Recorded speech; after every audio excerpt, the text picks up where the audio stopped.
understand because refraction is wavelength dependent, right? So every laser would be refracting at a different rate and hit the target at a different location, right? Because if you Yeah, change the the separation of wavelength, the you change beams. the amount. Yeah. Yeah, the separation of the beams would be so much at that distance that it would basically supersede the how much the beams spread out over that distance. So none of them would overlap, and so you would be able to see how much refraction exactly is happening.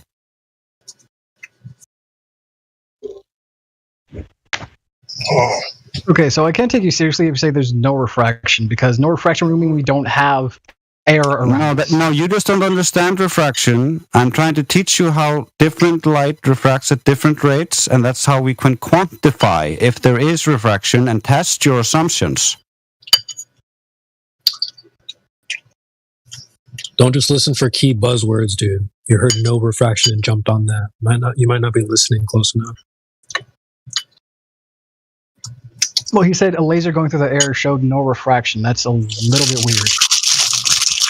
Oh, no, that's not what I said. I said the military and the University of Dayton did this experiment where they tested and were testing for refraction by using wavelengths, 3 lasers of different wavelengths, all lined up in a mechanism, and then all shooting those lasers parallel to each other out for 93 miles, and then all 3 lasers hit the target. While their simulations assumed that they would have to angle the laser up because of the light bending. They didn't have to do that. They assumed that because of all the refraction, the light beams would separate. They didn't do that, and so to them, they falsified the standard refraction model, and they're saying the turbulence model is a little bit more like what we see happening, because it's variant. We live in a dynamic, inhomogeneous, anisotropic system. So the air is not always conducive to refraction. Sometimes it's not conducive to any refraction.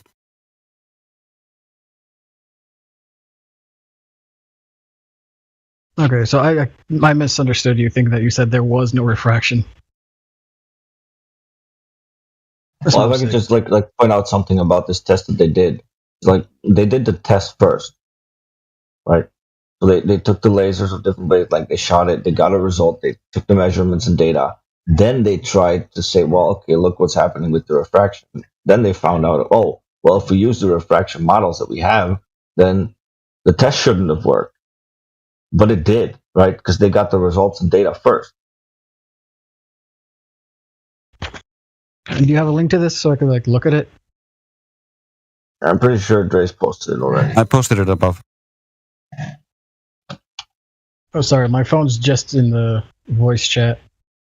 Yeah, that's fine. But this isn't the only case of this. If you look into military targeting systems, this is how they use their targeting systems. It's three or more lasers, and then of different wavelengths. And if they wouldn't be able to target things, and if these Mactoon characters were correct, these internet characters were trying to make money of people, then those military targeting systems wouldn't work. They would be looking at these loomed illusions and shooting their cannons at these illusions that are not there. But they actually hit their targets.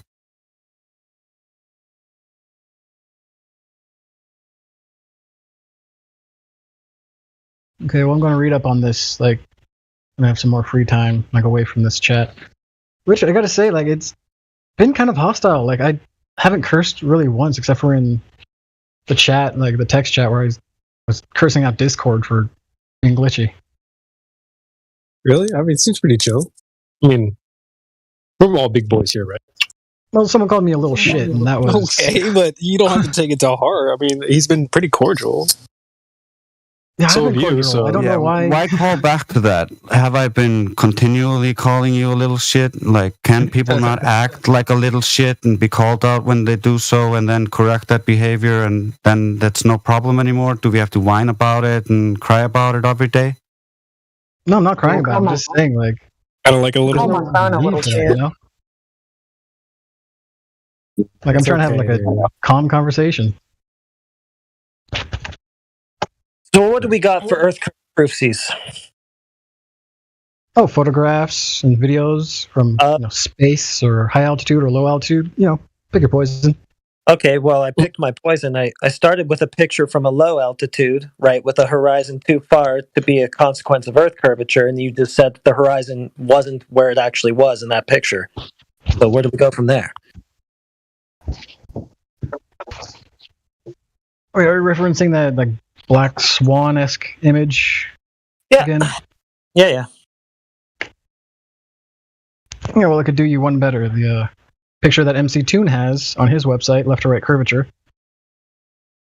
takes that horizon-o-matic that has these flat things above and below the horizon. The image is compressed left to right, and what do you know? The Earth curves left to right.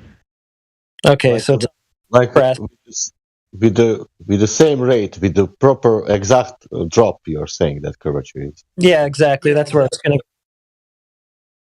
Do you know that the apparent or visual curve that you're seeing in that image actually comports with the radius that you're here claiming and trying to use it to prove? Because if it doesn't, I'm not trying to prove the radius with this image. I'm just trying to prove there's curve. Period. Well, if what you're showing us in that compressed image is actually physical curve of that ocean, right? Then that curve must comport with the radius claim, or else it's not that curve. Indeed. Yeah, this is pretty bad. Here's an image of a flat ruler. It's very flat. But then when I compress it, I can visually make it appear to be curving. Oh. Here's an image from the Chinese supposed space station. Apparently the horizon is completely flat up there. Oh no. So are those straight edges that he just posted, are those actually curved? Probably not. It's just the angle that they're at is a little weird. Like I can see that the right side is slightly lower than the left side, so it gives that illusion. Okay. So what about the angle that it's at in your image? Oh, he had it perfectly level. Like he used like theodolite or whatever. Did he? Because it doesn't look like it's showing a consistent uniform arc there. It looks like it's curving more on one side than another. Yeah, but it's curving. That's what I'm saying. It's just curving. Is the ocean physically curving, or is it some sort of optical effect, some sort of distortion or something like that? Because if it is the ocean physically curving and that's what you're showing us, then that curve that we're seeing there should comport with the radius claim. What is the distance that curve is being shown over, left to right? I don't know. I don't think he provided those numbers. Okay, so he didn't provide anything. It's just a point and declare type of thing. All right. Question, do we have a sorry, Heretic. Question: does Black Swan providing numbers? Not really. Not really. On what distance is oil rig? Like you say, it's like 6 miles for. Okay. What distance? What distance is that? What you are saying that where it's curving? Like I said, I don't know. It doesn't provide. Okay. Which example has numbers? The Black Swan, but only because you know the distance to those oil rigs. I don't know the distance to that specific horizon. Thank you very much. Can you find some observations? So do you know what type of lens he used in his camera or theodolite or whatever? Not off the top of my head, but I'm pretty sure it had minimal distortion. And you can tell it's no distortion. You just admitted it. So that minimal distortion, once you compress the image, becomes what? Well, any distortion like above and below the horizon-o-matic is accentuated, and just like in between. If you take a closer look at the horizon-o-matic and the with the lens, you can make a flat line curve. This is how, and this is like Neil deGrasse Tyson and Planetarium director Paul Larson talking about the math of the globe. The horizon is flat, low at ground level, flat at low altitude, flat at high altitude, flat at low Earth orbit. Yeah, but he was saying like from your eye. I find interesting in your logic that in Black Swan example we have a 10 miles of flatness showing, and we can we can prove that. and that's logically that there with the all data and numbers. But the other picture is showing only the curvature with the eyes, without any data, but that it's more, how to say, convincible than the first example.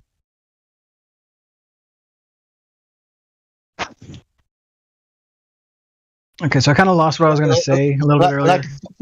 Did you understand? I have a picture with the numbers, and that picture showing me there is no curvature. Then I have a picture with the curvature, but there is no numbers. Well, if you want actual numbers, I can give you Walter Bislin's proof of Earth curvature experiment. No, I'm telling you now like a listener, not like a flat earther. What is the logic? What shall I take? That one without the numbers or that one with the numbers? Probably the one without the numbers, because those numbers really don't matter. In You what I'm are trying to say. telling me that I need to take. You are telling me that I need to believe that that thing is a curvature without any measurement. But the things with the measurement, I don't need to believe in that. You are telling me this now. That's a good question. I think you should answer that question. Please answer that. Because those numbers don't have to do with the flat measurements. There's no flat measurements in that photo. It's just the measurements, the distance between those oil rigs and the viewer.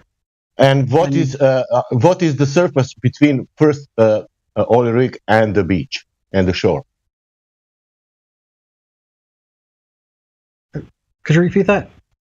How looks the surface from the beach to the first oil rig? How look like? The surface of the water. How does it look? How do you think? Yeah. How do you think the companies know exactly where their oil rigs are anchored into the bottom? How do you think they know that information? Probably something like GPS. Wait a second. How do they do it? They start at sea level. It's a exact straight line. Talking about it's not. They never measured that it's going over a curve, because that means that even though you can see it, it would be 66 feet below your line of sight. That's not how sight works, and that's not how light works.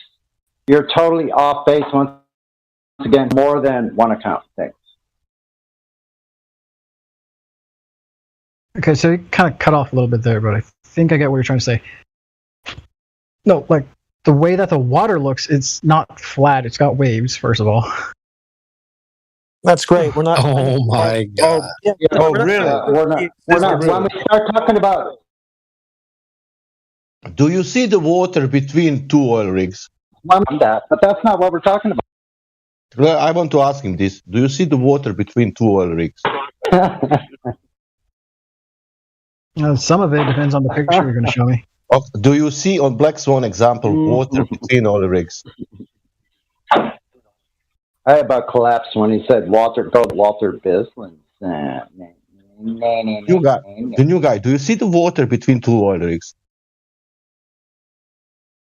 Oh, based on like the Black Swan image you guys always show, like with the crane on the one oil rig being all warped. Don't get distracted. I'm not speaking. I'm speaking about water between two oil rigs, not about oil rigs.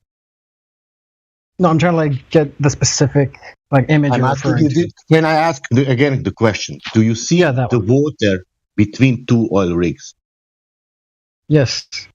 Is that water physical or optical? Yes. Yes, what? Is it physical or optical? Yes, it's physical and optical. No.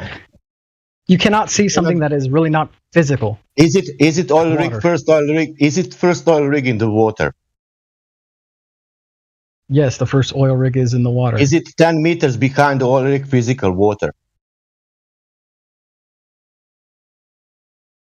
Is it 10 feet what? Is it 10 meters behind first oil rig? Is that physical water? I think you mean miles, right? No, I mean meters. I mean, it should be. I don't know of any imaginary water that exists. Can I repeat like a child? Is it oil rig in the water? Yes. Is it 10 meters behind the oil rig water? Physical water? Yes. Can we see that on Black Swan picture? Like in this specific Black Swan picture, yes. Like it's being Yes. refracted. Can we see the physical water of oil rig being in water 10 meters behind the oil rig? Well, yes and no, because everything you see is optical. So I don't know Are what you you're trying again to get. telling me that water 10 meters behind oil rig is optical? Well, it's physical and optical because everything you No. see is optical. Man, the fucking oil rig is in the water. Yes, oil rig is in the water. That means that 10 meters behind the oil rig, it's fucking water. And we see that that's what we see because that water is there. That we see. We see the physical water, not optical water. That it's water, what is there. Can you get it? That one. Yes, and I'm agreeing with you. It's optical, but it's also Okay, physical. that- Because you have to have something It's physical to see it. physical. That physical thing cannot be there on the globe. Why not? Because it must be on 1.22 miles, not 10 miles. The globe has Wait a minute. Wait, so we have so hold on. Son, we have to welcome you to Flat Earth at this time. It's very important that we stop here and put a signpost in this very moment. You said the water is optical and physical too. So that means if it's physical for the globe, you could never see it physically below your line of sight. Thanks. And due to the fact that in your viewpoint, from our perspective at 1 foot above, the horizon is clearly further out from the observer, and also the level is higher up than where the oil rig habitat. There's the water. Boom. Mm-hmm. Yeah, you guys keep cutting out. I don't know what's going on. So I Well, what's going on is we're just looking at a body of water, which on a globe would have to be curved, and it's just showing no curvature. That's all. And we see that body of water on 10 miles, and that's real water, what we see and what we can measure. And then now you're telling me that it's optical, what I cannot not agree with you, because you cannot change that in some kind of mind thinking, because it's there. That water is there. It should to be before. Okay, so maybe you missed what I said, but you cannot have something be optical if it is not physical. So what's physically there? The water, the light bouncing off of it is optical. It's Okay. The water isn't in contention. Anything else physically there that you want to mention? Sure, the platform habitat being obscured partially, once again. By what? The horizon. The horizon's behind it. How does it obscure it? No, that back horizon behind it is a false horizon. If you just take a closer look, compare both. Horizon. This is a point that you The guys horizon. never addressed. Oh my God. The horizon, the place, I'm addressing it, the horizon, the place where sea appears to meet sky in that picture. That's not behind it? Well, let's lie. One of the horizons is. There's No, only the one. only one that fits the definition is behind it. You cannot cite another one or point to another one in this picture. Yeah. Stop lying to us and stop being so false. Where else in that picture does sea appear to meet sky? And how can it do that more than once? Okay, take a closer look at Platform Hill House. You see that bottom platform? Yeah, I'm looking at it, and what I'm seeing is the horizon's behind it. Mm-hmm. So I don't get your claim that the horizon's somehow blocking it as if it were in front of it. One step at a time. No, like this little bottom portion, like you see just above the words Yeah, Platform Hill but House. that's not the horizon. The horizon's behind it. You're not paying attention. Yeah, it's a non sequitur. getting there. Those two things are not connected. It's The just right compression of there. I'm getting there. the compression of the further platform has nothing to do with the horizon. The horizon is clear to see behind the platform. So to try to equate the two is just a non sequitur fallacy. It's not compressed. If you just let me finish. There's only one It's clearly horizon. compressed, otherwise we would see all of it. So the horizon that we see in the picture, that's fake. That's a false horizon. That's a false horizon. And the horizon that you're talking about that you can't show us, that's a real horizon? And it's in water. Yes, and if you let me finish, please. No, you just need to get to the horizon, which is behind the rig. So That's how you know it's real, because it's not there, right? Well, we're yeah, exactly. I mean, we're kind of already finished. Your claim is that the horizon is in front of the rig. The horizon, the apparent place where sky meets sea in that picture, it's in front of the rig. Maybe just check the picture again. We were already finished when you said the water between the two oil rigs is actually there as physical water. So that also should not be seeable. We don't even need to talk about what's later. Miguel posted the picture. You can see three oil rigs now, and you can see the real water there. If you don't believe There's also horizon way beyond where it's supposed to be, so there's that too. Yeah, what's blocking the bottom of the oil rig there? Not a hill of water. So yeah, actually, that's exactly what it is. Okay, and if you look at how much is actually hidden. Okay, but Wait, did you mute Bob? Bob. Well, that's what you believe, though, don't you? You would agree with what he said. Well, because that's exactly what's happening. Again, it's once not, again, though. take There's a no look at evidence of Platform that. House, That's just your compare it to baseless Platform claims, Habitat. little man. Kobe. No, seriously, just let me finish. The bottom of Platform Hill House. No, the bottom of Platform Hill House. You see how there's a platform above the water? There's some space between it and the water. Yeah, Bob says that's a hill of water. No, look at Platform Habitat. That's a hill of water blocking that same area for the other rig. Oh, the hill of water, right, conforming to a radius of 3959 miles, which therefore must have a geometric horizon in that picture at 1.2 miles. That's what's blocking the rig? Yes. What else could it be unless that oil rig is sinking into the ocean? Not a hill of water. I already told you it's called compression, and it's visible clearly in the oil rigs. You can see how compressed they are. They are actually taller and appear taller when you look at them from a different angle or closer up. His argument is, what else could be blocking the bottom of that rig but a thing that's not in front of it? Yeah. What the fuck, dude? Yeah, it's just not what you think it is, a hill of water. So don't worry about that. Do you know what cannot be in any case? It cannot be that water is there, that it is leveled, and that horizon is behind. That cannot be in any case. And his hill of water is supposed to be the horizon, and we can all clearly see it behind the oil rigs. So it cannot be the thing that's causing the compression on the further oil rig. Because that it's flat, and it cannot be flat because it's flat. Because it cannot be flat because it's flat. It cannot be flat.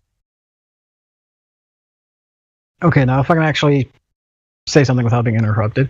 Tell us about your hills of water. Well, it's blocking the bottom of Platform Habitat. Anyway. Clearly not. So stop repeating yourself and lying. Yeah, a hill of water that would have a geometric horizon at 1.2 miles. Not interrupt. No, a hill of water that would have a geometric horizon at 1.2 miles as per your radius claim. That's what's blocking the bottom of the rig. Yes, because it's not being compressed because compression show me the entire object. Okay, then yes. That's the way compression works. Okay, I heard you. Yes, so show me the geometric horizon at 1.2 miles then. Okay, your 1.2 miles thing does not take into account refraction, which you can see in the same photograph you are sharing of the Black Swan with a bendy crane. Well, that's the obstruction that you just claimed, the 1.2 mile one. That's what you said must be blocking the bottom of that rig. Now you say, but no, it's not there because it's refracted. So it's refracted to not be where it must be in order to cause the effect that you're claiming, but it still causes that effect. And plus, you again invoking refraction, and Dreis explained it to you like a half hour spent on that, but still you want to be the expert in refraction. Is it that? He doesn't know anything about it. He just talks out of his ass.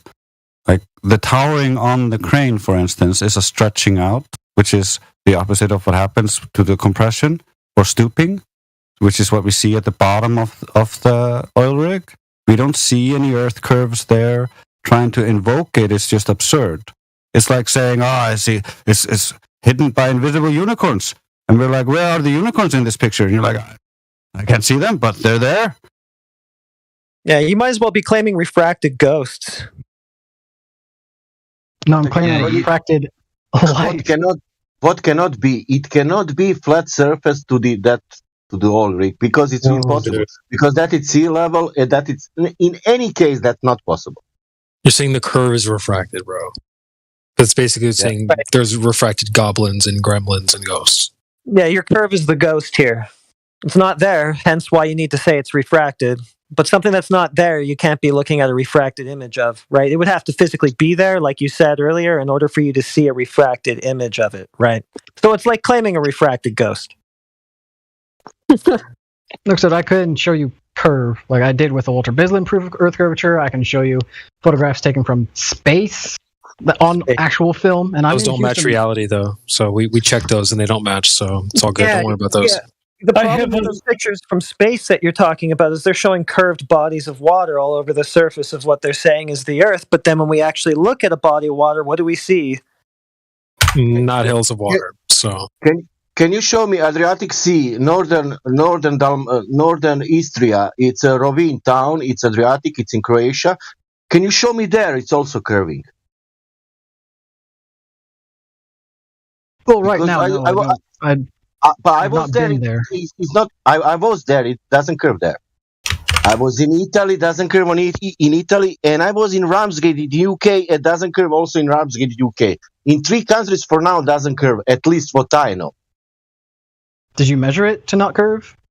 Yeah, Water doesn't do that, so don't worry. Last time when I measured it in Croatia. I was swimming. My I was like a 3 inch above the sea level. How much I can see with 3 inch above the sea level on the globe model? Not very much. Less than 1 degree. Okay. How much I can see in there is 0 degrees of curvature. So how much in distance I can see regarding the globe Earth model? From 3 inches above the water? Yeah. Less than a mile. Let me get the curve calculator up again. It's less than a mile because with 1 foot it's 8 inch, on 1 mile. Okay? I will help you. But there is an island 5 miles.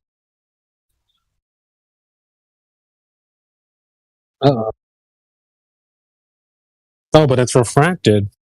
Yeah, I don't care what it is. It's there, and I can see the shore of the island. It's refracted, though. It's refracted. But it's waving also water. I could not see even maybe 100 meters. All right, so you looked at it, and that's your measurement. Okay, what was your target distance from where you were swimming to the shoreline? About 5 miles. 5 miles. Do we have a size for the shoreline? Like, from your view, is it like 1 foot tall, 10 foot tall? You can choose. I'll do 10. Now, where's it?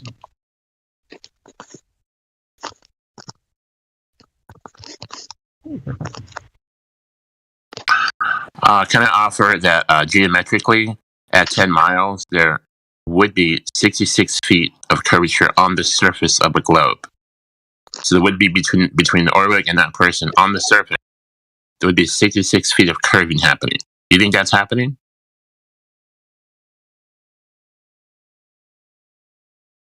I mean, definitely, because water does curve. It definitely I'm not sure about your number. Definitely doesn't form into hills for. Now, honest question: Did you ever measure and try?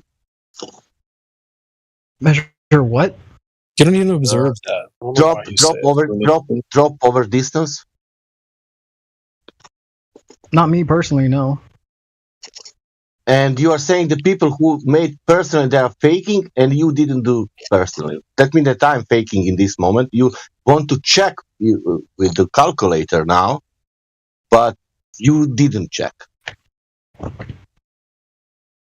So no, I'm saying like you believe a couple of YouTuber anti-flat earthers who get a lot of money from shitting on flat Earth, but you won't go test it for yourself, and everybody else who tests it for themselves and doesn't find their conclusions to be true, you just ignore. Even though there's no monetary value for us, we're just testing their claims, and they all fail. No, they don't. They're just goofballs like you and Bob who say there's hills of water there when presented with the evidence. So we have the evidence. Yeah, you say there's a hill of water. We look, we don't see any hill of water. And then you just say, oh, well, that apparently flat body of water that we're looking at, it's just a distorted, refracted hill of water. Cool evidence for hills of water. When water doesn't even do that to begin with. So it's hilarious. No, I guess I am going to have to clear up the hills of water, quote unquote. It's not like a sudden hill. Like you don't have to clear it up, bro. It's just shock humor. Okay, we get it. We don't have to clear it up, dude. We get it. If you want to know, I don't need to measure anymore. I have black swans from the past, even before the news came, because I was looking in my photos, what I made before 2011. In 2011, I have some islands photos, you know, I can watch and go and watch how much is distance, but I don't need anymore because it doesn't matter anymore. Because I prove for myself. It doesn't. Earth is definitely a globe, though. Only on TV. Do you see how the difference is? You take it on faith, Jeffrey, and you just believe some guys who have a monetary investment in keeping you believing that. Meanwhile, we went out and tested their claims and found out that they've been lying about a bunch of stuff. Do you see the difference here? No, the difference is that they actually have like the numbers. So no, you don't see the difference. We have gone over their numbers and tested all of their shit, and it all fails. So, well, your stuff fails, yeah, absolutely. No, their stuff fails. Just saying no, you isn't helping you, and is not a valid argument. But no, somehow I'm crazy. You're clever, but I will believe more reality than people you believe. That's my point. Well, they have actually demonstrated things that work on the globe because it's a globe. Things like celestial navigation. You can continue. Proven data. Well, you can continue to believe. There are fossil records. To demonstrate something working on a globe, wouldn't you first have to demonstrate the globe? Yes, and it has been multiple times. Okay, please show us. If it would happen multiple times, it's like poker, okay? You wouldn't just sit around talking about the cards that you have, claiming you have a winning hand. You would just put them on the table, then put your boots up on that table, then spark up whatever you have in your hand, and it's that. But instead, you have to talk about, no, there's tons. I have tons of winning cards. No, you don't. You're like, I believe this. You're like, I believe this other guy has a winning card, but when he would come in here, he would get devastated, just like you. You just live in this self-delusion that no, he would be okay. Yeah, he has proven it on YouTube. I'm sure it's true. How could he dare come? Wait a minute. Wait, 1 second. Well, hold on, Sonny. Why don't we just get his Earth curve proof that he just coastal navigation? What? Get back. Oh, wait a minute. I want to address the claim he made. That's what I'm trying to do. Coastal by me. You're cutting the hell out. Navigation. It's not really working. Oh, I'm sorry. Okay. Sorry about that. Well, I can kind of hear you now. It's all good, Sonny. You went over celestial navigation with him earlier. He didn't understand anything, and he just appealed to the people he believes in. Mm-hmm. Yeah, yes. I already went over that, and hold on. I already went over that with him just briefly, in a nutshell. I already went over it with him, and I think he got silent for about 3 to 5 minutes with no answer to what I was saying, no rebuttal, nothing to say, no response. Sonny, he told you that he's using straight lines to get angle measurements. We asked where this curved line that he said it was showing comes into any of it, and he said, well, it doesn't really make a difference. This will work flat or globe. So that undermined his entire premise, his entire point. Yeah. Yeah. It just proved that it only works on flat, and they don't have anything working on the globe. They have to assume it's flat to make it work. I watched McToon's presentation where he's trying to challenge people. Like, yeah, his first thing he does, you assume it's flat with elevation angles. You don't assume it's flat. You just get a horizontal. Jeffrey. Yeah, that horizontal is flat. Yeah, but it's not referencing. Yeah. It's flat from you all the way to the GP. Yeah. Yeah, that means it's not a globe, baby. No, it does not. Yep, because you just made sure your globe is flat for hundreds of miles, sometimes even thousands. Smoked. Hey, Jeffrey. Well, that's a straw man, but what? No. Yeah, that's blatantly false. No, the straight lines are just like, line of sight to, let's say, Polaris or something. Now you get your... Not to sea level. That's not your horizontal. That's the hypotenuse. Oh, yeah. Attention on deck. If you would let me finish. Get those boots together. Why? You haven't started anything yet. Let him finish, dude. Define an elevation angle. Let him finish. Okay. Define an elevation angle. Okay, an elevation angle is the angle from your horizontal to a star. Okay. What's my horizontal? Perpendicular to your zenith. You can establish that with a plumb bob or... Not to my zenith. That's not the definition of elevation angle. We want citation, please. That's incorrect. All right, let me get a Ruhif's demonstration then. Ruhif? No wonder you're all fucked up. Hey, language, please. You want to make me cry? Oh, feeling.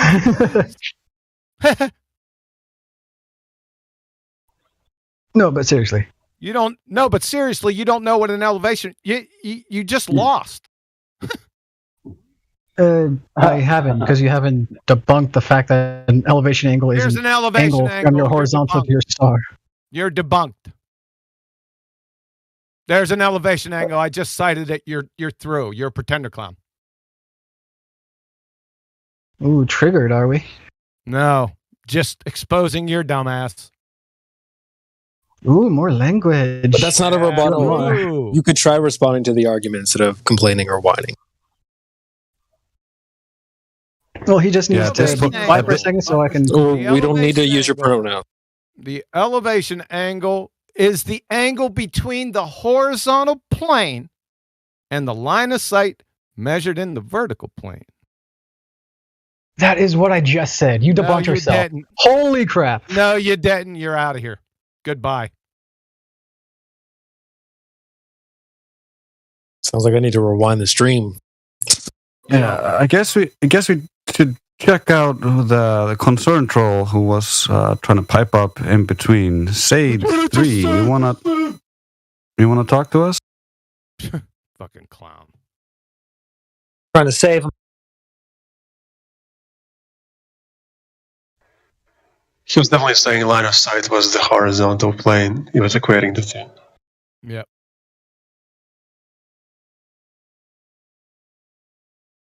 We can move on. He's finished. I'm not playing little childish kindergarten games with grown-ups. Yeah, he already admitted he doesn't know any of these things. He just appeals to McToon, Ruhif, and those idiots. McBoogery We've already... and Ruhif, the guy that said that definitions are meaningless. That's who he's appealing to. Yeah, we've already torn those guys to shreds. It's so hilarious. Just send them in here if he really thinks they can do anything.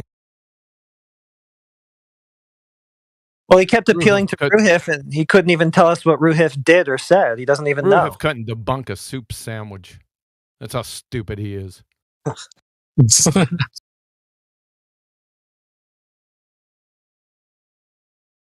Have you seen the live stream voice text?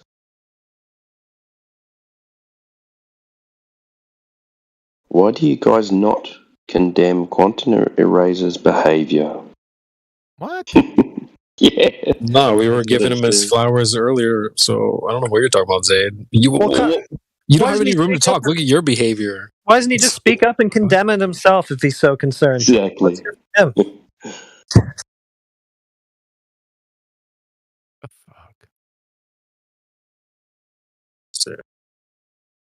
So open up your mic, Zaid. Stop typing away and tell us about your feelings.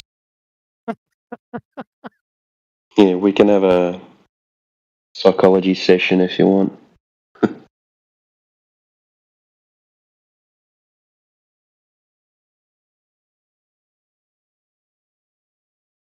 You always talk about wanting the evidence, and then when you get some, oh, you're mean. Okay. Then they use their airtime to just stay silent instead. I just jumped in before.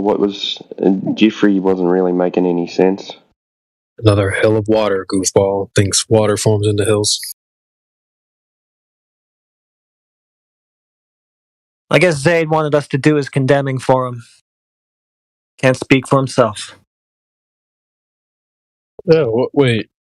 I see you're off mute, so... Oh, he deafened. You had a lot to say earlier. He's probably been put in... he just... I condemn his concern trolling. That was annoying. So we have to condemn Quantum Eraser's behaviour, but he says stuff like that in live stream voice text. Bit of a hypocrite there. Do you have any evidence, scientific evidence for your globe-tard? Did you guys see the new Alex Stein video with... No, we didn't. We're waiting for evidence Jeranism? for Timbo's globe-tard. Science doesn't defend the globe. No, seriously, you guys didn't see the new video? I thought it was bad. Evidence for the globe-tard. Hold on. What's with the video? Science doesn't support the globe. You have to make up a special scientism to... Godric, don't give the game away so soon. Don't give them the answer, for goodness sake. Oh, I was trying to help him. All right. Why would you want to help them? So he can leave and move on. So what's your scientific evidence for your globe?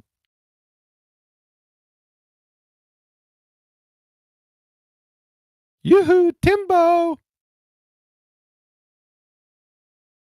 Who, me? Yeah, you. I don't have any. Oh. Good. Let's move Yeah, on. Timbo is one of the worst Globers I've ever met. He believes he lives under the earth in Australia. He is in future now. I think it was Zaid that we were talking to, but he's gone on deafen. Yeah, it wasn't Timbo, Kiwi. pointed it out. Timbo has been here for a while. He's not a Glober. I mean, for a while. For years.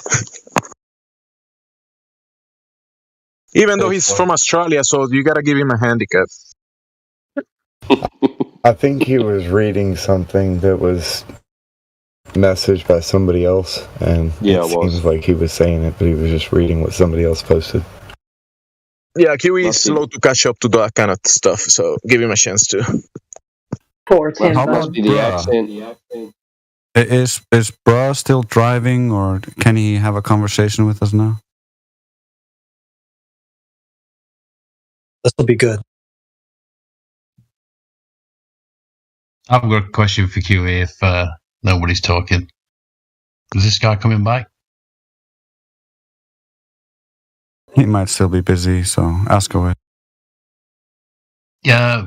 What did the Rumpus get kicked off of Nathan's show for? I know it was lying, but what did he lie about specifically? Everything. Refraction. Fraction in what way? He said the horizon wasn't refracted, and then he said it was refracted. He's lied many times. I don't know why. I know, but there was like a final straw. I seem to remember listening to it, but my memory's not great. Right. I think it was that refraction thing. I think I think that's it, but don't hold me, to the barn door with it. No, he's on Geo's now, and I wanted to go over and confront him with it, but if you can't remember.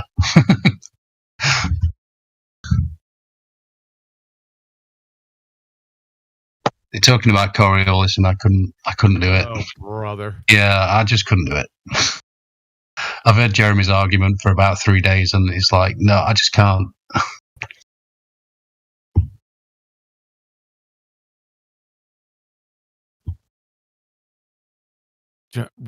You're talking about Ruhif and McBooger Eater? Yeah, Ruhif's over there now, Geo, so I'm going to confront him, whatever it was. Very good. I don't attend terrorist sympathizers channels. Oh, okay. Geo. All right. Jane Fonda. Who's the terrorist that he sympathized with? Jane Fonda. He's a terrorist sympathizer, Geo. Jane Fonda? Yeah. What? Remind me. For Geo, yes. Oh, right. Who's the terrorist that he sympathized with? Terrorist sympathizer and Jane Fonda is the same thing. Right. Well, you're right. I don't know what you're talking about, so help me out. We're talking about Hanoi Jane. You're going to have to go research that one. I'm not going to explain it. Have you ever heard of Hanoi Jane?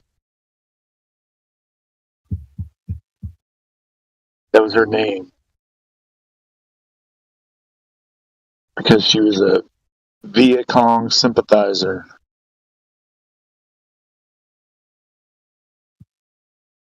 Supported communism. I got a funny one for you guys. Somebody said that the proof of evolution was observed speciation. What's evolution?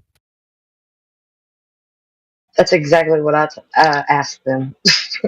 We have to start with revolution first, right? STL, you got any proof of the globe? Yeah, we got GPS technology. Wow. That works on Doppler waves.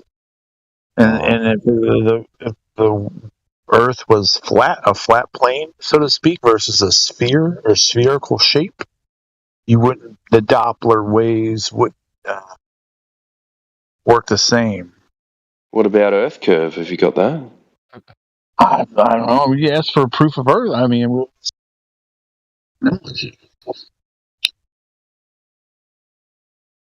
we can start there if you want. Start where? With Earth curve? From the sphere? I said we started a GPS technology. You want to talk about Earth curve? Yeah, well, that's where you start with it, isn't it? If you want to work out if something's curving, you try and measure the curvature. Hold on, GPS. I'm sorry, I was on a mission somewhere else. GPS technology. That's not a proof. That's a phrase. Can you go? What? Is this a scientific proof? Yeah, why not? Yeah, why not? Do you know what natural science is? Yeah, we got hypotheses. Yeah, what is it? And we got a control and a. No, I asked you what natural science was. Oh, okay. I don't know. Let me go Google that and give you a definition. I'm sorry. Google's not a source; it's a medium. Oh well, shit. All right. Well, how about Wikipedia? Can I do that, or is that against the law too? Tender clown, numpty dip. Oh shit! I'm BTFO'd, bro. Yeah, you are. You're a clown. Thanks for exposing yourself. You just snatched your own wig off. Yeah. Yeah. It's kind of impressive. We don't really need to hear anything else from you. All right. Bye. Bye. So lame. Jesus Christ. I already knew it when he started talking about radar. Shit, he didn't know what he's talking about. Didn't explain why it wouldn't work on the flat Earth. Works fine on the flat Earth. Straw man. He just made up a fake ass idea in his head. Yep, that wouldn't work because whatever in my head says so. Yeah. Earth globe is about the size of it with more words. Question: If lived on a ball. if that ground GPS ground My bad, position, Todd. how you call it? Ground positions. What is that system? If it's on the curved surface, can we reach the signal then? If it's surface curved on GPS system,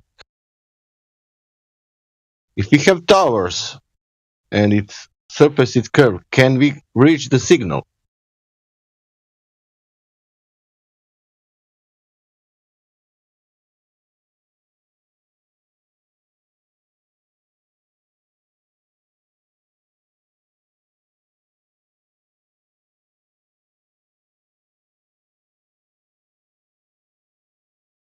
Why it doesn't work on flat? I don't understand.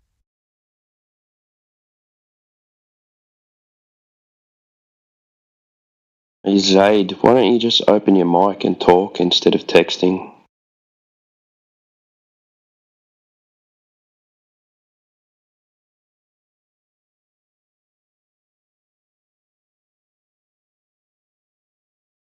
Isn't it easier?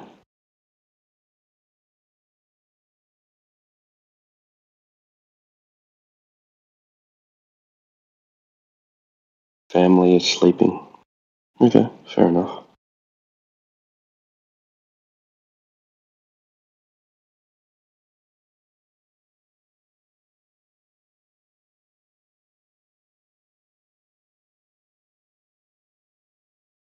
Ra1, do you have any proof of globe Earth?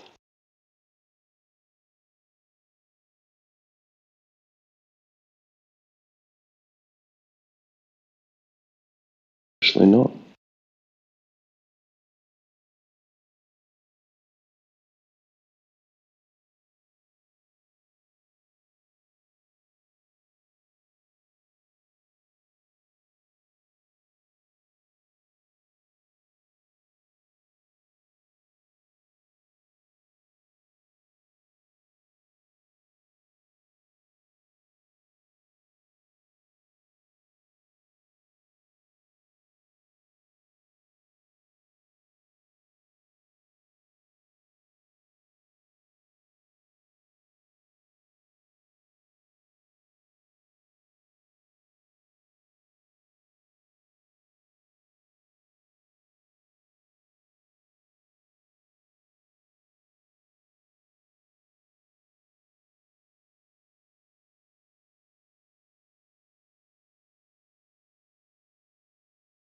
Yeah, he doesn't understand, Jeffrey, that he admitted earlier that it's horizontal all the way to the GP of the star he's looking at.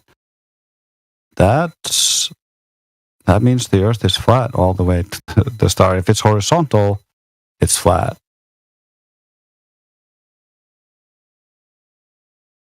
I just don't think he understands the words he's using, and he's just like blindly flailing around, repeating words he doesn't understand.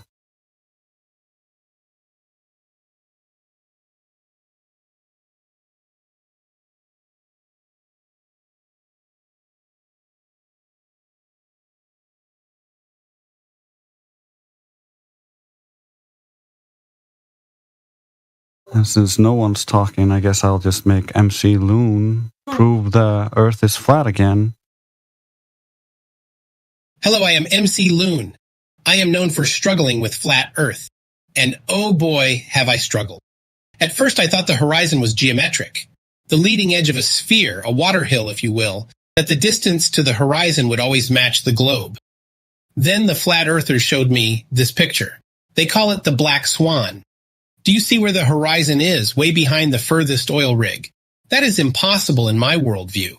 The horizon is at least 10 times further than it should be. That is by orders of magnitude, not something standard refraction can help with.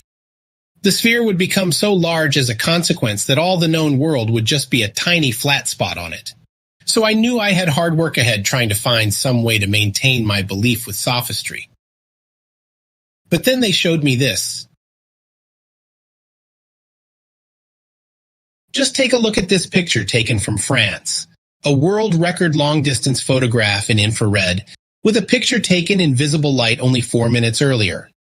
Infrared refracts less than visible light, so if the globe were true, we would always see the horizon closer in that part of the electromagnetic spectrum, and therefore see less in infrared on a globe, where refraction is allowing us to see so much further than the geometric horizon. This picture shows us a mountain that is 255 miles away. The horizon should only be at 117 miles away.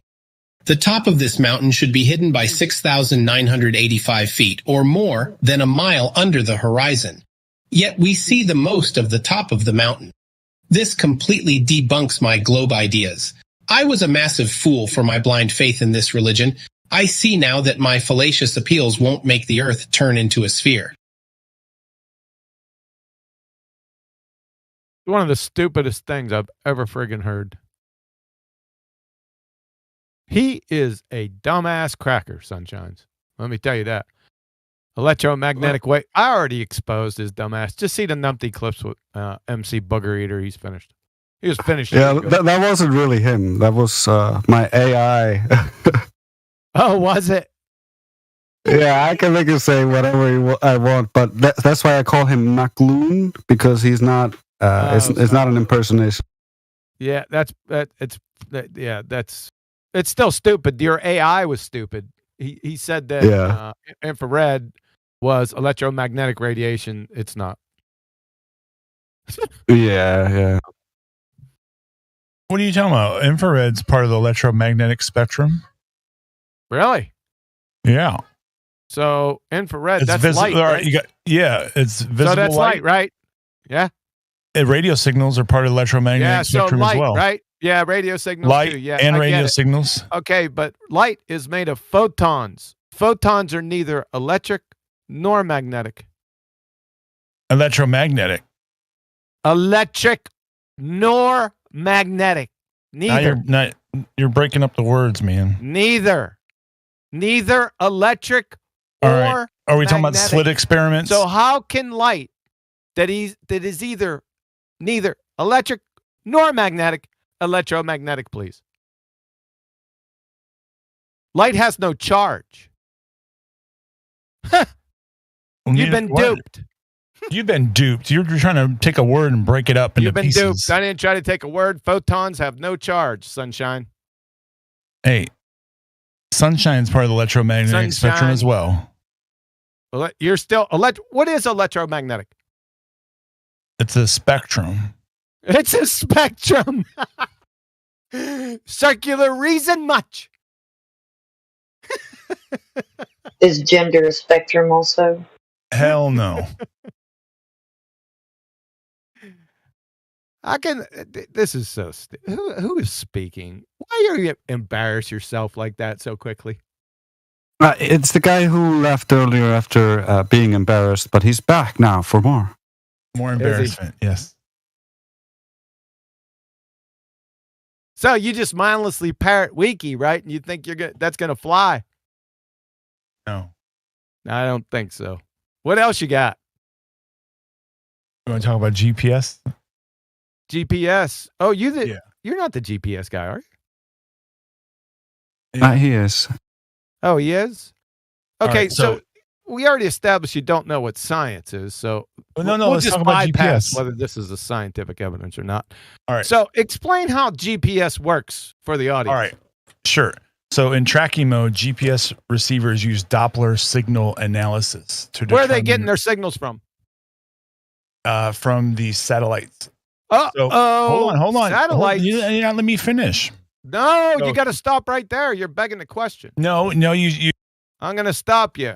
When I say fucking stop, I mean stop. You said satellites. Where are these satellites at, please? I was getting to that point. Where are they at right now? They're up above us. No, where specifically? In the Earth's orbit. In Earth's orbit? Are they in the vacuum of space? Probably. We got a big problem there, Sunshine. I know, but you're jumping ahead. No, you got a big problem. See, the base of your argument is from Narnia. because there are no satellites in no second law of thermodynamics violation fairy tale vacuum. So there goes your entire argument. You won't even let me get a sentence out. Yeah, that's right, because your whole premise, listen up, Sunshine. See, the base of your entire argument has fairy tale satellites in Narnia. That is to say that you got fairy tale satellites in a second law of thermodynamics violating vacuum. That means they can't be there, meaning your entire argument just got debunked. You follow that, Sunshine?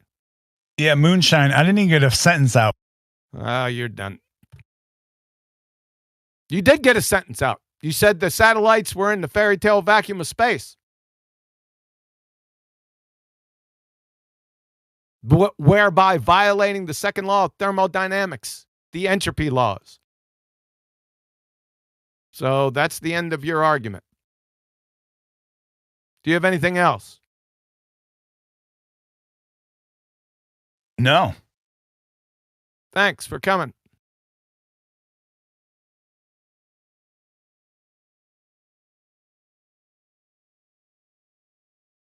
Next.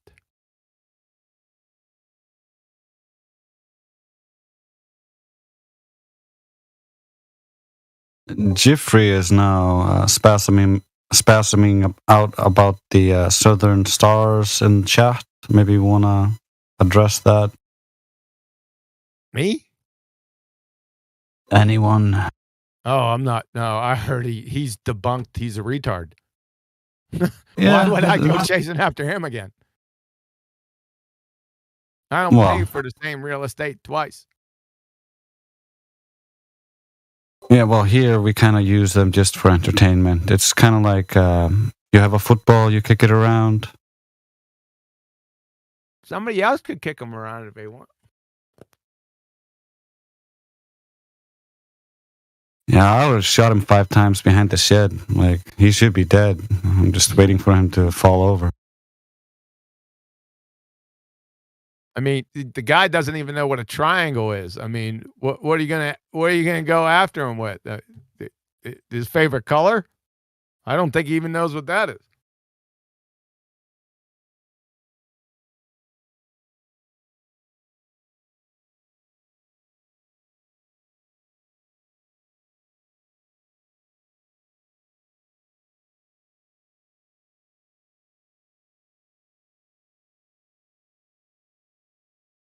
Yeah, looks like we have a little bit of slim pickings tonight.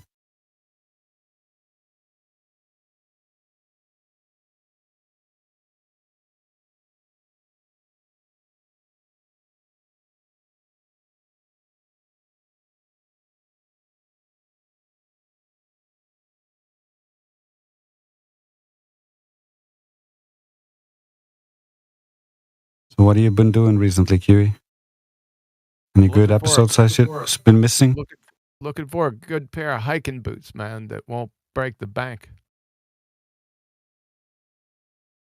That's a challenge. Yes, it is. You asked. That's exactly better than silence. Say again? It's better than silence. Yeah. That's what I've been doing for the past hour or so. What I think it happened was I'm sorry, go ahead. I was going to ask you if you've checked your local thrift store. If I check what? Your local thrift store. Thrift store for a good pair of hiking boots? I don't think so. Hey, buddy, I just found a great pair of chacos there. So. Listen, I can't put my feet into something that somebody else had their feet in. I can't do that. Oh, well, I've had to do that my whole life. Sorry. I understand that. If I had to do it, I guess I could, but I'm not going to voluntarily do it.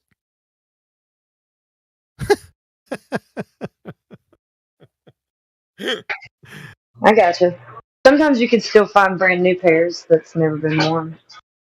I got you. Yeah. I haven't checked there though. What I think was the problem, I had a really good pair of boots, hiking boots, and what I did was I made a mistake. and I soaked them down with bug juice. And I think the bug juice ate away the substance that held the sole to the shoe. Oh, have you checked it? I mean, you might can find some shoe glue and fix that problem, but I don't I know. tried to use super glue, real high speed super glue, and it didn't work. I think there's some special glue just for shoes, but maybe now it's kind of impossible since you already use super glue. Yeah, and like I said, I soaked them in bug juice in like 40% DEET. I mean, I soaked them. Hey. You don't know what I'm dealing with down here in Missouri. I got it. What about down here in Alabama? I just saw lightning strike across the sky. They're dug in like an Alabama tick. Dang, these ticks around here are no jokes. You don't got the Lone Star tick down there, do you? Yes, we do. My husband had I mean, kind of went away, but some people have to deal with not being able to eat red meat for Yeah, a whole while. yeah, after that. that's what it is, folks. If you don't know about the Lone Star tick, in just a whirling bonanza of irony, that if you get bit by this tick, it has some it's called alpha-gal, right? It has to do with the glucose molecule and stuff. We don't need to get into all the biochemistry. But when it bites you, it has the capacity to render those who it's bitten allergic to red meat. Most of the people that get bitten, a good percentage of them, are hunters. So, I don't want to laugh. It's not a laughing matter, but you got to respect the irony here. I don't know if anybody knows about the experimentation that they do on ticks at that island off of is it Rhode Island? I don't know. Yeah, I kind of did a little dive into the research into that because Morgellons or something and Lyme disease. Mm-hmm. Yeah. I don't know if it's genetically engineered or modified or whatever. But think about using ticks as a bioweapon. Like a yeah, I would. You know what? I can't. That's speculation. I can't confirm or deny. But I never. None of this was around when I was a kid. Well, Lyme's disease was. Well, I guess my husband's kind of tough because it seems now that he doesn't necessarily have that problem anymore. Oh, well, that's good. But he did for a while. I mean, he would break out in hives and he would just jump into a hot, steamy shower until it went cold to feel better. Yeah. So we're getting away from my hiking boots. My bad. Oh, Alabama will do that to you. Yeah. So I'm looking for. I think I'm going to go back. What I'm going to do, I'm going to buy the same ones I bought before, and this time I'm not going to soak the spot between the sole and the shoe with just metric tons of DEET. I'm not going to do that. So and then we'll see what happens. Well, do what Sonny does. He boils water and washes his clothes and shoes and stuff like that. I don't do things that Sonny does. Oh yeah. He seems to swear by the boiling water mechanism. Well, that'd be too late for me. See, I'm out in the wood line, and they're gonna bite me in the ass, right? So I try to prevent them biting me in the ass first of all. So boiling clothes and shoes ain't gonna help. Oh yeah, that's true. Okay, I see where you're going with this. Also, DEET is really good for cleaning your headlights. I'm sure. By the way. Yeah. If you want to, because that stuff to do it with is pretty expensive, and it's a lot cheaper to just use DEET. My sister said that she was playing around with it one day. She accidentally sprayed it on her flowers that were behind her. and within 2 minutes, they immediately wilted and fell off the vine. That can't be good. Shoes back. Tell your sister I want my shoes back. Oh god.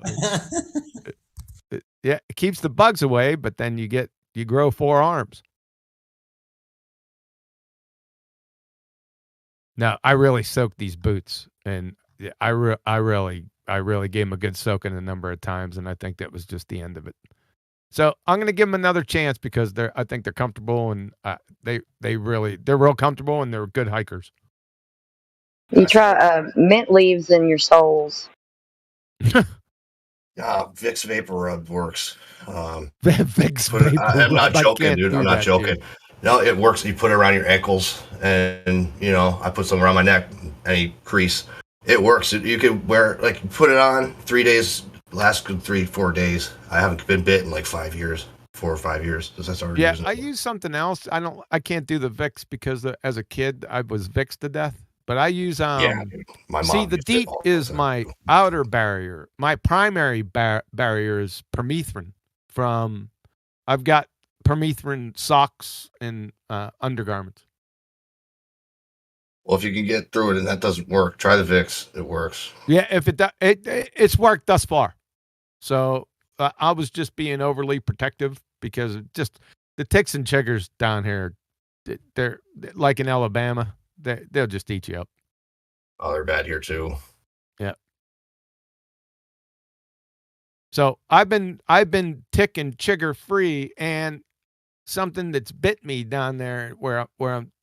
You wouldn't believe what happened. It was. I'm not even gonna get into it. It was like a really bad, a big ass yellow boil twice on my ankle. Now we don't know what it was from. Whether it was like an allergic reaction to a spider bite, but it happened twice. So that hasn't happened since I got the permethrin socks. So yeah, that sounds painful. I'm not even gonna get into it. It's disgusting. People have probably already ate. I'm not gonna get into it. No, I've had MRSA for like half my life. This shit, fighting it off. Yeah, right. Yeah. Gotcha. Yep.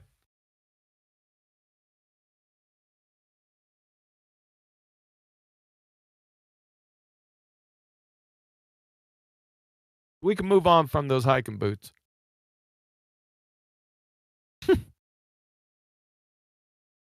I don't know if you remember. I'm Flatsy on here, but I'm Kim Hopkins on YouTube. I get in your live streams sometimes. Say that one more time. I'm Flatsy on Discord, Flatsy Klein, but on YouTube I'm Kim Hopkins. So I don't know if you remember me. Kim. Yeah, gotcha. Yeah, you made some good comments. Who the fuck is that guy? Yeah, Kim, you made some good comments. I caught a couple of them. Yeah. All right, cool. Yeah, I know you've addressed them. I didn't know if you remembered. So yeah. I remember. Right on. When I want to rock steady.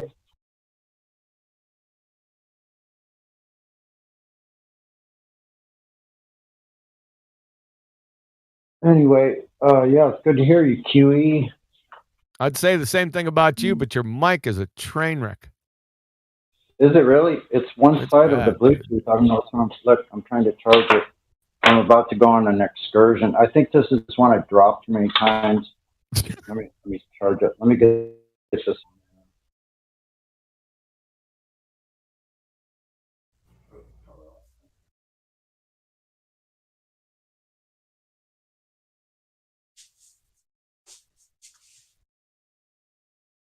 It should be connecting.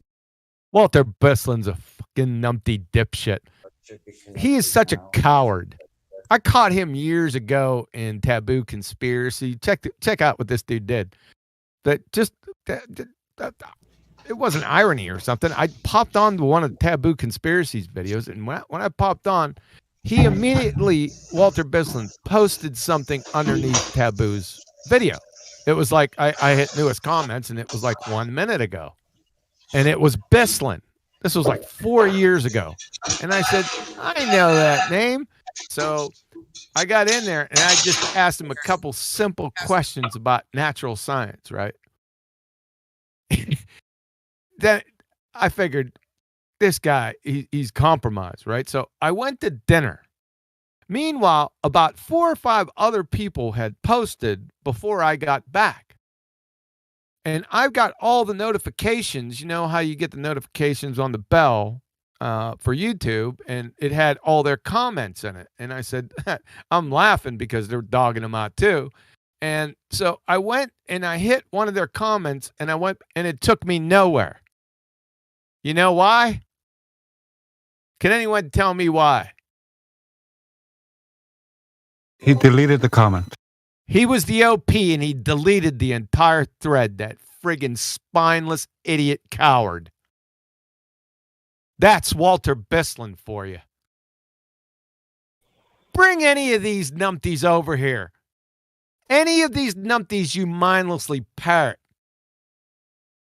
And it'll be over in 15 seconds. That's how stupid these people are. 20 if there's interruptions. I've dealt with all these numpty dipsits that are mindlessly parroting years ago, Sunshine. You did a live stream on somebody talking about it had that girl and that guy on there. They were defending evolution and stuff. That girl was on can't remember. I think his name is Aaron, or it looks like Aaron, but it's Aaron. Aaron Blah. Yes, that's the one I put a comment under one of their videos. He had that girl on there. I can't remember her name. Yeah, Gutsick Gibbon. Yes, that girl. I had commented on there. I even said I even asked for a definition for evolution, in the comments. What'd you get? The observed speciation. Observed speciation. That's not fucking a scientific theory. That's a friggin' begging the question fallacy off a man-made convention. Ask them to define species. Get your popcorn ready. Of course, you'd have to go back to Aristotle, who first coined the term. So they're going to equivocate between definitions of species over the past, 2,000 years? How many definitions do you think of species there are?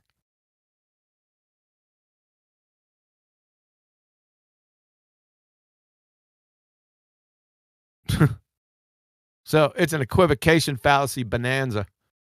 It's a numpty dipshit claim anyway, because it's just a human man-made convention. It's moronic. Observe speciation. Fuck, I can change species right now.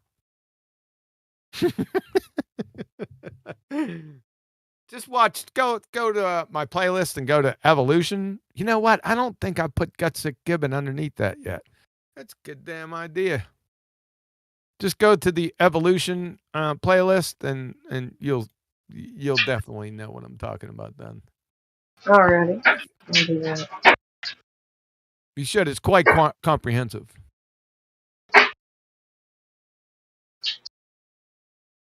I think it's quite alarming that people will come up with things just to believe in something that is not true. Oh.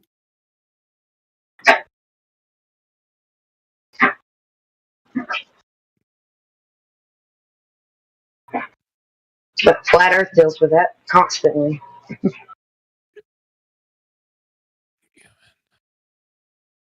All right. Nope, I didn't put that in the evolution fairy tale. So thanks for stating that. Appreciate it.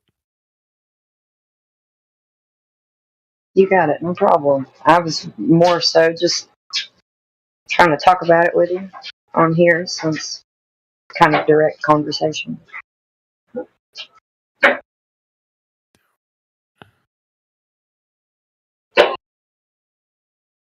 Damn, doesn't look like any of the Globetards want to come in here.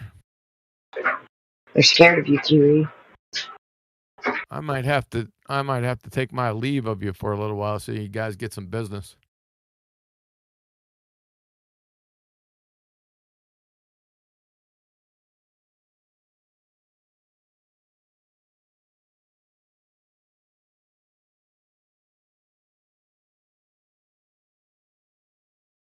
All right, I'll take off for a bit. Ladies and gentlemen, we'll catch you on the flip side. I might come back. You take care. Yeah, take it easy. See you later.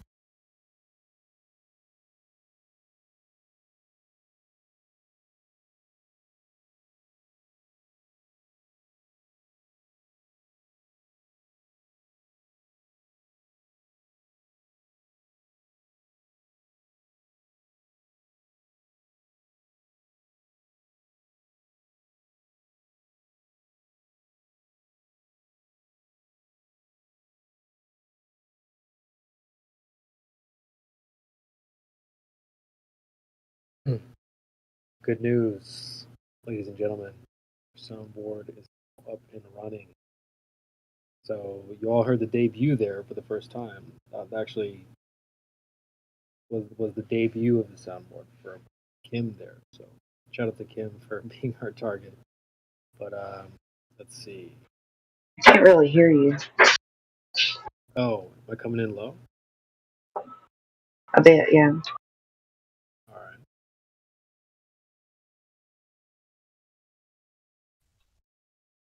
Mic check, mic check. Are you there, Flat Earth comrades? Checking in. Yep, you're Sitting on good. the plane here. Oh, good. I'm about to roll out on a 3-hour tour. A 3-hour tour. It's the second one this week. And, you know, I'm really styling with everything. I can't forget the eggs. I have no heating source. That's a bummer. So, raw eggs if need be. Shit, I have a bunch of chicken. Shit, I'm gonna bring some back. I'll be styling. I'll have coffee in the morning. Oh, that reminds me, brown sugar and low-fat milk powder. No, that stuff comes in handy. You know what I'm saying? When you run out of milk, at least you can drink a bunch of that. I hope them so come. I got 4 eggs. Little container for camping. Let's see, chicken. I got some food, some weed. Don't forget the weed. Never forget that. Make sure that's handy too. But this time I have my trailer. It's sitting here ready to go. I've been packing it. I have some extra water. I have a warm shower. All I have to do is put it in the sun, solar shower, and I'll fill it up with some fresh water.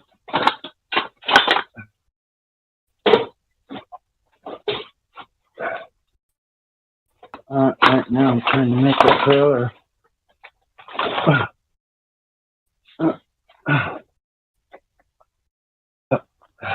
Weight distribution is really important. But anyway, I'm about ready to go. I'm gonna roll to the beach. I got my good stuff. I can stay as long as I want with this. I love that.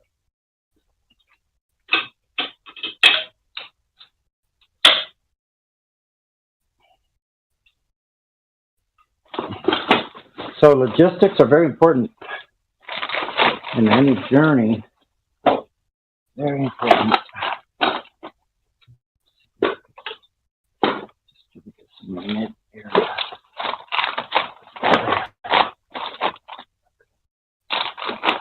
Lower is better. Okay.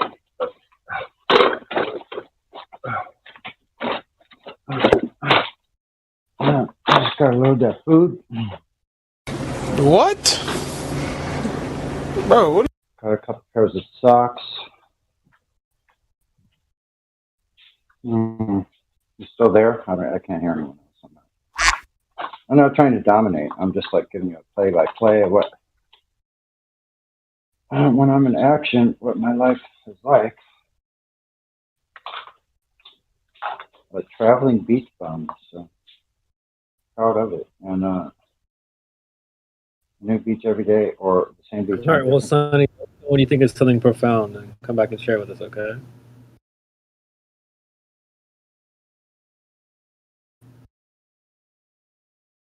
So wait, Satoshi, let me know something. Do you have access to the soundboard? Yeah, I don't know why. I didn't think that was playing through. I'm sorry. Well, no, that's good. We need to kind of test it out anyway. I think we need to have moderators or admins probably adjust some I settings. think anybody can do that.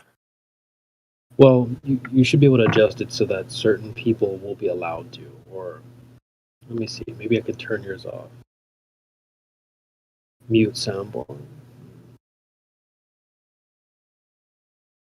It's probably a personal thing. Yeah, maybe we need to fix that.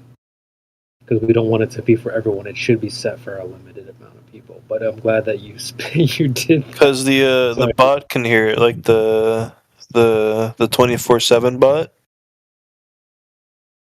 Yeah, played on. It'll be playing through that.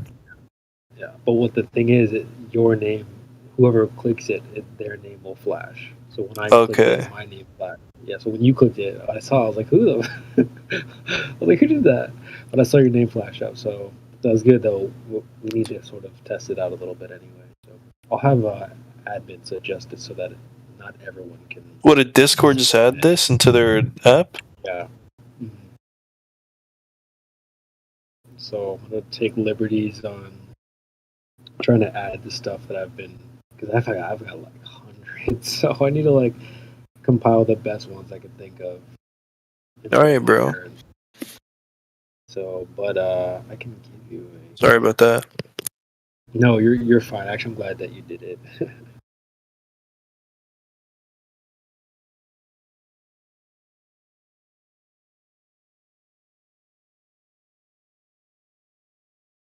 AB doesn't want you stealing his toy.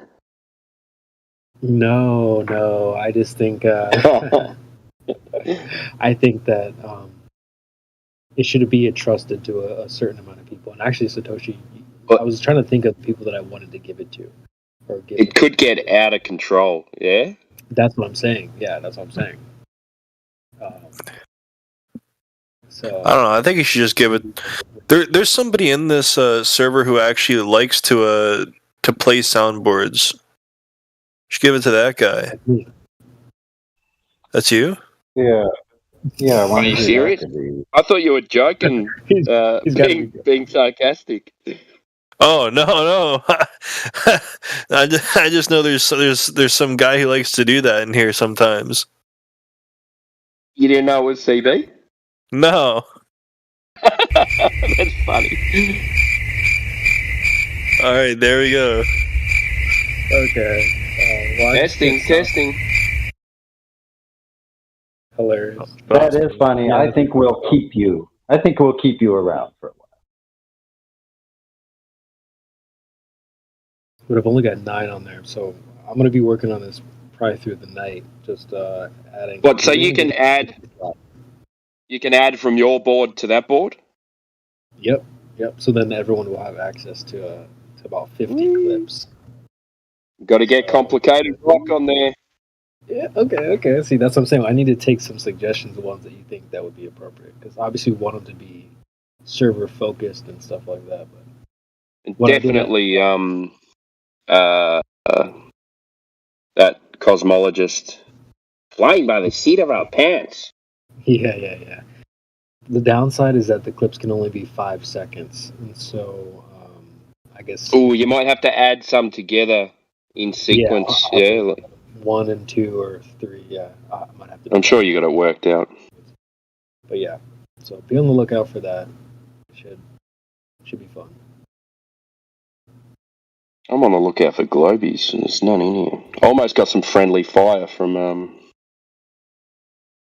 Took the bait. Oh, I was waiting for you to take. I was gonna play along, and I thought, can't be fun. Saturday morning here, and I really didn't want to start with an argument. And I don't think I can actually argue the globe anymore. I think it's good practice. I can argue against it.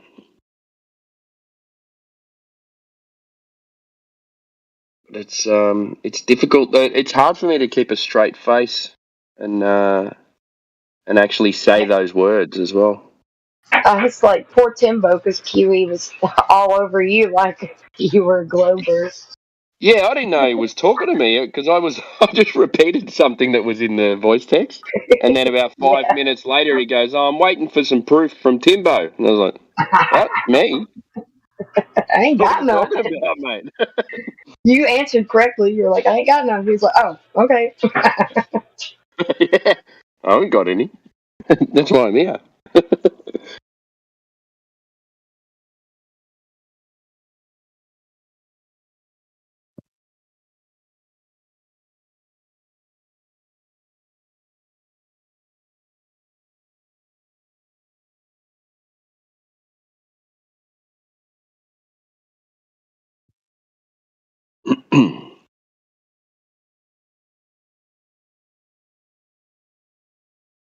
So we had an interesting chat with a young fellow, well, last night for me, or yesterday evening.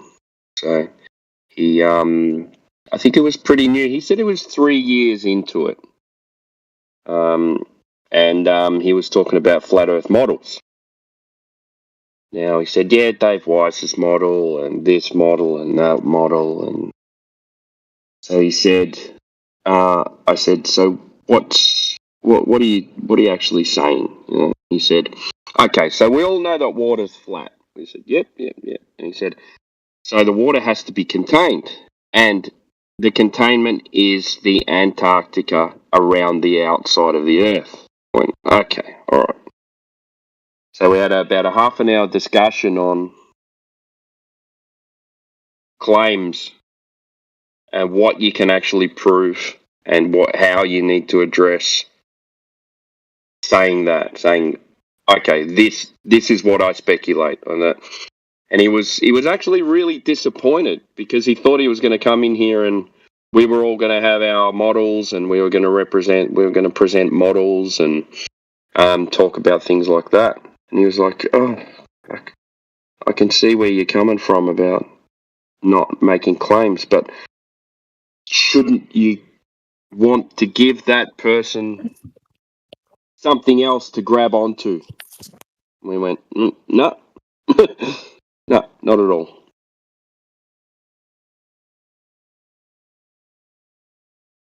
Now, does anyone disagree with what we did, or?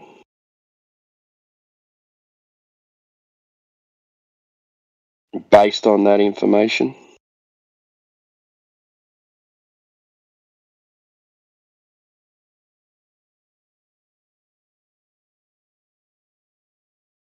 I guess not.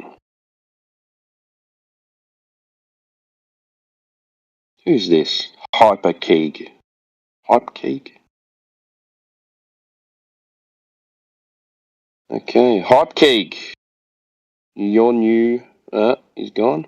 Oh no, there he is. I'm gonna... There's no one's talking. Hyperkeeg. Yeah, you've got control of your mic, mate. Say hello. Open your mic. Hey, how you going? Hi. How are you? I'm good. How'd you find your way to the server? I can't remember. I think it was in a different flat, or I think it was the Nathan Oakley server, and you set up like an invite or something. I joined. Okay, cool. So, what side are you on, mate? Not that you have to pick a side. You can be in the middle. You can be a glober. You can be a flat earther. You can be whatever you want at this stage. Tell us what you think of the place of where we live. I'm a glober. Ah, okay. No worries. So, Have you brought any proof or evidence of the globe with you today? No, not really. I was just joining this because I wasn't sure what this channel was. Okay, so this is a 24/7 Flat Earth channel. So we talk about, this is the best place to talk about Earth on Earth. Oh, okay. Oh, yeah. Julio. So, so you've come in today as a Glober, and you say you haven't brought any proof or evidence with you. So what would you like to talk about? I don't know. I was just coming to just check this out. I probably wasn't going to be here for very long. That's all right, mate. We're a friendly bunch, so let's have a chat. What makes you believe that you live on a globe? Probably. I don't really know. Probably like the. My main thing is that's probably interesting, isn't it? Eratosthenes experiment, I guess. The what? Sorry. The Eratosthenes experiment. Experiment. His with the two poles in the different areas. I don't know the exact. Some say it's a well. Some say it's sticks. Some say it's other things. So, how do we confirm that this experiment that you say is true, and does it work on a flat Earth and a globe Earth? Well, I mean, I haven't looked into too much detail. I've heard a lot of flat earthers have also told me that it does work on a flat Earth, so I'm not 100% sure. I haven't done the math myself yet. Okay, so what Eratosthenes? Do you know much about what Eratosthenes did?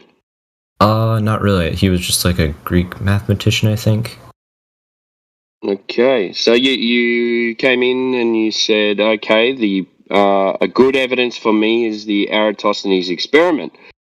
Now we're just trying to find out if you know what he did and why that proves globe Earth to you. Well, I know it, or I think it proved globe Earth because the way the rays of the sun would hit it, it was two different angles at the same time, but in two different locations. Instead of if, I guess, the sun was really far up above, it would just be two same angles, but since it's closer to on the flat Earth, I guess that doesn't matter. Okay, so the problem that Eratosthenes had was that he made a lot of assumptions. First assumption, spherical Earth. Second assumption, light rays come in parallel because the sun is, let's call it, an infinite distance away. Can you see anything that's a problem at the start of this observation that he's making when you're making two assumptions? What happens when you start something with an assumption? Well, I mean, don't most experiments start with an assumption, with a hypothesis? Well, no, they start with an observation. Oh, yeah, I got that mixed up. Yeah, no, that's all right, man. So, the Eratosthenes thing, so if you start with an assumption, so the first assumption, let's talk about that. So the Earth is a globe. All right. Yeah. So how did he come up with this assumption? Who before him proved that the Earth was a globe for him to have this assumption in the first place? I don't really know. You have to read. Neither does anybody. So we have a problem here that he's assuming that we live on a globe Earth, but he has no proof of it. And then he's assuming that the sun is the infinite distance away, and then assuming parallel light rays. So actually we've got three assumptions. And then his mate, or he, or whoever, went 500 miles away, or kilometers away, and to a different city. And they somehow measured the sun, measured the shadow at the same time of day, not having watches, not having known how far he's gone over mountains. No Snapchat. And yeah, I think they must have had mobile phones to say, okay, the sun is overhead now in Syene. Measure your angle. Quickly. Take a measurement. So In this case, if it works on a globe, on a flat Earth, can we throw this out as evidence for one or the other? I mean, well, if you just look at Eratosthenes' experience, like his doing of it, then yeah, but maybe if we did it in modern time, then maybe not. Okay, has anyone done this in modern time? Oh, there might be YouTube videos of it, I'm not sure. Okay. So, next proof.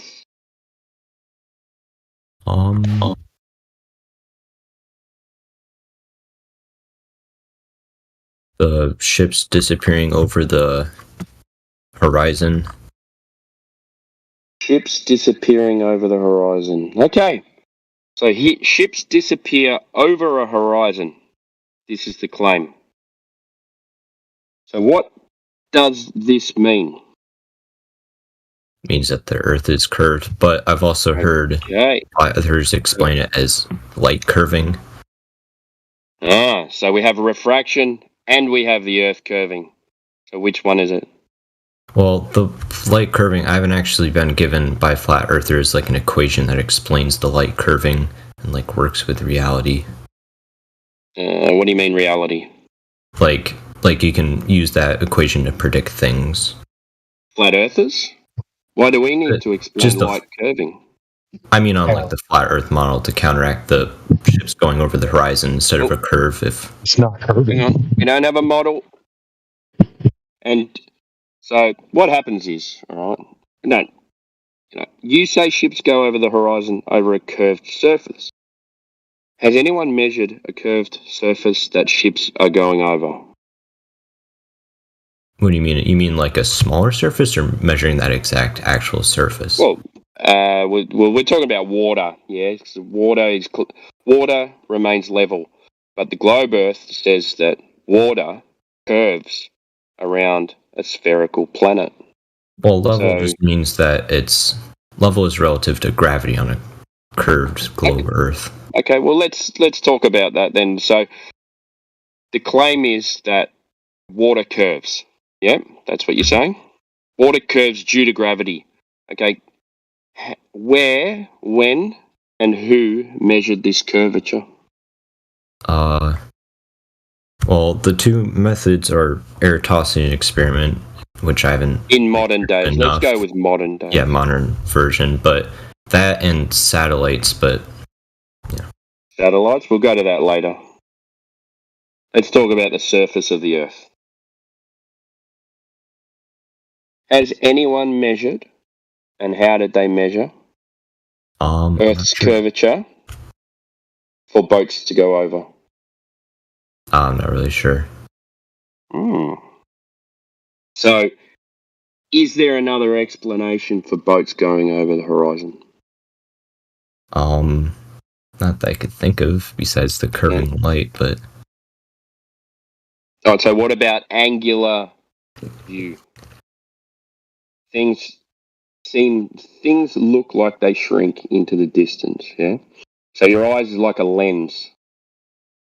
So as it goes further into the distance, it shrinks and then goes smaller and smaller and smaller until your eyes can't resolve it or a camera can't resolve it. And then you can't discern that object from where the water or where the land and the sky meet. Yeah, but like if you're looking at it with a camera, if you're looking at a ship go over the horizon and you're zooming on a camera and you keep watching, the bottom half will be like it will be disappearing from bottom up. And if it was just because of distance, then yeah. But at what distance is that going to start to take effect? I'm not sure. I haven't researched that, but well, wouldn't that start to take effect at a specific geometric distance on a globe if it's due to curve? Is this an open convo or one-on-one? Hold on. Brandon, hold on.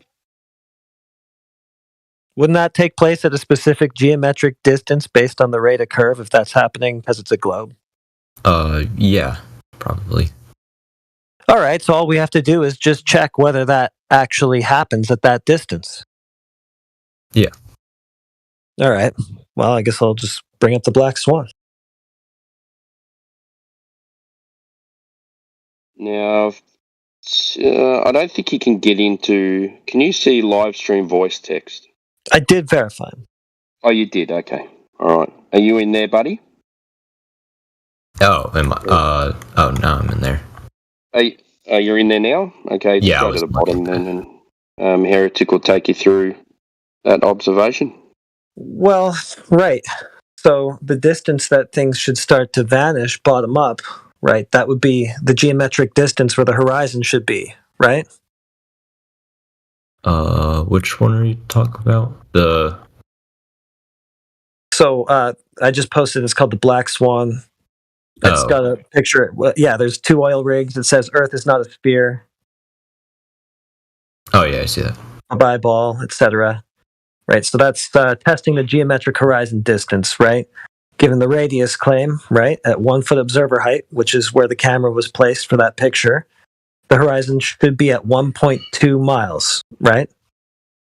That's the furthest distance over the sphere, right, that you should be able to see before it just curves out of your line of sight. You can't see the surface anymore.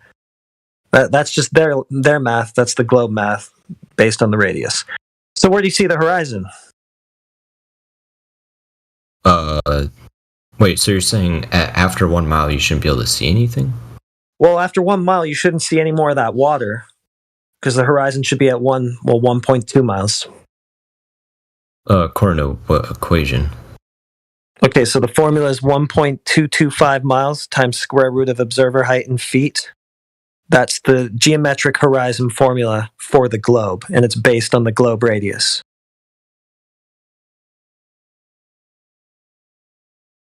I guess. I'm not really sure. I know. You probably haven't heard that before, but you can just verify that by looking at any horizon calculator, Earth curve calculator.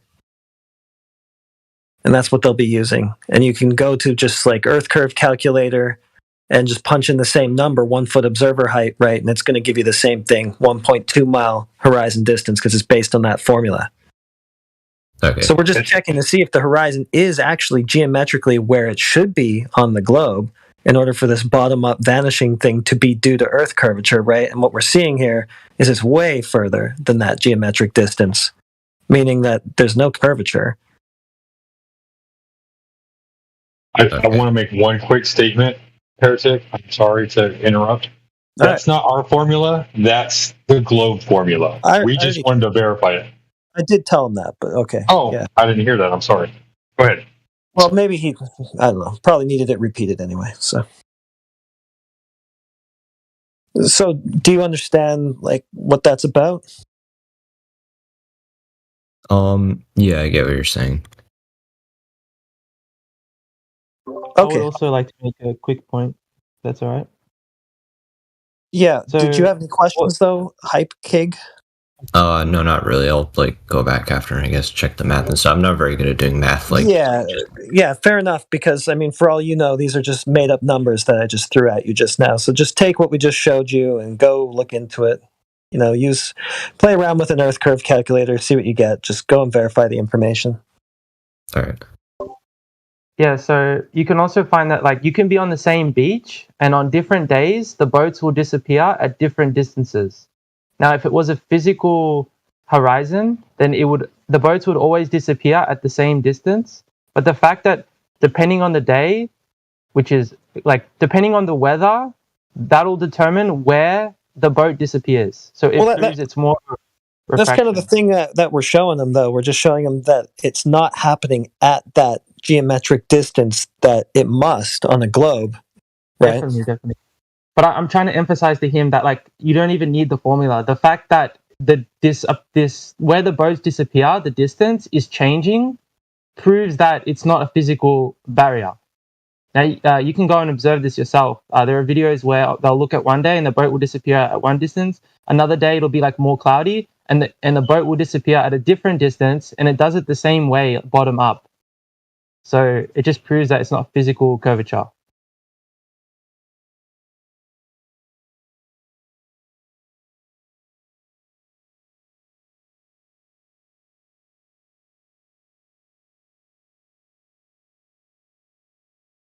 Right. Isn't there also another photo of that same spot on a different day? There's a lot of them. Maybe someone can send them. Where do you guys get the distance for these oil rigs? Like, how do you find those distance, how far they are? Coordinates of the rig compared to where the observer is.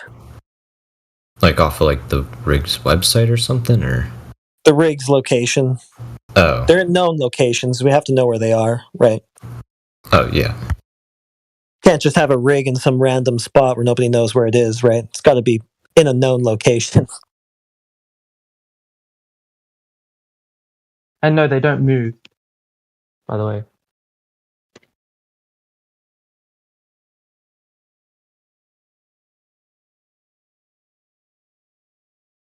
Are you sure the rigs aren't moving with the atmosphere of the Earth, and that's how you know that it's not rotating?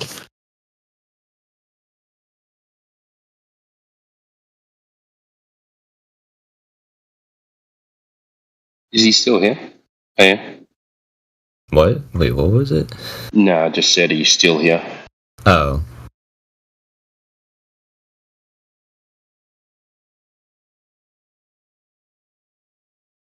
There's another claim as well that the Earth rotates 1,000 miles per hour. Have you heard this claim?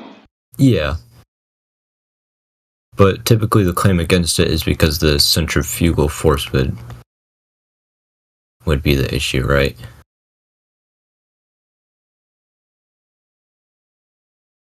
Well, you can just keep it simply and say, do you experience rotation? And has it been measured?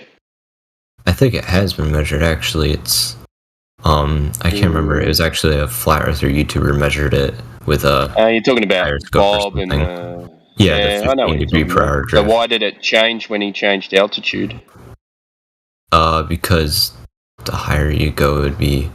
Actually, no, it would be the same. It did change? I didn't see the original video.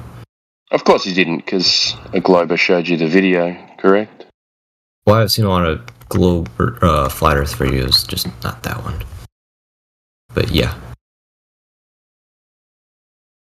So we can probably discount that one as well, because if it changed altitude, it would remain at 15 degrees per hour drift.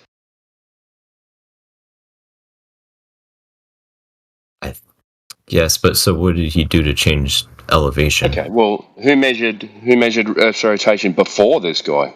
So they said it was rotating before him. He wasn't the first person to come up with Earth rotating. So who came up with it in the first place, and how did they measure it? I don't know.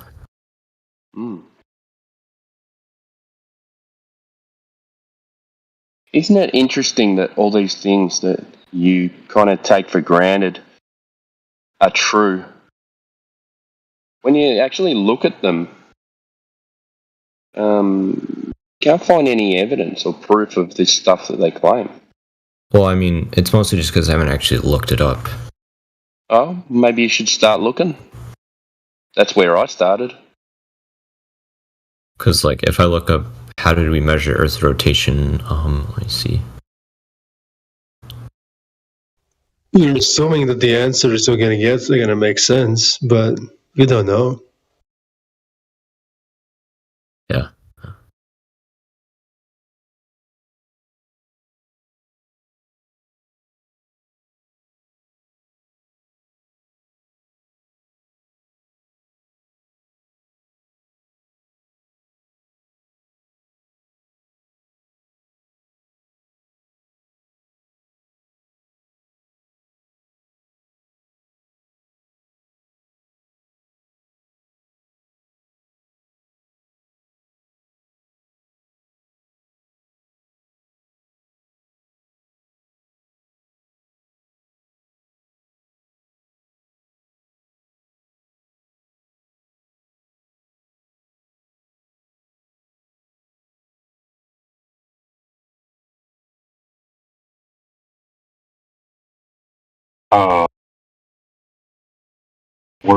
Where's Mayhem at?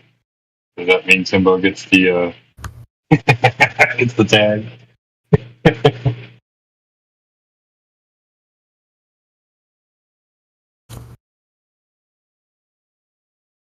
Good job, Simbo, and good job, Heretic.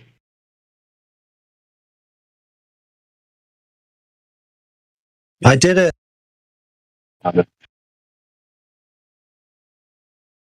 Where's who are we talking to again? Pipe Keeg. Pipe Keeg. Did he leave? No, I'm here. Nah, man, he didn't leave.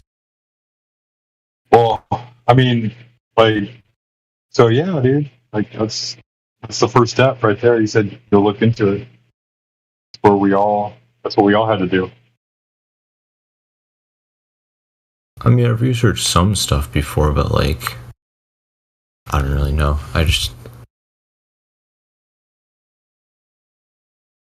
Well, since we established that there's no observable, measurable curvature anywhere, have you ever experienced any feeling of like spinning or any other kind of motions here on Earth? You mean the spinning of the Earth? I doubt you'd be able to feel it. It's 15 degrees per hour, which is pretty slow. How fast do you think that is? Well, it's where like the 1,000 miles per hour, whatever. But if you actually calculate the force of it, it's super small. I stuck you on some kind of a centrifugal type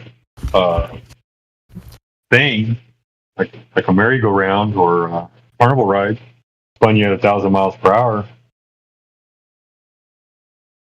Yeah, but if you use the centrifugal force like equation, wherever you plug in mass of the Earth and all of that stuff, it's much smaller compared to like gravity, since it's just such a slow angular speed.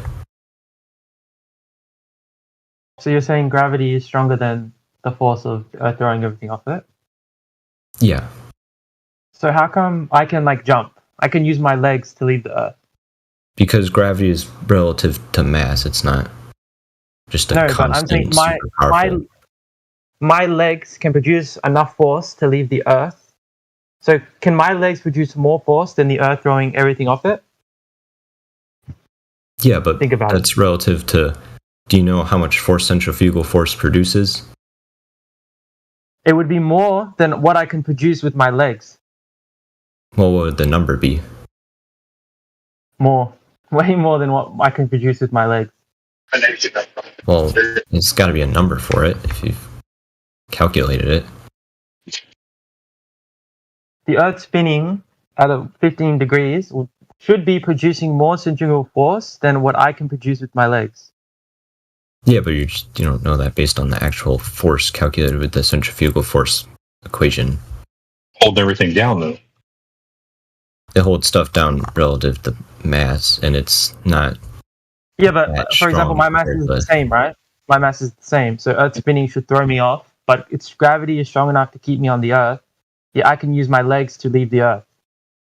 Yeah, how much force is your legs producing, and how much force is the centrifugal force? It would be way less than the Earth spinning. Yeah, but what's the actual number? I have no idea, man.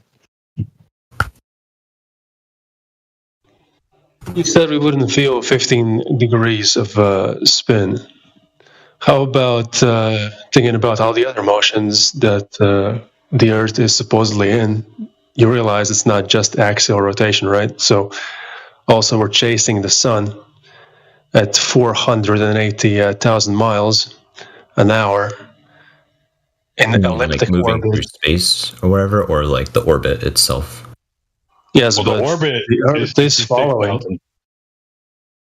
The Earth is being pulled after the sun, so it's staying in that system of the solar system, right? So it is following that speed as well, in that direction that the sun is going. So it is in elliptic orbits, which would require acceleration. Yeah, and how much force would that produce? Because that'd be producing a centrifugal force as well, right? Yes, and quite a lot at 480,000 miles an hour. Yeah, but what would be the force? Wait, what's that? I mean, there's a lot of mass behind it, right? Because that's even a slower degrees amount. Like, that's the Earth rotating is 15 degrees per hour, but now that you're rotating, that's even slower my bad. Why would it be slower at such a magnanimous speed? Such a ridiculous speed. Yeah, it's a fast speed, but it's not a high centrifugal force. I don't know what the force is, but I know it's definitely... So I think what you're doing is like you're looking at reality with the assumption that we're on a globe, and you're saying, well, nothing's being flown off, so these forces can't be strong enough. That's what I feel like. I'm just saying, because if you use the angular velocity of the Earth times the mass, you'd use the formula, the mass is less. I've seen it, I just can't remember exactly what the math is. But I'm sure if someone calculates it, it's probably less than... We can calculate it, now let's verify it physically. Well, physically, we're not flying off the Earth, and so then you also have the fact that, for example, like the atmosphere, the fact that space is a vacuum, right? So you have the force of the vacuum trying to steal all the oxygen. So you have Earth throwing everything off it, and you have the vacuum trying to pull the atmosphere. The vacuum just means that there's nothing there, and the gravity of the Earth is keeping the atmosphere on the Earth. So it's not, there's nothing pulling the atmosphere away, because the gravity of the Earth is keeping the atmosphere. What about entropy? What? What about entropy? Entropy? I don't know what you mean. Like when you have a high pressure system next to a low pressure system, they equal out.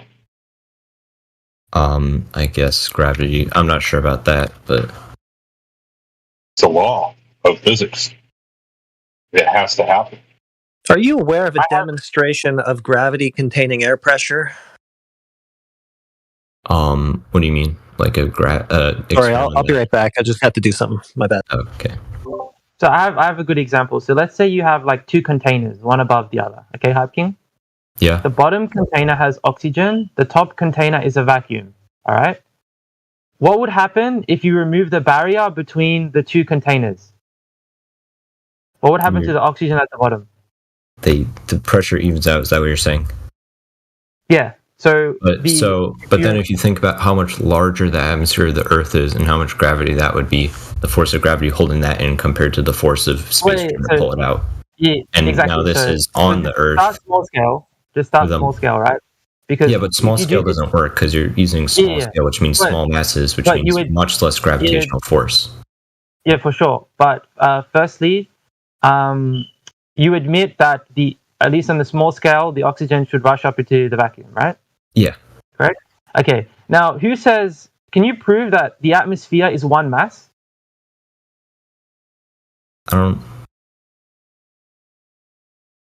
don't think I can't remember exactly how gravity works, but I'm pretty sure it doesn't just like... Because we know the atmosphere isn't one mass. It's a bunch of free particles.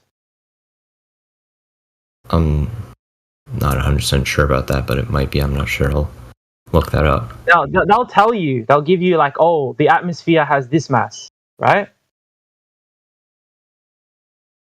Everything has mass, right? Number. I mean, the atmosphere needs to have a mass for their gravity to work, but in reality, the atmosphere doesn't have a mass. The number they give you for the atmosphere to justify the fact that it stays with the Earth would leave everything crushed. Like, right now, like it's like so much weight, you should be a pancake on the ground. So they'll say the atmosphere has this mass, but you can't feel it, you can't observe it, you can't test it. It's just a number. Are you sure you can't? Have you researched experiments and stuff that could be doing this?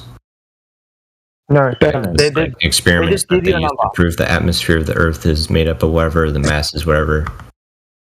I think that's called spectroscopy or something. I'm not sure. Experiments are a good point to bring up, though.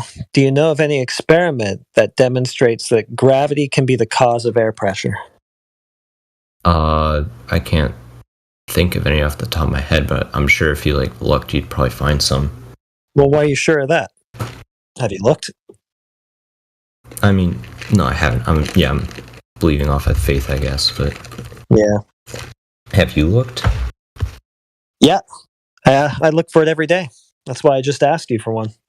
Have you looked on Google Scholar and stuff for a scientific paper about it? Well, mostly I just ask the Globers who come here and claim that gravity contains air pressure, and they never provide any experiment that demonstrates that. So on we go. Globers aren't really, scientists with degrees who write scientific papers and stuff. So if you actually like research on like Google Scholar and like credited sources and stuff, I'm sure you'd find better experiments than. But don't people talk like to me. Glover. They don't know what they're talking about. Okay. What is the definition of science? I don't know the exact definition of science. We've been talking to a lot of guys with master's degrees, PhDs and the like. So these are the guys. You can come on here. I mean, I've been talking to them. I don't know what they've been doing in here, but Yeah, nobody's ever provided such a demonstration. At the higher level, they'll just tell us that, of course, there isn't one, that they would need a body the size of the planet Earth that they're begging the question of in order to demonstrate it. So what we're asking for, they say, is impossible. Okay, wait. Back to that PhD thing. What do these people have PhDs in? It doesn't really matter. Kind of does, because PhD could be like a PhD in... Appeal to credentials, though. I mean, all that really matters is... Yeah, really. I mean, can you get like a PhD in like English or something? I'm not sure. You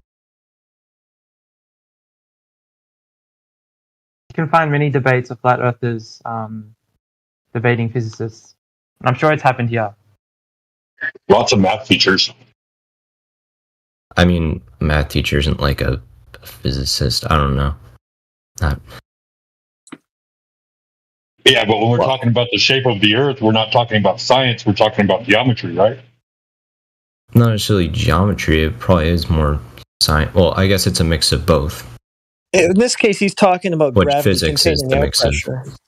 That would be physics, which is a mix but of science and math, I guess. Is it physics, though? Like, if there's no physical demonstration of the phenomenon, can that rightly be called physics?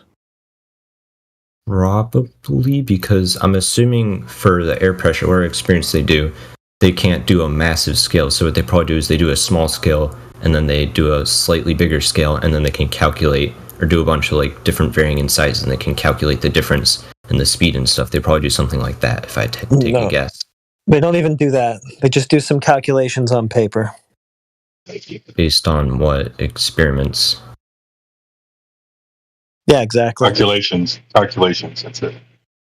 Yeah, but like, what experience do you have? Like, can you like in the chat thing like post based on what experiments? You said it yourself. Exactly. Well, you said that the experiments are just on paper or something. Well, that's Go Google it. Go do the research on it. Google it. They literally this, but you just only said do that calculations. Yeah, and where do they do those calculations? You have like an example of them just doing calculations? Oh, yeah, general relativity. That's general relativity, isn't that just like a... Yeah, but I mean, like, they do specific experiments for specific things in physics. They don't just write stuff on a paper and then post That's my point. That's my point. There isn't a specific experiment actually physically demonstrating gravity as a container for air pressure, right? So there's no experiment for that. Like doing an experiment, you follow the scientific method, right? Yeah. Well, here's an experiment that I'll admit ahead of time I haven't done myself. I have kind of looked at it, and I feel like it kind of makes sense, but like the Cavendish experiment, I feel like that's like a proof for like gravity, at least. So what's the independent variable in that? I can't remember. I haven't looked into it that much, but I look up. I mean, you got to have an independent variable in order to have a science experiment. There isn't one. Yeah, there isn't an IV in that. Yeah, What was and the what's dependent variable in it? Sorry? What was the dependent variable? torsion bar twist? What? Torsion rod twist. Okay. Yeah, exactly. Nothing Oh, to wait, do with air so the- pressure. So how did we get to here? Because I was just talking about gravity. Yeah, but we were asking for a demonstration of gravity being the cause of air pressure, right? Or containing air pressure. Physical demonstration. Clearly, Cavendish isn't going to do anything to demonstrate that, right? Well, it just demonstrates gravity, and I feel like that kind of... Does it? Yeah, because the lead balls or whatever attracted each other. Well, then gravity must be the IV, but you just said you didn't know what that was. What do you mean IV? What? The independent variable. The independent. Yeah, I said I didn't know, but if I'm guessing, then it probably was the gravity, the distance where between the balls, or and how far they got to each other, or whatever, based on the gravity. Like, I don't know. So then the supposed cause would be distance between the balls? No, I'm saying independent variable is the result of the experiment, right? Like whatever the outcome is. No. Cause. The supposed Oh, cause. no, that's the dependent variable is the outcome, right? Oh my God. The dependent variables are the things that are in the experiment. The independent variable is the thing you manipulate. Okay, so let me think of something really quick. Never mind. Dude, you got an effect. You got an effect. It's the dependent variable is your effect. The independent variable is the cause of the effect. Yeah, okay, so for the Cavendish experiment, or never mind. The Cavendish experiment, you said that didn't matter, so. Well, go ahead, read what it said. About that experiment, did they like try to use different masses, different, I don't know, like different masses of the balls, different metals, different... I don't know, I didn't research it that much. Or they just use one? I didn't research it that much. Like, did they say, oh, if we use these two masses, this is the attraction. If we use these two masses, this is the attraction. Like, did they play around like that? I don't know if that would make it a better experiment.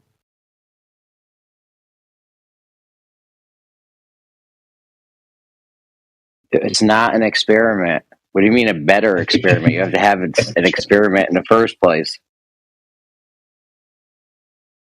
Well, if you change things up, you can eliminate certain things. Are you Googling like how to debunk flat Earth? Just out of curiosity. Are you asking me? Yeah. No, I'm like doing research like you guys were telling me to do. I think Hypecake's pretty cool. He's chill. No, I like him. I like him. You're being honest. I just assume that like you came in here and you kind of have an idea on how to use a search engine, fairly well. You seem pretty intelligent, so you're probably like Googling like different things that might debunk the flat Earth. No, I was literally just looking up the Cavendish experiment thing because I really haven't researched it that much. So I was wondering like how you would actually do it yourself. Dude, it's not an experiment. It's not an experiment. Let's get that straight right off the rip. Referring to as an experiment for purposes, I don't know. What would I call it if it's not an experiment? Just the Cavendish thing? If you can call it an observation, it's just an observation, but that's if you can call it that. You're seeing something happen, but it's not an experiment. They don't manipulate anything to show the cause of the effect. Call it a parlor trick. Yeah, I'm not calling it an experiment. I was literally just referring to what it is. Or not what it is, but like what I was talking about. We call it a parlor trick, but yeah, for you to prove gravity with the Cavendish, gravity would have to be the independent variable for to prove that gravity is a thing. Hey, Flatsy. Hey, what's up?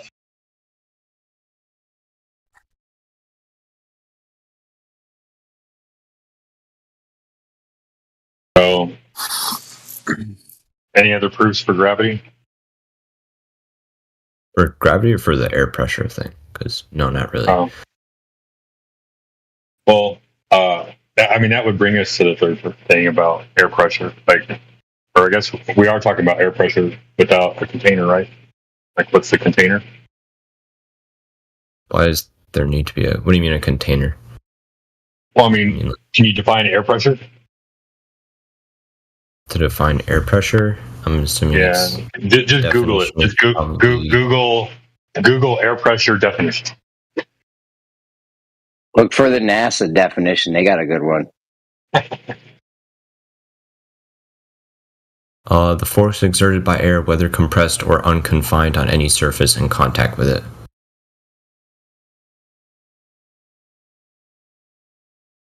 That's from dictionary.com. So how do we have air pressure in a vacuum? Because, you mean like why doesn't our atmosphere get sucked off, or? Why doesn't it fill the vacuum?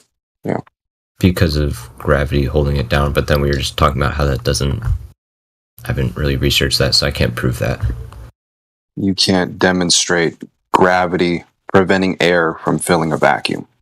I can't prove it. I don't know if other people have proved it. No one can prove it. Yeah, no one can.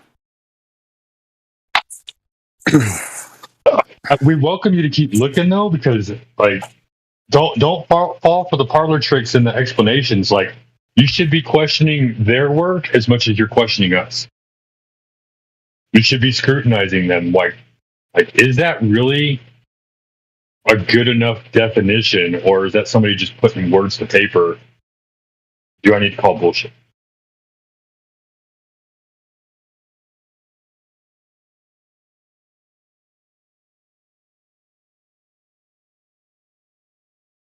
I don't know. What do you think? I don't know. My main thing is I don't really have much knowledge in physics because it's been a while since I've taken a physics class or anything like that. Well, what's physics? What's the definition of physics? I have no idea. I'll look it up, I guess.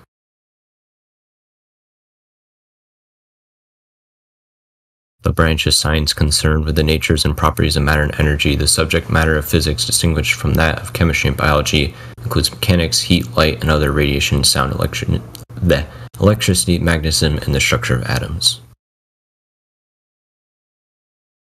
So, in other words, the study of the natural and physical world, right? I probably just the physical world. I feel like the natural world would be more just like broad. Probably just the physical world, I guess. I guess that's basically the same thing. Well, nature being like what we observe and interact with on a daily basis. Because I mean, you don't interact with anything in outer space, right? You don't really know what substance.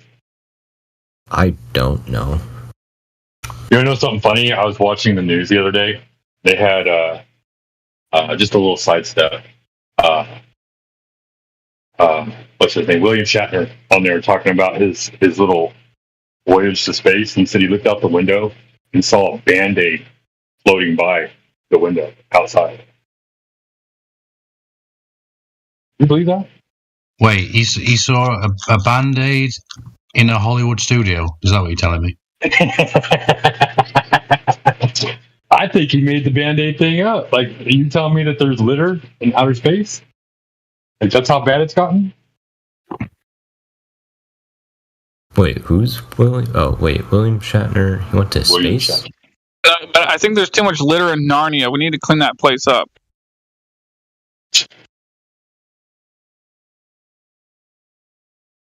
Yeah, you can Google that if you want. But anyway. Well, and this thing of like him, so if they were trying to hide the flat or not flat Earth, the Earth not being a globe, why would he mention that? Or why would... Because clearly he would be in on it. Why would he mention that there's a Band-Aid out there if that was clearly something very odd to be in space? Well, dude, I was just making a joke. I should have done the bum after it. I was making a joke. You know what I'm saying?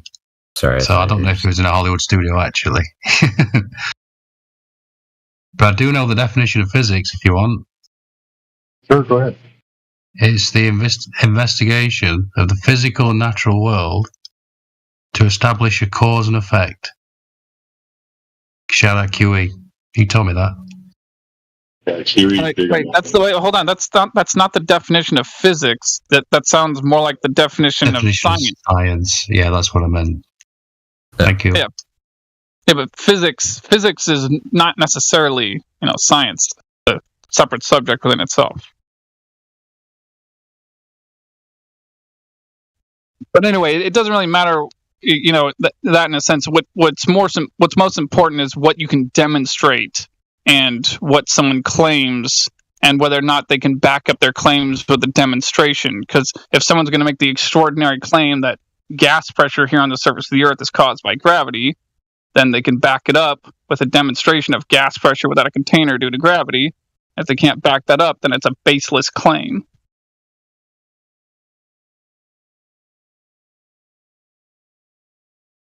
Yeah, I'm not sure. I'll research that, I guess, once we're done with this.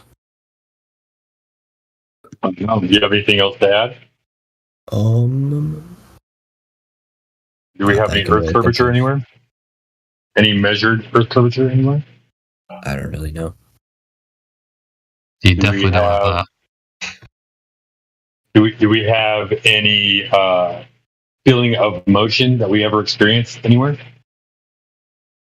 No, we haven't experienced a feeling of motion. No. Right. Can you demonstrate gas pressure without a container? Maybe. Do you think your house is moving? I'm going with CB's questions. Well, maybe let's just get clarification on this. He said maybe. Maybe is a no thus far. I just said I don't know because I haven't researched anything. That would be a no. That would not be a demonstration, so that would just mean no. No, I'm saying I haven't. I'm not saying there isn't any. Yeah, that's not a demonstration. You're going to have to give me, if you're going to say maybe, you're going to have to give me a demonstration. Like I want a demonstration. You say maybe. What did I say maybe on? Gas pressure without a container. No, I meant like maybe there was an experiment out there. I don't know. But that's what I'm saying. You've got to be careful when you use that word experiment, especially in these servers, because they'll pick you up on it straight away of walking you through the scientific method. And if it's not been through that, then it's not technically an experiment, is it? My whole thing is I'm just saying I don't know because I haven't researched if there's experiments or not and what. Because if I said no, that implies I have researched it and I know for a fact that there are no experiments whatsoever. No, well, not necessarily. We're just asking, like, can you demonstrate that? No, I cannot. Okay, yeah. Thank you. So basically what you told me just now is that you don't know of anything out there that tells you that the Earth is curving anywhere. There's never been any kind of observation, no kind of measurement to your knowledge. You're telling me that there is no feeling of motion that you've ever experienced in your entire life. You don't know anybody else that has ever had that feeling of motion or been able to observe it or measure it. Well, I pointed out earlier you wouldn't be able to feel the motion. Is there any observation or any experiment that can be done to show that there's motion? Well,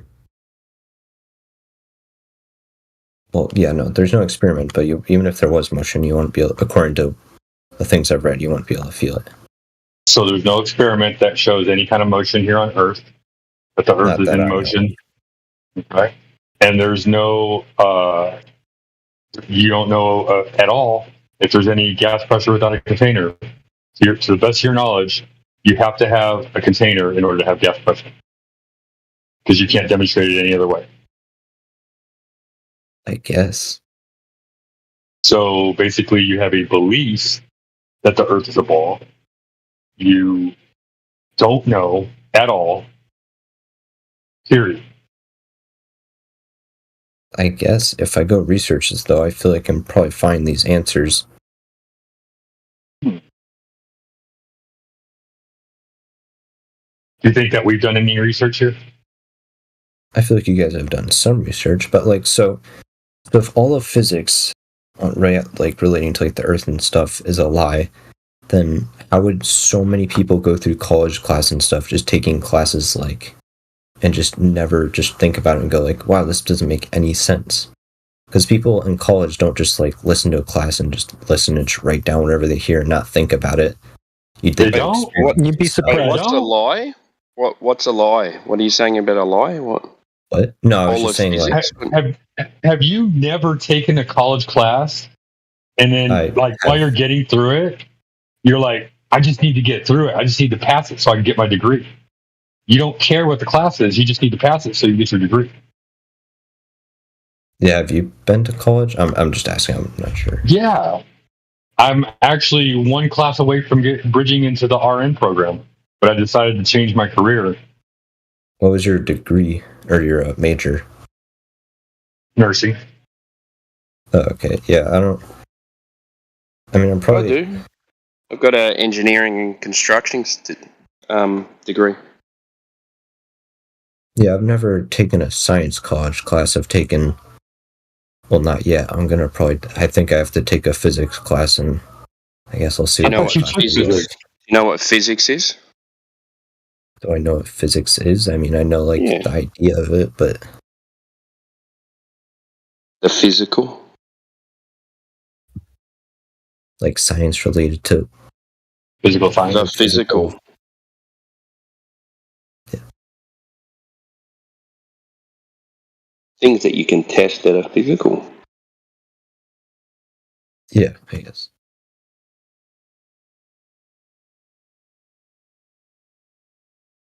Like a physical experiment would be like, if I exhale, I will push air out of my body. So what's the independent variable? My diaphragm. I have to innervate my diaphragm in order to expel air in and out of my lungs to move air. That's physical science right there.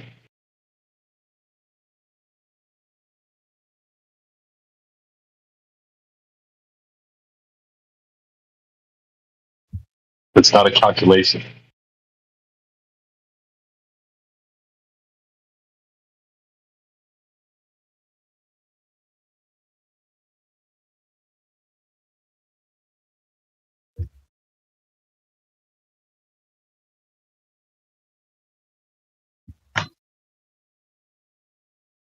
Did someone drop a pin?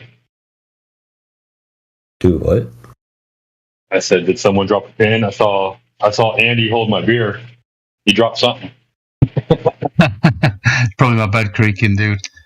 It's like 2:35 in the morning here, so pretty tired. So do you understand, Hype, that nobody has ever physically demonstrated the Earth being a globe? Ever. Well, the only evidence for that is just your word versus the stuff I haven't researched. So, like, I don't know. You can research your little panties off, but you're not going to find anything. Yeah, it's what he says. This been around for a while. It's I what feel he like the whole said. flat Earth thing is don't just take people's word for things. Right. Sure, don't. Yes, I'm going to go research after this. All right. I guess we'll see you in a couple of years, right? Hey, can I ask him something? What reason do I have to doubt that the Earth is flat? What reason to doubt the Earth is flat? Because I'm right here. I'm in my car and I'm going up the hill, and I know that eventually I'm gonna go downhill, and that's not flat. No, because he saw it on TV. That's why. I mean, why would I think that the Earth is a label, flat, a description? That's just stupid. It's level.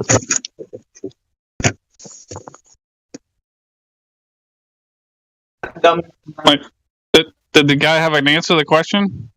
Me or wait? No, I answered it. You asked the question. I answered it. Oh, I meant the other guy to answer it. Like why the Earth is flat? Sorry. Isn't the flat Earth? Yeah, tell him why you don't think the Earth is a term, flat. Tell him. We're talking over him now. Hi. Are you talking whether the Earth is like a 2D plane flat, like the literal thing? You're talking about 2D. No. I just mean four words, 4 letters on a piece of paper. Why don't you think that the Earth is that? That's not what I was trying to ask him. Are you trying to ask him that, Jen? So be more specific. Do I really need to? That's what I'm getting. Yeah, Jimsy, you should take a chill pill. No. How about no? You take a chill well, anyway, back to the question. I'm pretty sure the guy understood what I meant, which is what's important, that he understands what I mean. So what reason do I have to doubt that the Earth is flat?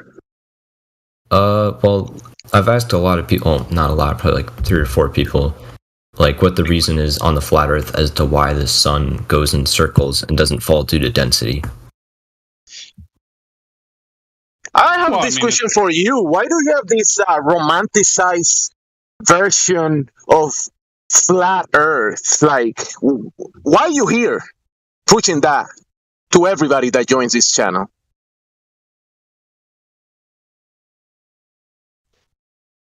Was that a question to him or me, Jemsy? To you. That was a question to me.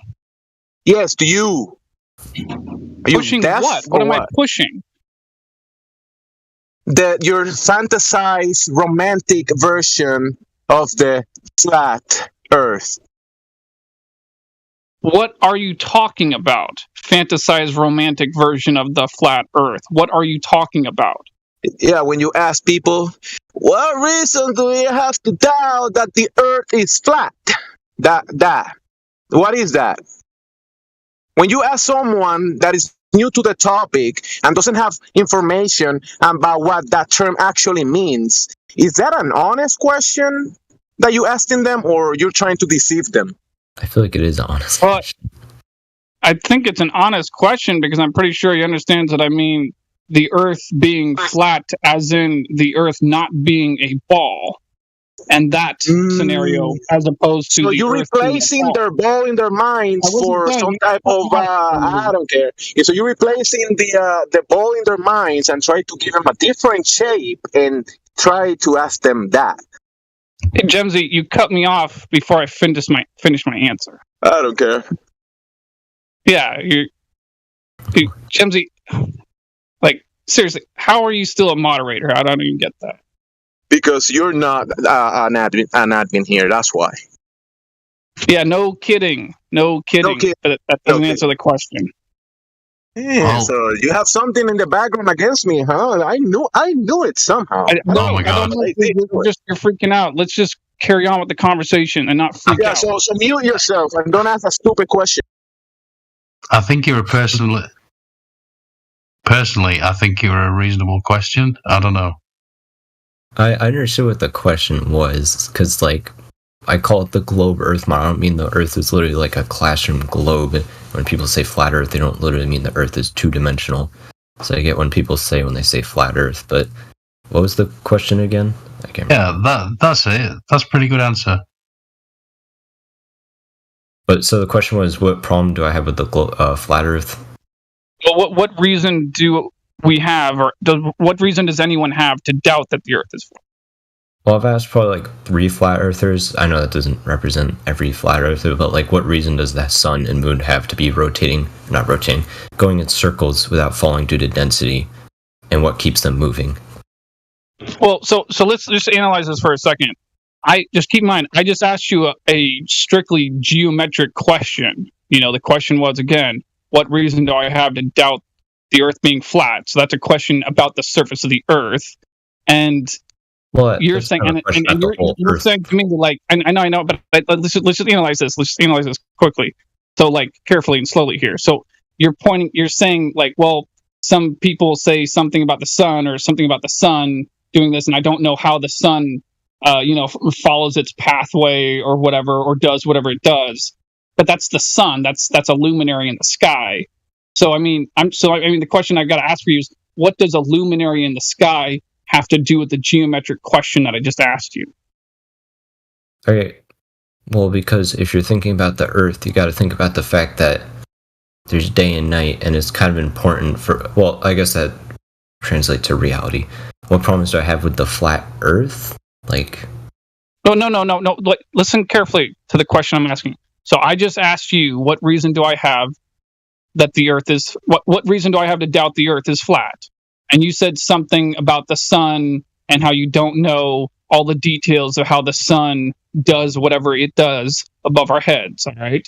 And Now I'm saying to you, I asked you a geometric question, a question that has only to do with geometry of the surface of the Earth, and you're saying something about the sun, which is a light in the sky, which does its own thing, which is an entirely separate subject within itself, entirely separate subject, and has nothing at all to do whatsoever with the geometry of the surface of the Earth. So it's like, so I'm just saying, like, flat, the sun flat geometry. Flat geometry. Tell me that.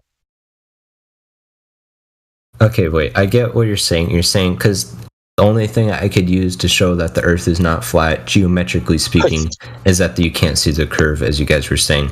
But what I'm saying is that if you kind of look at the flat Earth in a whole, because, if the Earth is flat, it can't be the same sun situation as in the globe model. So it has to be different. You're saying it's luminaries. And I was just saying, I don't really, understand that. I feel like there isn't a good answer for as to why. Because the flat Earth thing I have seen is that it's a local sun. It's moving around or whatever. But what you're saying is not that. You're just saying that, the only thing I can really use to prove that the Earth is not flat, geometrically speaking, is by seeing a curve. Well, right. No. To be a little more specific than that, to measure it and detect curvature directly.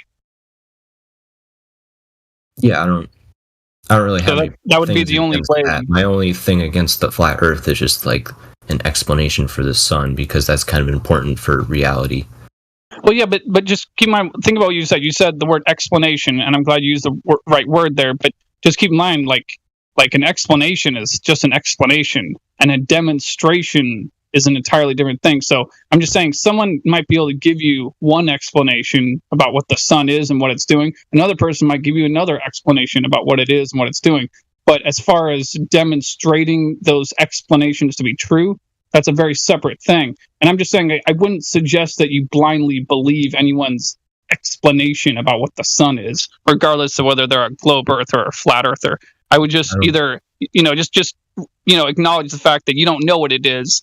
And maybe, hopefully, one day you will in the future, but, I wouldn't expect that anytime soon. What I meant was, an explanation. I meant like a scientific reason for the sun and flat Earth. But I think you guys said earlier that there's no flat Earth model, whatever, or something like that. I think. There is a flat Earth model. He's gonna give you. Go ahead. Orion, give him the flat Earth model. Since the Earth is flat, go ahead, give him the model. Say hi, Pete. What have they told you? What have they told you about the Earth being a globe, as far as like what's convincing from the scientific community, as you say, from the sun? Like, what have they told you about the sun that's so convincing to you? On the globe? I thought we were talking about the flat Earth model. No. I'm talking about like you said that you're asking for an explanation from the flat Earth side, but I'm asking you from the side of the globe. What is convincing you that they sound so scientific when they talk about the sun? Well, I've already admitted that I don't know exactly what reasons. I've already admitted that I don't know what reasons there are to believe the globe model, and I don't have any right now until I do more research. So as of right now, I guess I'm on the fence. But then we moved to the flat Earth, so I was asking what the flat Earth model is, an explanation for the sun, because I feel like that's kind of important for reality. The day. Why do people need to explain to you what the sun is for you to believe what reality is? Scientific reason, because you can't say that. Why does somebody have to give you a scientific reason for you to understand that reality is still real without them having to explain what the scientific reason for the sun is? I'm not saying that it proves reality is real. I'm saying to prove that the Earth is not prove that the Earth is flat, but it's kind of important for the model of the flat Earth. Why is it important? Like, you need to give me a valid reason why it's important.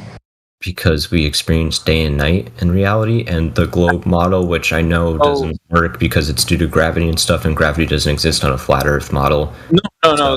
The sun operates the way it does. We all observe it doing what it's doing. But what other explanation do you need other than our observation being that we see the sun coming to our proximity, wherever you are, and then going away? Like, what other thing do you need to hear? Like, is there something, an explanation? The reason it's a model is because there's an explanation. So you can't really call it a flat Earth model if you don't have an explanation for most things that matter to reality in that model, like things that the sun. And that's exactly what the problem is. People start throwing these terms and tell you the Earth is flat, and that's geometry, like it's some type of universal truth. And now you're having this issue that in your mind you're fighting that. You're fighting this imaginary thing that someone else told you. That's what you're fighting right now. I'm not fighting it. I literally just, because in the beginning someone said that there is no flat Earth model or something. And I was like, exactly, okay, because reality, there is no flat Earth model because it's flat, and this description and this stuff that you trying to conceive in your mind and fighting against it somehow. Well, this is not what can be demonstrated. This is not the reality that you live on. It's not in your mind that you have to go and find it. It's not there. You're not gonna find it there inside of your head. Yeah. By the way, dude, as well, there's no globe Earth model either. I mean, models don't mean anything really anyway, but there's no globe Earth model either. I'm not saying there's a globe Earth model. I'm just saying, if you have the flat Earth, you gotta, you can't claim that there's a flat Earth if you don't have an explanation for. No, that's you saying that we can't claim the Earth is flat, but for all intents and purposes, people navigate over this plane as is a flat stationary plane, so it's not moving and there is no curvature. but we're not telling you that the entire Earth realm is like, we're not going to give you a conceptualization so that it can satisfy your itch to want to know what the entire Earth realm is. And that's what you want right now. You want to conceptualize it. Wait, and so the globe Earth model, you want me to just say the Earth is flat? When people tell you, hey, it's not a globe. When people tell you it's not a globe, and then you question, what are you? A flat earther, right? That's an emotional reaction that you're having that has been programmed into you. So you question someone else's because they are questioning what you believe.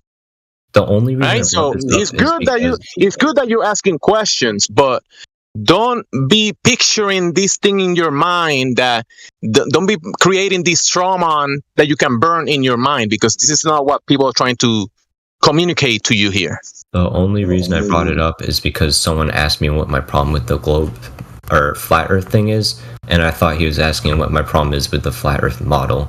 So I got that mixed up. That's literally the only reason I brought it up.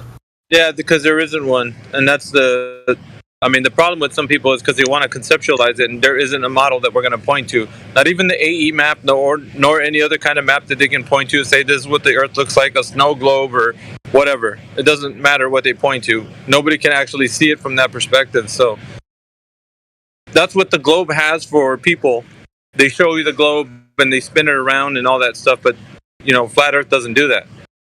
Nobody's gonna. Of course, there is a lot of people that would like to conceptualize it and speculate, but there's nothing out there, like as you put it, scientifically or otherwise, that can actually point you to in the direction of saying, like, let's look at a model. That's not going to happen. And if that's preventing you from actually understanding, then that's a barrier that you're going to have to deal with, because it's nothing that stops people from understanding that this world is exactly what they experience it. So basically, your only reason for not actually understanding this is because you can't conceptualize it. That's the only barrier you're telling the group right now. Because I can't conceptualize the flat Earth, I'm not going to be able to understand it. No, it's not my barrier. My barrier is literally just because I haven't actually done the research for a globe Earth model. So, like, if I actually do the research and I can't find anything, then I'm not going to just automatically believe flat Earth because I haven't done the research. That's not the point of what everybody's saying here, though. But also, when I was listening to your conversation, you were saying a lot of things about I don't know. Like, and when they were asking you questions about the globe, you were saying I don't know, but you kept on kind of defending your points as if you like. Well, they would have all these calculations for refraction. And I was listening to you, and I was picking up on the words that you were saying. You don't know anything about the globe. So you say calculations and all these other things, but if I was to press you on it right now, you wouldn't be able to give any of the calculations up to me. You just think that because somebody did the work somewhere and they figured it out. That's no, common. I don't think at all, dude. That's literally, we just had this whole massive conversation of me admitting I haven't done the research. I don't know. I don't, like, as of right now, I'm on the fence, I guess. So until I go do the research, I'm not going to just automatically believe the flat Earth model. I'm not nobody's anything right now. That either. Nobody's asking you to do that, but I'm saying you have to consider the information. The information that everybody's talking about here, just consider it. By no means, like, jump with 2 feet into this. Like, I mean, nobody should be doing that anyways. But consider the information, and from the globe part, like, you shouldn't defend any points if you don't know anything. Like, you should be intellectually honest and say, like, I don't know. Like, I did say I don't know. I'm not defending anything anymore. That's good. Now that's a good place to start. That was like 10 minutes ago. I just said, I don't know. That is a better position, because if you come here with a shield and a sword and try to be like, I am this model protector and superhero, yeah, that's not gonna work out. I just came here because I didn't know what this channel was, and I joined, and then well, check it out, man. Like, you're welcome to stay here, and also pay attention to the other conversations that we have with other people, because I think you'll glean a lot of information from how other people come in here and ask questions, and you'll probably be like, man, I was going to ask that question, so just keep an ear out to, like, the conversations. Okay. Anyway. Welcome to Flat Earth. What else we got in here? What's up, Jemsy? Hey, I got to get back to work, but you guys are holding it down, like, big time tonight. Heaven is up, bro. Heaven. Heaven ain't too far away.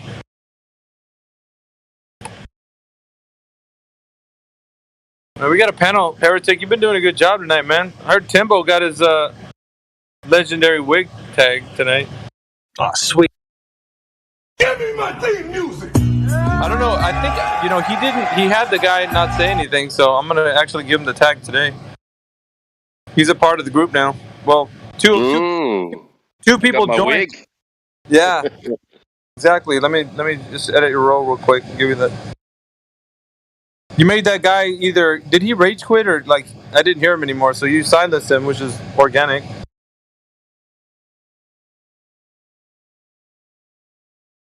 Yeah, I was going to clip it. I was like, well, tonight, I think there's about 4 wig snatches for sure. Freaking Quantum Eraser made that guy snatch his own wig. That was funny as hell, man. It was so cool. The way he called it out was hilarious, too. You snatched your own wig. You snatched your own damn wig. Shit. That was funny. Anyway, I better get back to work. Because I'll be having too much fun being on here. Ah, great. Peace out, bro. Later, brother.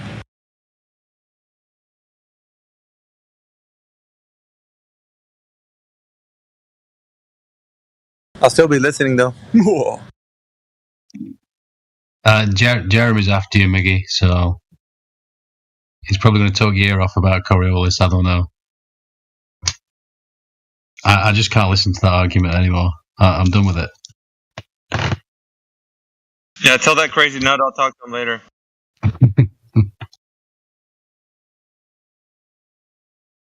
Coriolis. You mean the apparent deflection of something going straight, but us moving underneath it?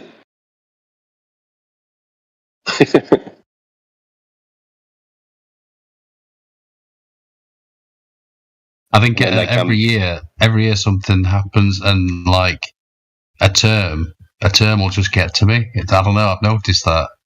Coriolis. And reference frame, I think, is the one in the Coriolis argument. God, if I have to hear somebody saying reference frame about 50 times, half an hour, I'm I'm done. You need 2 reference frames for that. You know, that one, yeah?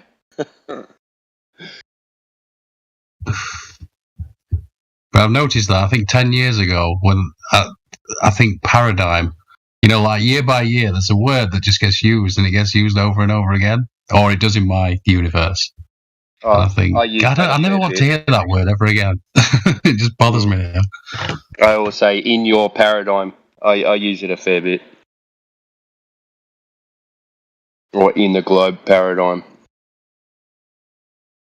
I guess it's just one of the, people say sometimes, I don't know, they made that movie, didn't they, where they said, there's this number, and I keep seeing it over and over again, and whatever. I think it's like that. I'm just like, I don't want to hear that word anymore, and then, yeah, it's fine now. But, oh my god, Rumpus has not changed one bit, it's still the same. It's just hard to listen to, that dude. I deleted all those other servers. What did I keep?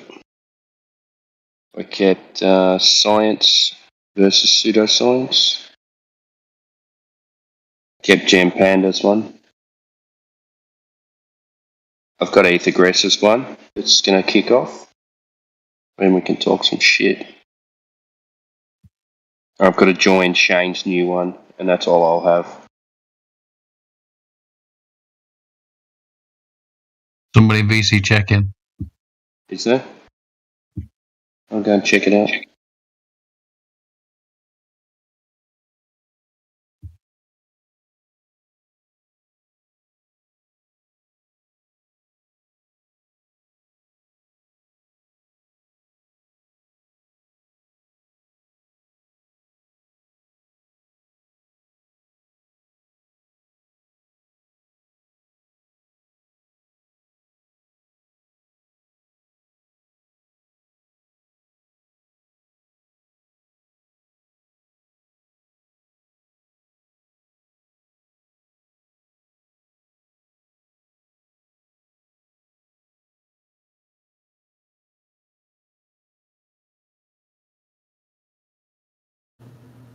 Satoshi, are you there?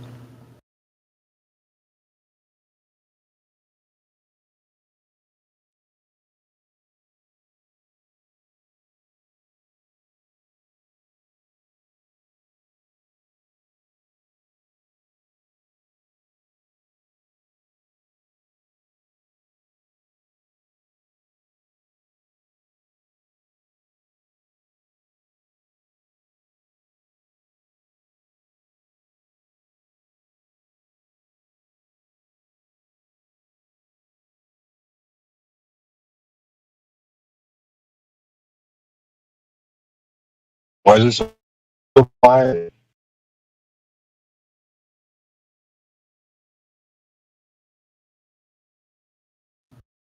Hard at work right now, sheepdog.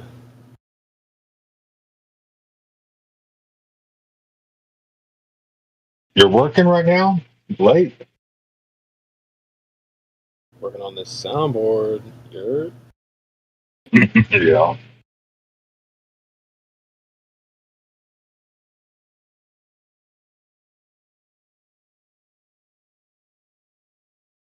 Hey, I got another soundboard for you, CB. I don't know if it's 5 seconds though. Probably not. But whenever you get like a group of people coming in here and they're all following one person's lead, you should play Pinky in the Brain. That's funny. What are we going to do tonight, Brain? So what they do with soundboard anyway, CB? They're just having the mods use it or disabling it altogether. I think I'm gonna recruit my hand. I'm gonna hand pick some people who I think would be trusted. I've already picked a few people I think would be good with it. Why, you want in? I'm not too bothered, to be honest. I don't. Whatever. I quite like the drum though. Maybe if I chuck out some dad jokes or something, I don't know. Oh, you mean the this? Yeah. That's a pretty good one. I like it.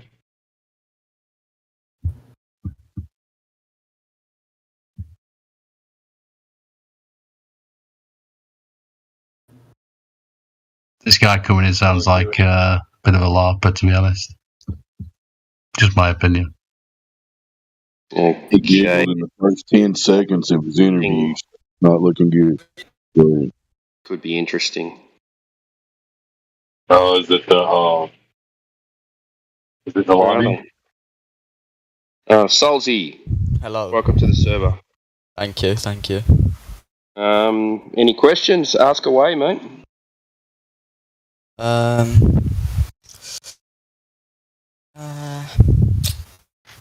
let's start. I'll start with you then. So, you said in the check-in that you're a glober. So, did you bring any proof of the globe tonight, or this afternoon, or this morning?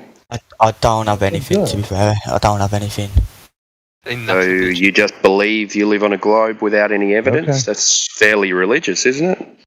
I am religious. I'm a Muslim. Okay, you don't need to make stuff up, mate. But I just know. Well, okay, I find that quite disrespectful, if I'm being honest. Okay, well, this isn't the feelings server. This is about flat Earth and globe Earth. So. You just said I wasn't Muslim, and I was. Okay, mate. No worries. We can get past that, can't we? Yeah, it's alright. It's alright. Cool. So, any evidence that you live on a spinning ball in the vacuum of space? Who's that man who went to the moon? Neil Armstrong. You're telling that story, mate. Yeah, he took a picture, quite circle and that. Therefore. Picture, therefore globe. Yeah? Yes. Wow. Amazing evidence. Yeah, I swear and that,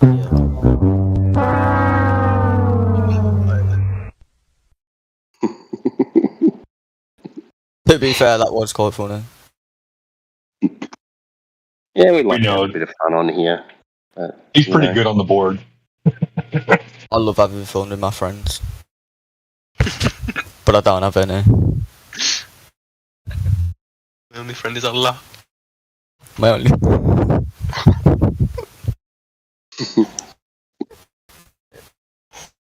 I guess since we established that what you believe is that you believe it's a globe, you don't know it's a globe. So we got I know it's a globe, 100%. How so? Where's the pictures? Where's? Told me it's a globe.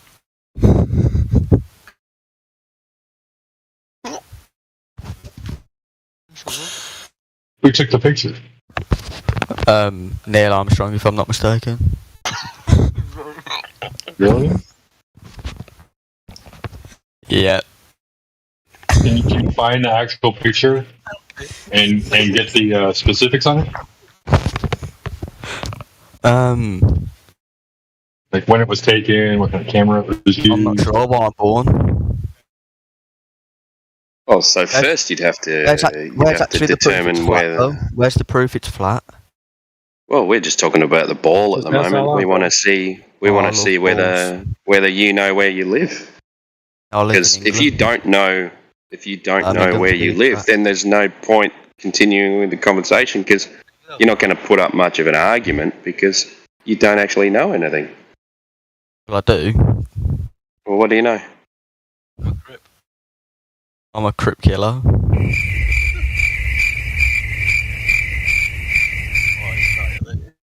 Cheers, mate.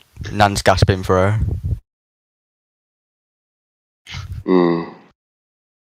Any more questions? Yeah. Have you got a mental disability or? I've got ADHD. And well, that's not really a mental. That's not a mental disability, mate. So. It's just a lack of concentration. Yeah. To be fair, I can't help Bro, it. why do you need a helper though? Why do you need a helper though? Yeah. Like you need someone to hold your hand while you. It's like this guy in the background that just yelling out comments. That's not a mental disability either, mate. ADHD is just a lack of self-control. I can't walk. Yeah, that's gone a bit far now. So that's a physical disability too. So. Well, not really. I got run over.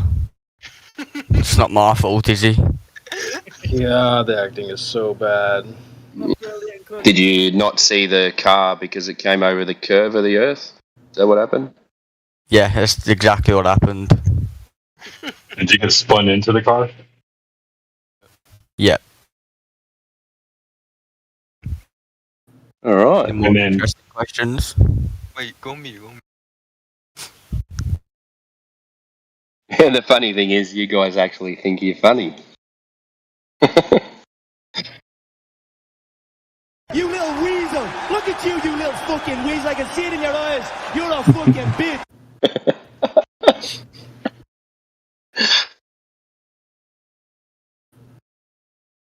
I guess that settled it right there. Yeah.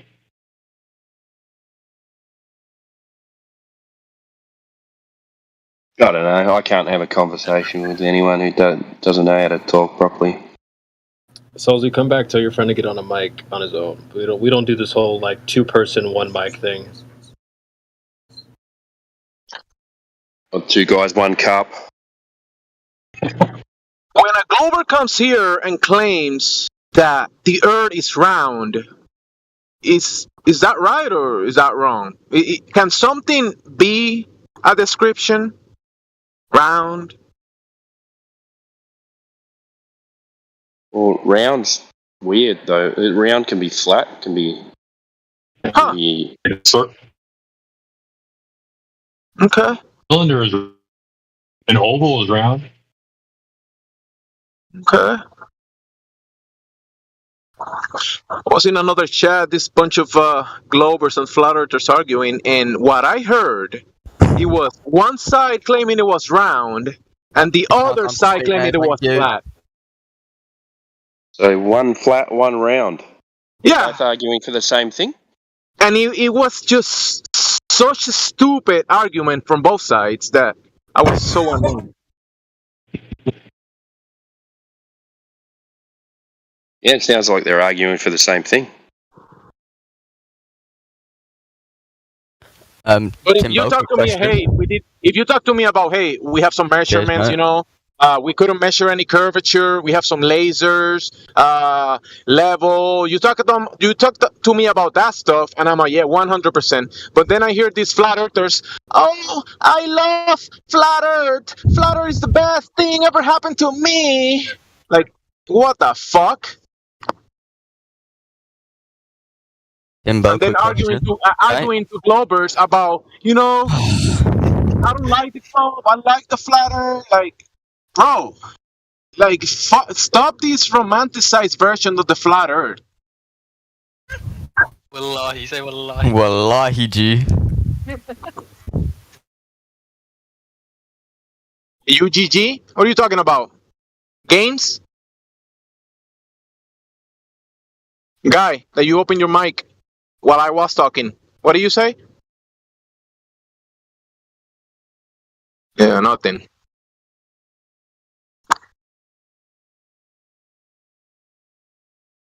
I think they left.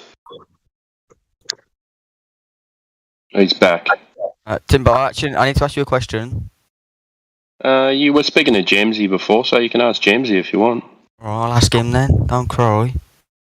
Hi, mate. How are you? Actually, who server muted me? I need to speak. Who server muted me? I did, mate. I did. Can you forgive me? No. Why not? Server muted me because I was correct though. No, because you guys have multiple people on one microphone. So have your friend join it, make his own account instead of holding your hand. Get comfortable. We can hear you. Who the? Yeah. Hello? Go on, speak. Come back when your friends can get a mic too. So we don't do this whole 3-person on one mic thing. So.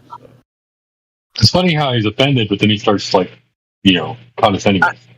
And try to control yourself and try not to do the giggles, trolling like, nigga, haha. Just bring your arguments, speak cohesively, right?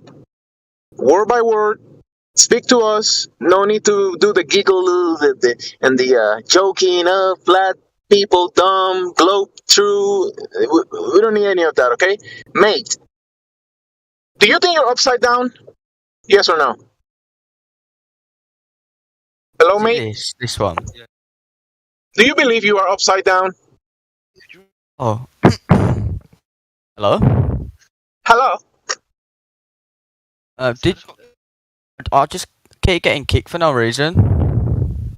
No, that's you leaving the Muslim. call. No, that's you leaving the call, sir. So. Yeah, if you press disconnect, it is going to disconnect. If you press that red button. No. Yes. If you do that, it will. Elend, listen.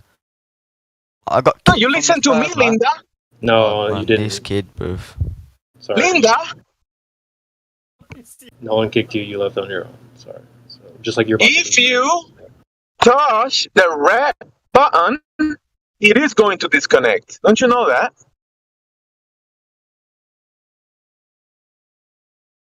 So are you here to speak to us or just to mess around? Please answer. He left. I knew it. It's like we've been trolled by flat earthers and globe earthers and nothing earthers all at the same time. Yeah. I don't know earther.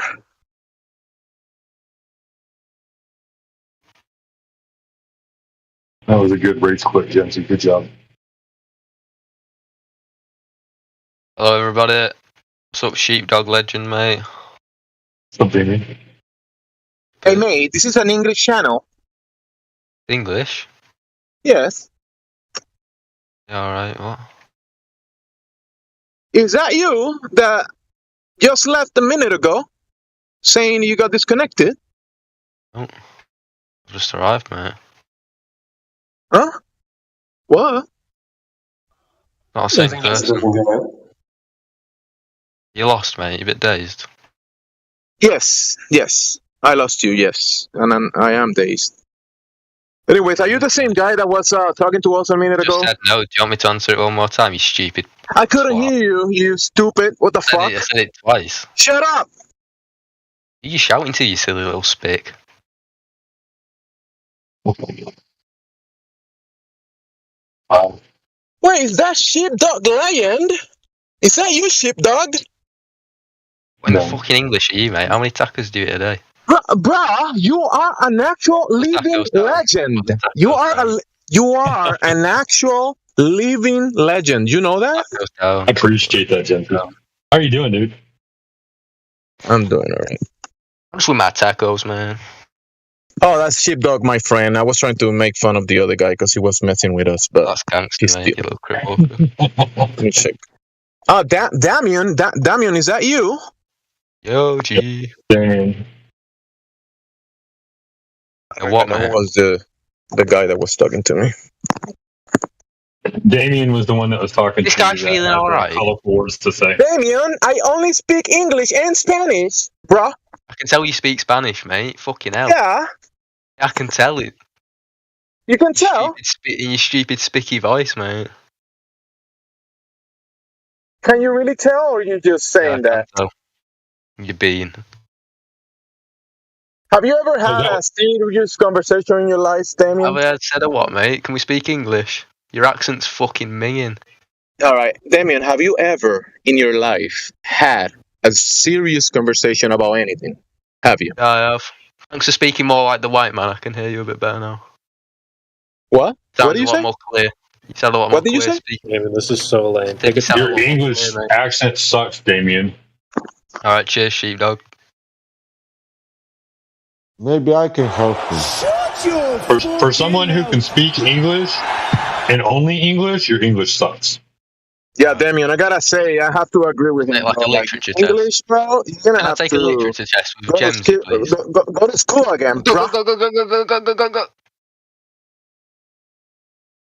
Yeah, man, your act is pretty old. People have joined the server and done this like so many times, and it's just the same boring act again and again.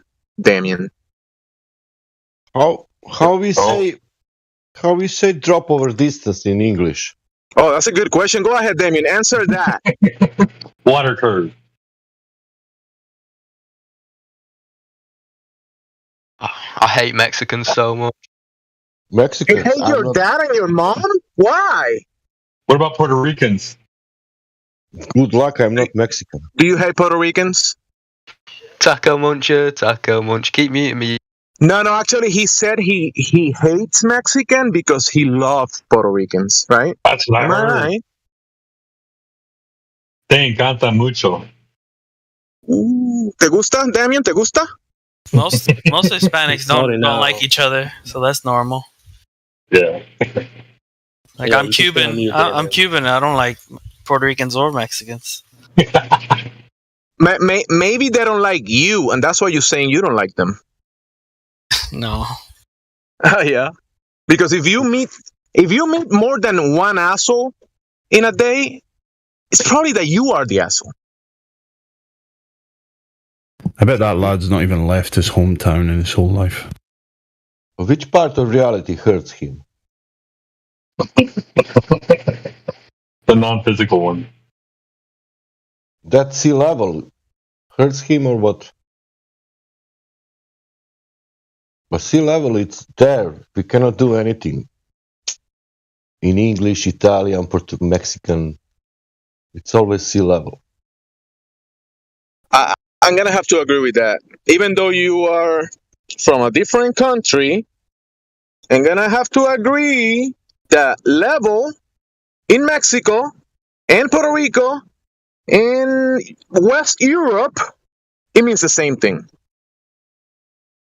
Not only that mean, Jamesy, it's there. Is it in Mexico? Is it a nivel? Nivel. Sí. Do they have tacos in Puerto Rico? Sí. Hey, Sasha, do they have tacos where you live? Yeah, in UK they have. Wow, There you tacos go. are everywhere. Yeah, tacos everywhere. They're for globe. Why? I mean, tacos around the globe. Tuna tacos are everywhere. I think it's the most popular food in the world, isn't it? Isn't tacos triangle shape? You know what? You might have something there. There are some tacos that I've had before that kind of look like a triangle shape. So there's something there. Smell fishy? No. I did actually. I had Mexican food today, and I had fish today. So yes. So you had a tuna taco Mexican chicken? Not tuna. No. It was something else, but I know when I eat tuna, and that wasn't tuna. They said fish. I said, gimme. Dame. Más, por favor.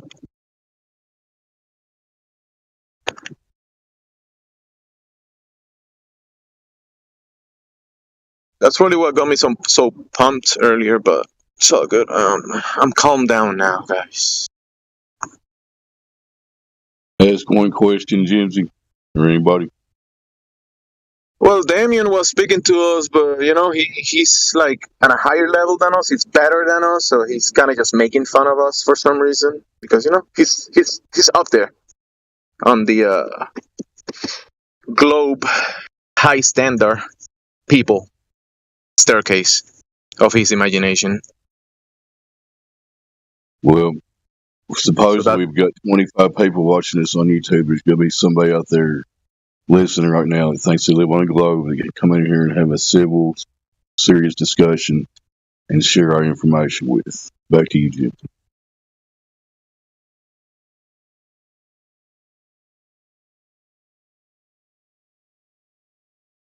I've seen Damien here before. He's been here, right?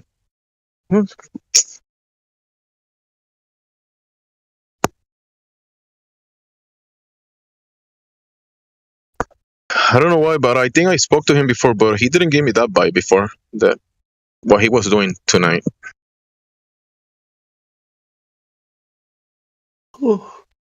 Hey, Donkey Kong, how you doing, bro?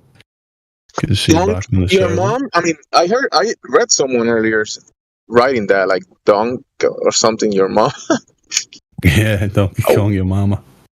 Donkey Kong, he's your been mama. floating around for the last, 5-6 days now?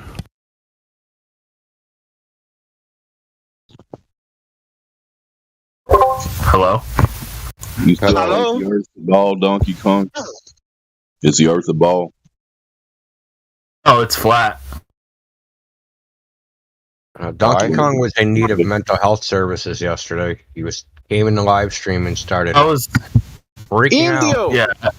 I'm sorry. I was overwhelmed. He got overwhelmed. But that was unacceptable regardless. Indio, now that you're here, it's flat what something is? It's round what something is? Is that accurate? It's not round. It's not round. You cannot know that.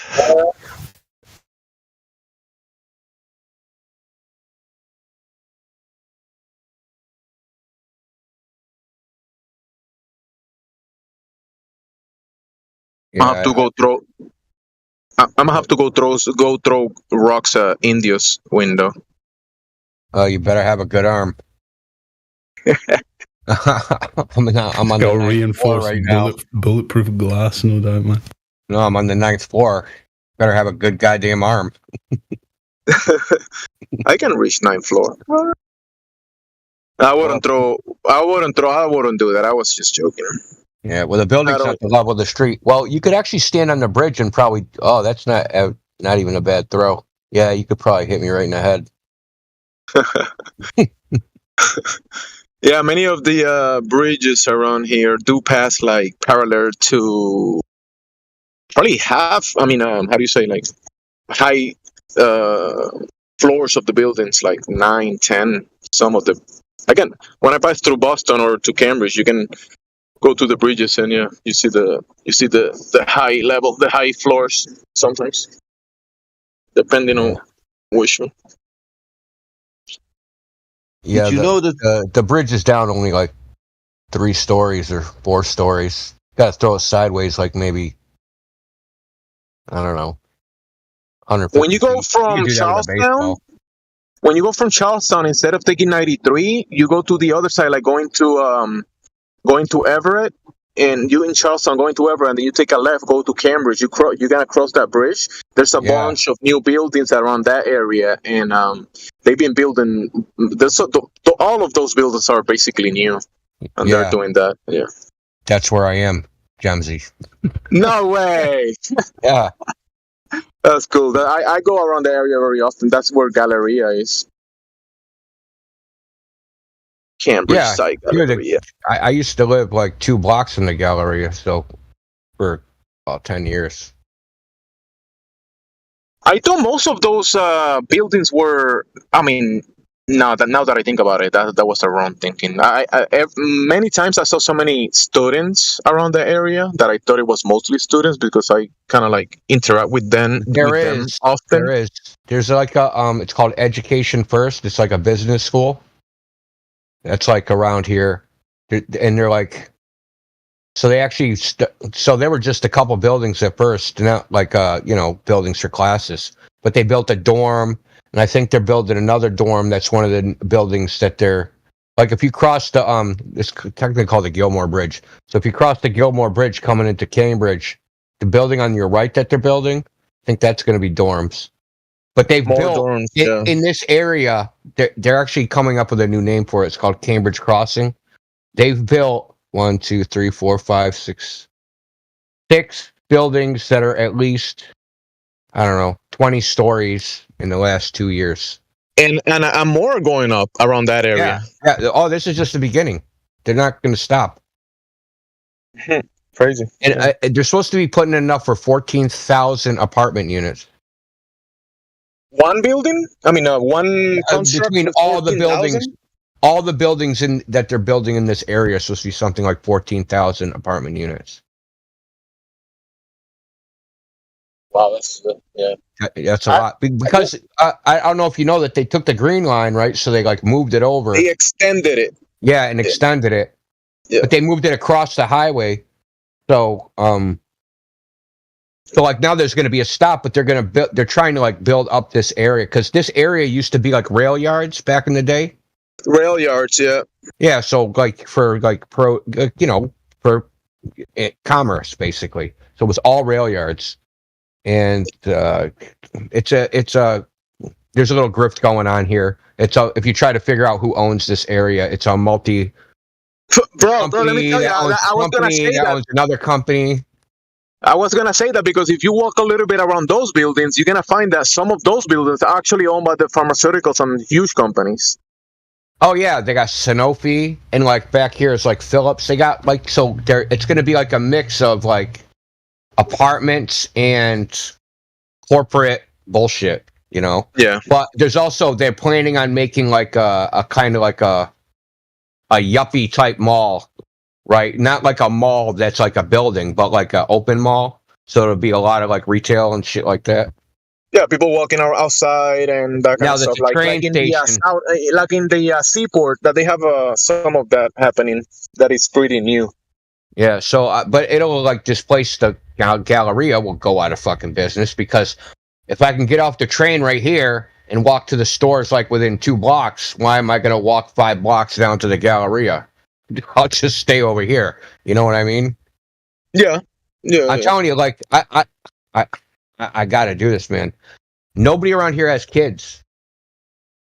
They all have dogs and pets and shit, dude. They, like, you know, they're young urban professionals. They're not having children. They have pets, right? So that's their children, their pets. I got to open like a pet store. Like I swear to God, I'll be a millionaire. No, but like not a pet store where you sell pets. A pet store where you just like got all the bullshit for pets. You know what I mean? Yeah, a bunch of accessories and food and how do you say October? Halloween costumes, Christmas costumes. Yeah, exactly, because that's how stupid the people around here are. You got to invest in Chewy. Yeah, for sure. Because a lot of the people around here. So there's one building. God, the girls in it are so gorgeous. I don't know if they're like all models or what the fuck, man. But like, I actually should go out there right now because Friday night it's getting late, man. They're all probably leaving the building in Uber. You want to go? I'm near Cambridge. We can go right now. I'm driving. Yeah, it's 9:00. They already left. That's to go out to the bar time. So they're all like, it's a really weird mix. It's a really weird mix of like people that are like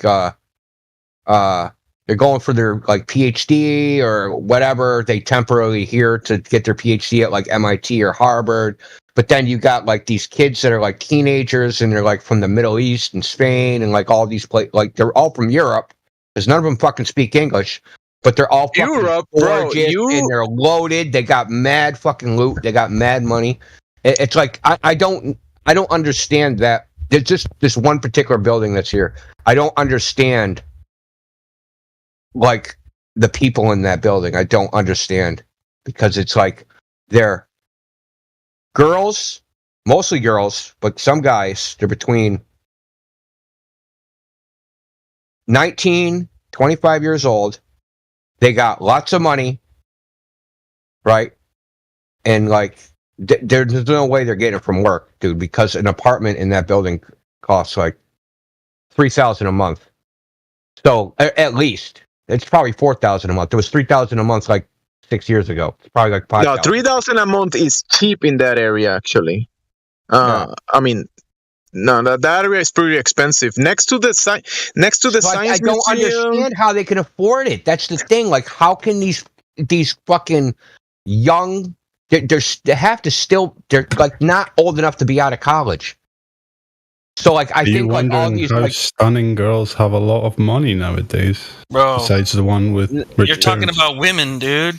Yeah, man, it's not like that though. Yep. It's different. It's not like they have sugar daddies. It's not like that. They're all like in college or university or something. Girls in college. They have sugar daddies. No, they have sugar daddies, like they're real daddies. They're all from Europe, right? So like, or other countries, Saudi Arabia, or like, so they have corrupt parents that are rich to send them here. Because I don't know if you guys are aware of this. Corrupt government officials in other countries, they send their kids to Harvard and MIT. They send them here. And that's where I live. Harvard is freaking up the street a fucking mile, and MIT, 3 miles, and MIT is like 2 miles the other way. So they send their kids here because they want their kids to have a Harvard degree or an MIT degree. And they're rich, like from their country, from bilking their countrymen. Well, then you answered your own question. Yeah, they're just coming from rich families. I mean, it's just so weird. It's so weird to me.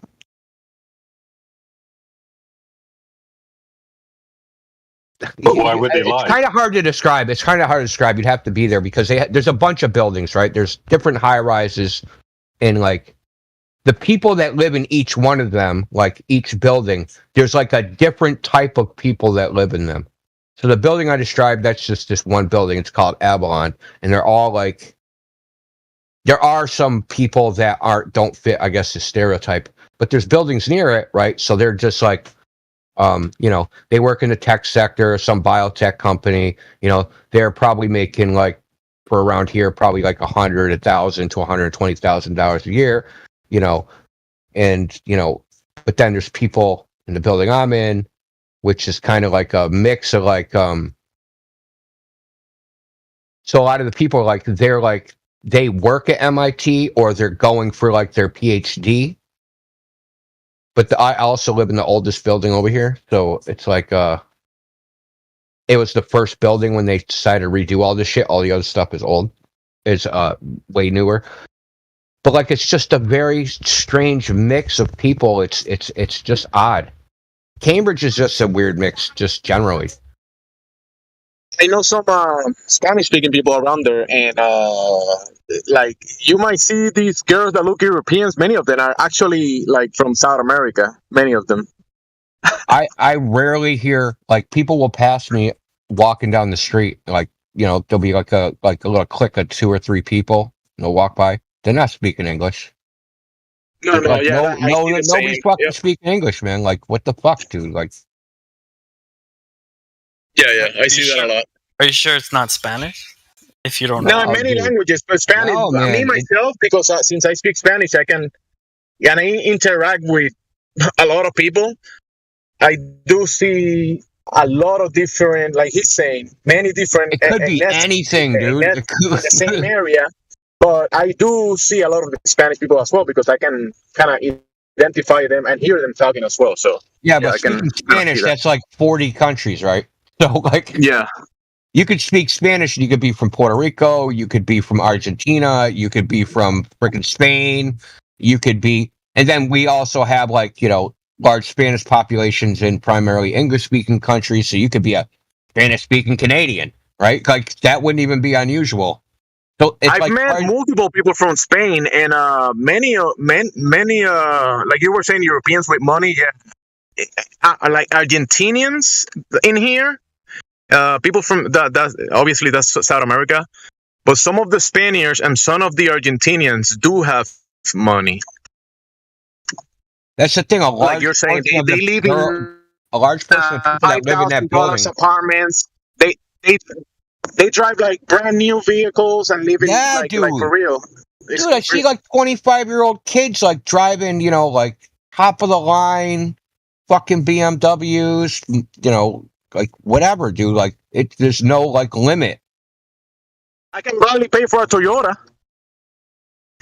Every country has its corrupt politicians, and they send them here. Yeah, and all of them want status and position, so they send them there. Yeah, it's just really weird because the girls are definitely, most of them are either from the Middle East or the European. There'll be little cliques of them because there's a store, and I'll walk to the store, and they'll be all hanging out in front of their building, and they'll all be like in there, how girls like group together and gab, right? So, I'll overhear the conversation. I don't understand any of it. I can't it'll be like Arabic or Spanish or Portuguese or, and then there's the, Asian people. There is a bunch of Brazilians as well. In that area that you're talking about. Yeah. Brazilians. Well, I mean, this area of Cambridge, East Cambridge, it was primarily populated by Portuguese, and so Portuguese from Portugal. So that attracted Brazilians because they speak Portuguese. So there was a couple waves of Portuguese speakers in this area over the last 50 years, 60 years, whatever it is. But all that's gone now. Like all the a lot of the yeah, in East Boston, has it been gentrified like everywhere else? I haven't been over there in a while.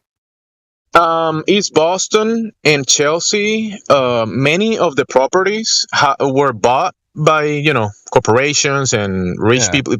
But the thing is that many of the small businesses that you used to see, like the Spanish store or whatever, Spanish foods mixed with American foods, that store was bought by like Asians or Indians, or the Spanish store, it's being run by non-Spanish people. Yeah, they just have Spanish employees. No, they actually, you go to the Spanish store and you see an Indian guy. Yeah, that too, yeah. Oh, God. I've seen that. That's fun. Yeah, so a lot of the ethnic communities that existed, I guess the stereotypical, you had the Irish section, you had the Portuguese section and the Spanish section, the black section and the white section, and working class white. The city's just broken up in birds of a feather flock together kind of thing. But all that's kind of gone now. It's just people that aren't from here come in here to go to school or work at some biotech company for a little while, or Google or Amazon or something, and they'll work here for 2 or 3 years and they'll leave. Yeah. And it's just a repeating cycle that's been going on for I don't know, a decade and a half now. But look, I have a friend, bro, that he's from Ecuador, and he owns a real estate business here in East Boston. It's he makes a lot of money, and he had girlfriends from here, and even a wife. He had a daughter and everything, and he said he basically just moved and found a woman from another country. He went to another country in the West Europe to find a wife there to bring her here. Kind of crazy. And he's been here for a long time, but he couldn't. I think basically he couldn't find a wife here. He had to go to Europe. And then he brings her here and she gets corrupted. It always happens. Who knows? Maybe. It's but so that's how you get I mean, I'm from the Caribbean, right? I was born and raised over there, and I'm here now. So here around this area, you see a lot of businesses. People have their niche, I want to go to the Spanish store or to the Spanish restaurant and have that kind of food. You still have that. You have Italian food. You have whatever, pizza. You have all type of businesses. But the ownership of the places have changed a lot of hands. The only place that's really the North End is the only place that's really the same in like Mattapan and Jamaica Plain and shit. But I ain't going there. I mean, nobody would likes to get robbed, right? No matter what country you're from. Haitian neighborhood, yeah. Like there are some. No, but I'm just saying, like as far as like ethnic communities where the people in them are like primarily one ethnicity, like.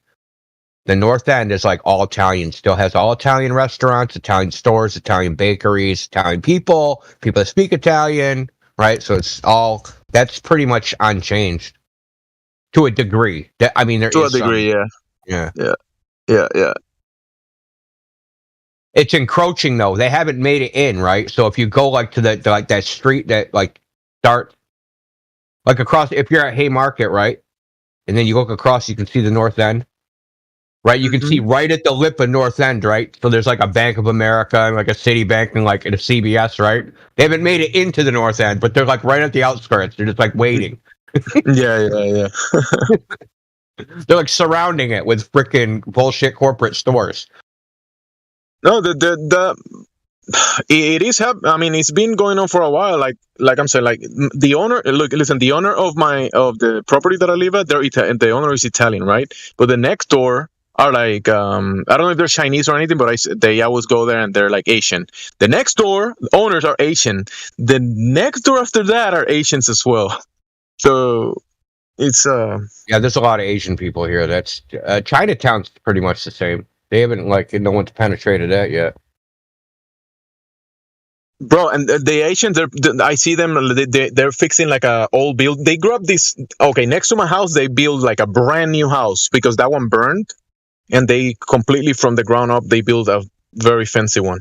And then next to that, they basically scraped down the old house and they remodeled it. And it looks now brand new. They're about done. They've been fixing this house for almost 2 years, I will say. About a year and something. And the owners are Asian. The next house, the same story. You know what's funny as well, bro? My house burned before I was there at the place I lived, like years ago. That house had a fire and burned a big chunk of it, and they remodeled the whole thing. It looks pretty cool. The house next to me burned down completely.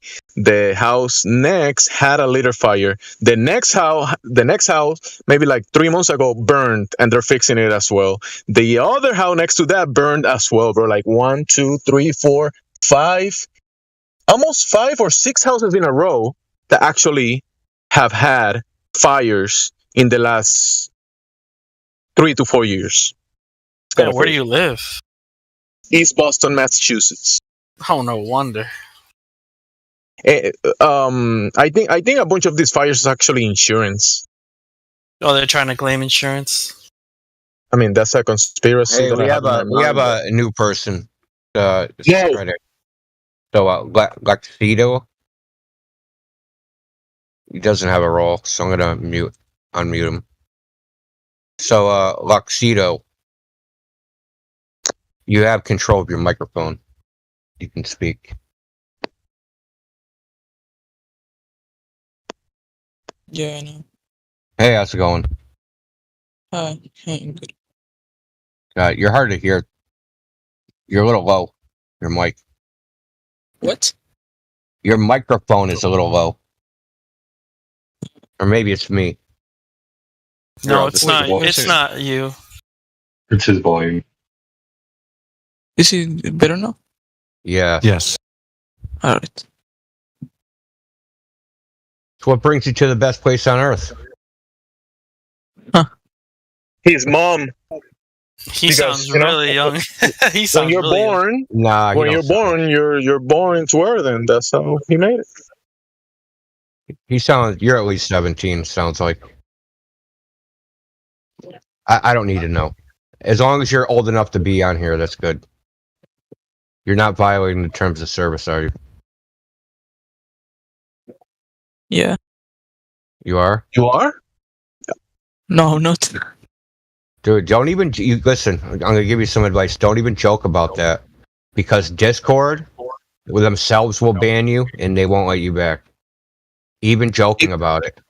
Yeah, he means like Indio means like if you're 13 years old or young, you have to be 13 or older to be here. Are you? Yes, I am. Okay. Yeah, don't even joke about me like, oh no, I'm 11. Don't say anything like that because there's hundreds of posts on Reddit saying I was only joking. I said I was 11 and Discord banned me. And now I can't get back on. I even say that I don't know. I was like 10 joking, but I almost got banned. So yeah. Yeah, you got to be careful, man. They're a company. They're going to take as little risk as possible. Yeah. Yeah, bro. What will you do without Discord if they delete your account? Huh? Just make a new Discord. What? So this. Just kidding. Nobody does that. I know. Oh, you'd be surprised. Listen. I'll show you something. Look in the live stream voice text.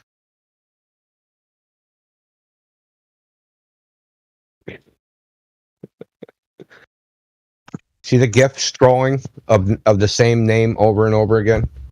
Yeah. He's deafened right now for whatever reason.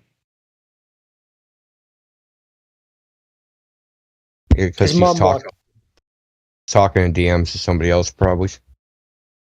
His mom walked in. I don't know. He kind of sounds like who is it that we were talking to earlier? CB.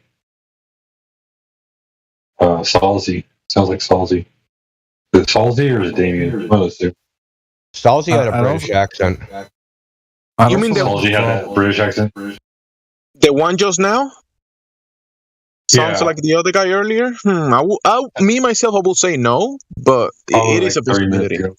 Okay, Gemsy, that one guy had an English accent, the other guy had a British accent. I went back and listened on the live stream. It wasn't the same guy.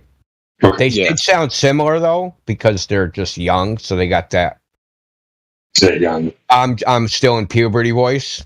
Yeah, I'd also like to draw people's attention to the date of that little meme that Indio posted, because that's almost a year ago, and he's made more since. We also have another person here who's Weezy verified, AUSP, and maybe he wants to join the conversation. Wow, that's a pretty good meme there, Indio. Yeah, we had another one which was even probably worse than that. I know Fausta's got quite a few. He's even got some that we don't know about. Put it this way, you know how like when somebody loses an account, it'll be called deleted user? Right. So if I go into the server member list, into the server ban list and count, this is over a year ago, probably like a year and a half ago. Last time I counted, there was over 600 accounts that were deleted user. That means that account no longer exists on Discord. Right. And like I said, that was like a year and a half ago. I bet you it's up to like 2,000 or 3,000 people. Means they just created an account just to come here, mess around, and then once they left, they just deleted the account. Yeah. I thought you couldn't delete accounts. Can you? Can't you? They have to allow you to delete your account. I mean, they don't have to, but I remember Facebook got in trouble because they weren't letting people delete accounts. That's a loaded fucking topic right there. They're also, if they're deleted off of like a certain server, they're called deleted users. Well, yeah, if you get banned off the Discord completely, yeah. I only realized that with Dandelion. Oh.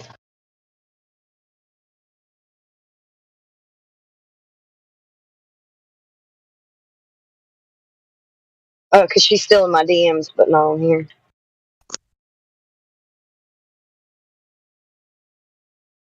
That is Listy.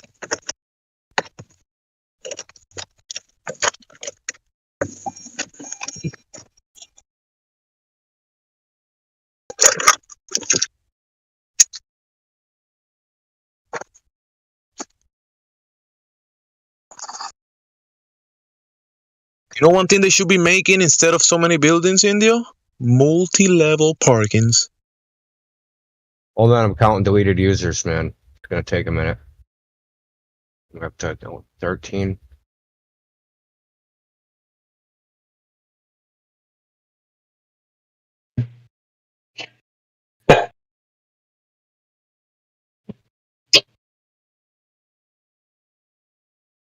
Are you counting deleted users while listening to this? I'm at 800, and I'm like 1/4 scrolled down. Yeah, that's a lot of trolls.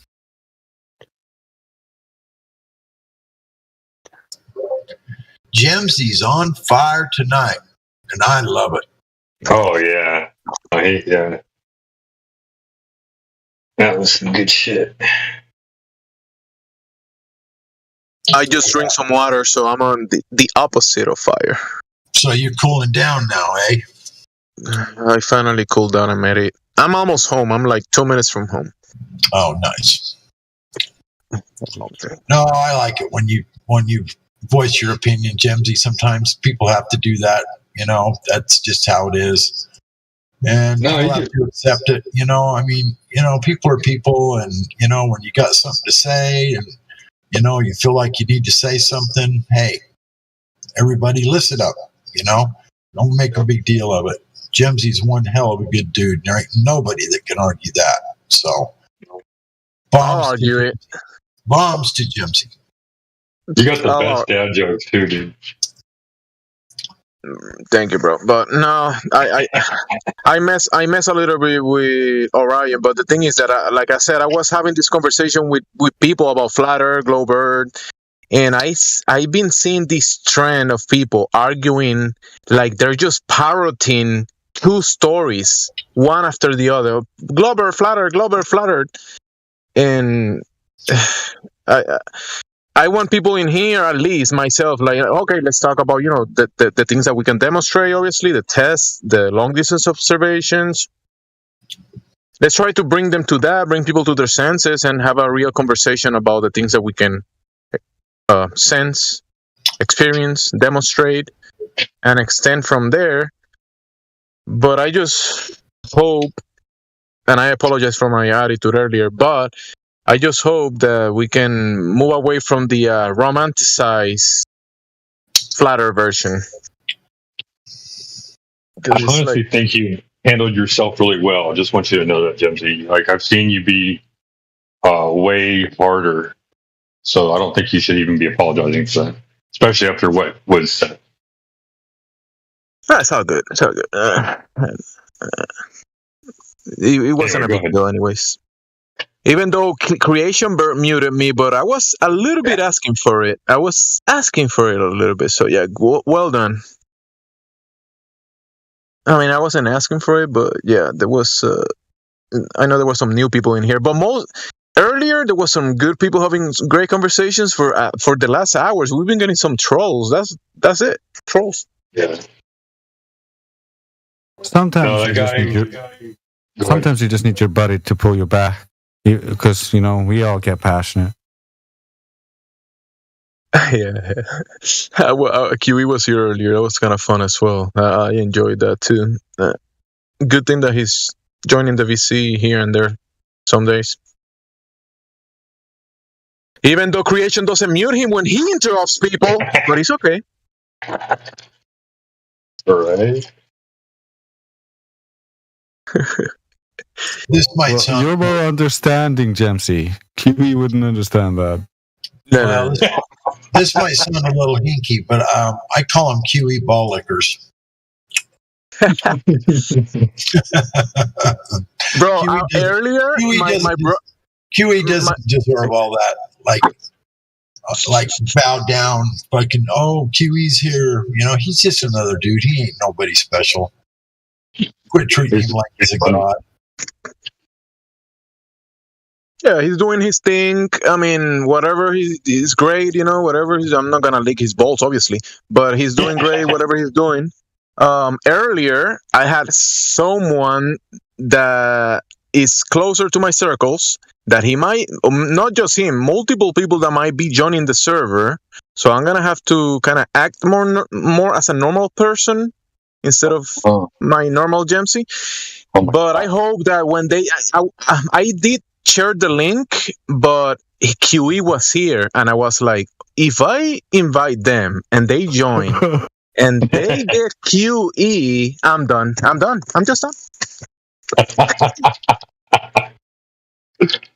Yeah, if you want someone to talk to QE, you want them to be highly educated, preferably, so they're not making these silly mistakes, so that he starts screaming at them, but rather is trying to handle them with tact. And that's exactly why I was so worried, because these people are gonna come and gonna say, "Globe, it's Globe because TV said so," and QE is gonna be like, "No."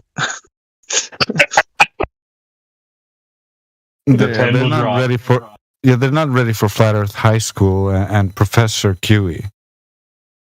No, man, I didn't realize there were so many McToon lovers out there. Oh my gosh, that guy's got multitudes completely baffled, completely, just brainwashed. Well, he's right up there at the top of the search engine. Well, I know that, but I'm just saying he's got to. I've talked to him several times, and there's no getting through. There's no talking to him. He's just completely 100% NASA brainwashed 100%, and it's not even. It's a waste of time. I'm sorry, that's what I think. It's a waste of time. But I didn't realize there were so many people out there that just adored McToon and his channel, and McToon says this, and McToon, he's got measurements. Are you kidding me? He's a dork. How can a dork get that many? I guess they're all dorks too. I guess I don't know. I don't get it.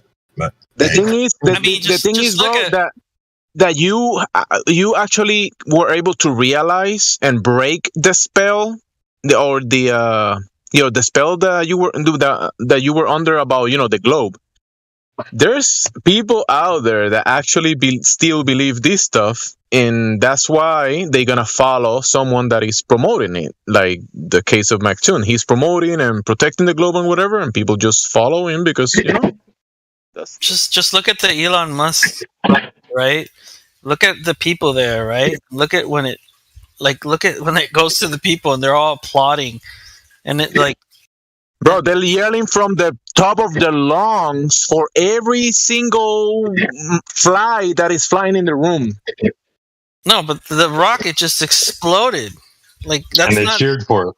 They cheered for it. But you know why they were cheering? Because they were talking about the stages of the launch, and there was this stage 1 or whatever, and they passed the first stage and then the other stage, and we did it, and then the last stage it failed because it exploded basically or something like that. So yeah. Which stage was the last stage? Leaving the actual atmosphere? I think it was the booster. I think it was actually the last stage is when this piece detaches and they say, I don't know. I'm not gonna make claims about that. But you know that the altitude. Do you notice the altitude, bro? The max altitude that they showed on the screen, it was 39 kilometers. That's 24 miles. That's the accomplishment that they did. That rocket reached 24 miles. And then the Asian scientist was like, "This is the rocket we're going to Mars with." I'm like, "What?" Just blew up. It just blew up, bro, at 39 kilometers. You going to Mars in it? Damn. It's like blind fucking belief, just blind worshiping. That's what it is. Isn't that like fanatism? Isn't that like a fanatic way of behaving? You're actually being very. Those people look at it like in a football stadium. They're very fanatic. Yeah, overly fanatic. They were cheering for that. I couldn't believe it. I was like, and they say we're in a cult. Yeah, you are definitely in a cult because you're questioning their cult. Right. bro, it hasn't hit me this hard for years because I've been talking about this topic with people that I know. And it reminded me that you can't have this conversation with everybody, bro. You can't.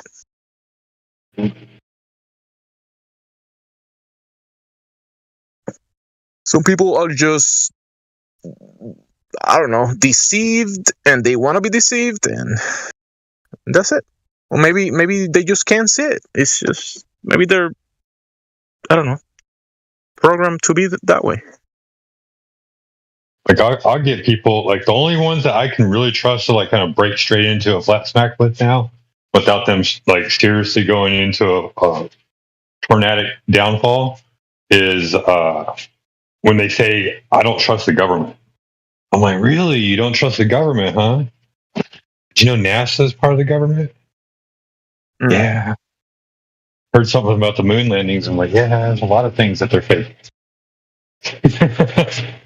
That you know, when conversations go well for me is when I actually just talk about basic stuff. Like I mentioned this earlier, before, but like I talk about water level, stationary, keep it on our senses, and basic things. I have a lot of success doing that, and then we can extend from that and probably touch, I don't know, lasers or long distance observations, and it goes well because we just talking about certain topics that they probably heard before, but they haven't actually go very deep into, and it's interesting because they can relate to it.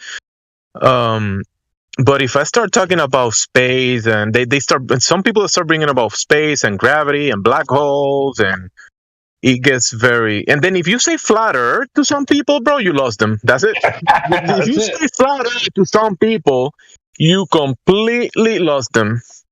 I mean, so many people were raised with like Star Trek, Stargate, all these like really good shows, and it's hard for them to kind of like give away their youth, all that time they spent their youth believing in all this shit.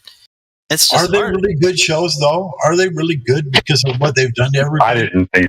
I mean, I didn't think so. I mean, they're entertaining. I'll give you that much. But that's what I'm saying. They're entertaining. Have they been good? Have they been good for the people? No. Absolutely. I'm not saying they're good for them. I'm saying they're entertaining. That's what they grew up with. It wrecked everybody's mind, is what it did, in my opinion. It wrecked. But that was my whole point. That was my whole point. Wrapped up in this. My whole point is that you get people like that. You get people like that, and it's hard to break their minds because they don't want to. Imagine that something you did like you've believed in for like 20 years of your life, just suddenly somebody wants to tell you it's not true. It's really hard. Like I wasn't there? Like that didn't happen to me? Well, not everyone can. Not everyone can wake up. You told me once it took you like 3 or 4 years for you to let go of the globe, for everything to just come crashing down. I want to hear this story. If it's tonight or another night, I want to hear like your whole story. I want you to walk me through like certain key points in your, like, even when you were in Cogdis, certain key points of what God Rotten was thinking over a 3-year period. Dude, that would be a great story. It took me 2 days, and I was flipped instantly. I didn't have no 3-year battle. I thought you were one of the ones that had, like, it took 2 or 3 years to get. Oh, no. It was 2 days for me, and that was it. I watched everything I could watch. I watched Mark Sargent. I watched. How hard was that first day, though? What's his name? Matt Boylan. All the old good stuff, all within like 48 hours, and it was over for me right then and there. I was like, it's flat. I'm done. There's no going back. Because you know the tools. 2 fucking days. That's all it took. You built. I watched all the good shit. Like 24 or 48 hour marathon, all the good stuff that was available back then. So yeah. So what was that moment like though? Like when you were like, motherfucker. No, that's kind of it. Yeah, you're right. It's like, holy shit. Oh my God. How did this get by me? To me, I build stuff. I build big stuff. I kind of justified it, how it got by me, because I didn't have a big invested interest. I wasn't never a real big space boy. I never wanted to be an astronaut. I really never watched all the Star Wars movies and all that kind of shit. Star Trek and all that kind of stuff. Sure, I watched some of it, but no, it wasn't one of my mainstays. It wasn't something I was oh yeah, all these space movies, da da da da. No, I watched a few of them. They were okay. So I didn't have a big investment in outer space at all. So that was easy for me to cut loose. Just like that. Oh, okay, that bullshit's fake. So, I think it has a lot to do with, what you invest your time into before you end up finding out the truth. If you spend so much time loving all these space movies and believing in space and all, I can see how that would be much harder for people to say, "Oh, wait a minute." But me, I didn't have a big investment there, so it was easy for me just to say, "Oh, I'm done with that shit." You have an engineering and landscape background, though, so when you expanded all of the knowledge that you had over your career, and you're like, damn, dude, it's true. I've never thought about it, but it's true. Right. It's got to be a little bit easier for someone like you than for somebody who, yeah, maybe I can't really speak for anyone else. I mean, it was easy for me. I can guarantee you that. It was relatively easy for me to understand all the arguments and not get confused. Because I do have a college education. I did spend a lot of time, in building trades. I'm journeyman in 7 different trades. I can build anything, basically, anything from houses to cars and everything in between. And so it was, for me, that's where my investment was, in real life skills and just living my life, doing things I love to do. And exploring outer space wasn't one of them. Or wondering what, believing in NASA wasn't one of them. I didn't. You had a lot of hobbies. Didn't have an investment there. I was too busy. Too busy building cars, too busy drag racing, too busy doing, running my business, too busy doing other things to worry about Star Trek and, all that. Experiencing the world we live in. Too busy experiencing this world. Right. I was just busy living life. Exactly. And boy, did I have fun doing it. Trust me. I enjoyed what all the things I learned to do and stuff. And it's just they become no-brainers. What happens is once you learn how to build a $100 million skyscraper from top to bottom, you're one of the only people that has a full set of blueprints, and you understand every single piece of the blueprint. Every single part, you understand it. And plumbing, electricity, all infrastructure. Yeah, all of it. When you get to that point, it becomes a no-brainer. It becomes fun. It becomes like, oh, yeah, okay, I can help you here. This is how we do this. This is how we do that. It becomes fun, and then you start to enjoy it. So for me, it was, that's what it turned out to be. It was just like this joyous thing I love to go do because, it was easy and I could get it done right. When I got done, everybody's like, oh, right on. It's fucking perfect, that kind of shit. So, right. Yeah. So anyway, that's more along my lines of my story. My investment wasn't in NASA or outer space or any of that bullshit that they. Who is it here then? Is there anybody in here right now that has their hand on the button for the mic? Maybe they spent 2 years coming to terms with it, and then it finally just racked their brain I can't find anything. For me, it was instantaneous, but I had literally gone down to every truth or rabbit hole there was. And for me, Flat Earth is the last one. Yeah, it took me a month because I used to be a sophist. And so, even though I also had gone down all the rabbit holes and all that stuff, and my family had interactions with the cabal that controls my country. And so I knew there was a lot of corruption, and I knew about the occult, and I knew about all this stuff.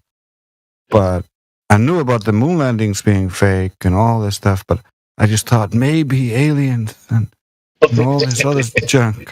And I was telling myself gravity can solve it and refraction can solve it, but it actually can't. That's why you actually have to look into these things and learn about these things so that you can know that they don't work.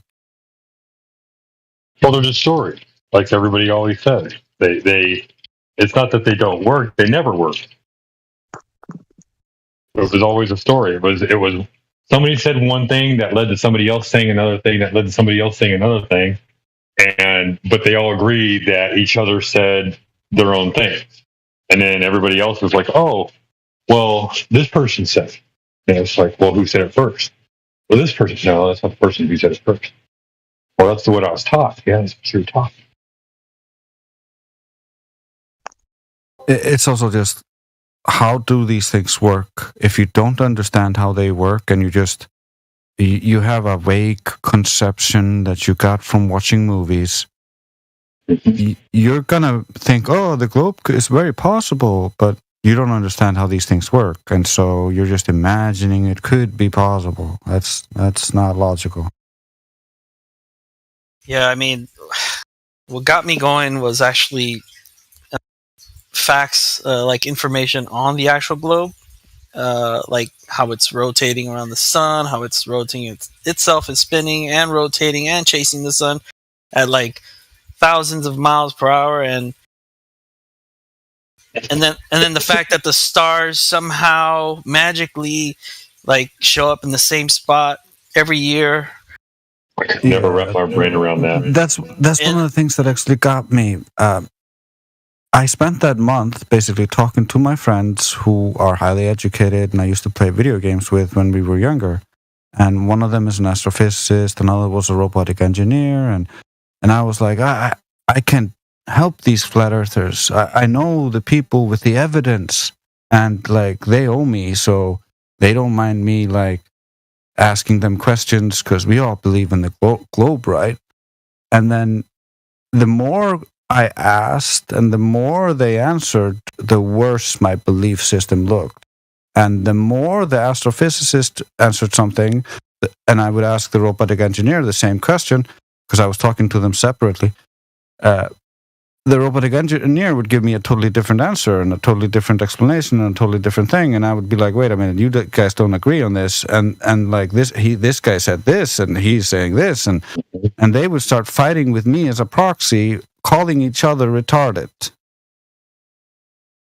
And at that point I was like, is my belief system not secure? Do I need to really look into all of this myself? Because my experts are just fighting like cats and dogs and don't know shit.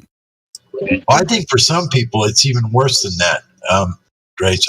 I think that it's like people just utterly believe. I mean, they utterly feel, they just know that the universe is real, that the globe is real. They just like, no, it's real. No, they're not contemplating it possibly being something else. No, they just know. This is what it is. This is what it is. There's no talking about it. There's no arguing about it. It's just absolutely all of it's true. Those are the people that, to me, I don't know. I have a hard time understanding how you can get to that point, but I think that's where a lot of people are. They just utterly think that it's exactly the way that they're told it is. They don't even question it.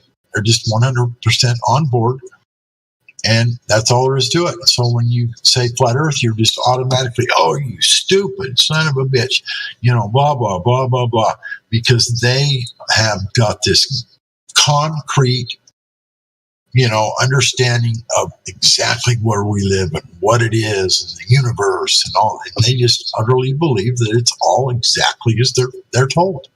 And when you get to that point, it's pretty hard to break free. And that's what I've noticed. We had someone in here earlier saying, what else could it be? And then when you try to explain it as to what else it could be, and then when they say, well, explain it, it's like, well, what else could it be? Like we give them the same answer back. but that's the answer they're giving us. It's like you're not explaining it. You're just in your mind, you can't fathom it being anything else. Right. That's what I'm saying. They can't fathom it being anything other than what they've been told. It's just absolute, 100%, all true, period. And when they get to that point, man, that's a hard nut to crack.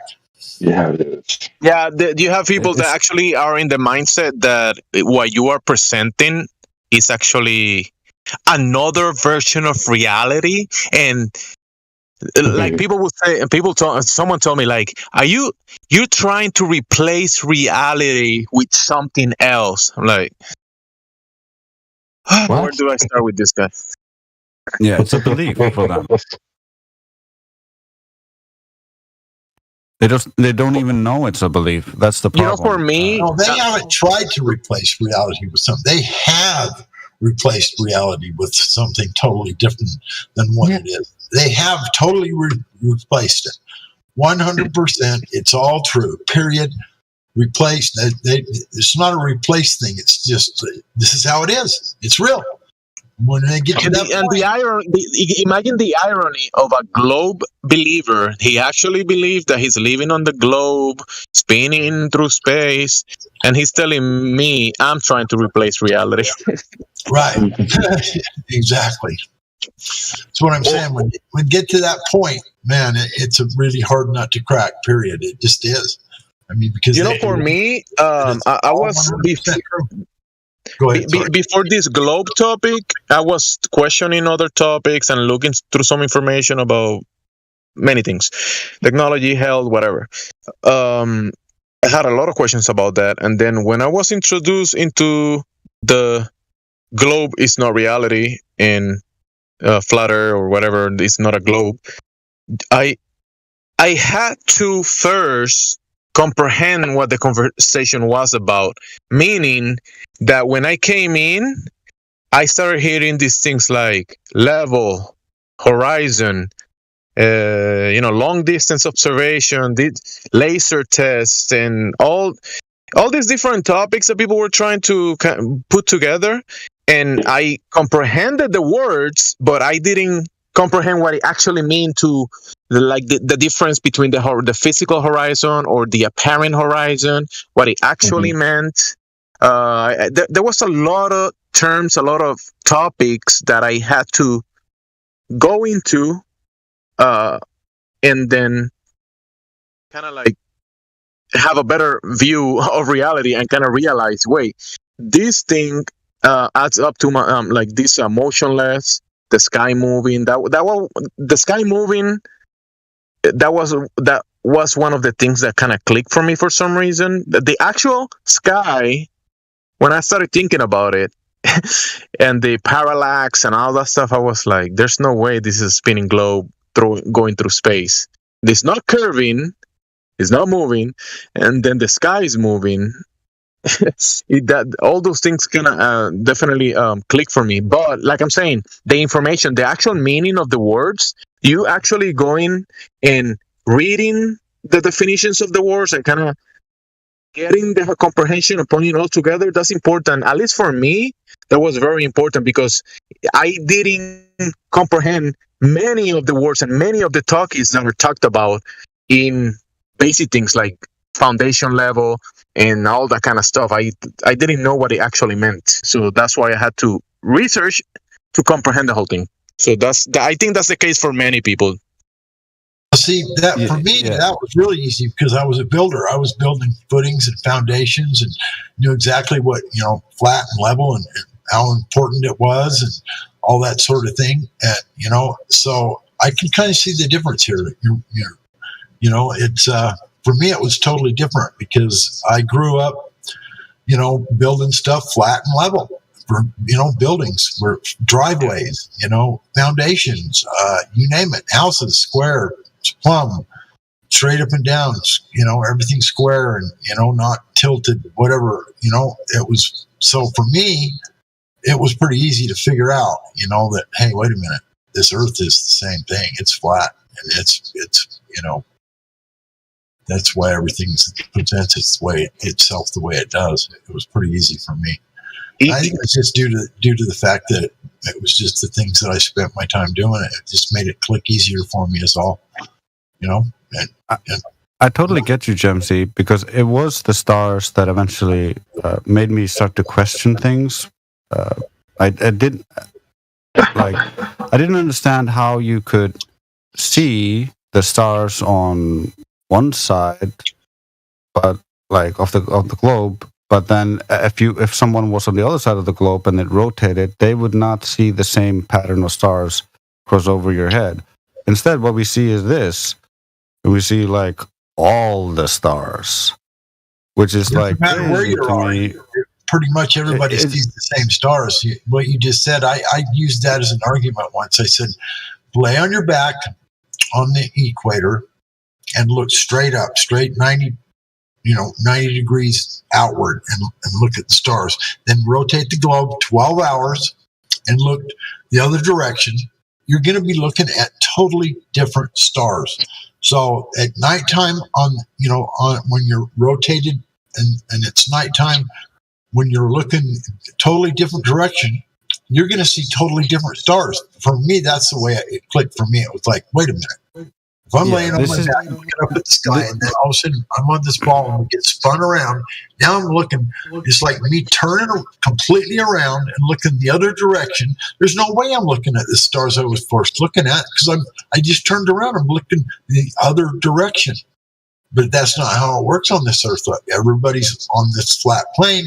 Everybody looks up at the same time. I mean, of course, it's a little bit different. You see them there off to the right or off to the left or whatever, but you can basically see the same stars no matter where you're at on this flat plane. Maybe not exactly the same stars, but you know what I'm saying. It's like no, you don't see all the same stars. The stars are mapped down to the GP on the ground, and so you see the stars relative to your location, but you can see way too many stars, as if you could see around the globe. And I'm just saying, somebody in California and somebody in New York laying on their backs at night are going to see relatively the same stars. Relatively. Yeah, there's going to be some stars that they don't see. That's because of perspective. You don't see the whole entire sky. No, you're right. I'm just saying it. But if you were on a ball, it would be totally different. The problem here, which I'm trying to get to, but you keep interrupting, is you can see the stars that are supposed to be directly behind the sun, and you can see them on the backside of the globe during the night. And as you're supposed to be rotating on the backside of this globe, looking completely 180 degrees the opposite direction, you can see those stars directly above your head. That's retarded, but that's heliocentrism for you. They still use the geocentric sphere, celestial sphere, because it's mapped all of the stars down to the ground, and it completely ignores the sun in that compartmentalized model. And I asked my astrophysicist friend about this, and he was like, "Oh, it's probably the light from the stars behind the sun is bending around to the gravity around the sun." And that's how it's getting to the Earth. But look at this diagram. And I told my astrophysicist friend this, and he had no excuse. You see how the light is hitting the day side of the supposed Earth? How is the light of that star moving around the back side of the globe to the other side? This broke him. Yeah. Hey, Drace, can you kind of go over that point again? Like I'm listening the whole time, but you kind of lost me there, and I think it was an interesting point. Okay, so basically, which part are you not getting? Do you want to start the part about like the bending over from the sun? I'm trying to interpret your argument. Yeah, if you look here in the last picture I posted, the astrophysicist told me that the reason why we can see the stars that are behind the sun is because the stars are bending, starlight is bending around the sun due to gravity, which is weird because light is massless, but I digress. And then it's hitting the light side or daylight side of the Earth in this picture that he presented to me. But how then, as the Earth moves, do the star appear to move, and those stars move across the backside of the Earth? That doesn't work. There's no mechanic. There's nothing to allow the light to do all these magical things. They don't actually account for heliocentrism in the sky. The sky is just geocentric, and it's all mapped down to a geocentric sphere, which basically can be unwrapped over the flat Earth. It's basically, the geocentric sphere is made from basically the older maps of the sky made by Chaldeans and flat earthers who mapped the whole sky and created the Saros cycles. And so they just back engineered that and created a sphere out of it. Yeah, so if you're standing on the ground and you look up and you see, let's say you're pretty high up, you see a vast region of the sky. You see the equator line and the north toroidal, and you see kind of a little bit of the south toroidal, kind of like a little bit. I mean, that stuff is supposed to be in opposite sides, not in the same sky that you're looking at. Supposed to be one side of that sky that you're looking at, supposed to be underground under you at the other side. You shouldn't be able to see it. Right, that line, you shouldn't even be able to see it. Hold on. Are we talking about the? Sorry, I think I have the wrong image. But is it the one with the diamond in the middle with the 3 stars on the left and the focus on the right? I think it's the Star No, Trails, right? that's what I was talking about earlier. That's how they say that the light of the stars behind the sun is being seen around the sun as it bends around the massive object. Is this like within theory, or are people actually reporting seeing stars behind the sun? Oh, everybody can see. Everybody can see the stars that are supposed to be behind the sun in the night sky. That's the star is really behind. Maybe let me see if I can get this. The star is behind the sun, but it has the appearance of being on the side of the sun because it's bending around the sun. No. Yeah. That's no. That's the way I was getting it. Yeah, I get that, but that's not what's actually being happening in real life. Right. That's just the astrophysicists and their theories about how like you could see or things that are supposed to be behind the sun but are not. But what I'm talking about is essentially as the Earth would rotate in place, what you would see would change. And so, depending on which side of the Earth you are, you have different stars at the equator. That's the geocentric celestial sphere. And so, on one side, you're seeing the stars that are supposed to be on the right of the sun, and that's all good.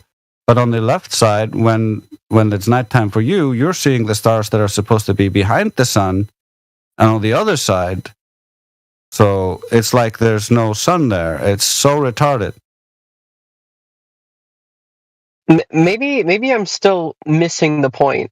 I'm trying to get an accurate model of what you're trying to tell me, but it sounds like you're saying that people can see objects that are behind the sun when they're not, when maybe they're not actually behind the sun. No, people. It's not behind the sun because you obviously not behind the sun. The model in heliocentrism claims that they are behind the sun and we are orbiting the sun, but that's not how the stars look. You see no evidence of heliocentrism in the stars. The stars appear geocentric. That's why geocentrism existed. Heliocentrism is derived from assumptions on orbits of the planet. So it has nothing to do with the stars. The stars are all geocentric. So, like, let me get this perspective. Real quick, my bad, because I've used this point before, and I just want to think about it a little more because the stars are not off the ground, right? The stars are things in the sky. So, if we say that their stars are geocentric, isn't I just want you, Drace, because you were very, bro. Like I listen to you when you're talking refraction, all this stuff. Yes.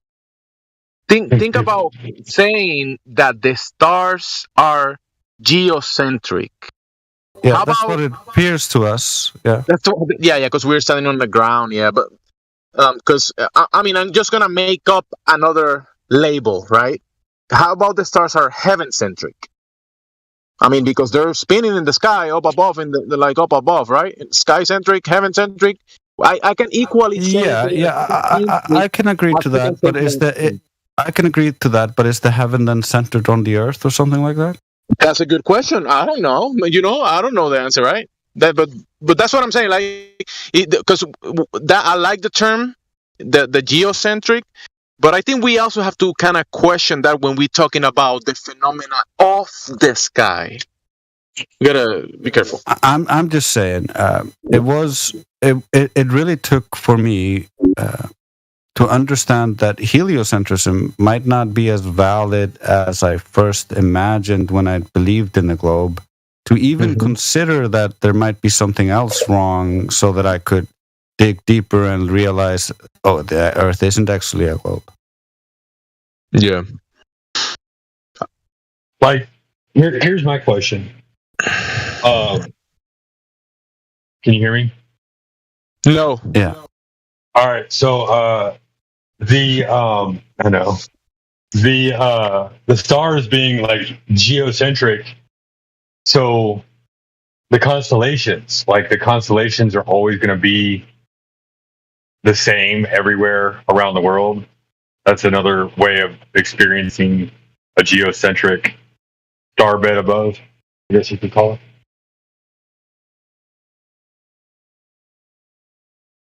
it. That's kind of my question.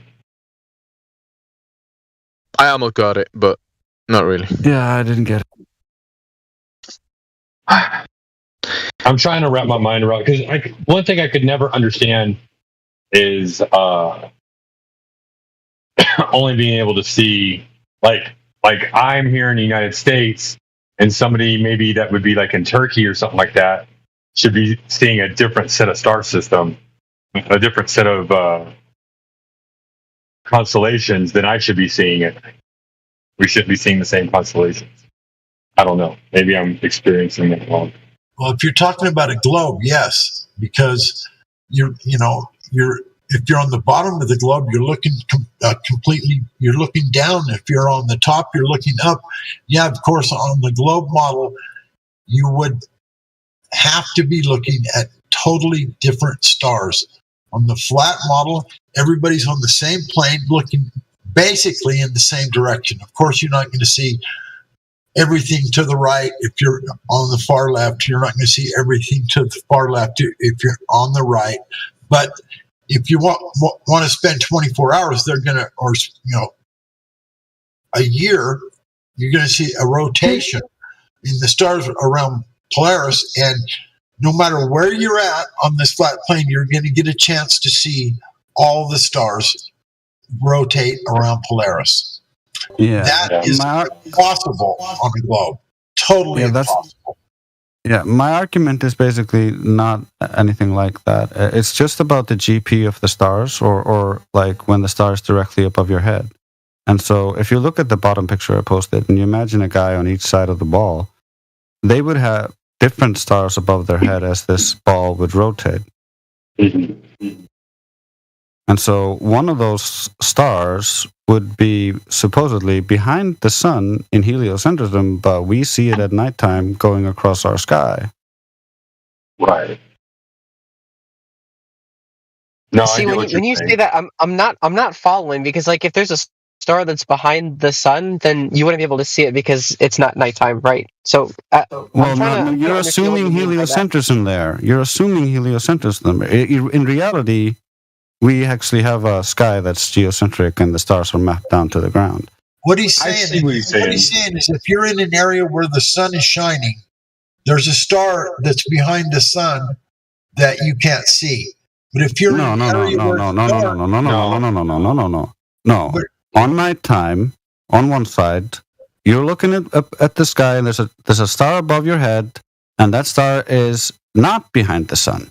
On the other side of the globe, and 12 hours later, when now he is on the night side, when he should have the same exact star as you had straight above his head because it's directly in the same direction, he now has the star that's supposed to be behind the sun directly above his head. I got that. I got it. Yeah, that's the same thing I was gonna explain, just in a different way. You just didn't give me a chance. But yeah, I understand what you're saying. I was just gonna try to explain it a little bit differently. But yeah, I get you. In the heliocentric model, the stars and the sun are all in the same in the same reference from us. In the geocentric idea is what he's talking about. From what it appears to be, the sun is independent of the stars. The stars are doing their own thing, and the sun's doing something else. Yeah, am I getting that right? Essentially. I'm sorry. 1 second. AUSP. Are you here? Are you a glober or flat earther, or tell us your story? Yeah. I'm a glober. I've been here since like 2020, but like I don't really talk too much in VC, but every once in a while I'll peek my head in. Not really here to cause trouble, but more so just there's no trouble, man. So. Yeah, just to understand what you guys think, and it's always kind of been like that. Well, but we want to whenever I understand hear what you think. So. Yeah, for sure. Because like I know that you guys all have your chat here, and it's I'll be honest, as like a glober, it's like we only kind of hear strawmans from you people, and it's kind of upsetting that that's the case. Wait! I'm going to stop you there, man. So strawmans from us. No. Like the globers will say, "Oh, well, this is what the flat earthers say," and then I come here, and it's like you guys don't really speak like that. It's like you guys are misrepresented. Okay. You know what I mean? So it's like coming here is like the fair representation, right?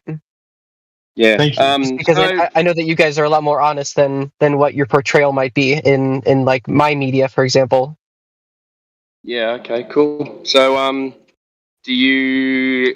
what's your best proof of the globe then?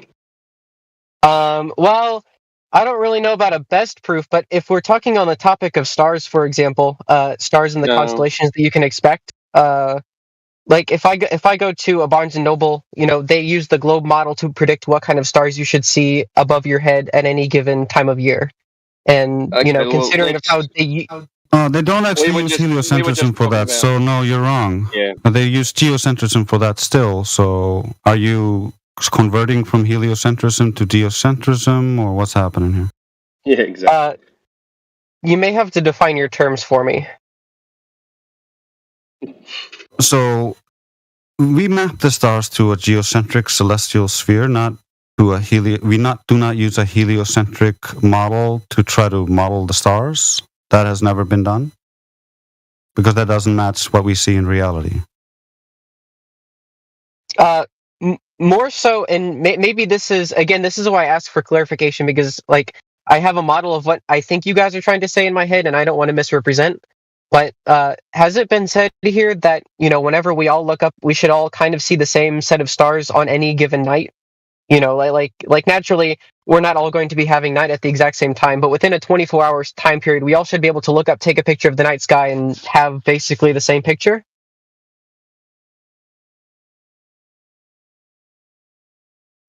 Yeah, above your GP, it should be a similar star if you were in a heliocentric matrix. But for example, if I'm living in Alaska, I may be able to see Orion and the Big Dipper. But if I'm in Australia, then I will never see those two constellations. But I will see. No, we're talking about the GP. Do you not know what a GP is? You might have to clarify your term for me. Yeah, GP is a ground position of a star. All of the stars are mapped down to the ground and their ground position. Oh, okay, that makes sense. I'm following. Okay, then can you restate what you were saying? And so we're talking about the GP of the star being when you're at the equator and you're all looking at the same direction. in heliocentrism, you should see basically the same star because you're all at the same line looking at the same direction. However, in reality and how the stars are actually mapped, they're mapped down to the ground through a geocentric sphere, which can also be unwrapped into a flat plate over a flat Earth. However, when we actually see the stars, we don't have the same GPs over all the lands. You're not seeing those GPs change as the globe is orbiting around the sun. That's not what we observe in real life. We don't have to account for that. We don't have to account for the orbit. We just map it as if it's geocentric, and that's why we use the geocentric sphere, and we still use it today. So, whenever you're comparing, say, a model that's taking into account that the Earth has an orbit and is a globe, what's the contradiction? Can you show me one of those models? I've never seen one of those models, and I've asked for years. A model of what exactly? A model that shows heliocentrism modeling the stars as we see them. I've asked multiple astrophysicists about this, and none of them can supply it. So, for example, if I go into Barnes and Noble and I get the star maps, would you say that necessarily is taking into account the orbit of the Earth and a heliocentric model? Or the star maps are just the geocentric agnostic as to the shape of the Earth onto paper. What are you talking about? Yes, but the fact that those maps are accurate so long as you take into account what time of year. Yeah, they're geocentric. Then they're not showing any heliocentrism in them. Otherwise, we would have many maps depending on where we are in the orbit. Yes, that's what I mean. That's the point I'm trying to convey. Is that maybe not correct? Or we don't have that. That's not how things work. You can go and look into this yourself if you want, or you can try to find something and cite it and show me it. Because I'll look at pictures of what the night sky should look like, and they give you like 4 or 5 sets based on what time of year you're looking up at the sky. And they predict that, if you're in the northern hemisphere, you should see this year, or this season, and this season, and they all change in that circular pattern. And you get something completely different if you're looking at the southern hemisphere projections. Sorry, can you say it again?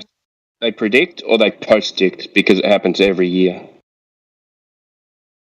What do you mean by post-dict? Well, yeah, after the fact. So your problem here is that you can actually only see so much of the sky, and we have something called planospheres, which are a way to map all this data onto a flat plane and then represent how much of the sky you can see. And so when you move that around, you can only see so much of the sky at once from which location you're at. That does not help you and does not in any way support heliocentrism. You know that, right? You might have to draw that line for me. I'm not seeing, or I'm not following. Because again, like you guys see all of these things, but I'm trying to wrap my head around how you guys are seeing this. Sorry to cut you off. You're fine. Yeah, all of this all of these things have already been mapped out. And the people who mapped them out were not necessarily flat earthers, but they definitely had like a celestial sphere. They were flat earthers. They were. Before the Greeks, they were all flat earthers. Yeah, exactly, but they didn't coin that term, I guess. Yeah. This is you can just see it if you look into their mythology and cosmologies. You can see they were all flat earthers. The problem here is you're trying to go to the sky. We were only talking about the sky for based on our experiences and our discovery of all this stuff. What really matters is actually if you want to have a globe you gotta have surface curvature. Do you have any surface curvature? I would say yes. Can you show us any evidence of that? Yeah, that would be something that you could demonstrate for us, and that we could also. It would be some falsifiable data. If we couldn't falsify it, then that would narrow it down pretty well. It would ultimately depend on the standard of evidence. It would need to be falsifiable, because if you can't test it yourself, then what's the point in it? It's not actual proof. Think about a court of law. Yeah, it needs to be something verifiable. We're not going to take something on just crazy hearsay. We also have evidence that proves that it's not a globe, so it's going to have stringent things, what's it called? English is not even my first language. It's going to have stringent requirements to actually pass the test. See, we're trying to eliminate. Then, sorry. Yeah. No, that's okay. That's okay. I'll present what I see as evidence, and would it be okay if I asked you to take it down in your own style? Of course. Absolutely. Okay. So let's say, for example, I have an airplane above my house, and I'm sure we would both agree that the plane is in the sky. That we can both agree to that, at least as a foundation. And it's going, let's say, to the west. And I watch it, and it gets closer and closer and closer to the horizon until eventually I can no longer see it. But it's not necessarily approaching it in the same way that an exponential curve would approach the x-axis, but rather it seems to surpass the x-axis, going below the horizon. And so, is that enough evidence, or do you guys maybe have a good counter to this?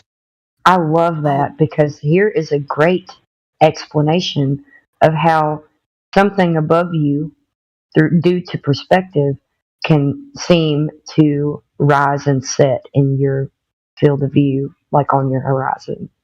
Like if I can be somewhere where, like over, let's say, I don't know, somewhere really flat, like a salt flat or something, and I can have some sort of suspended zip line. I can rise and set in your perspective if it's long enough. You know what I mean? And I'm closer to you than something like the sun or the planes. Can you show me pictures of these planes that are tilted downwards as if they're crashing into the ground at the horizon? Not necessarily that they appear to be crashing down, but more so that if you were to take their distance from you, and to account, for example, how much you'd perceive their height change. So if it's directly above you, we'd say that's a unit of 1, and as it gets farther away, you can kind of plot it. And if it were flat, I would kind of expect that to be an exponential, approximately, assimilating into the horizon, right? As that angle of that perspective angle gets lower and lower, closer and closer to 0. But you're looking at it in a vacuum here, buddy. You're actually looking at it through air, and so there are many other factors that factor into things when you're looking at it through air. So when there's a lot of humidity in the air, you can't see as far. The less humidity, the further you can see. And so there's a lot of different things that limit how far you can see, and these things can cut off the bottom of the things you're looking at. That does not prove that the Earth is a globe. In no way. You're looking at optical effects and claiming Earth is a sphere. Those two things do not jive. This is why I love this example. Sorry. This is why I love this example. Because think about how it's supposed to be a geometric horizon, right? Yeah. Okay. Yeah. So think about how if I was suspended above you, and then an airplane, and then the contrast of all three of those things, including the sun, setting on supposed, geometric horizon, none of that would work out. It would be vastly different than what we see in reality. So if all three of these things can seem to, due to your perspective, rise and set on the horizon to you, then it's easily explained if the Earth is, a plane. Whether, I mean, because you have to think about how the sunsets look over an ocean and how they set and how long it's suspended in the air versus a plane versus something else that would go out of your view, like me being suspended on a zip line far enough above your head.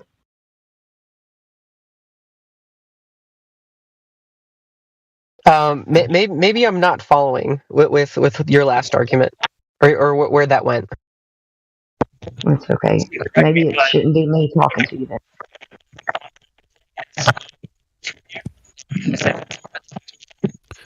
Sorry, I think somebody's trying to talk, but I can't really hear you. That's fine. Okay. But what I was wanting to say is that my argument with the plane wasn't necessarily meant to turn into like whenever a ship goes over the horizon, it disappears bottom first. It wasn't meant to turn into an argument like that. But more so that the rate of appeared descent. It seems that if you were to chart it as if like a perceived theta, for example, we would expect on a flat Earth that as the plane gets farther away, its perceived angle above the ground would approach you're zero. building a straw man now. Yeah. No, you're building a straw man. Wait. Can you guys hear me now? Oh, I can hear you now. I was gonna say, don't you notice that when a plane is going towards the horizon from far, it's like probably like thousands of miles away. Yet for some reason you see the back of the plane, and it disappears always seeing the back of the plane. Now, if this was a curved Earth, wouldn't you actually see the bottom of the plane as well, kind of curving down, maybe? That's the point, but I think hold on, Ace, I don't know who was it that was saying that you were building a straw man. Trace, was it you, right? Grace said it. Yeah, he's trying to say that only if we just assume that on flat Earth there's only linear perspective, and so if it doesn't 100% follow linear perspective, it's Earth curve. But you're actually looking through air, and so there's gonna be some effects, and there's limitations to your view, and then on top of all that, your eye can only perceive so much. So there's always going to be that limit to your to the ground, and once that limit is reached, you can't discern it anymore. And what that limit is dependent on the conditions of the day, not just perspective. It's not just your angular resolution limit, because when you look at things in the distance, you can see that things actually appear to expand and shrink, and when they shrink and compress, they can shrink so much that they become indiscernible. When was this? And that can happen just to the bottom of things, for instance, just because at that point you're looking at a layer that is conducive to that compression, but above that there's a layer that's not conducive. That's a good question. And you're still talking with respect to optical phenomena? Yeah. Yeah. Okay. So when was this measurement done of this airplane? Oh, I mean, okay. Sorry in advance, but like I'm calling in my car, like on my phone, so it's like I can't pull up anything in particular. I just wanted to hop on and talk. Do you know that it was done, or are you speculating? This is speculation on my part. Well, not necessarily to make a claim one way or the other, but just as an experimental method as to how you could tell one way or the other that if it were a plane. And again, I want to clarify my intentions. It's not to be like, aha, gotcha, right? I'm trying to make a fair argument that goes both ways. So don't I'm not trying to intentionally strawman. That's why I'm here, just to understand. But in terms of the airplane experiment, it's more so to say, well, if we watch an airplane and we were to chart its theta over time, and if it approaches zero, or if we could draw the curve and that curve approaches a theta of zero, then I would be okay with saying that, yeah, that's evidence for a flat Earth. But if we see something that doesn't approach zero, that perhaps is projected to go below zero, then this would be evidence that's like, okay, maybe that's evidence for a round Earth. So how many assumptions would have to go into that? Flight speed, constant altitude of the airplane, distance of the airplane, moisture in the air. Yeah. Absolutely those are all straight fair. rays of light, no optical conditions to change the, like, you know. So you have, like, when you evaluate an experiment, you go, what are the sources of error, right? So that's one problem. And then what are the assumptions? And there's like 5 assumptions in this. I don't think it's It's also so bad. And at best, let me just say one more thing, Trace, and you can go. At best, it would be an inference. So you'd be inferring the shape from the flight path of an airplane. Yeah, so if this were to be a fair conducted trial, it would have to be one in which you have a ground participant and then somebody in an aircraft who knows the position and knows that they can keep a constant altitude past a supposed horizon. No, the problem here is still that we can see the same effect over known flat bodies of water, like small lakes. We can see this with RC boats. Why would we? I just don't understand why we would use an airplane, right? And the altitude of airplane is above the ground instead of something more practical. Can you kind of clarify? Right. So basically, what you're doing, right? You're gonna fly the plane at a constant altitude, and whatever the flight path is, right, at a constant altitude, it's gonna be parallel to the surface of the Earth, right? Yeah. Okay. So why don't we do something more practical instead of using a plane that's 6 miles in the air or whatever many miles? Why don't we just get closer to the Earth and then measure it down here? Maybe I'm not following. Can you kind of propose in more detail? Well, basically, you're taking you're trying to measure the surface of the Earth from an airplane. Not necessarily measure, but more so just to see that for example, as a glober, I would predict that the plane would surpass that zero threshold, whereas somebody who doesn't believe in that and it's a flat Earth would propose that it would approximate a zero theta to our perspective. Assuming that you have those assumptions that you guys have laid out, which I say are fair. Well, I mean, we're just us. I wouldn't assume anything. That type of so it's technically an optical experiment, and you're just looking at something, right? And so what are you going to do? Where are you going to measure from? So what's your zero reference point? Like your origin of coordinates? What are you going to measure from? Where are you going to measure this angle from?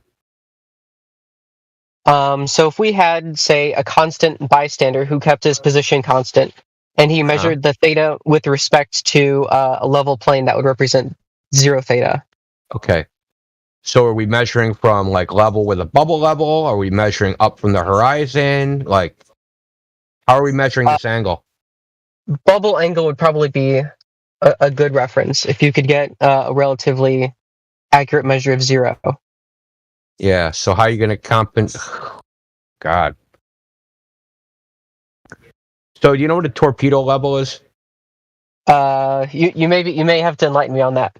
A torpedo level is like a little handheld bubble level. It's like 4 inches long. Okay. But they also have levels which are like a foot long. And then they have levels that are 3 feet long. And then they have levels that are 6 feet long. Mm-hmm. There's even a level that's something like 20 feet long. Why do we have varying sizes? For higher precision? Higher accuracy, right? Higher accuracy, right? And we're doing this, right? So like a 6 foot level is more accurate than one of these torpedo levels. Yeah. Right. Yeah, and but I've actually seen this test done, like a comparison, bubble level versus 6 foot level versus 3 foot level, and they all will show like a different position of the bubble inside the glass. Yeah. So if you use level, you have to assume that it's level at your point, and it extends out at level to whatever distance. Yeah, but the point of the experiment isn't to prove that it Well, you have to approximates measure. exactly You have zero. to measure the angle. The thing is, you say, okay, we're going to measure this angle. What's this angle, right?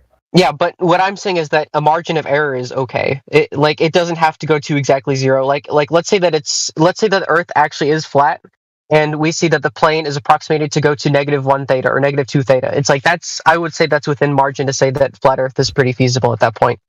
But if we're saying that the line may approximate, it's like, okay, we would actually expect this to go to -30 theta, then that might be cause for concern for the flat Earth theory. Not really. Oh, can you go into why? Yeah, because I already we already told did you. actually. We already did. There are known 'Cause optical it's not effects our that cause supposition. that. It's not our supposition. See, you're making a prediction of what would happen on a flat Earth. Well, we don't agree with that prediction because the variables that I mentioned, there are too many assumptions. Okay. I think that's fair. And so I mean, again, like I was put on the spot. I'll drop that one. Is there an alternative experiment that you? Oh, sorry. Yeah, a laser. Use a laser.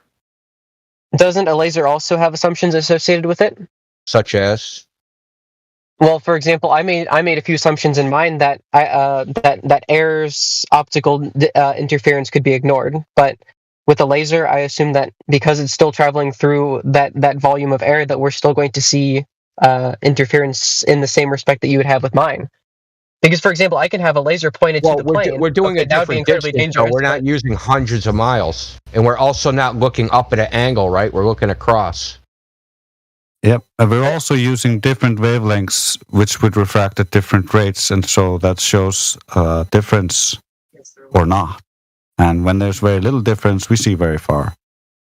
Ah, okay. So then, how about I just shoot a? Okay, again, this is a hypothetical, but if I were to shoot a laser at my plane, refraction is wavelength dependent, right? Like the amount of refraction depends on the wavelength of the electromagnetic radiation. Yes.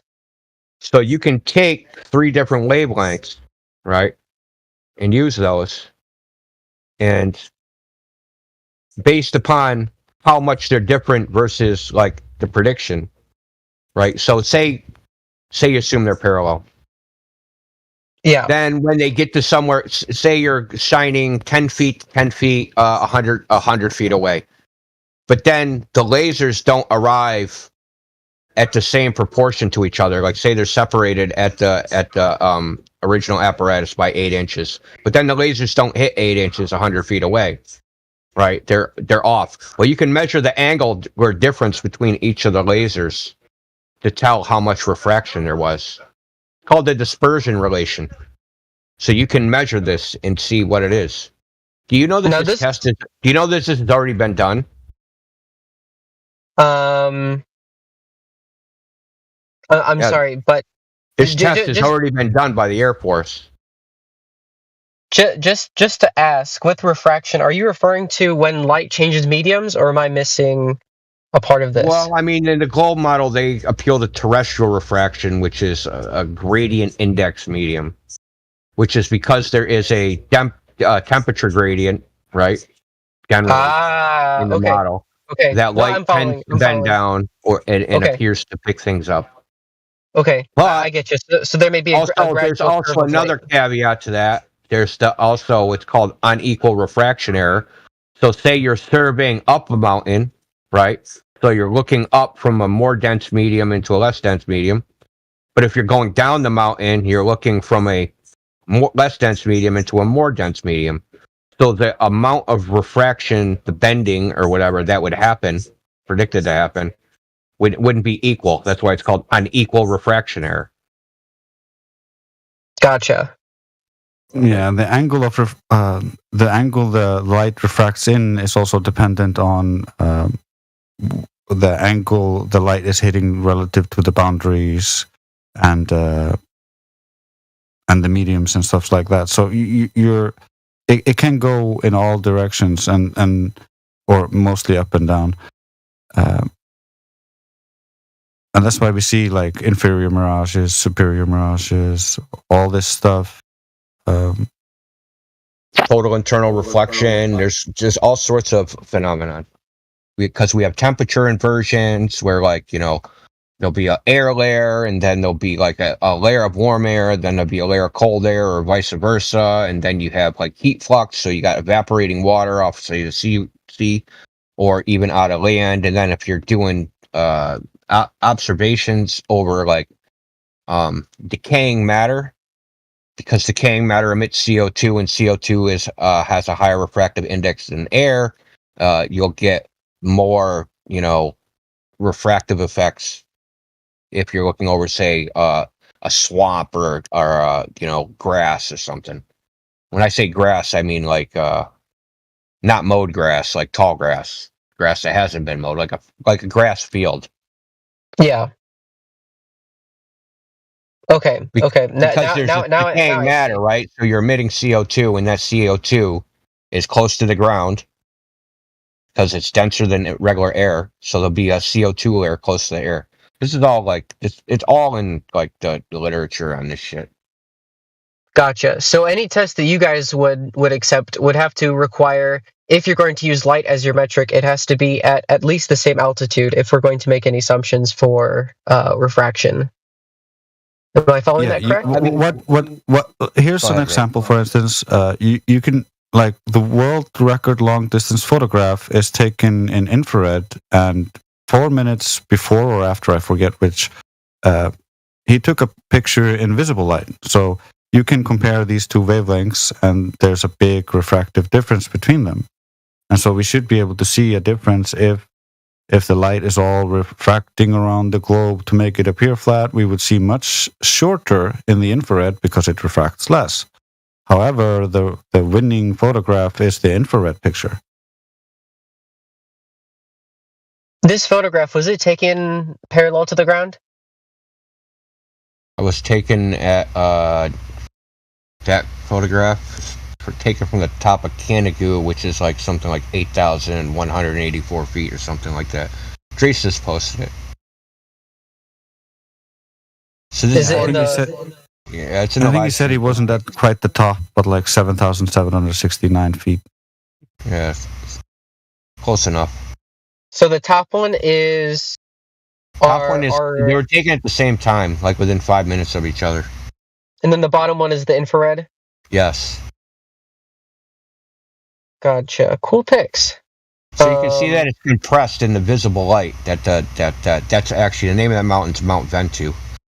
This is in France. So he's looking from the French Pyrenees across the Gulf of Lyon to the French Alps. And the distance is roughly, depending on which mountain, but the furthest mountain I think is 275 miles. Gotcha. Okay, so pretend I'm an idiot. So what stands out in these pictures to you guys? That you can see the mountains. That the horizon. Okay, so what the globe predicts. So Drace is posting them all. Okay, so see that's what the globe predicted horizon is. See where that is? Okay. Okay, hold on. Circle? Okay, yeah. You're driving. Don't look at your phone while you're driving, dude. No, I'm not driving. I'm not driving. Yeah, so this horizon should be at the far seashore, right? It should be at the water. Okay. So but when you look at the picture, you can actually see the land rise up. So the horizon is beyond the horizon isn't. What you should see is a bunch of little freaking like sawtooths sticking up from a flat horizon. That's what you should see on the globe model, but that's not what you see because the horizon isn't in the right place. Can't technically see the horizon because there's mountains, but the heights of these mountains, you shouldn't see them. They should all be underneath the curvature of the Earth. Only 2 or 3 of them that are closer you should see. And to clarify that, like I'm looking at the circle picture, the straight line coming out of the center, is that meant to be the angle that the picture was taken at? That line should represent kind of where she was pointing the camera? Not really. It's more. I did that. I don't think I did that. I think that's just the radius. When you do this in Google Earth, when you do the radius, because if you do a circle, you have to do. Oh, is it like auto? It just draws that line. Okay. Yeah, It's more looking a little bit to the right of that line, because you can see the coastline there along the line, and the coastline is in the left of the picture. Okay. I'm trying to line up both of those in my head, so... Okay, but you know that we always address this, the curvature from us to the horizon. But do you realize how far that mountain range is and how flat it is from left to right? Like there should be visible curvature, like with the given radius of the Earth, it should be visible on the horizon. Think about something. I don't know where you're at. Think about something that's 275 miles away from you. And imagine seeing it. But we do always address that kind of curvature from our viewpoint to where the horizon is. Yeah. But not left to right. That mountain range has to be miles and miles across. Yeah. There's a website, and you guys may actually be a little bit more familiar with it than I am, but of where you can plug in your location, and it won't necessarily draw like a perfect circle, but rather it'll take into account the altitudes of all spots near it, and it'll be able to predict what you can see from what altitude. Because, for example, this radius of the horizon that you should be able to assume, or you should be able to see, does this? I mean, naturally, even a Glober wouldn't assume it's going to be a perfect circle of horizon. Because if I have something that's a massive tower a little bit outside of the circle, I should be able to see at least the tip of the tower, right? And there's a website. Yeah, that what lets I'm you do saying this. is, I don't know what it's called. Because this circle is in the water, right? The circle's in the water, right?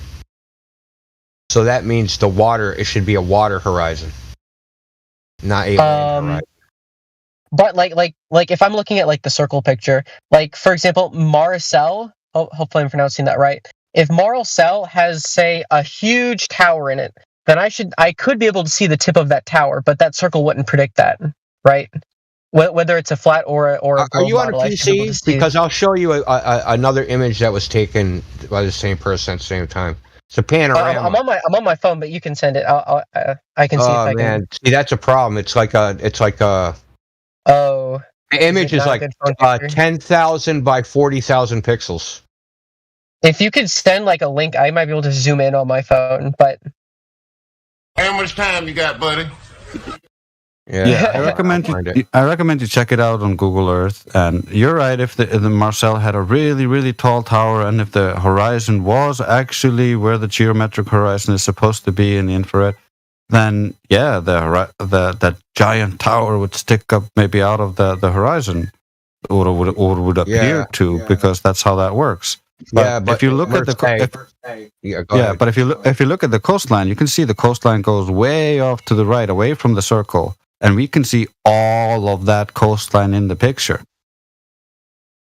Now, here's my question. So, with the, and again, I like how you posted them both next to each other, so I can kind of reference both. But if I'm looking a little bit to the bottom of that line, I still see that the maximum coastline that I should see starts to get cut off before there's some water that should be invisible, and then land that's also invisible. But we're seeing the land that's past that, and so this makes me believe that. And again, gosh, I wish I was on a computer so I could kind of draw it on the map. But there's a little bit of coastline that's outside of the circle, right between the circle and where the invisible land should be, where I imagine that's not in the picture. And in my head, it would make sense that there may be some water that's not in the picture, but I can still see the land past it. If of course, that land has elevation to it, which naturally it should, because it's above water. And your conclusion is? That there's some water and there's some water in like outside of the circle, but not on land, that I can't see in that top picture. But because the land past it elevates, I can see what appears to be a shore that shouldn't be seen. But I'm not like in the picture, I'm assuming it's like the far right that I shouldn't be able to see. The far right of that picture, it appears that I'm looking at a coastline, but I don't think that's actually a coastline. I think that's a little bit more inland where there's more elevation. So, like, if I were to have like the best camera in the world, I can zoom in perfectly. You can actually see like stuff. If you zoom into the high quality pictures, you can see buildings and stuff on the coastline, and then you can compare that with Google. Are you talking about on the right side of the picture, the one above the circle? the circle picture? Yeah, from the middle and to the right, all of that should be behind the horizon, far underneath it. Let me see. So whenever I'm looking at the picture, like right where the radius line and the circumference intersect, it looks like there's like an airport here and an airport here. And so it makes sense that in the middle of the picture that I'm seeing some stuff. And if you zoom in, you do see a whole bunch of, it looks like buildings. But whenever I look at, for example, it's a little bit closer to where Marcel is, it looks like there's like an airport that's off some, actually right outside of Marcel. Sorry, hold on. What's the pronunciation? Marseille.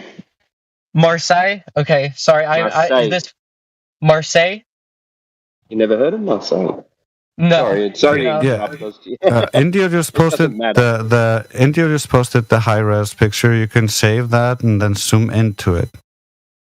I actually have some. Oh my goodness! Oh yeah, this is not going to render on my phone. I'm sorry, guys. Yeah, you got to use It's it. like- You can only do it on a PC. The image is huge. Let me see if I can. Oh, I can save it. Hold on. I might be able to open it up in my Photos app. So what we were saying about the horizon, that the horizon should be in the water. That it should be the water, should be the horizon. But you can see in the panorama, obviously. Like, I'll actually do a zoom in for you. Yeah, I actually got it. So you can see like the kinda see it. beach, basically. You can see the shore on the other side. Well, shore, I'm not super certain of. I know that I'm seeing some kind of coastal cities, but is that like the nearest to the coast? I don't know if that's been proven based on the images you've posted. Hold on. What do you mean coastal cities and nearest to the coast? You think like there's some coastal cities further inland and all the coastal city next to the water is just hidden? Yeah. And there's this other duplicate that we're seeing? You can actually see the harbour. You can see the harbour in the water. I don't understand what you're saying. See that rock? See that rock wall? That's a break wall. Hold on, is somebody sharing their screen? Because oh, sorry. Again, I'm on phone. I don't know. People were still posting some. You can still zoom in on phone. Are you talking about like the church that was posted in the last picture? Oh no, I'm talking about. Don't worry, I'm talking about the main picture. But, oh, okay. Hold on. Let me go back. I'm gonna. The image I just posted is just to the left of the images, the other images. Right. Now, if you look at that horizon circle again, I'll scroll up. I'll pre-paste it. Maybe I'll do might do a zoom in on a.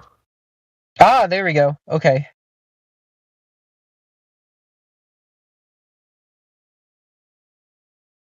Hold on a second. And I'll give you an elevation profile since you seem to think there's some kind of hill wrapping up with extra cities there.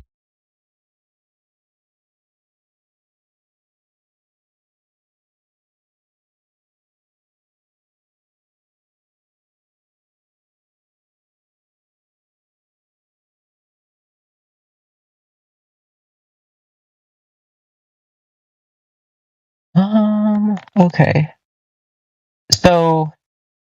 So the red arrow horizon, is that where that 7 foot 0% 117 meters line is? Or is that roughly the same? Roughly the same place, yeah. Okay. Yeah, because there's some past that. It looks like it's like the 175 mile mark that it starts going up. And I'm not necessarily claiming that must be visible on a flat or round Earth, but yeah, but what you just said was the 175 mile mark. The horizon is at 127 miles. So 50 miles farther, it starts going uphill. Yeah, think about that for a second, and it's going uphill like what, 100 feet? Yeah, which may be significant. And then it's just flat from that point on, which would all be hidden behind the globe, but is still visible, and you can see all the ramping up all the way up to the mountains. All of that shit should be hidden as well, and then all those mountains in the back should also be hidden behind the globe, but none of them are. You mean like the mountains in the back? I imagine that those mountains would be. Oops, I lost the picture. Those mountains would be what we're seeing in the elevation map at around what 200. Is that a correct? You got to think it's a globe, and therefore those would be angling away further and further as the curvature would dictate. And so the tops of the mountains in the back, the tallest one there, the tops of those mountains should be like miles underneath the horizon. And this is in France, right? Yeah. See, I would like to see that website because it assumes a globe model, and if this picture is showing more than what that website would predict, which again, I'm not gonna lie, I'm in my car. I don't want to play no math. You're probably talking about Peak Finder. It's not very accurate. Okay. Oh, okay. It's not very accurate. There's another one too that's in German, which is a little bit better, but there's issues with that too. And I'll show you an example. One that was taken in the same area. Oh, just let me find it real quick. Oops. Fuck. So lots of photos have been taken in this area because it's been well known that you can, like, because of the long stretch of water, right? It's like a long stretch of water that, that's 150 miles across. Yeah, like he said earlier, I mean, we live on a ball, supposedly, what they say. So things should be curving away from us at certain distances if we can still see them. And that just doesn't happen. Everything just looks erected normally, like if you're on a flat plane. I don't know. Yeah, I think the problem is that it's kind of hard to show that something is angling away from your perspective. So, I mean, even if I were a flat earther, it would be kind of hard to prove that the mountain in this picture is pointed directly parallel. You're not supposed to see the mountain at all. Yeah, you're not even supposed to see the mountain. Yeah. You're not supposed to see any mountains angling away from you. The mountain is supposed to be on the other side of the globe, underneath the curve by over a mile. So there's no mountains you should see there, not on the globe. No, I understand that point, but there were two arguments made, and that addresses one, and then the other is just a matter of if that mountain actually fits within a predicted horizon in the globe model. That wasn't necessarily to dodge a question. From this elevation, 275 miles away, the predicted hidden height is let me read this real quick. 3.154 miles, or 16,652 feet. That's how tall it would have to be even with the horizon. Taller than that, it would stick out if it was large enough. Obviously, it would have to be an error within the resolution of the camera. So, Yeah, and I want to show you something. Peak Finder being wrong. So this image, this is like 200 something miles, right? I can give you the exact number of what it is. I'll give you the exact number of what it is. Let me see a second. Gosh. It's 200. So if you look really closely at the image, right? So there's Peak Finder, and it looks like, oh, this image matches Peak Finder. Well, Peak Finder doesn't match the globe model.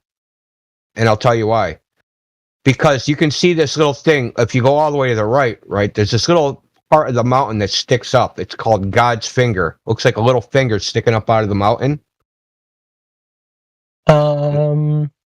Oh, yes. Is it the glow de It says Lamage in the graphic, right? And there's an arrow. Oh, okay, yep, I gotcha. So it's down, that little God's finger. Yeah. That's the only thing that should be, that's where that's the level of the horizon. That's what the globe predicts the horizon level should be. Because that piece of mountain we know is 400 meters tall. And then the globe model says, 450 meters should be visible. So are you maybe proposing that this is the top one? I'm assuming that's what Peak Finder would predict? Yeah, well, that's what Peak Finder's predicting, and it's wrong. Okay. It doesn't match the globe model. So, are you maybe proposing that Peak Finder is using a different model than the spherical model to make this prediction? I don't know what they're using. It's closed source. How would I know what they're doing? Globe Finder. Sorry, guys. It's again like I'm in the United States. It's like it's already basically midnight here. I'm like ass tired. But like naturally, I'm assuming that they purport themselves to be of globe Earth, and if this is just something that their computer system generated, then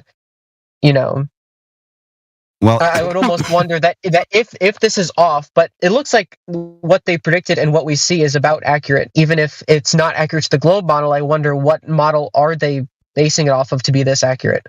There is no globe model.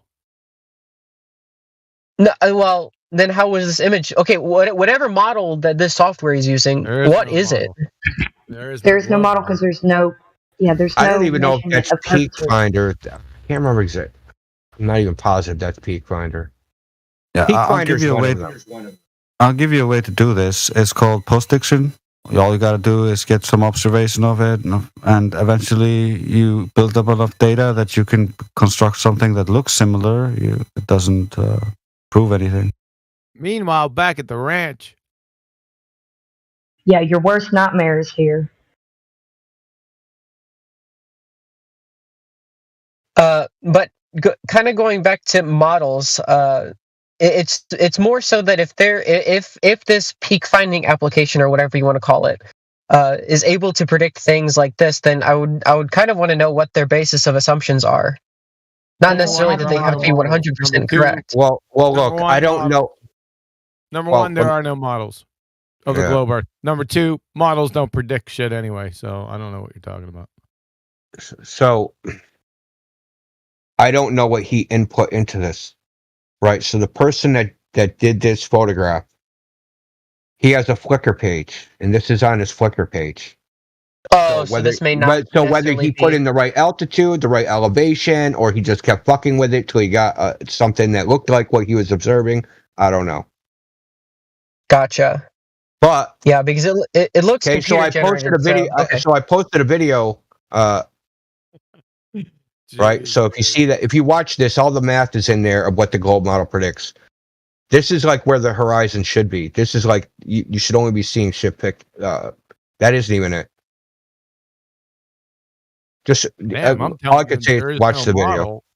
I'm telling them there is no model. You're saying there's a globe Earth. Where's that globe Earth model then? Can I see it? I mean, Dolly Parton. I can try my best, but models most certainly do exist. Models don't predict. They most certainly do not. What's a scientific model, please? It's the point to predict. It's just a heuristic. Please. That's horse shit. You just made it up. I mean, like, I'm not here to be rude. I don't see the point. I'm not being rude. I'm telling you, you're full of shit. You just made it up. So put it in a citation and prove me wrong. Scientific model, please. Do you see how this is how I mean, like, I'm not here to stir up any problems, but like, come on, man. But come on, man. So I should just put up with your horse shit that you just made up and just go along. No, you're just being rude. There's no point in the rudeness. Like, okay, so tell us, where did you get the idea that there's some scientific model and models make predictions? Yeah. So where did you get the idea? No, don't tell us more of the story. Tell us where you got the idea from, because you weren't born with it. So you got the idea from somewhere. Where did you get it from? School. So some fucking person with a bachelor's in education and a fucking D- in science minor. The definition of an indoctrination camp. I mean, what level of school? Like a camp.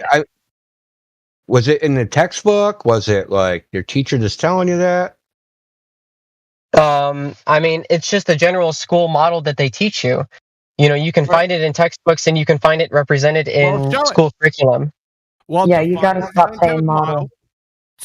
no problem. Define a scientific model first, not you. We want citation, and then provide the globe model for us so we can look at it. I mean, I could provide anything, but with your rudeness, I don't think you'd accept it. With my you rudeness, would dismiss anything. No, you can't do it. No. Don't mistake QE for rude. He's just Look, there's a reason why he's asking you this. Yeah, so there's a reason why he's asking you this. Because he's asked hundreds, if not thousands, of Globers the same question. And I can tell. And he's never gotten an answer.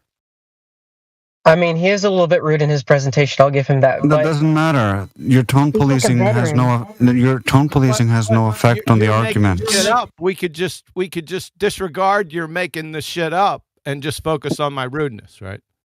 No, but what I'm saying is, like, again, I'm not here to change minds, but I imagine that is this kind of what's your objective? Are you trying to define my intent now? What's your true vocation? Carnival. No, I'm saying that your actions and your objective may not be lining up. Oh, I mean, really? So you're divining my intent. What is your intent? Don't let me define it. His intent is to have you answer the question. To have you answer the question, correct? Yeah, but again, if I said, is it fair to say but again, stop obfuscating. Just answer the question, man. So listen, and remember how you were like, "We're not asking you a gotcha." We're not asking you a gotcha either, dude. Listen, you made a claim. This model, you're alluding to models, yada yada yada, right? Don't you think you should have evidence to support your claim? I mean, I could provide you a textbook, and you guys would say that's wrong, and then you'd send me a video, and I'd say that's wrong. And we don't ask for a textbook. We ask for a citation, what a scientific model is, and then provide an example of the globe model proving your definition is true. Please, floor is yours. Even textbooks have citations in the bibliography. Yeah, so would a textbook not be fair? Yeah, you could just read us a citation from the bibliography, right? So it'll say something in the textbook, and then if you look in the back, it'll have a bibliography that says where that particular part comes from. Typically. Okay, so they're making textbooks different now, which I wouldn't doubt. And nobody's provided just a textbook as an answer to this question? Textbook, that's an elephant hurling fallacy. I ask you for a citation of a scientific model, please. Do you have a citation for a scientific model? Yes, I do. It's right there. At 32 minutes after the hour. From Indiana State University Chemistry Department. The important point that Becker introduced is that the explanation of a natural phenomena, i.e. model and theory, must be testable by experimentation. In other words, once a model is proposed as an explanation of a phenomena, it can only be considered a scientific model if it can be objectively tested by experiment. Hold on. Is this quantum eraser? Is this brother? Yeah, yes. My favorite color is turquoise. What's up, Miggy? Somebody order. Well, what do you think about what he just said? That definition. Sorry. I was trying to find it while he was saying it. Important point of. What are you talking about, Miggy?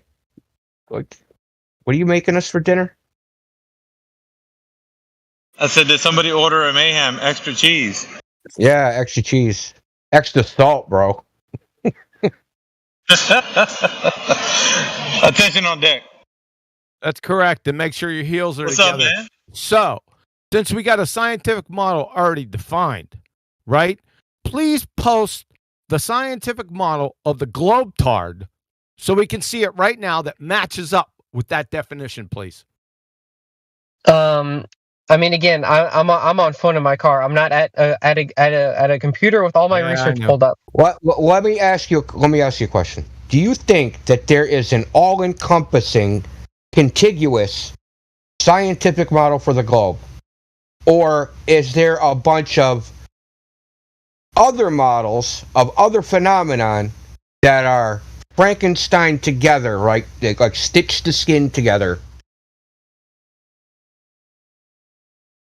Which do you think is actually occurrence? That there's a globe model that's that encompasses an actual globe model, a model for the globe that's all encompassing, that it can be tested by experiment, or there's a bunch of little teeny models that they say indicate a globe that may or may not have been tested by experiment? I assume both, depending on your source. You'd be wrong. That's a category error. There's no scientific experiments to prove a globe because scientific experiments deal with natural cause and effect relationship, how-why questions. Whether the Earth is flat or a sphere is a what-is question. You're in complete category error. You might as well be talking about pineapple upside-down cakes. You kind of lost me there. Can you go over category error? Okay, so is a globe a shape? Yes. Okay. Now, can you test the shape by scientific experiment? As in cause and effect relation. An experiment would be defined by trials and groups, but I'm not necessarily saying what trials and groups. That's not right. What the hell? He's in epistemology or epidemiology and shit like that. Those aren't experiments. It's like asking what shape are lungs, or what shape is a heart, or what shape is a liver. Look, you can go off on about determines correlation, not causation. We're talking about causal experiments. Yeah, but there's no event in a shape. It's just an observation. It's not necessarily an experiment. Exactly. There's no independent variable. There's no dependent variable. That's the point. That's the point. Go ahead, Huey. That's the point. That there can't be a scientific model for the globe. That it's a category error because the claim that the Earth's a globe is not a scientific claim. It's a geometric claim. Exactly. Okay. Then I concede you're correct in that point. But now, what's the next point of the argument? If it is just a geometric claim, There is no only way to test the next point is that you don't measure it. You don't have a measurement for the geometric shape of the Earth. So surface curvature, drop over distance, is not able to be produced unless you know how to produce it. That's why we were. That's why we were showing you all those long distance images, the infrared and all that stuff. Drop over distance. It has to exist. Yeah. So you started with the airplane, and then you worked your way down to the mountain. Now you're on the ground. How is it possible that the ground itself has surface curvature? Well, I mean, if the observed shape that you're on is a sphere or a globe, then you would see a curve. But if it's flat, then you wouldn't see this curve. Though seeing is. Yeah, but I'm talking about measuring drop over distance. How is it possible that we're not measuring that? How do you know? How can you extrapolate measuring drop over distance? Do you know how to do this? Like, say, how can I measure drop over distance? Yes. If such a thing existed, then you would need two reference points that over a sufficient distance, then so long as you had a straight measurement, then you could tell based on a difference of height. All right. So when has this been done? And when has this been done, and who's done it? Was it not done with that Greek dude in Egypt? What Greek dude in Egypt? Man, I don't remember. Again, this is I'm a dude in a car. Check this out. The easiest thing to say is I don't know. That's an intellectually honest position, right? If you don't know, just say you don't know. No, I mean I don't know the dude's name, but I know that it has been done at least once in ancient times. No, but here's the thing, man. You want to be honest right now in the discussion. Just say you don't know, because it sounds like you don't, and I'm being honest. If you had to tell me that way, you really don't know. I don't want to drag you along further, and then you don't really know, and it's going to waste everybody's time. Just say you don't know. No, I do know. There's no gaslighting. No, you don't. I just don't know the specifics. I don't know the name. The specifics is important. It's the devil's in the detail. You have to know exactly what you're talking about. Otherwise, you don't know. No, but like pictures were taken. I'm bringing it forward to your mind. No, like for example, like whenever we're talking about pictures taken from the top of the mountain, I don't care who took the pictures, but the fact that the picture was taken, that's pretty relevant. I'm not talking about the mountain. I'm talking about this specific question that I asked you about drop over distance. You're discrediting me because I don't know one detail that's kind of irrelevant to the claim. One detail, you don't know anything. You didn't even know his name. I'm asking you to give me. Yeah, you didn't. No, but the name is not relevant. I don't care who did it. It's not about. Listen, you have to actually understand if there's any drop over distance measured to know who's done it, how they did it, where it's cited, and the demonstration to how it's been done. Everything. I mean, I probably can cite him, but again, I'm on my phone, so I'd have to just look it up. Okay, so you don't know right now. Get your hat handed to you. Yeah, you don't know right now. Plus, if you looked into it, you probably still would not understand. Yeah, So but right you see now, how my evidence will get discredited unless I know every single facet of it, which I don't think is fair. So what's your name? AU or whatever your name is. Look, check this out. Yeah, I ask you. Okay, so I ask you for the specific, right? And you told me some Greek dude or whatever, and I'm like, yeah, that's weird that you didn't know. You could at least give me his name. At least that would have given you a little bit of credibility to know a little bit. But you didn't know that. So it's like, why am I going to have you look something up that's something you didn't know, even now you still don't know? Because it's going to waste everybody's time. So let's cut through the old crap cake, right? If you don't know, just say I don't know. Be intellectually honest right now with us, and we can move along. We can move it forward. I can take you to probably another point that I could tell you about the globe, but let's do away with this saying that you know if you don't know. That's all I'm saying. Just be honest. I mean, we can move on, but I've told you the scope of my knowledge. Okay. That like So, again, I'm open. I do not know his name. I don't know his birthday. Let's hear you. I know he's Greek and I know he's in Egypt. No, let's hear you concede that you don't know. That's intellectually honest in your position right now. But it's not that. Just go ahead and say it. Just go ahead and say it. I want you to say it and declare it. I don't know. Say those words because I know that it was in Egypt. I know it was a Greek. No, and I don't know his name. Why are you deflecting? Why are you deflecting? Just tell me you don't know. What's so hard in saying specifying. Because I do know. You're not. I only know. I don't understand what you're saying, buddy. You're being obstinate right now. It's easy for you to say I don't know, and I can move along with another question, and possibly you don't.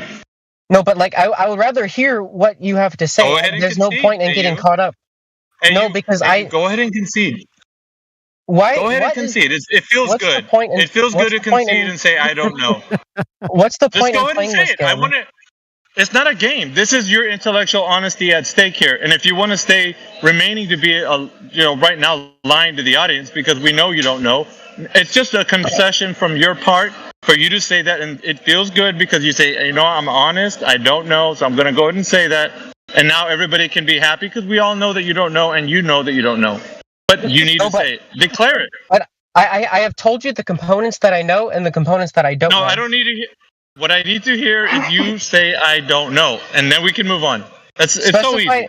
Specify what you claim I don't know. You didn't know the guy's name. No, I don't know his name. I don't know his name. Okay, so that means you don't know. No, but I do know it was done. I know it was done. No, you don't. No, you don't. You don't know because you don't know the specifics. You would have given us the details. You didn't do that. So I said he was a Greek. He was a Greek, and he was dude, calm down. Calm down. You're having a tough time with this. I understand, but it's this. We get this a lot. Okay, we get people that don't want to concede, but right now, what you're doing, it's not helpful for your side right now, and I can see why you're doing it because it's called cognitive dissonance. It's setting in. You're realizing that you don't know, so you're fighting back. But the best thing to do right now, because you really don't have anything to go on, is just to concede and say, I don't know. It feels good. Everybody's going to know that you don't know, and we can move on. No, just say, I don't know. It's also in this moment, you just believe it. Yeah. Because you don't have that knowledge right now. That's nothing against you. No, I recognize that's why there's no hit to my ego when I say I don't know his name. Then say I don't. No, I don't know his name. That's what I'm telling you. I don't know his name. For the person that you don't know the name of, what did he do? He went to Egypt and he used 2 posts at the same time of day, and he measured. No, he didn't.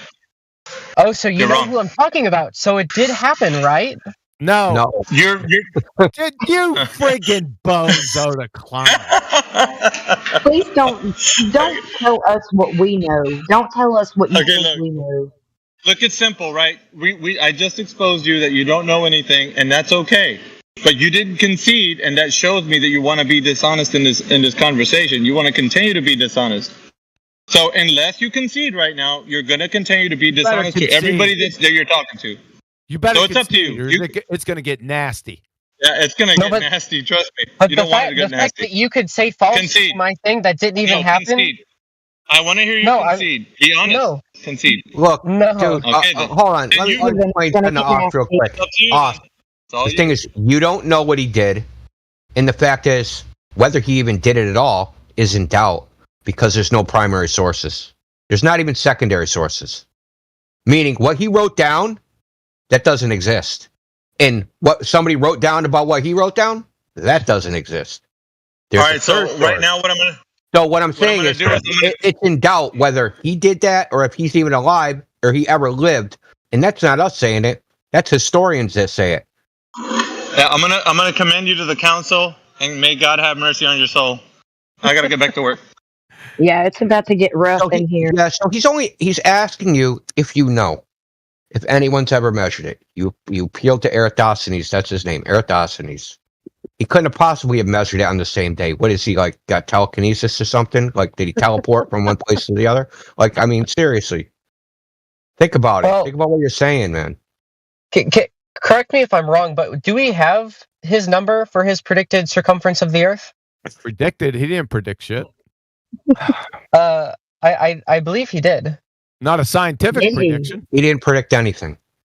I mean, I know that we're playing definition games. I don't really care if you label it as scientific or as That's geometric. bullshit. Do you know what he claimed he measured? They're not definition games. It's called the Socratic method. So the words that are coming out of your mouth, you're going to be held accountable for. You got me, Sunshine? Hold on. Can I ask? Like, I stated from the beginning, I'm just here to learn. I'm not necessarily here to fight, and so I'm. You didn't concede, so you're here to fight. Then stop pulling shit out of your ass and making excuses. Get on with it. But like I didn't come here to be like the witch on the hunt. I'm here to learn from you guys, to hear what you guys have to say. And Then why didn't you concede about an experiment you don't know anything about? No, I conceded that I didn't know his name, but I knew that. No, but you don't know anything about what he's even said that he did. But yes, exactly. no, but again, that's kind of going away from my point that I'm here to learn from you guys, not necessarily to be shouted at that I'm wrong. My God, dude. Yeah, dude, but that's not our point. Our point is, Miggy asked you, we've asked lots of people these same questions. Do you know of anybody that ever measured curvature of the Earth? And you mentioned Eratosthenes. Yes. He measured curvature of the Earth. At best, he measured the length of a shadow. At best. That's all he did. Which is a And flat who knows if he actually did it? Which is a flat Earth proof because he used purportedly elevation angles. Yeah, the Chinese used the same thing to prove the Earth is flat. Can you maybe go a little bit more into that? He used elevation angles. You can't acquire an elevation angle off a curved adjacent or a curved surface. Maybe I'm not following. Yeah, it's real simple. Elevation angles. They're at 47 minutes after the hour. Elevation angle is the angle between the horizontal plane and the line of sight measured in a vertical plane. You can't measure an elevation angle off a curved adjacent. You know what a triangle is? No, the picture posted helps. I understand. So what's So you see the graphic I just posted? Yeah. You see how on a flat Earth, those are all straight lines? But on a curved Earth, you can't have a curved adjacent. The adjacent angle, the longest side that's opposite the hypotenuse, right? On a globe, that side is curved. So this is a mathematically invalid method. Yep. Geometrically invalid too. Yeah.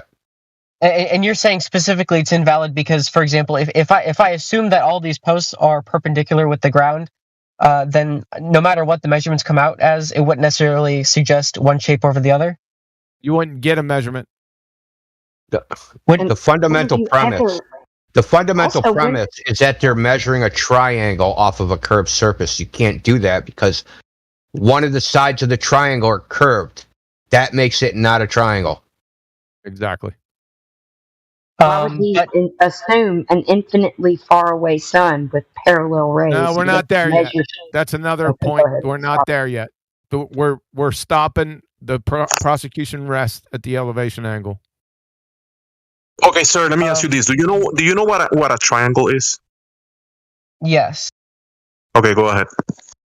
Got 5 sides. 3-sided shape. All sides must be straight. A little more than that, but I guess that'll do. So, yeah, the prosecution rests. Yeah, Heretic. I knew you were going to do that. Someone actually posted a 5-sided triangle. Like dogs are gods. Hilarious.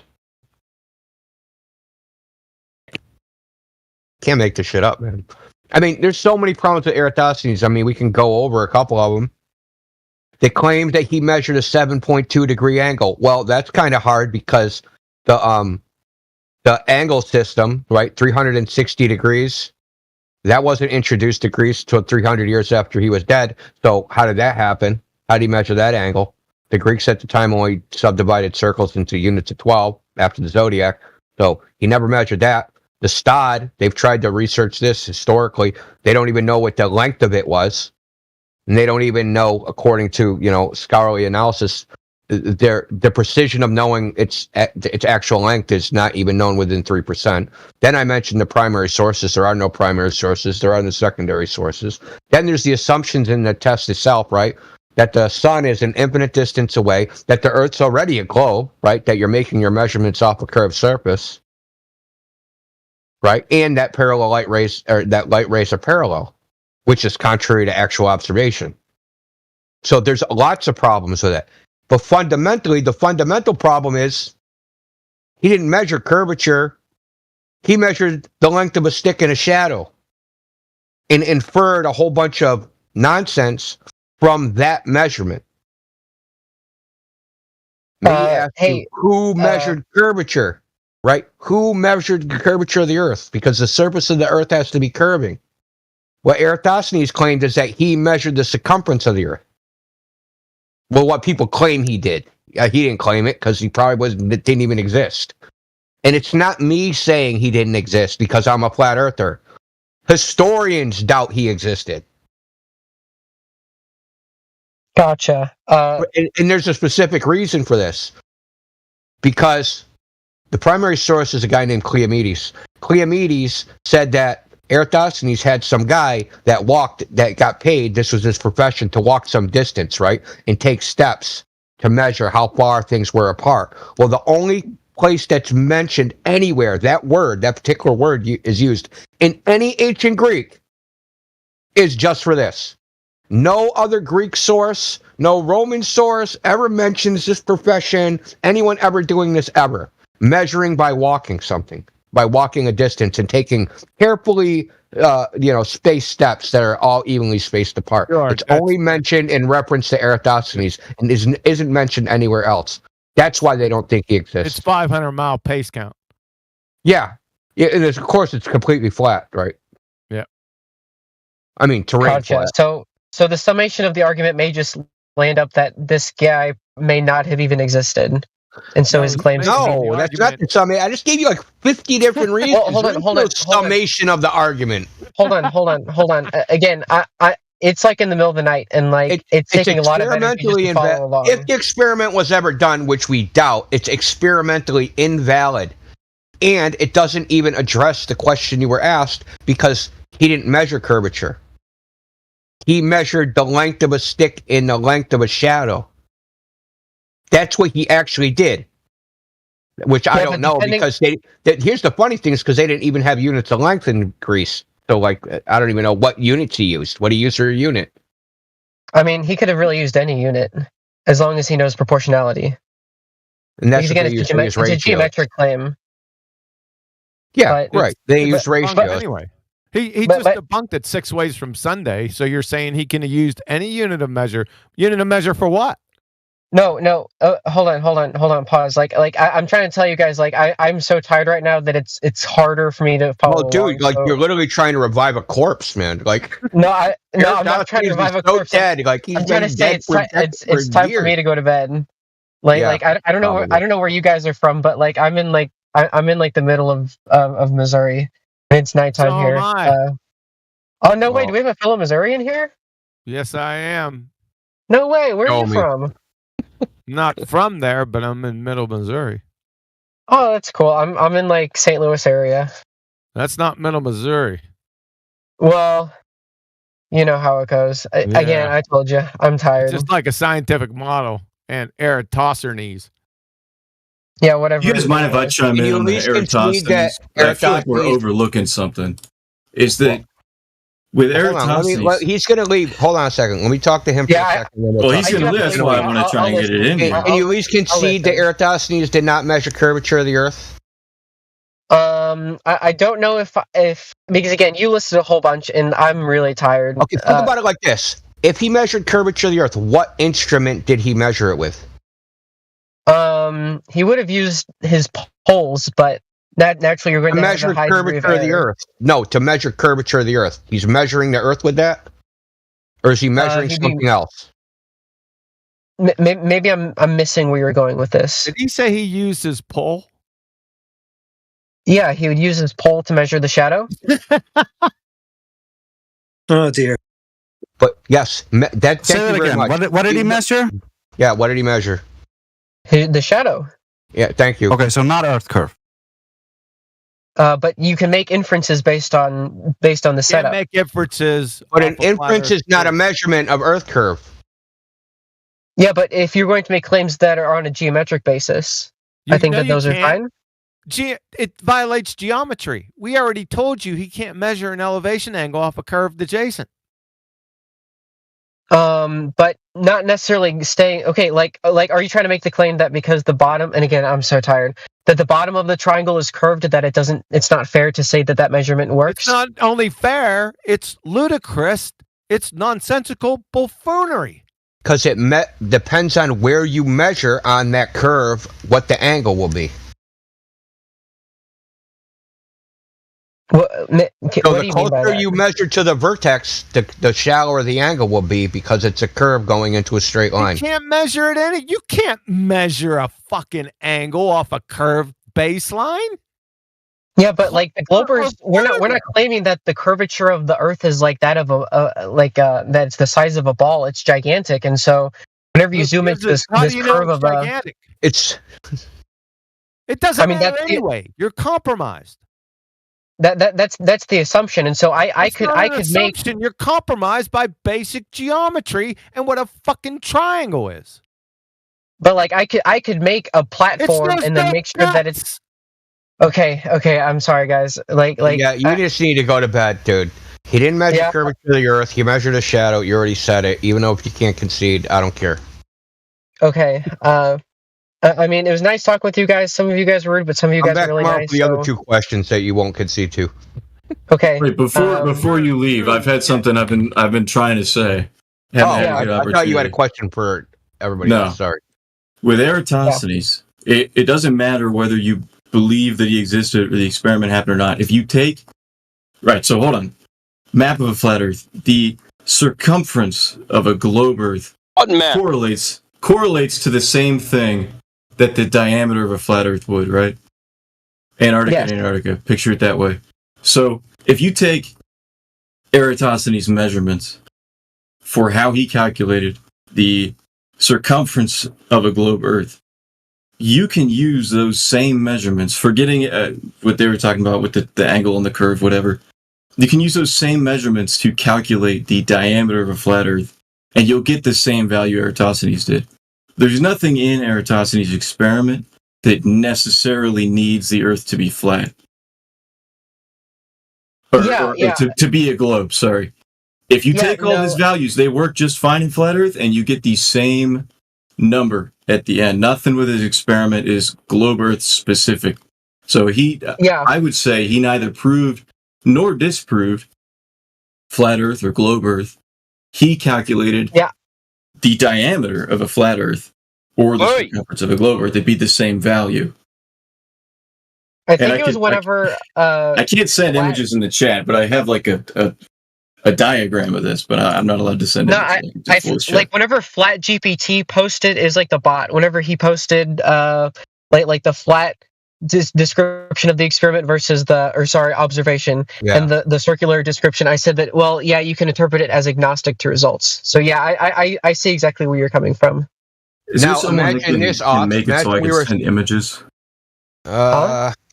Imagine this, Oz. Imagine we came in here and saying, Eratosthenes proved the Earth was flat. It has a 25,000 mile circumference. Yada yada yada. Divergent rays of the sun, and we said all this stuff that it was proof of a flat Earth. You'd laugh at us.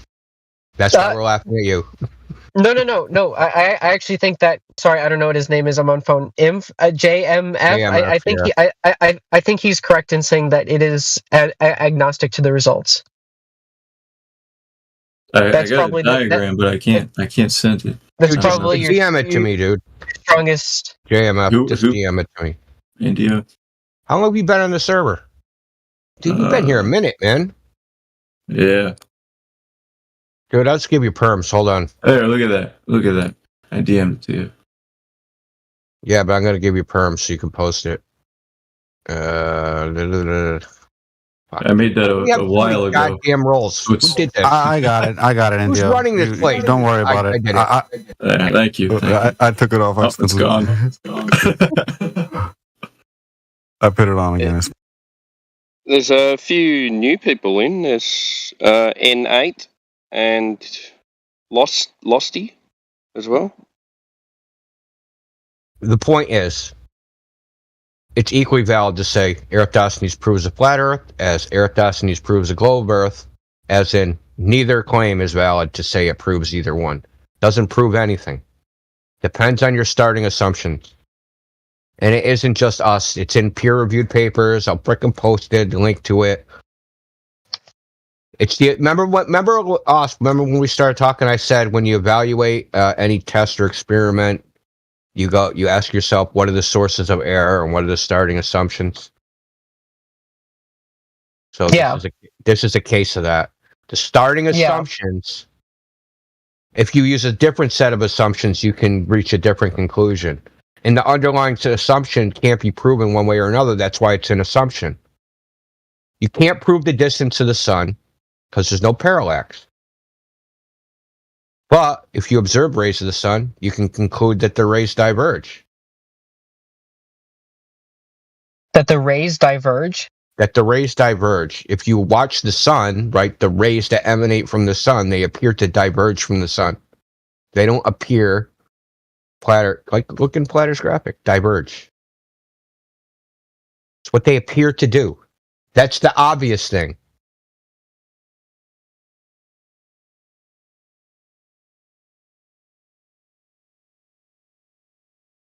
Wasn't an experiment anyway. Well, yeah, of course not. I don't even know if it ever happened. Story. That's all it is. A bedtime story. That contradicts the globe Earth because he attained elevation angles. Whoever wrote the story is a numpty dipshit too. Well, the story is for numpty dipshits, so that makes sense. For numpty dipshits from a numpty dipshit. Yeah, but okay, guys. I do have to go to bed. It's midnight here. I do wish you guys a good weekend, though. Yeah, you too. Yep. Have a good one, guys. All right, you too. Don't catch any Cleomedes.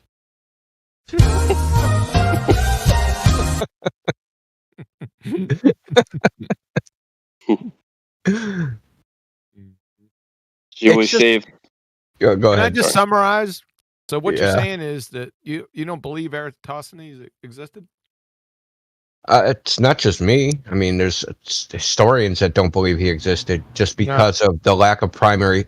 It's not. There's not even a secondary source. So, like, No, you missed it. I summarized just one small part of your whole thing. oh yeah, that guy. Yeah, that's what he said. Yeah, that was the entire argument that I spit out for like 20 minutes was that one half a sentence. Yeah. Why'd I use so many words? Like, I'm very inefficient, I guess.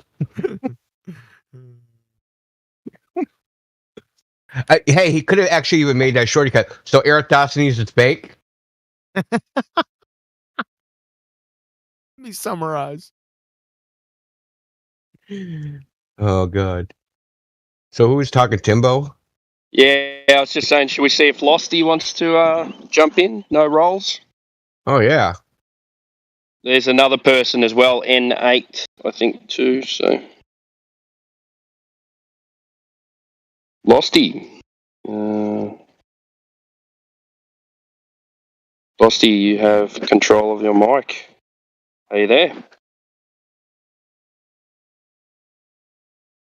Press unmute and chat away. Maybe not.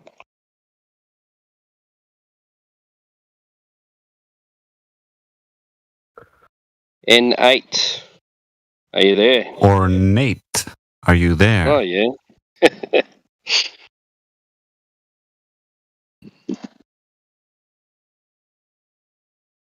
Nate, you're unmuted. Let's take bets, man. Synchronized N-word. Screeching into the microphone. Synchronized N-word should be an Olympic event. They don't want to talk. All right, then. Keep your secrets.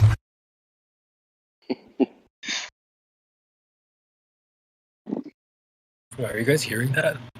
Or no? Yeah, loud and clear, mate. Okay, all right.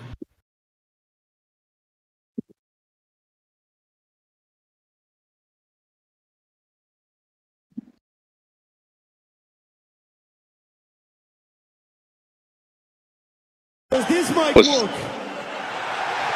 Well then, that mic. That was different. You could at least have a conversation with that guy. Not like most of them.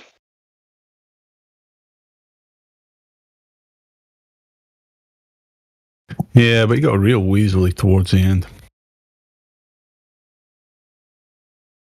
Well, yeah, I started sensing that, like, he was here, like, there was a little fakeness going on with him. Yeah, I think he was doing okay for being like 1v7, you know? Overwhelmed, probably. He had two people speaking to him at most. Yeah, but here's the problem with people that can't concede. They must be some sort of like narcissist or egotistic. Well, you could hear him start panicking a little bit once we started breaking all his stuff and When he started stuttering? Yeah, and when he started accelerating and like getting a little bit excited and trying to tone police and like go back to all that shit. Well, that's what I mean. There was a little condescension in his presence. Yeah, it was quite. He was being respectful, but I sensed some condescension, like these poor, misguided, misled flat earthers. I'll just come in here and talk to the misled. Yeah, I think you've done it your doesn't matter if pat us on the head. Oh, done your research, but I think you've interpreted it wrong. Well, I mean, I started sensing it when he came up with when he was over the Canigou photographs, and like some of the reasons he were coming up with were just nonsensical. Like I couldn't even make sense of what he was saying. Like with the things that he said he should be seeing on the coastline, is that what yeah, all that yeah, stuff? exactly. Yeah, that didn't make sense to me either. Because he was saying you can't see the coastline, but you can see if you zoom in, you can see harbours in front of the coastline. So they're on the coast. So what are you seeing? Like in the I don't know. panorama, you can see the turbines to windmills, man. If you zoom in, the panorama is a huge image, man. Like if you zoom in to like where the horizon is, you can see all sorts of things on the shoreline. Yeah, but it's just because the shoreline's elevated, you know. Yeah, that's what it is. I actually measured all that stuff. It's like 8 feet above sea level. Did you have a look on Google Earth? Because they got canals. Because the French are like that. They're weird, right? So they actually have, I looked on Google Earth. They actually have canals that go inland. So those canals are like, they're they're not going to have a canal that goes inland and have you climb like a 54 foot flight of stairs, right? No, They it's make got to be level. canals when the land is like pretty much the level of the canal or close to it. So it's all like that. It's all the land varies between 8 to 12 feet above sea level, going inland about a quarter mile. See, my problem is if you can't concede to a point that is clearly something you should concede to, there's a problem, and it's not just sophistry at that point. It's literally narcissism. Like, you don't want to be wrong. You want us to be wrong.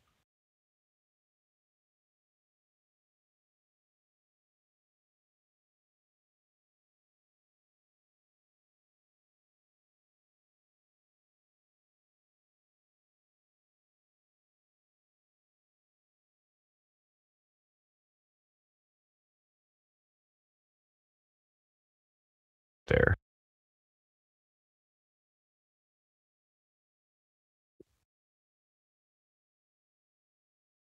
So the image I just posted is like a row of windmills that are just barely into the shore.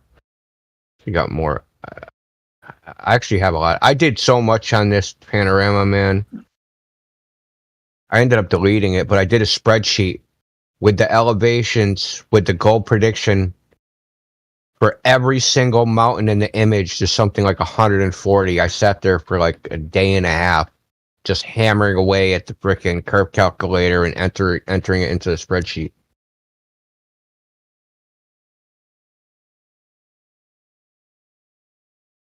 Oh, Jace's got shit. Yeah.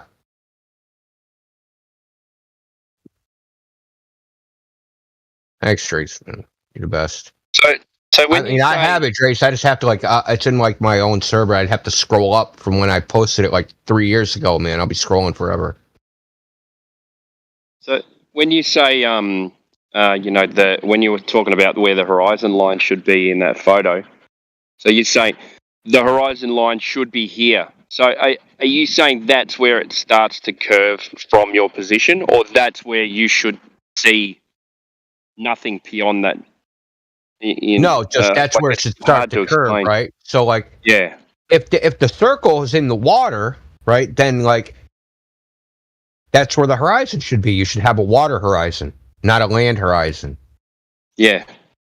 And then like, when there's a water horizon, if things are like behind the curve, right, they're sticking out from behind the water horizon. But that's not what you see. Would cover the shore. Yeah, exactly. And what height should be? Did you work out what height should be hidden on that shore? Because like the shore isn't like a constant distance away. It depends on what part of the shore you're looking at. Where the windmills are. Oh, where the windmills are. That shoreline is supposed to be like I think it was 27 feet, if I remember right. And those windmills are on the shoreline, are they? So they're no, they're inland. So they're like 133 miles. It says. So I'd have to go back. I did this all a long time ago. I'd have to go back and look at it. I mean, I could scroll up, man. Or you could have just posted that. The Black Swan. I'm not even looking in the chat. I knew that's what you posted. I kept on posting. Meanwhile, back at the ranch and posting the photo. I think he might have understood the Black Swan. We were having problems just getting him with curve over distance. He was. So let me tell you the test he proposed. Let's watch an airplane fly away, and on a flat Earth, we should see its angle changed by this much, and on a globe Earth, we should see its angle changed by this much. That was his genius experiment. Yeah, that checks out. I was like, dude, so basically you're using the airplane as like a measuring device. Why don't we just like lower the plane down and measure down here instead of trying to measure it from the sky? Like, what do you? Yeah, I tried to do contrast with him with the sunset, the airplane, and if I was on a suspended zip line, like pretty well above him, all of these things would still like rise and set in his perspective.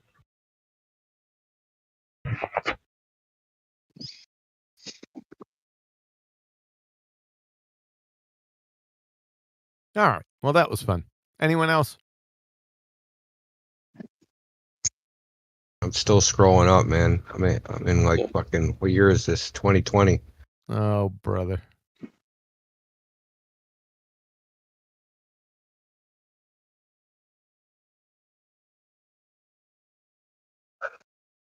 We'll have one more try with Nate.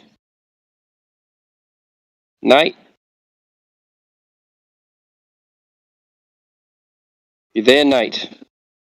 Open your mic.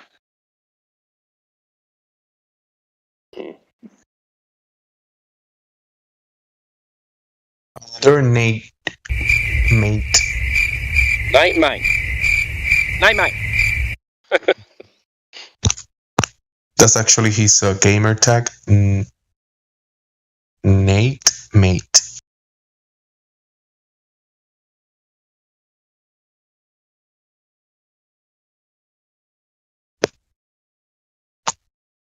All right, then, keep your secrets. Yeah, who is JMF?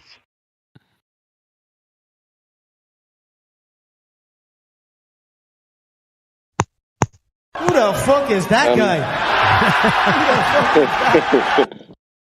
He was talking before. He's I think he's looks like he's been here for a while, but he's still got He's still just got VC verified. Yeah, I'm normally just sitting here listening, not really talking. Okay. How you doing, buddy? So I'm going to answer Timbo's questions real quick. The horizon's supposed to be 117 miles. At that distance, those windmills, I could never find the height of those windmills. But at their distance, the obscured height is 170 feet. Ah, and those windmills sit at 100 feet. Those windmills sit at 8 feet above sea level. Oh, no way. Yeah. Yeah. Based on the pictures I picked up when you were presenting this a while back, the distance was like 133 miles. Yeah. I just plugged all the information back in the calculator because I accidentally hit the wrong button and all that scrolling was useless. So those windmills are normally about 40 meters tall. Yeah, 40 meters tall. So. Yeah, I don't know. I mean, I looked really hard to try and find like what their height was, and I found news articles about them like putting them up and all that stuff, but nothing about what their actual height was. So you should really only, if that's the case, you should only see maybe the tip of them. Meanwhile, back at the ranch. Meanwhile, back at the. So what's the animal at the ranch? Swans? Herding swans?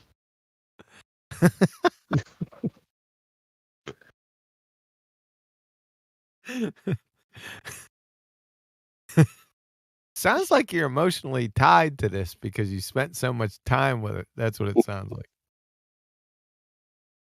Well, no, it's more like nostalgia. 2020, the good old days. Shit, those are good old days. Yeah, I've been around. No, not really. 2017's the bad old days. And occasionally we have people that teleport from 2017 into the server and start saying things like, there would be no horizon on a flat Earth. What's your proof of the globe? That the fact that a horizon exists. Like, let's go over them. I got someone today telling me that craters on the moon prove the globe. It was also very relevant because I made him look at the Canago picture, and then he was looking for the horizon in the picture.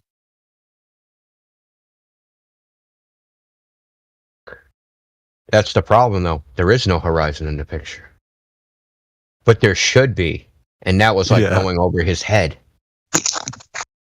How about when one is there and it shouldn't be in that place?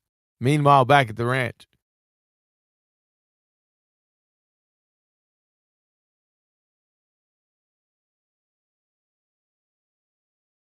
Have you ever, AQ? Have you ever seen the diagram of the black swan, the size of the globe that it would match compared to the size of the Earth?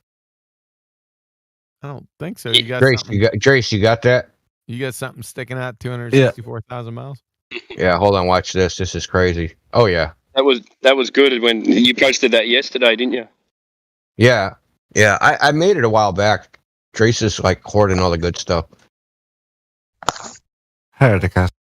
Yeah. Heretics just posted it. So you see the little dot in the middle? That's the Earth.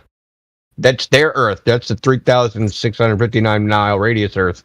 Right. And the bigger circle is the Black Swan Earth. Yeah, dude, it's that far off. Wasn't there another one you put up with the pictures of planets inside it?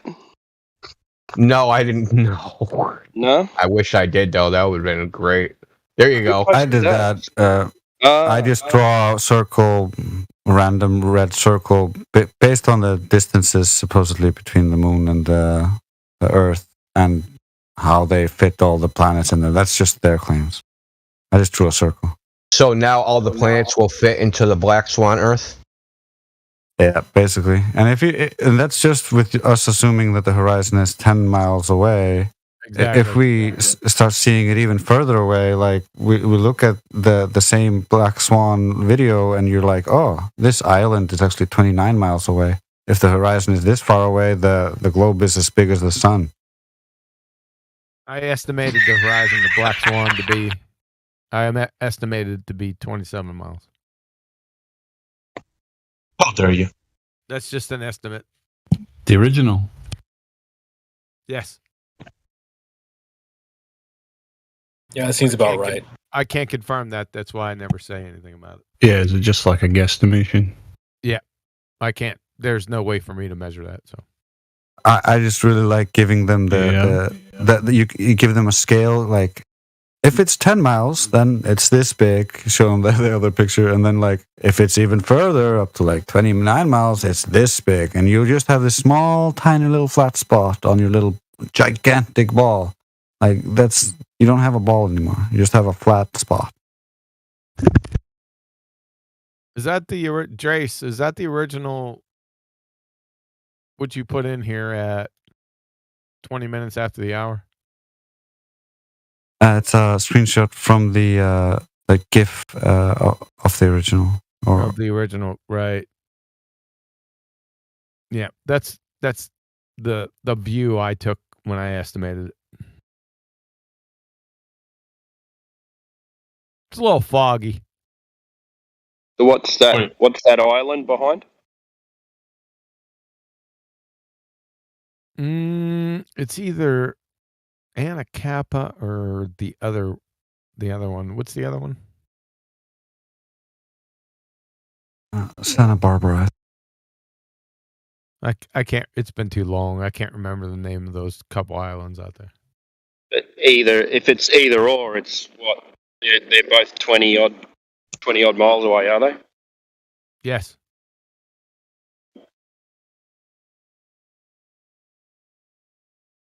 So you could even give them, I know we give them 10, but the horizon's so much further behind that second oil rig that you could even take it to 15 and be pretty confident that it's further than that.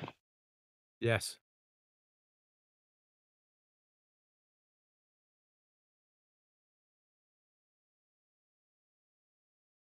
At 15 miles, the radius of the Earth would be 594,000 miles. Yeah, that's like the size of the sun.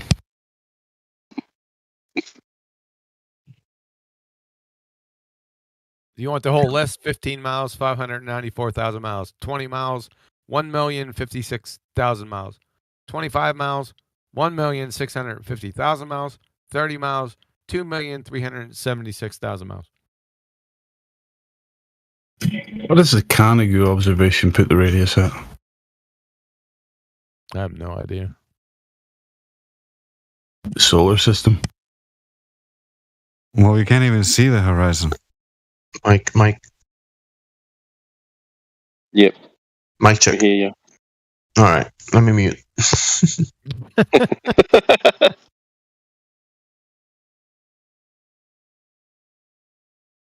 Oh boy.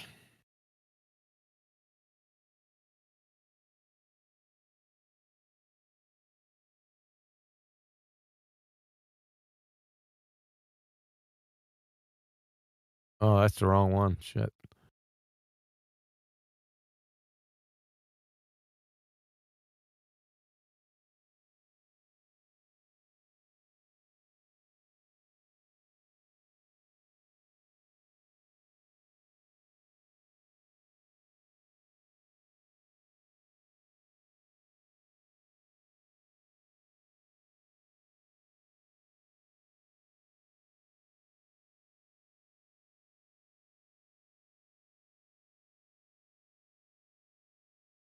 For some reason, it doesn't have the link embed, but I'm sure people can find it just through the description.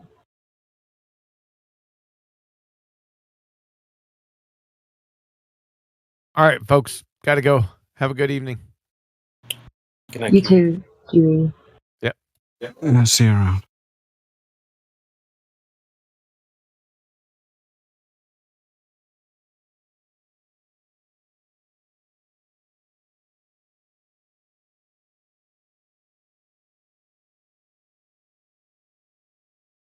Has anyone got watch Europa the last battle to talk yet? Who the fuck is that guy? Who the fuck is that?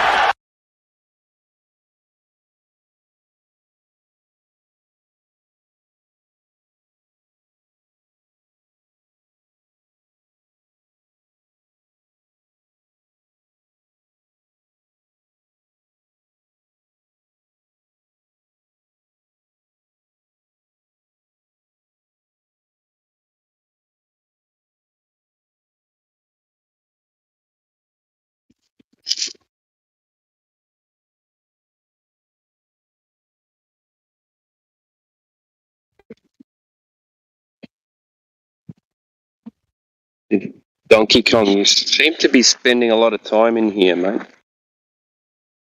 You're now telling us you're a flat earther. How have you come to that conclusion?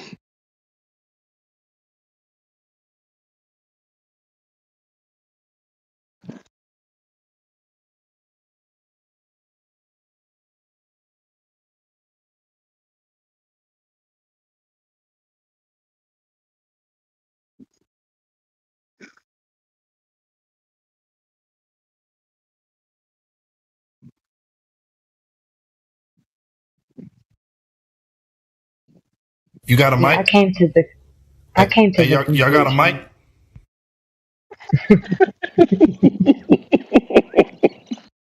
I came to the conclusion before I joined this server, so it's kind of, man, it's something else to like have like people that are Globers come in here, and then I don't know. That's kind of crazy to me. Is it? What, I mean, come maybe not in to everybody arguing else. with us and then come out saying you're a flat earther? Right? Yeah, that's not something that happens in my everyday life. But it's not like not that I've done it. Kind of. I have kind of, but I don't think that it's really sunk in the people that I've really gotten through to. If anything, the people that I've met that are flat earthers, which is really cool because one of the people that I have come across recently is somebody that I know very well, even has the same name as my husband and son, and they don't have a common name. So when I can say that I know a Sterling that is a flat earther and they're not my son or husband, kind of cool. You knew this person before, or you just met them? No, I knew them before. I even know his brother. Hung out with his brother way more than I've hung out with him. I don't really even like his brother, but his brother has been around for a long time in my What, little circle of friends. You try and flat smack him and he flat smacked you back? No. Oh yeah, kind of. Just kind of brought it up, and he was like, "Yeah," and agreed with me, and I was like, Started "Oh, high-fiving across the table. Right. And there's another Yeah, person. man, we see too far. Yeah, we see too far. There's another person, but he's my ex, and he is also really good friends with my husband. That kind of That's makes me weird. look bad. I know it kind of makes me look bad, but that wasn't intentional. It was like years apart and not intentional. But anyway, Hey, you don't have to apologize for that. That doesn't look bad. You have a husband. That's all good. yeah, I mean, I you don't love have to my apologize husband. for that. Yeah. But who the person that is my ex that is kind of like sitting on the fence. He's always like made points for the flat Earth in front of me for And other only folks now to you keep everything realise. around. Or I do you wouldn't mean say that previously or just recently? I wouldn't say that it was because I brought it up, not because like he already. But maybe he did already think about it. He just didn't bring it up because no one else did. I brought it up because I was like learning about it and going through the whole process of learning about the truth. And I'm really good friends with his girlfriend now. I know that sounds kind of weird, but it's No, it all in good doesn't. faith. And It doesn't but sound weird. okay, good. That's what they do in Alabama? Nah, I'm just Alabama. No, Ohio. Only in Ohio. No, I'm in Alabama. You couldn't tell? Is she a flat earther? No.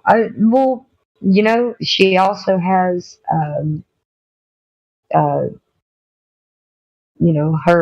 her old man telling her stuff that would argue. I don't know. She's not necessarily for either. She's one of She those I doesn't don't have to. care either way. Yeah. Yeah, just my husband is. He's like an Well, I don't care earther. most people don't really care. Yeah, whatever. It's not something that you just yeah.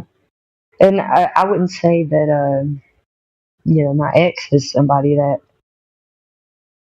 actually knows the Earth is flat. He just has heard the points and will make those points for flat Earth.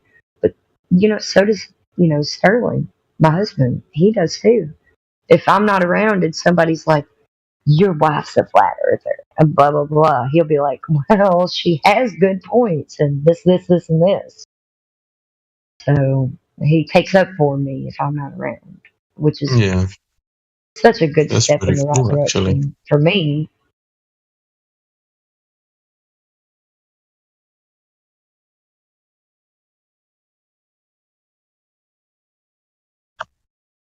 It's such a weird world. I would not have ever predicted that this would be my reality 2 years ago.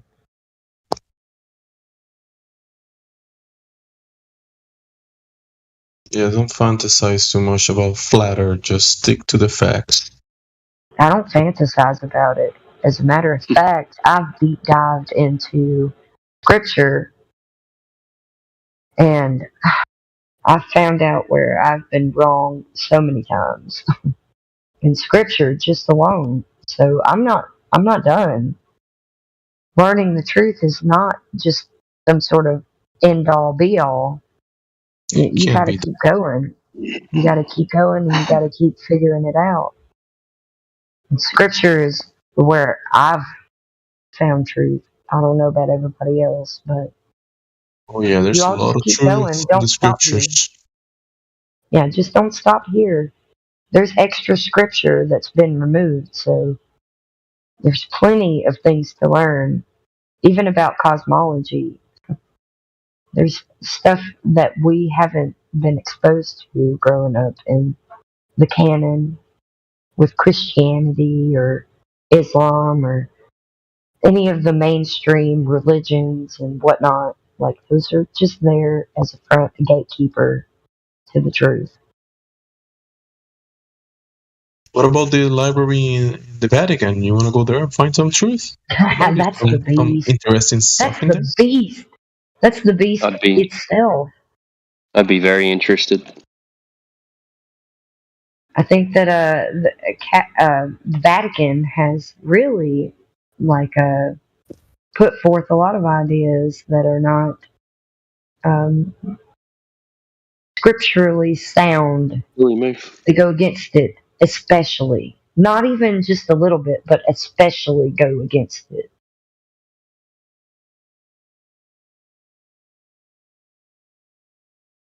But I think that Christianity is probably the worst religion out there.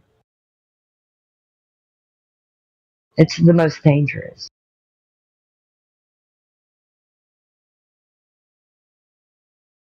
You mean like there's people that will act certain ways based on Christianity and it's dangerous?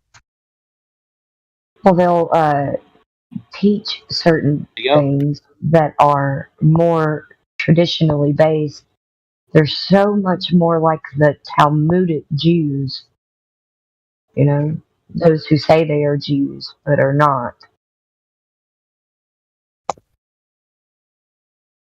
What about this term? What was it? My brother told me earlier. Denism? Is it Denism? Let me look it up again. What is that? Let me look it up. 1 second. People think that I'm a Seventh-day Adventist because I know that the Sabbath is actually, the evening of Friday to the evening of Saturday. And I'm not a Seventh-day Adventist. When you say Christianity is one of the most dangerous religions, when you put them all in the same any kind of organized religion would be the same, wouldn't it? Yeah. But Christianity is the most widespread religion out there. That's why it's the most dangerous. It attracts. Are you putting Catholicism in the same one? Is that in the same one? Catholicism actually, has a lot of attributes to Christianity, whether they like to admit it or not. They all convene on Sunday. That was inquired by the Catholic Church, the Vatican Catholic Church, the Pope. That was all, put there. The new 10 Commandments by the Catholic Church, it didn't even face the Christian Church because they already didn't do, like, the Sabbath. They don't do that. So, I mean, what do you even, like, they're just like a really very good extended hand of the Catholic Church that's more deceptive. So you could say that the Catholic Church is the beast, but the right arm of the beast is Christianity. It's they just swiping up everybody. Oh, just come here, Well,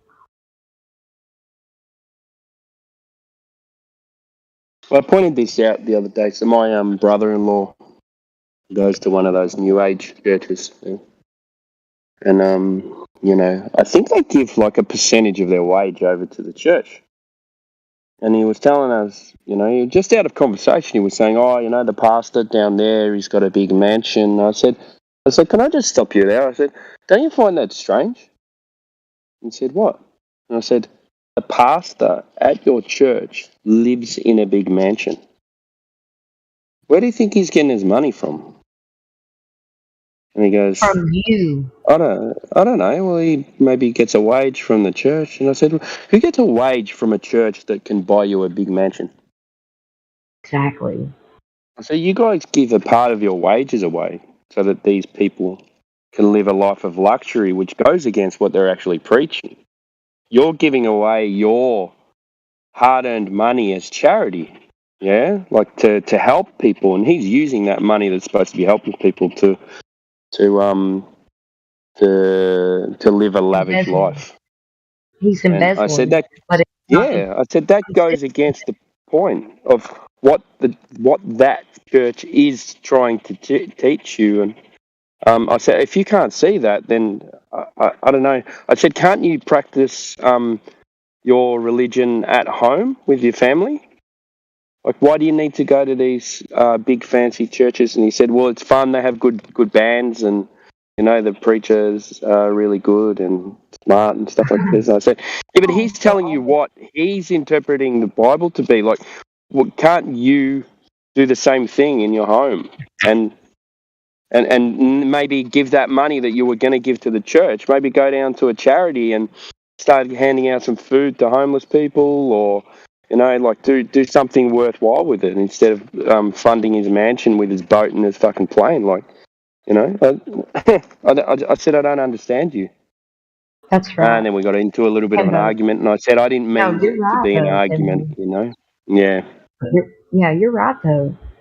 The problem is that it's like a sleight of hand. Like, look over here.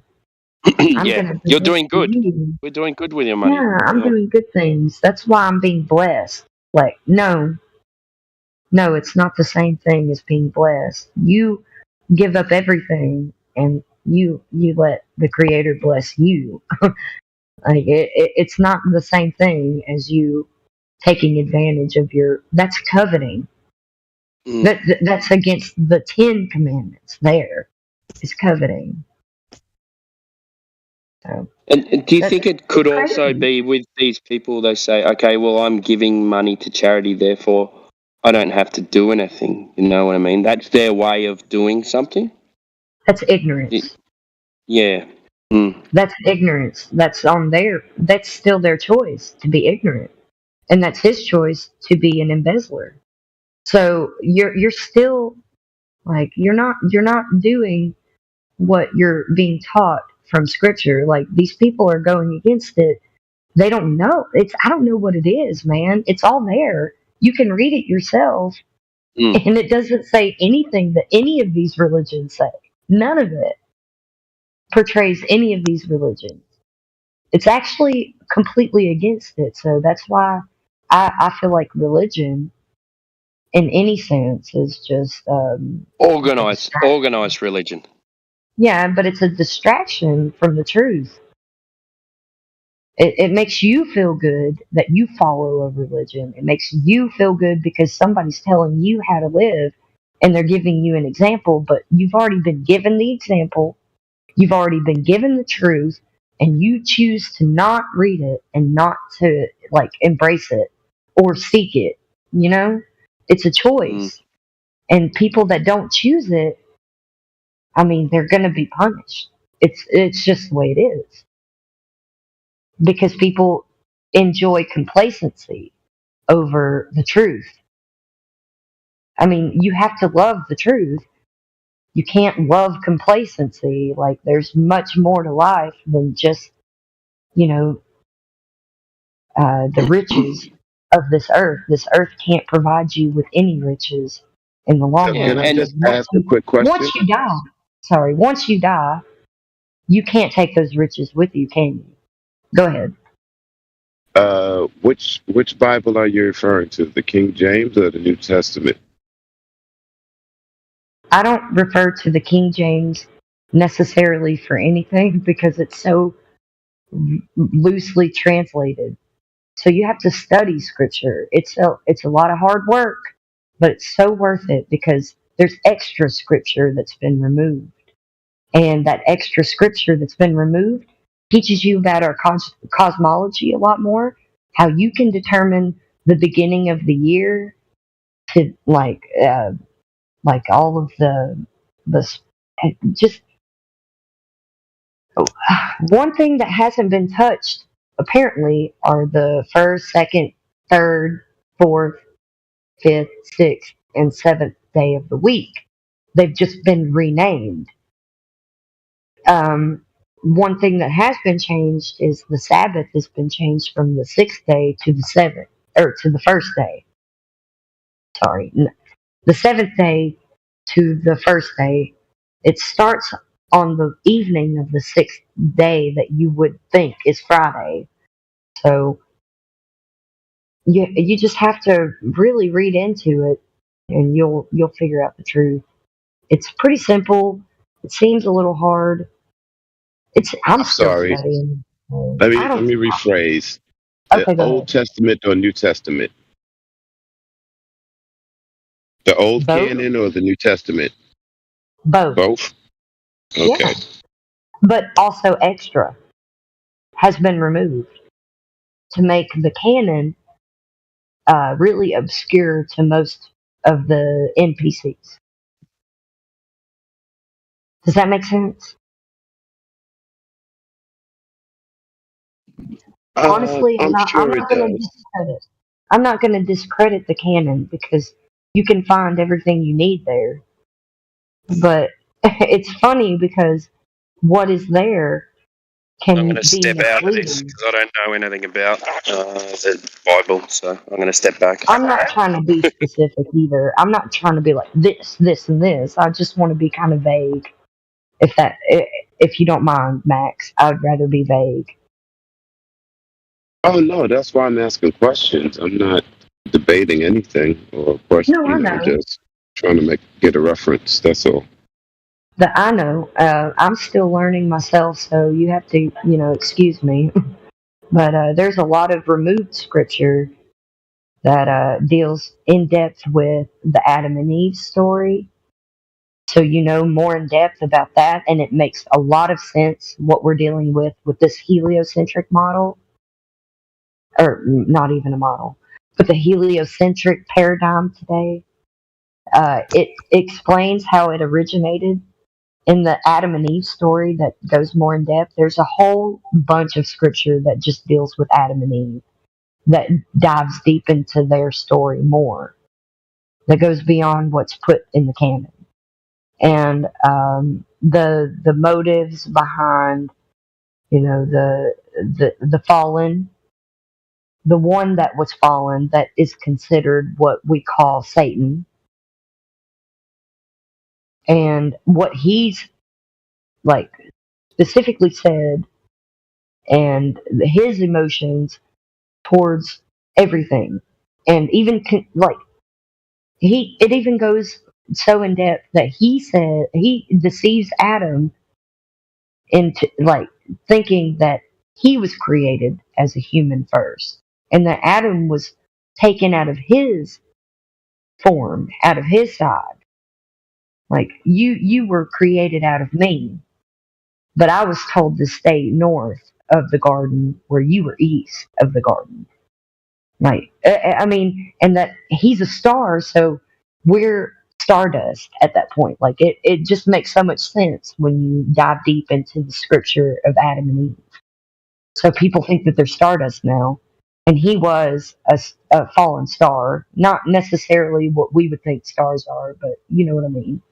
And that he deceived Adam into believing at a certain point that he was taken out of him and created, instead of Eve taken out of Adam and created.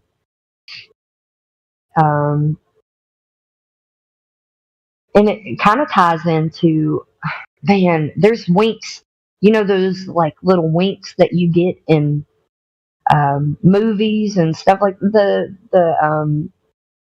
Snow White story. Hidden messages. Evil queen deceives the Snow White. She's an old lady hobbling with a cane. This is the exact story of Satan to Adam, but in a different way. But they kind of they join them together with the poison apple and the forbidden fruit. So since we're talking about the scriptures, let me ask you: have you found the passages which identify the earth and its dimensions? You mean the Book of Enoch? No, any part of the Bibles, any of them that identify the world that we're living on as a flat level plane Yeah, or a the Book of stationary Enoch. plane? Yeah, the book of the canon even refers to that, but the Book of Enoch goes very in depth with what the luminaries are. That he says that they aren't. Well, how does he put it? I can't remember specifically. Well, I'd have to go look up the scripture. But the way that he refers to the moon and the sun, they're not. But of course, they don't even comport to the heliocentric idea. But you have to use them to. He goes in depth with the moon because you use the moon and the sun to define when the beginning of the year starts. It's in the springtime, and when the new moon, which isn't a blank moon, it's where the moon is its first sliver in the Pisces, Aquarius area. So it's arbitrary, only 3 years away. Like every 2 years, every 3 years, it's Aquarius, but most of the time it's in Pisces. So you have to use the constellations also. But they're just for signs and seasons. They're not anything that has to do with the Earth. The Earth, I mean, Because I know of a few passages that mention it to be immovable or the four corners, and it would be great if like we could burn those particular scriptures and those. So anybody wants to come in here and say that make claims about those sorts of things. Yeah, you read the book of Enoch, the book of Jubilee. Like in Chronicles, you want to learn about the zombies? You want to learn about zombies and the undead and all that stuff? You read Buchan. If you want to learn about, I'm telling you, all of the Apocrypha, check out those scriptures. Those were all removed from the canon. It's Esdras, second Esdras. There's Sirach. I'm trying to remember them all. You have to forgive me. Quite all right. You are educating me. Oh man, the Apocrypha is some extra biblical text that would be very, very beneficial to you if you wanted to learn in the book of Enoch and the book of Adam and Eve if you want to know the origin of creation and what happened. I'm telling you, this stuff is awesome. It just goes more in depth. And first and second Esdras, but Tobit, Judith, the wisdom of Solomon, Ecclesiasticus is also Sirach. Baruch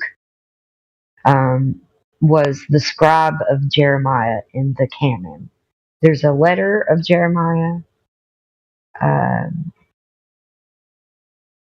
There's a bunch more. The Maccabees. Trying to remember all of them, but yeah, I would look into all that because it really goes more in depth to what we're dealing with today.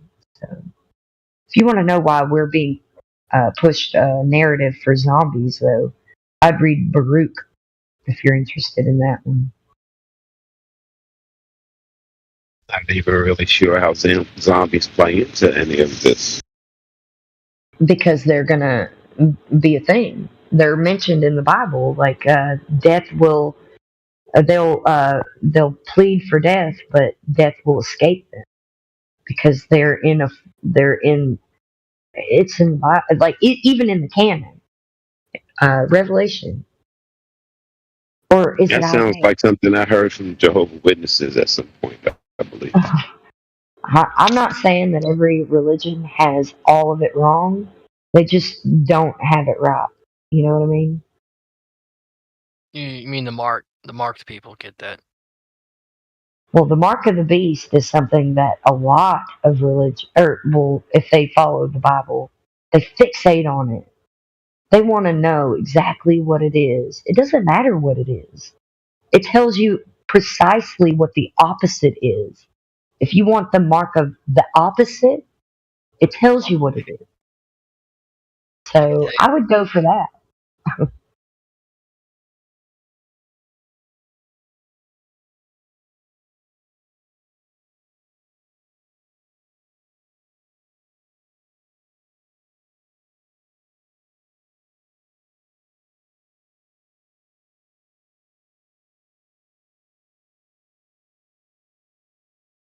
Well, blessings to all of you out there. I hope you all figure it out. I don't even have it all figured out. I'm just trying to figure it out.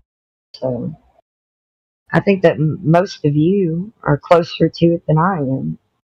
So I've been spending a lot of time away from here because I've been kind of deep into it and studying because it takes much more research than you would think. It's not super easy to figure out. Can't just read the Bible and figure it out. You can read some of it and figure it out, but you have to figure out other things to know that you can just read some of it and figure it out. So it takes research, just like Flat Earth took you some research, just like anything takes you a bit of research. You have to love the truth and want the truth and keep seeking it. Don't stop. Because don't ever think that you got it, because you don't. Not the complete truth, if that makes sense. You may have some, but there's more to acquire, and you should love truth enough to go and acquire it.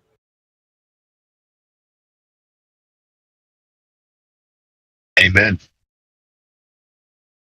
Amen. You know Gregory that's in here a lot. I like the way he Right? speaks. Light a candle, Gregory. Yeah. He is learned. He is something else, man. And I just try to jump in here anytime he's here. I know he can kind of be controversial to some folks, but not to me, man. Every time he speaks, I'm like, I know it's true. I don't even have to. Well, I still do, but I don't even have to research it. I just know it. Like it's like something that resonates, man. It's the truth. You know, I'm a firm believer that you can still come to the truth, whether you find your way to the truth through the Bible or not. I'm sure that it's a better guide to have. Okay, yeah, but even if you. Sorry? Go ahead, bro. Finish your sentence, bro. Go ahead. So I was just saying that, you know, it's a good guide. And if you can take that guide and get there, you know, easier than other people who have to stumble across life and go through a lot of hardships and experiences and, you know, learn from mistakes of their own and others, you know, then that's a wonderful thing. But it's not a necessity, right? Because everybody can't read, right? And people who can read, they have a hard time comprehending what they do read in basic language.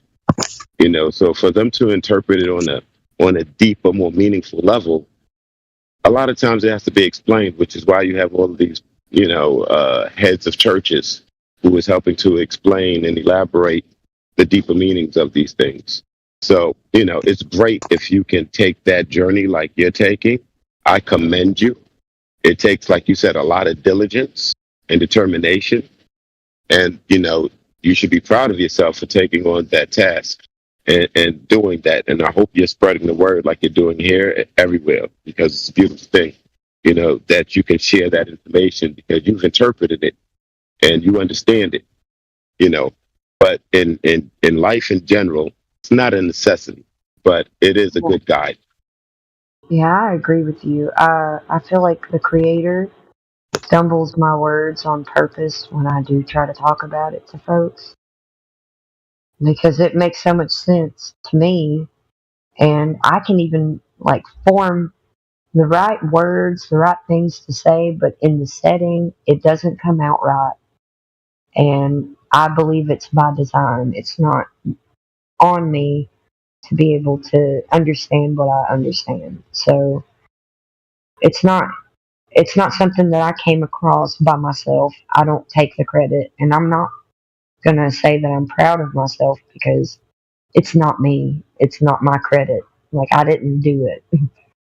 So I mean, I did do my part, but I still haven't done all of my part. I'm still very far behind. I'm still very far removed.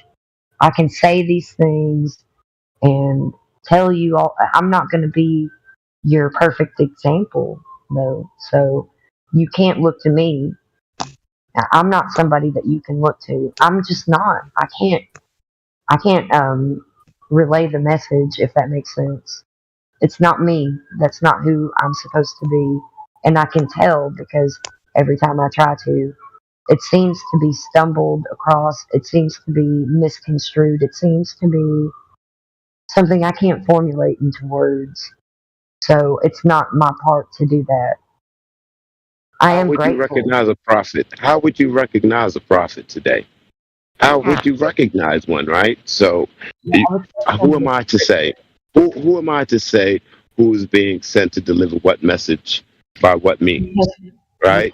Now, what I do know is that even though you may not think that you're articulating the words the way that you'd like, your passion comes through and it resonates. And, that's touching people in a way that you may not understand it is. So, take that with a grain of salt.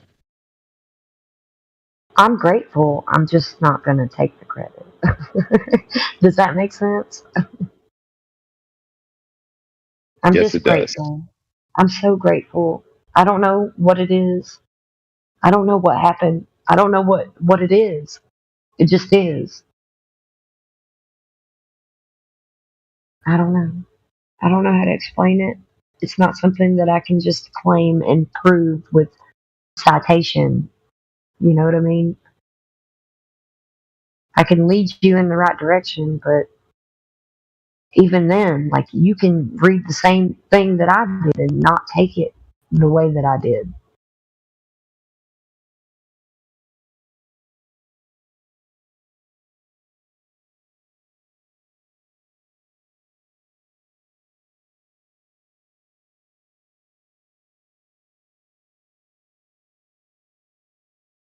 I can only be grateful, and I hope that I'm not alone. I feel so alone. I feel lonely. That's why I'm here. I'm here out of selfishness. I'm not here.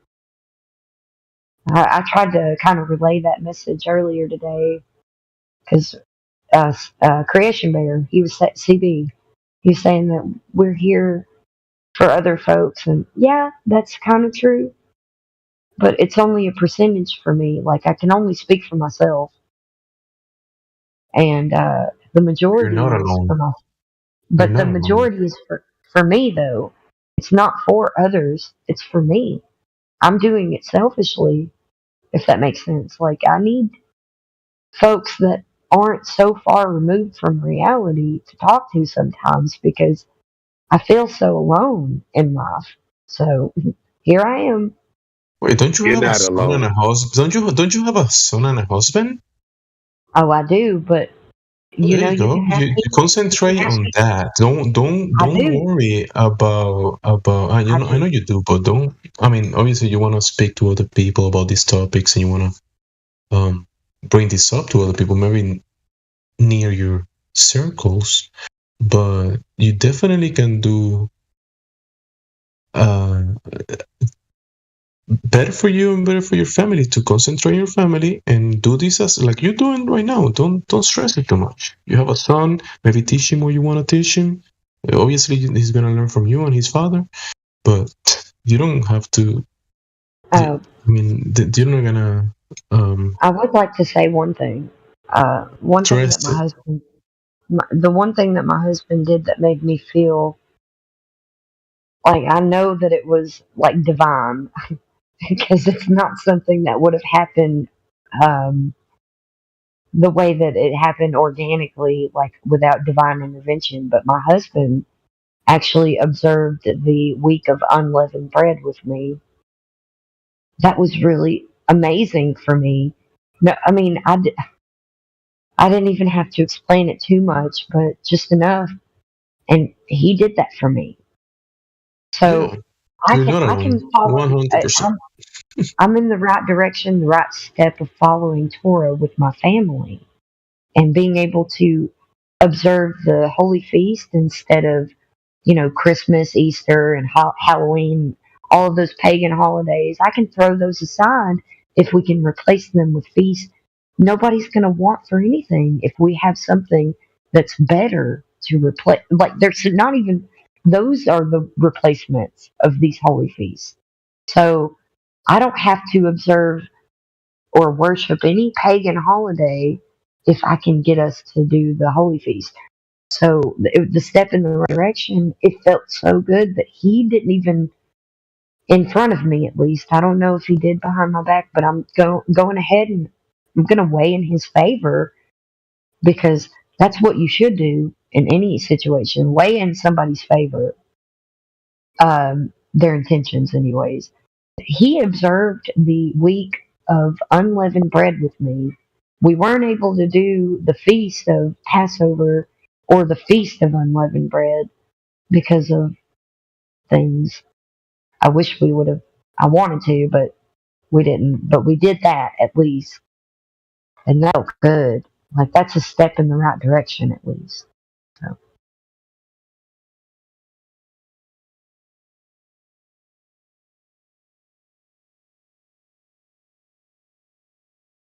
It was a sign to me. I don't know if it sounds like it to anyone else, but it was for me. That's what a union is about. Support. Yeah, I didn't expect it, but he did it anyways. That was precious. That's why you married that old goon. Oh, he's so stinking precious. I don't know. I know that he is. I married him because of that. I don't know. I don't know if I ever told any of you guys, but I had a dream that my husband and me, before we were married and had a child, because we have a son now, that I had a dream that we had a redheaded boy. And I woke up in the middle of the night and woke him up and told him all about it. It's like, we had a redheaded boy. And he's like, yeah, I have cousins that are redhead, and blah, blah, blah, blah, and whatnot. All of the things that, he was entertaining my dream. But come to find out, I had baby fever after that. Like, started breaking down, crying, like, please, let's have a baby. Just give me a baby. And the first time we tried, we succeeded. And we had a redheaded boy, just like my dream. That's amazing. It was amazing. It really is. I feel. If I remember correctly, he rides a scooter. He does. My son is so good at riding his little scooter, even though he's so tiny. I don't know how he's so good at it. It doesn't, like, if you look at him and watch him, it doesn't, like, register in your brain, like, what is going on? It's cute. So, you would be riding the scooters. Well, I'm just riding my hoverboard with him. I'm like, I'm going to ride this hoverboard where I don't have to do anything but focus. Already broke a rim on my go-kart recently. Wait, you said you got a go-kart? Ooh. Yeah, I broke the rim on it. My crazy driving.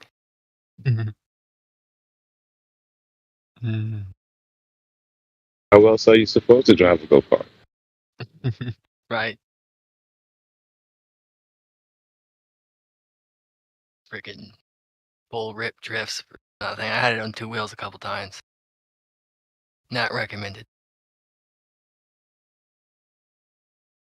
I got some fresh chicken eggs that I can keep out on the counter. I am very blessed lately. Okay, guys? Feeling good. Now, you know you can't do that 2 wheels on the globe, right? Because of the way the trajectory of it and everything. Slide right off.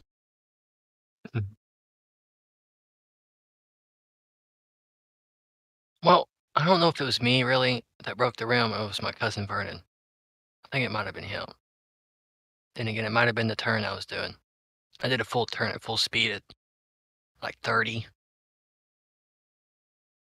25, 30. And that's pushing it with that. And it has this big dip in the road. There's like a curb, the whole road's ate up driving into the cemetery. I clipped that with the left tire. Getting it in.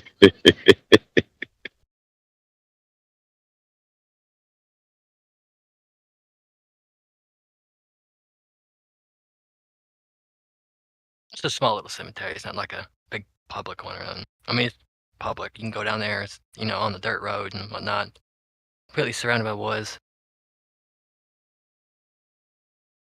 People kind of just drive down there at the middle of the night sometimes and smoke or whatever they do down there.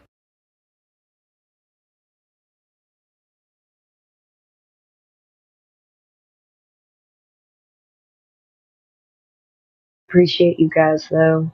If I didn't have folks that knew some truth about this world the way that it is, I don't know what I would do.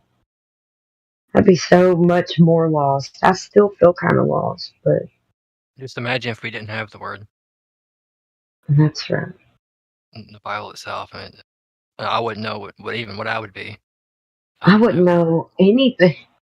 I wouldn't know a thing. I already don't know a thing. I am so. I'm a human being. We are super, super flawed. So I grew up without the web. I had to go to the library to look up things.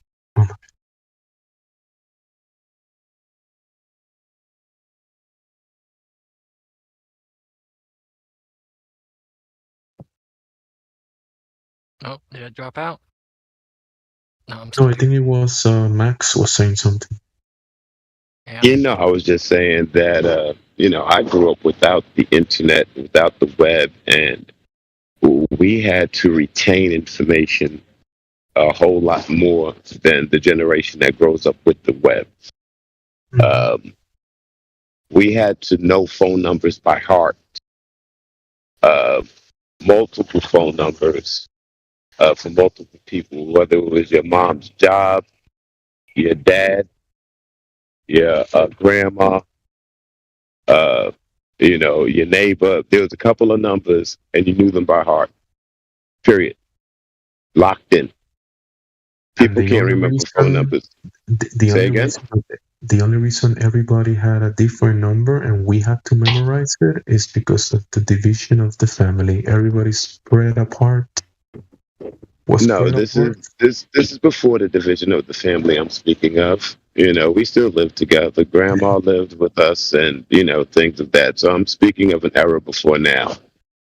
Right. And I understand what you're speaking of with the family being broken and communities being separated and everybody being taught to be an independent individual. And it's not a good recommendation for humanity, but that's what society is pushing. I understand that, but I'm speaking of before then. I was there because I was in a time there was no cell phones and there was one area code. There wasn't multiple area codes. There was one area code for New York City. One area code. There was all of the boroughs. Instead of the first three numbers, in the past you didn't even use those three numbers. It was the first three letters and the last four. No, the first three. Instead of doing 3, 3, and 4, you used to do 3 and 4 numbers. That's it. That's the way I used to do it. Can I tell you something? What country that is? What country are you in? United States of America. Can I tell you guys something? What state?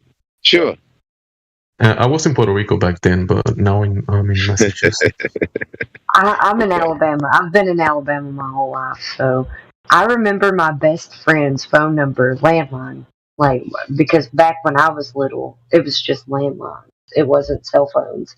Especially since I lived in a trailer park, we were lucky to have a landline, and our TV was huge and could have been a coffee table. I mean, come on now.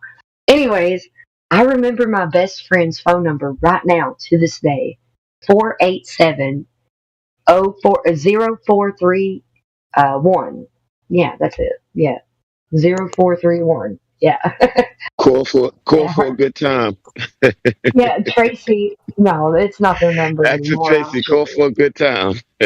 But Tracy Reeves was my best friend back then, and You just she was out on her, huh? she was a redhead. My best friend back then was a redhead, and my son's a redhead. And I still remember my best friend's number back then. 487-0431. Listen, I grew up with TVs without remote controls. There were no remote controls. You were the remote we had control. dials on the TV. You got up and turned the channel. Well, I was poor.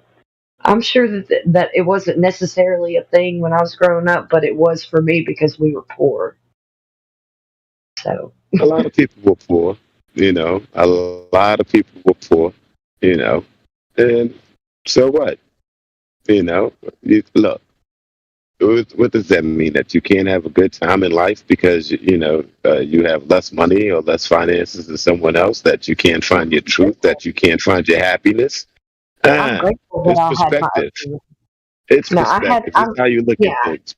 Poor is the person. Poor is not a financial state. You can fix your financial state. It starts by fixing the person. I'm better off than I was when I was little, but I'm still poor now. I really do. I am grateful for being poor growing up, and I'm kind of grateful for being poor now. So, not poor, just having less finances. You're not poor. You are not poor. That's right. Okay, you just have less economic advantages. That's all. You're not poor. Yeah, I agree with you, Max. I'm not poor in what matters. I'm poor financially.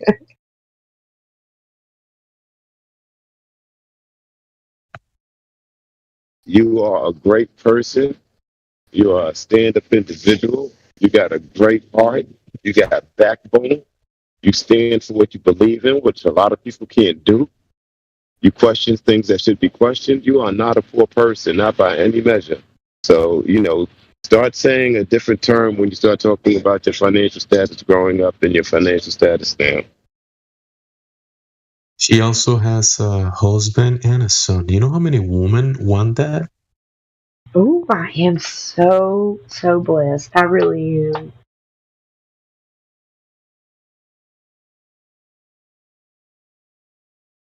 So, work well done. Don't forget to ask God about your finances, too. Don't hurt to ask.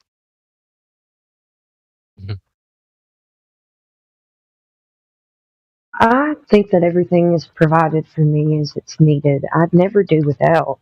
Oh, then you're fine. It may seem like it for a minute, but I'm kind of talking your desires. And family desires. Maybe you want to go somewhere together, or Yeah. Little stuff. You gotta have some spending money. And if that's not there, that's an issue. You want to go somewhere together? Go somewhere together. Gives me some. My husband You gives can go me to the park together. You can go to the park. You can go to the seashore. You can go. Yeah. Yeah. So, I mean, if that's what somebody wants to go somewhere that they believe that they'll have a good time at in another foreign place, then by all means have at it. But it's not a requirement. Yeah, you ain't gotta go that far. I wasn't thinking nothing too crazy, Oh, I love Alabama. I love it because you can be poor here and just go to the woods and have a good time. Like you can go camping It's not a big deal. And I know how to go camping. I know how to start And a don't fire. Alabama have great beaches as well? Yeah, we have a coast.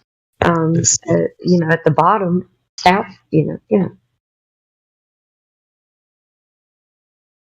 I went to recently. I went to Dolphin Island, and now we're a car down. So that's where our car broke down. I took my son out to the beach while my husband was at work, and we were staying with him at a motel, and we were on our way back from the beach, and the car broke down, and it's still there, unless somebody's towed it. So Are there dolphins on Dolphin Island? we're car down. Are there dolphins on Dolphin Island? Pretty sure It's not spelled like actual like dolphin, not like the animal dolphin. It's spelled, it's like one of those UGH words. Okay. That's funny. Yeah, it's like a DAUPH. I don't know. Can't remember exactly how it's spelled, but I have pictures. I'll show you the pictures. I get it. So that's what the beach is, Dolphin Island.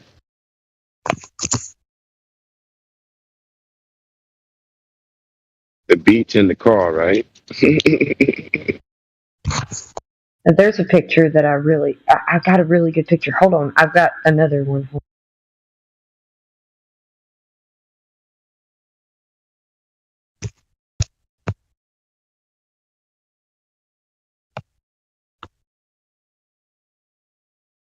Oh, hell yeah, that picture's nice.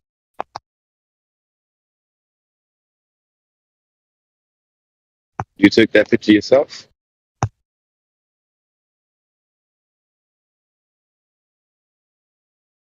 I did, and that one too.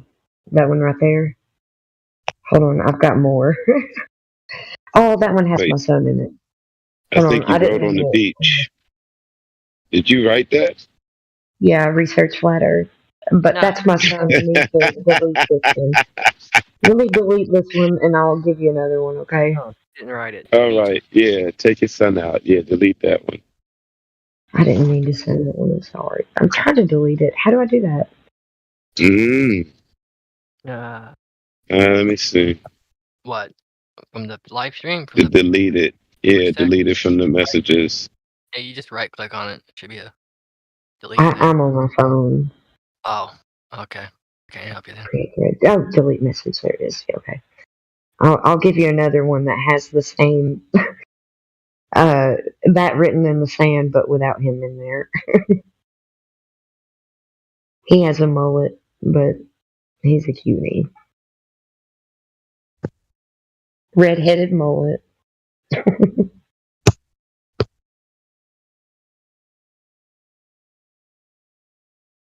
There we go. There we go. Did you take this like with your camera or on your phone? On my phone. Nice. Phones are amazing. Right? It won't send. Why isn't it sending?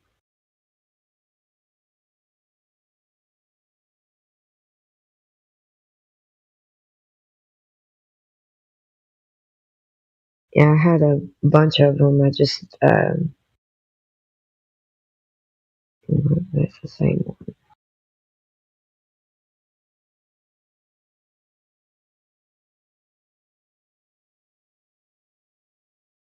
It's so scary. It's hard. It's going to be so hard to tell technology from reality when you're looking at any images in media these days. It's going to be so difficult. Yeah, there we go. That's the There we go. Nice. I got another one. I kind of drew out a rainbow, just kind of entertaining my son, and then I put a beautiful promise underneath it. Trying to find it. Let's see. There's some funny stuff that he wrote in the sand. It's funny. There we go.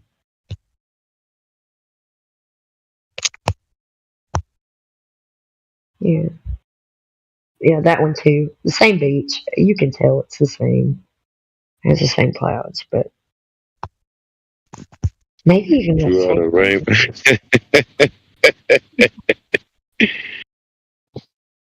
A beautiful. Promise.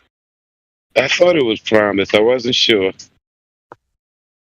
Nice. It's just on a side angle. You know what? Maybe if I turn the phone the other way, I can see it better. There you go. Yeah. Okay. Also, that's perspective Nice. for you. A very good demonstration of perspective. Alrighty. Well, look, it's late for me. I'm about to check out of here. Just wanted to check in and say what's up. Good to hear And from you are not alone. Never think that, no matter how abstract or different you might think you are, there are 100,000 folk running around here that think just like you. You'd be surprised. Easily that many. Yeah, everybody likes to think that they're super special, but they're not. No, they are. We just have a lot more in common than we realize. Anywho, good night Kind to of all. what we both said is true, though. Yes. All right. Good well. Yeah, bless you, buddy.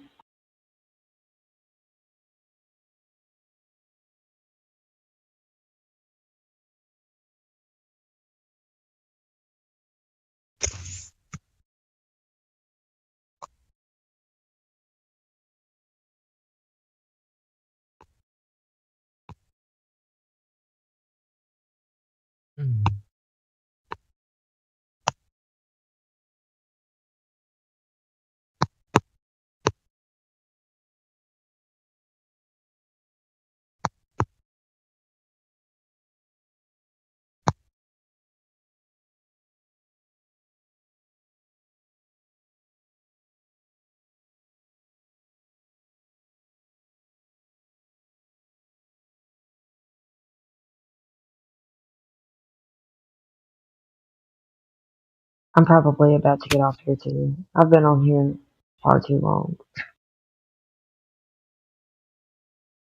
Good to hear from everybody, though. You all have a blessed night, day, morning, noon, night, whatever it is. Peace.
What the hell did you just say?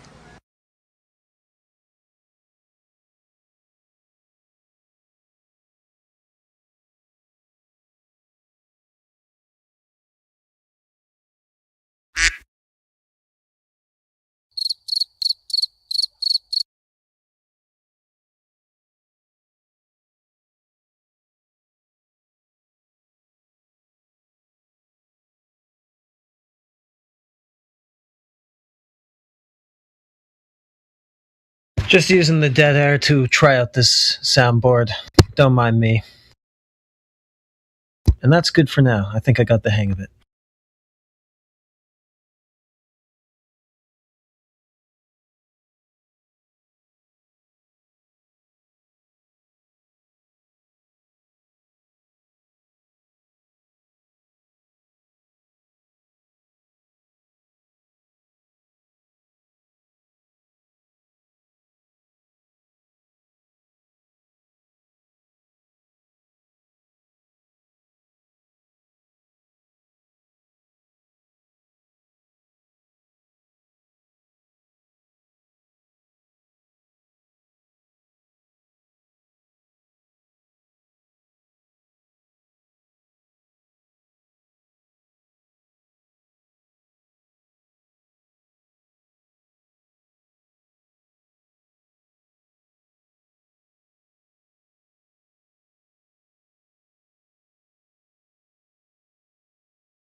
Hello?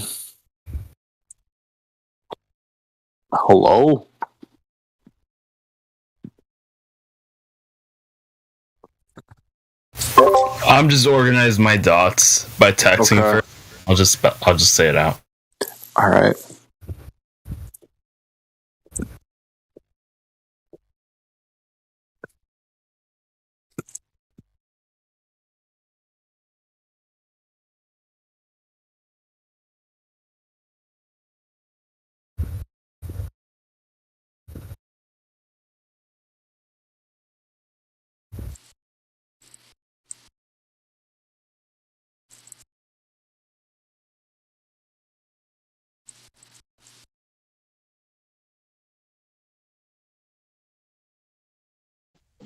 Have you been here like 3 or 4 days, Donkey?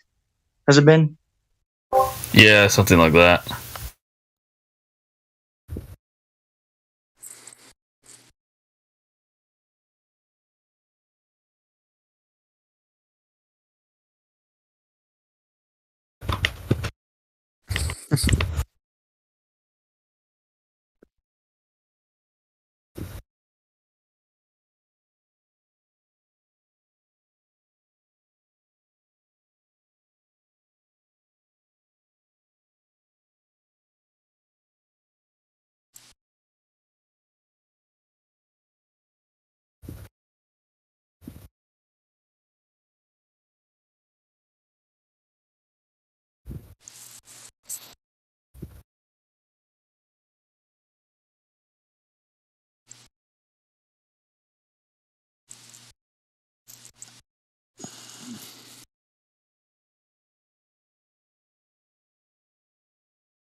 Much of the ancient stardust is sucked into the sun, never to be seen again. But the leftovers clump together to form comets, asteroids, planets, and eventually, life.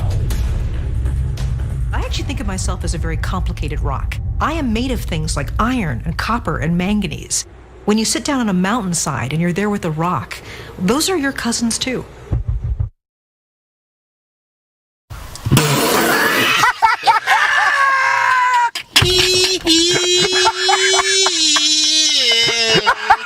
Oh, my chest! I can't breathe! I can't breathe! Oh shit! Oh shit! My chest is going!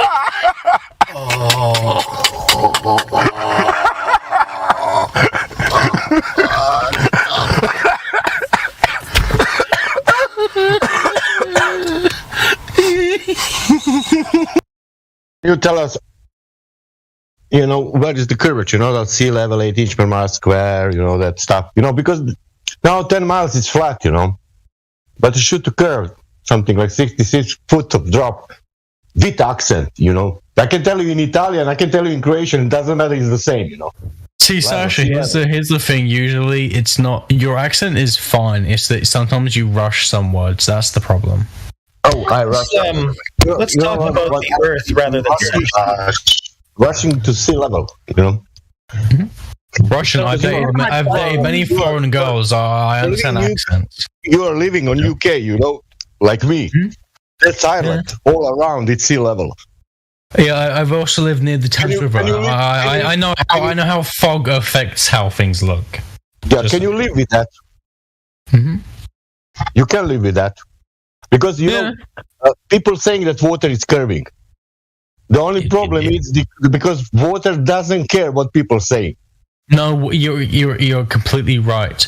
Water doesn't curve, but tides and waves do exist. Yeah. Yep. That's not what we're talking about. We're not talking about elevation change. We're talking about curvature. Awesome. Being as water doesn't curve. Water doesn't curve without an applied force. You guys are absolutely correct. The thing about that is, forces are applying to water all the time. Awesome. Are you going to talk about gravity again? I said forces, not just gravity. Not just gravity. No, not just gravity. Kinetic forces as well. Awesome. Yeah. So being as water is level upon the surface, observed, measured, practically used to be as such. Where's the curve of the water of the Earth? Where is it? I can give you many explanations. You just won't accept any of them. Here we go, many. We want one. Absolutely. We want one proof that you can prove the picture. In the picture. We're using an example. Of the picture. Show us the curve in the picture. Where is the horizon at 1.225 miles? Show it to us. Calm down, Uncle fucking... Okay. Calm down, Uncle. Go back home. Honestly, you've outstayed the family gathering event. Back to what I was saying. No, just you try to address the actual argument here instead of waffling away like a weasel. A weasel? What do you guys have against weasels? They're beautiful. Talk about weasels instead of the length of curvature. Good idea. Let's just avoid that at all. 1.225. Weasels are great. Anyway, to point out the forces that are applied to water, there's more than just gravity. You guys know this, right? Gravity is one of them. Yeah. Gravity is not a force, is it? Guys, stop fucking spurging out, okay? Do you guys need to go to care homes? You guys need somebody to fucking look after you and give you your meds? Excuse me. Gravity is not a force. We had this conversation earlier. Would you? I know gravity is an apparent force. Gravity is not an actual force. It's a phenomena that produces effects very similar to a force. Yes, we can agree on that. That's the bending and warping of space-time, non-Euclidean geometry. You're going to apply to your curved surface. The bending and warping of space-time produces an apparent phenomenon that is an apparent force. Yeah. So where is the curvature of the Earth then? Pardon? Where is the curvature of the Earth then? Where is it observed? Where is it measured? Where is the curvature of the Earth? Everywhere on Earth. Awesome. Can you point to it, please? I can just point to the Earth. Awesome. So underneath me, that's flat. That's curving, is it? It's not flat. No, is it not? Have you got a direct measurement of that? I don't have the direct measurement, but it sure as fuck isn't flat. What can I say? Well, yeah. Well, being it is observed, measured, and practically used to be flat, that's not a problem. And I'm also talking to somebody who couldn't point to the horizon in a picture earlier, so most definitely wouldn't be able to point to the curvature of the Earth now, would you? No, I can't point to the curvature of the Earth because it's apparent. It's not a real thing that actually exists in the universe. You're absolutely right. Like the horizon? Like the horizon? You don't say. Guys, you understand? Curvature is an aspect of something. It's not an actual physical thing that exists on its own. Yeah. So wait. What does apparent mean again? Apparent is. Something seen. You know what? No, I'm gonna go for the Google definition because I know what you guys are fucking like. Yeah. Hold on, sorry. We'll be patient. Okay, guys. So apparent, clearly visible or understood to be obvious. 5 seconds. The next time somebody comes in and asks a question like Heretic, please don't jump in and start making comments. Right, so Heretic has asked a question. He's going to get a direct response from this man. Nobody else is going to jump in with that 10 pence worth. Do you get me now? Question, response, please. Smell juice. So apparent means clearly visible or understood to be obvious. Shut up. Seeming real or true. Can this guy shut up? Prove the globe, silly goober. Well, guess what? I'm going to piss on your fucking nan. Anyway, seeming real or true, but not necessarily so. Similar to the word ostensible. Okay, so quick question: could you restate that statement you just said about the curvature of the Earth, where you said it was apparent, not actual? It's not actual. So it's apparent, clearly visible or understood to be obvious, seeming real or true, but not necessarily so. Absolutely. It seems to be wait, quick question. Is the curvature of the Earth apparent or not? It's apparent, obviously. So it's actual?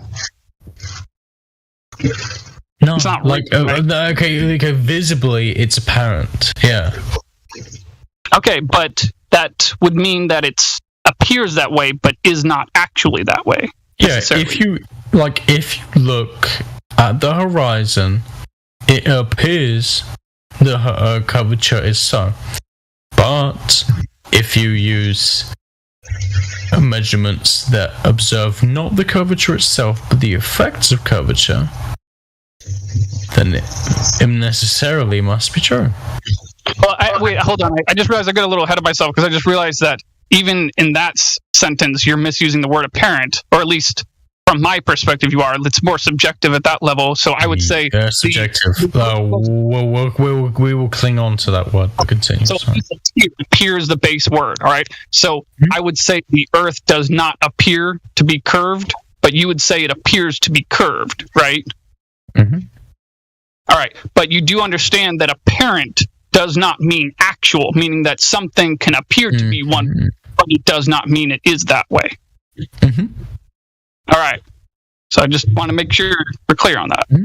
But then the question arises, do you have a direct measurement of the surface of the Earth detecting curvature? No, because what you guys mean by direct measurement is not something that could be produced for something that can't be directly seen, but has to be seen through its consequences. So you can directly observe the effects of curvature, but not. So guys, let me give you the example. You can't directly see God, but you can see consequences of God, right? Oh boy, here we go again. That's the non sequitur. Listen, April, that has nothing to do with what we're talking about. It's a non sequitur to what we're talking about. Nothing to do with it. All right. Human society, you don't see it, you see its consequences. Okay, but how do you know that those are consequences of curve if you've never observed curve? Wouldn't you have to have proof of the curve, confirmation of the curve, to know that any of these things are effects of curve? No. No. You don't have to prove the curve to know that something you're looking at is an effective curve. Say that again, please, and say it slower this time. Really listen to what you're saying. You don't have to have proof of the curve to know whether something you're looking at is an effect of that curve you don't have proof of. Do you realize what you just said? Yes. Can you say it again, this time slower. This time I want you to stress the A's and O's. Twice is enough. No, you're just going to answer now. You're not going to ask him to repeat it slower. You're not going to troll him like that, my motherfucker. You're just going to answer the question. Yeah. How do you know that any of these are effects of curve if you can't directly confirm the curve? Yeah. You don't know the curve is there, so how do you know you're looking at an effect of it? Do you guys know proof by contradiction? By any chance? Proof by contradiction. Can't answer? You can't answer. You can't answer? No, I'm asking you guys. Like, he asked you the kind of question where you're not supposed to answer with another question. I can't answer. I'm just asking you a question. You can't answer. Okay. Yeah, so you don't know that you're actually looking at the effect of any curve. You just imagine that to be the case. Because you don't know there's any curve there to know that there's any curve having any effect on anything. You just a follow-up question, is it possible that you're only assuming that to be the case because you were raised to believe that? Is that possible? No, I'm an extremely open-minded person. Most of the beliefs I was raised with, I don't currently have. I often have beliefs in opposition to the things I was raised to believe, actually. So I'm very much a person who can change their mind. Well, that's good, but that doesn't answer my question, technically. Well, no, it's not good because most of the things that I believe in are not things you would agree with. So you would say, oh, it's disgusting, you change your mind. But, anyway. I get that.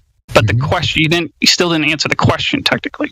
The question is it possible that you're only assuming this or that effect or whatever to be an effective curvature because you were raised to believe that? Is it possible that you only believe that because you were raised to believe that? No. It's not possible? No. You're going to say that? Really? Mm-hmm. Well, that doesn't sound very intellectually honest to me, but whatever. Oh, it sounds quite intellectually honest. How do you validate curve as the cause of any of these effects? By having a basic understanding of non-Euclidean geometry. Okay, someone else is gonna have to take this. I got a call, 1 sec. So you mean you affirm the consequent then? No, here's the thing. I understand that the universe has geometries that aren't Euclidean, and the universe also has geometries where results are based on things being literally light years away. And I also understand the universe has some effects based on geometries that are based on vector spaces. These are just begging the question fallacies. This has nothing to do with trying to prove the curve. Say that again. These are just begging the question fallacies. You're just begging the question because your whole religion is nestled in your cosmos that you believe in. Therefore, your religion is true and your Earth is curved. Okay, can you explain begging the question fallacy? I know what it is, but I need you to explain it because I don't believe you fully understand it. I want to when your conclusion is in your premises, it is called the begging the question fallacy. He does know it. That's good. And so why is your conclusion within your cosmological paradigm? Explain that one for me, please. Why you is were just saying how you know about the non-Euclidean geometry and the cosmos and all this bullshit? Like this has nothing to do with proving the curve on the Earth. It absolutely is. No, this is you talking about. Well, no, you're begging the question by assuming that the Earth doesn't require proof because your beliefs contain the Earth as a globe. That's not logical. It is. You just misunderstand what logic is. It's called being irrational. It's called the begging the question fallacy. It's not logical. No, it's not. No, it's not. You just fundamentally try to make a coherent argument for your side, or you're just gonna waffle here with sophistry all day?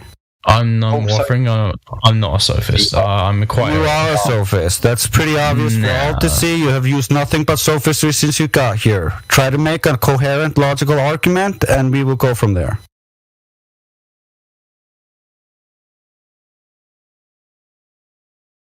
We're waiting. Waiting for what? Your logical argument instead of the sophistry you say you don't. Arguments about what? I'm so, like, you guys have me so disorientated all the time. Yeah, we gave you a modus tollens argument, and you said you couldn't see the horizon. You don't know where the ground and the sky are. You're retarded. Yeah, we know. You call me retarded? That's not very nice. I assume you're trying to offend me. I know it's not very nice, but that's just my opinion of you after having listened to you using nothing but sophistry and not a single ounce of fucking logic. I'm actually mentally disabled. You're being very mean to me. You're a bully. Well, maybe you should go then. No, I shouldn't go. I'm speaking about your disabilities. I'm still very intelligent. I am mentally disabled. I'm not saying anything about that. I clearly specified. No, you're a bully. I clearly specified. You bully disabled people. Why I call you a sophist. The subject is done. You're a bully. Why I called you a retard? Because you're a sophist, and only because of that. That has nothing to do with anything else. Well, no, that's just what I call sophists. Sophists have been some of the smartest people I know. They've been so smart, they've managed to fool the masses. Sophistry is something that we actually see amongst the smart people, not the stupid people. No, you see it mostly from Machiavellian types and narcissists. Exactly, but the smart people who have the intelligence to manipulate people, not stupid people. Don't misunderstand what sophistry is. Sophistry isn't what I've seen stupid people do. plenty of dumb sophists, my friend. It has nothing. It's not equal to intelligence. No, just but like it is you have correlated proven here with tonight. It is correlated with intelligence. Victim. I'm not a victim, no. I'm mentally disabled and I have been bullied, but yeah, I don't really care. It's whatever. Hold up. Yeah, every single time that someone's raised their voice or used a word you don't like, victim. You've also made up the fact that you probably are not even disabled. You're a victim and you want to be a victim. No, I am disabled. Do you want to see my benefit claims forms? I can prove to you I'm actually disabled. Be up for discussion, mate. You shouldn't even bring it up. I should do though. He called me a retard, bro. Like it's fucking bullying, dude. He tried to make me feel bad about being mentally disabled. Do you want to be a victim all your life? Do you want to be a victim all of your life? Oh no, I don't pretend to be a victim. I'm doing quite well. Shut up. Stop. I'm attractive. And I'm smart. There are parts of my life I really love. Awesome stuff. Yeah. So stop being a victim and let's get back on subject. I'm not trying to be a victim. That's what I'm talking about. No, don't do that. I'm pointing out how he's being a bully. Don't say, I'm being a victim. Yeah, I'm not being a bully. I clearly defined for you what I was talking about when I used that word. I'm not talking about what you are talking about. So you're just building a straw man and trying to burn it because you're irrational. Okay. Okay. Sound like a fucking 5-year-old, man. Fuck arguing with a woman. You just been destroyed. Do you not like women? Because the women I've spoken to have been amazing. Here you go again. You want to talk about anything but the topic here, huh?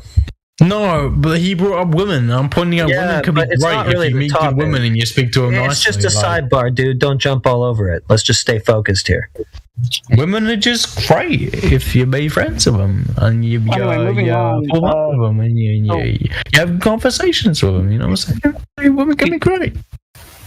So what do you want to talk about? Not everybody has to have a wife and be fucking miserable with the wife. Drunk. Get back to the topic, April. For the last 2 hours, what do you expect from the guy? Guys, seriously, you can have a wonderful time with your wife. Just saying. Hey, April. Just you hear me? Yeah, I can hear you. What reason do I have to doubt that the Earth is flat? The fact that the moon doesn't really change its appearance at all, no matter where you go.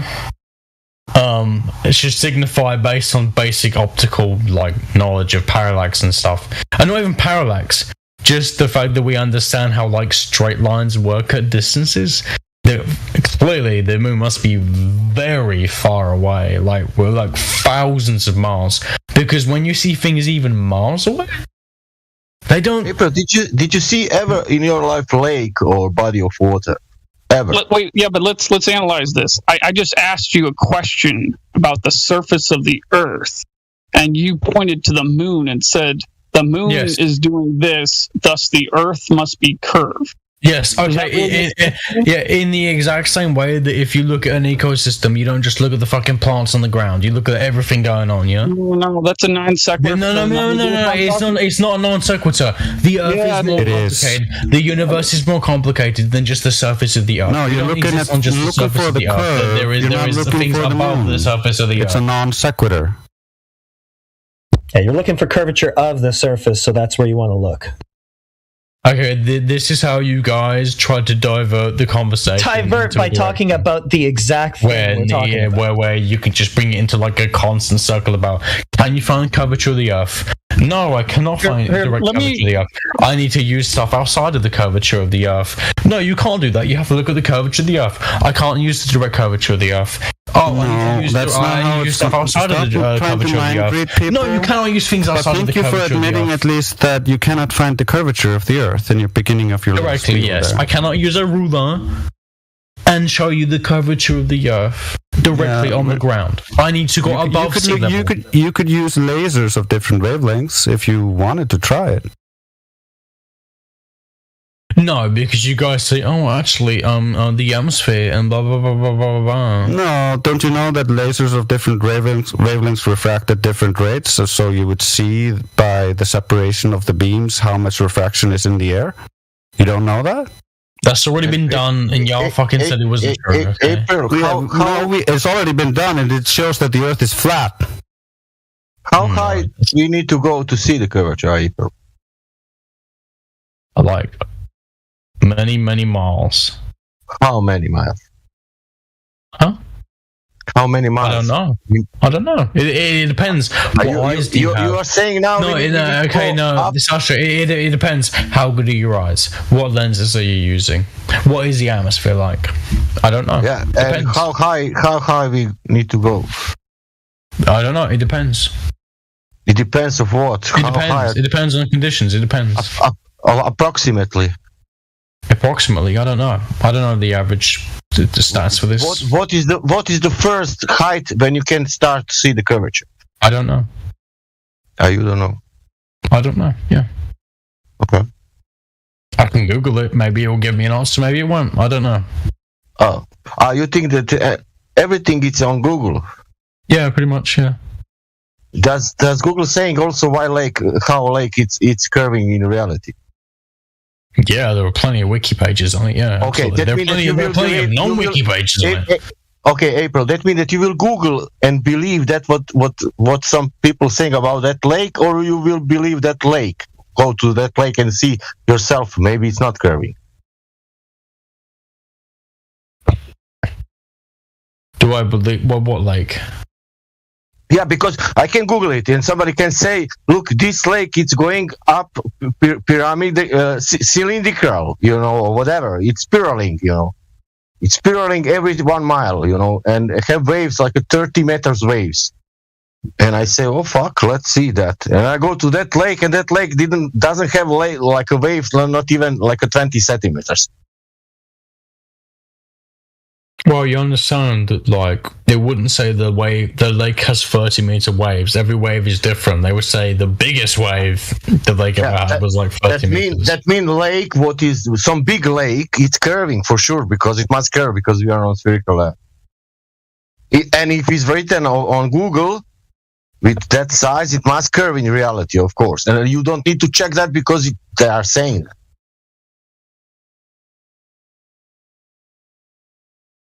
The problem is you need to live with reality now. you have this information, and you can live with that. You can believe that what Google's saying, or you can believe that nature, how it's presenting itself.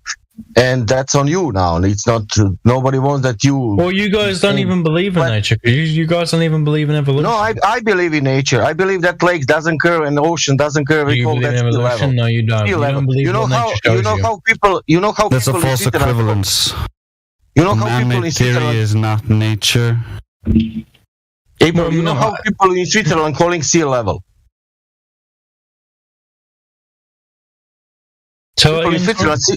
People in Switzerland, how they are calling sea level? Something sea level, something Switzerland. What? Yeah, how people in Switzerland saying for the sea level, how they call that? I don't know. They call sea level. What? Okay, and which sea level they are using for measuring mountains? I don't fucking know, dude. I don't know about Switzerland. What? Yeah, but Switzerland, it's not on the sea. It's inside of the Europe. I don't know. They just use fucking global average. I don't know. Global average. Maybe. I don't know. I told you I don't. And what is telling you sea level? Is that maybe average called 0 point? I don't know. What is that in UK? That hills, what you have hills in Scotland. Is that elevation above the sea level? What? All around UK, it's a sea level, not sea curve. Sea level is different at different elevations. Not different elevations. Sorry, different. Not elevation. What the fuck is it called? Different. Yeah, I go to one hill. Wait a second. It's latitude. Listen, I'm in London, and I go to one hill, and then that hill is 100 meter. And now I go to Birmingham, and I go to another hill that is 200 meter hill, And I am 200 meters above the sea level, also in Birmingham, and there was 100 meters in London above the sea level. But sea level is the same, it doesn't curve. And that land doesn't curve also. That's like asking Yo-Yo Smasher. That's like asking, why do you call yourself a mathematician? You don't know all the math in the world? Okay. I know what is sea level. Sea level is an average. But it's a level, We have tides all over the planet based on the course, tides more or less, but on some distance, for example. Exactly. So this idea there's an exact sea level, it just isn't true. Yeah, but for example, you have the guy who made a photo distance, long distance photo. It's like 275 miles, And then he got some mountains there with elevations, above the sea level. Hey, what's going on, you guys?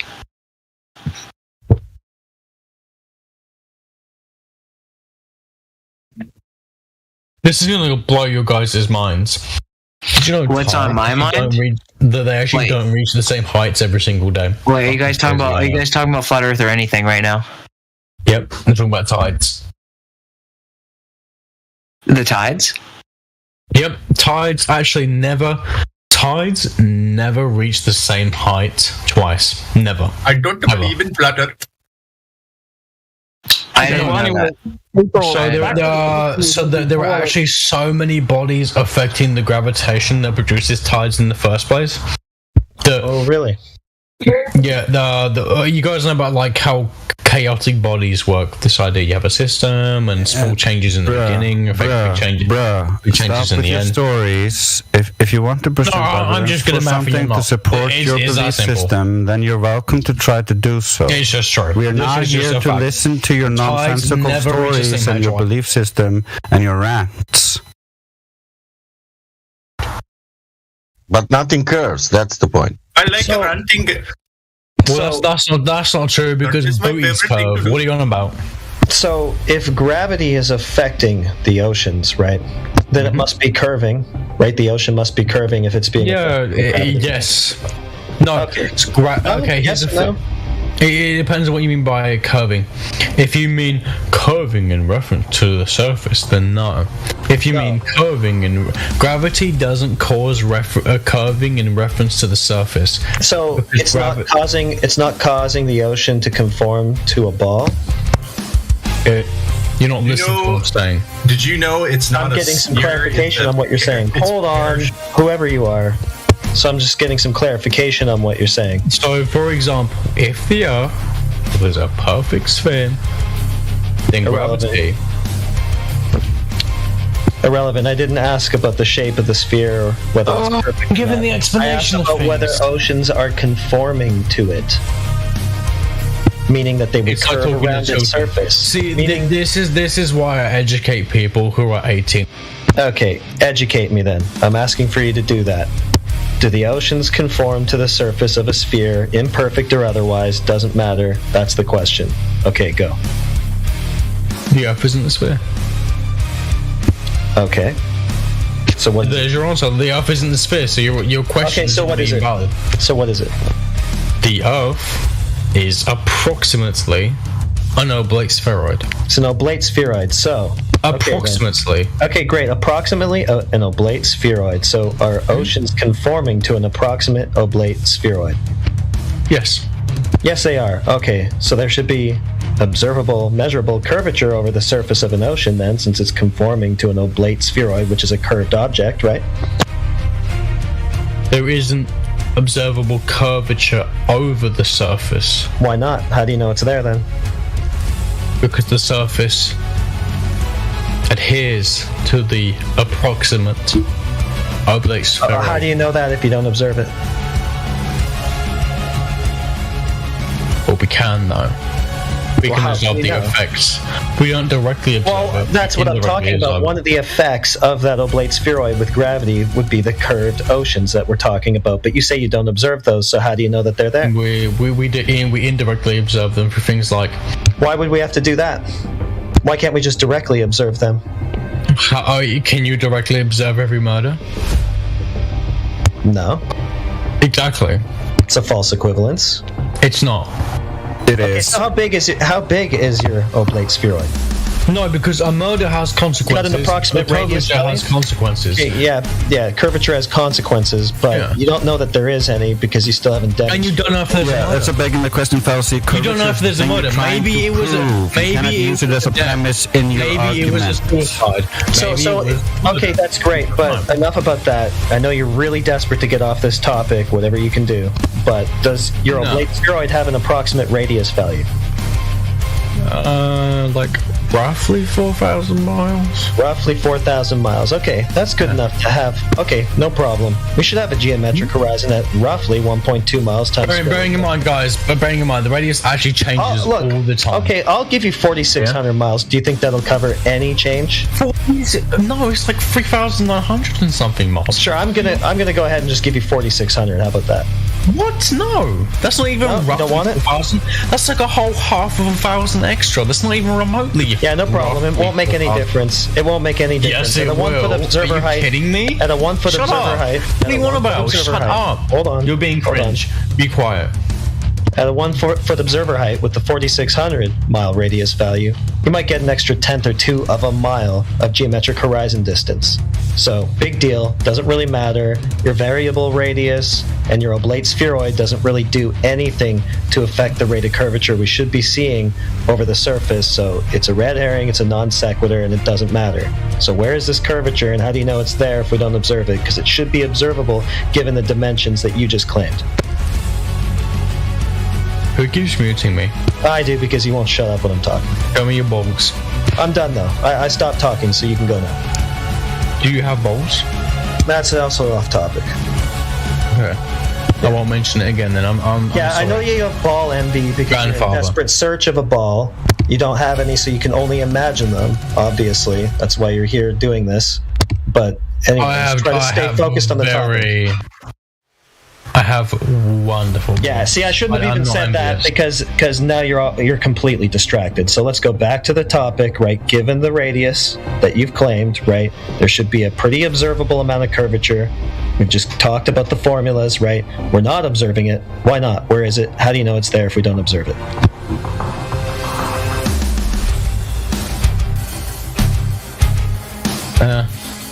Will you let me speak the whole time? You won't mute me, okay? Yeah. Can you promise this? Okay, are you gonna No promises. No, I'm being serious now because you keep muting me. Yeah, don't waste your airtime to ask if you can talk. Just talk. My That's what airtime? you have the airtime for.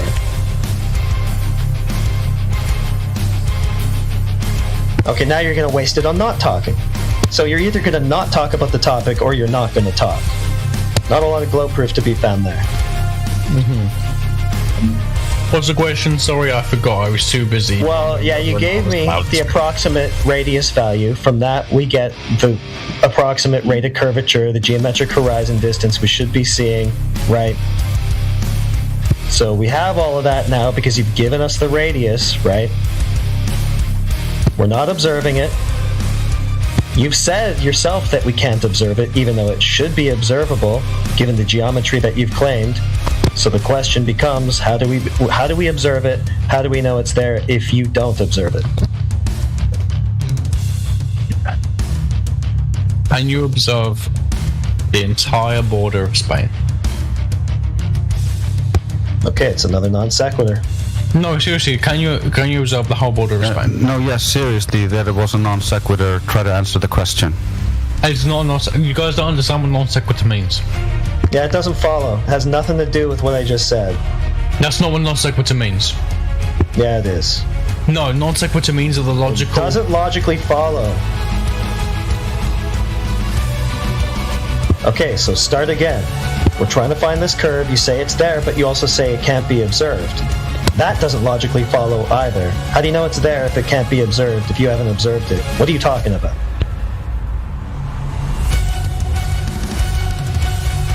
You guys already decided I was wrong before I even started speaking.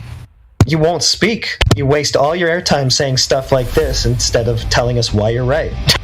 Yeah, that was a mind-reading fallacy as well. Try to answer the question. Mind-reading fallacy. Okay. Yeah, when you try to divine other people's intent and what they think or what they're gonna do.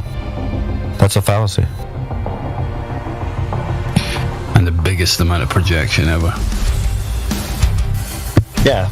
So how can you know? How can you know? Oh my god! I can't even point out how there are things that are simply too large, too round, that I can't show you them in like a laboratory.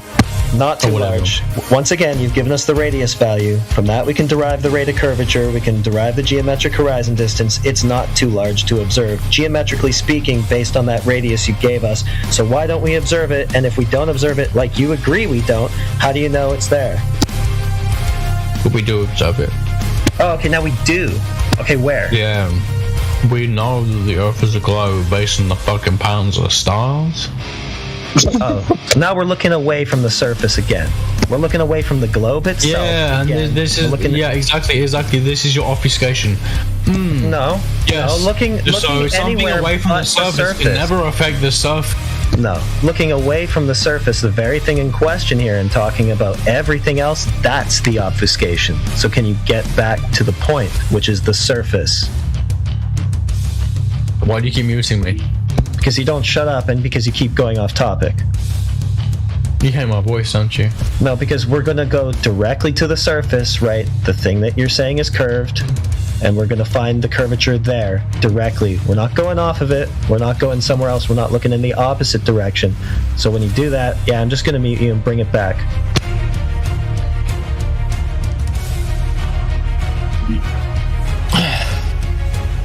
Yeah, we're not going to look in the wrong direction. We are going to look at the thing you are claiming by looking in the wrong direction.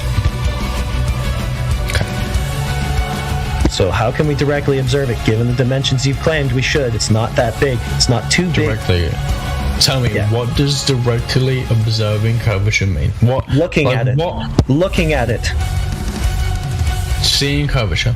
Yeah. What if the curvature? What if the curvature can be shown to exist, but is too small for you to see with the naked eye at the surface of the beach? Well, like you say, we should see the effects of it. The main one being a geometric horizon. That should be the main effect. I never said you have to see it with the naked eye.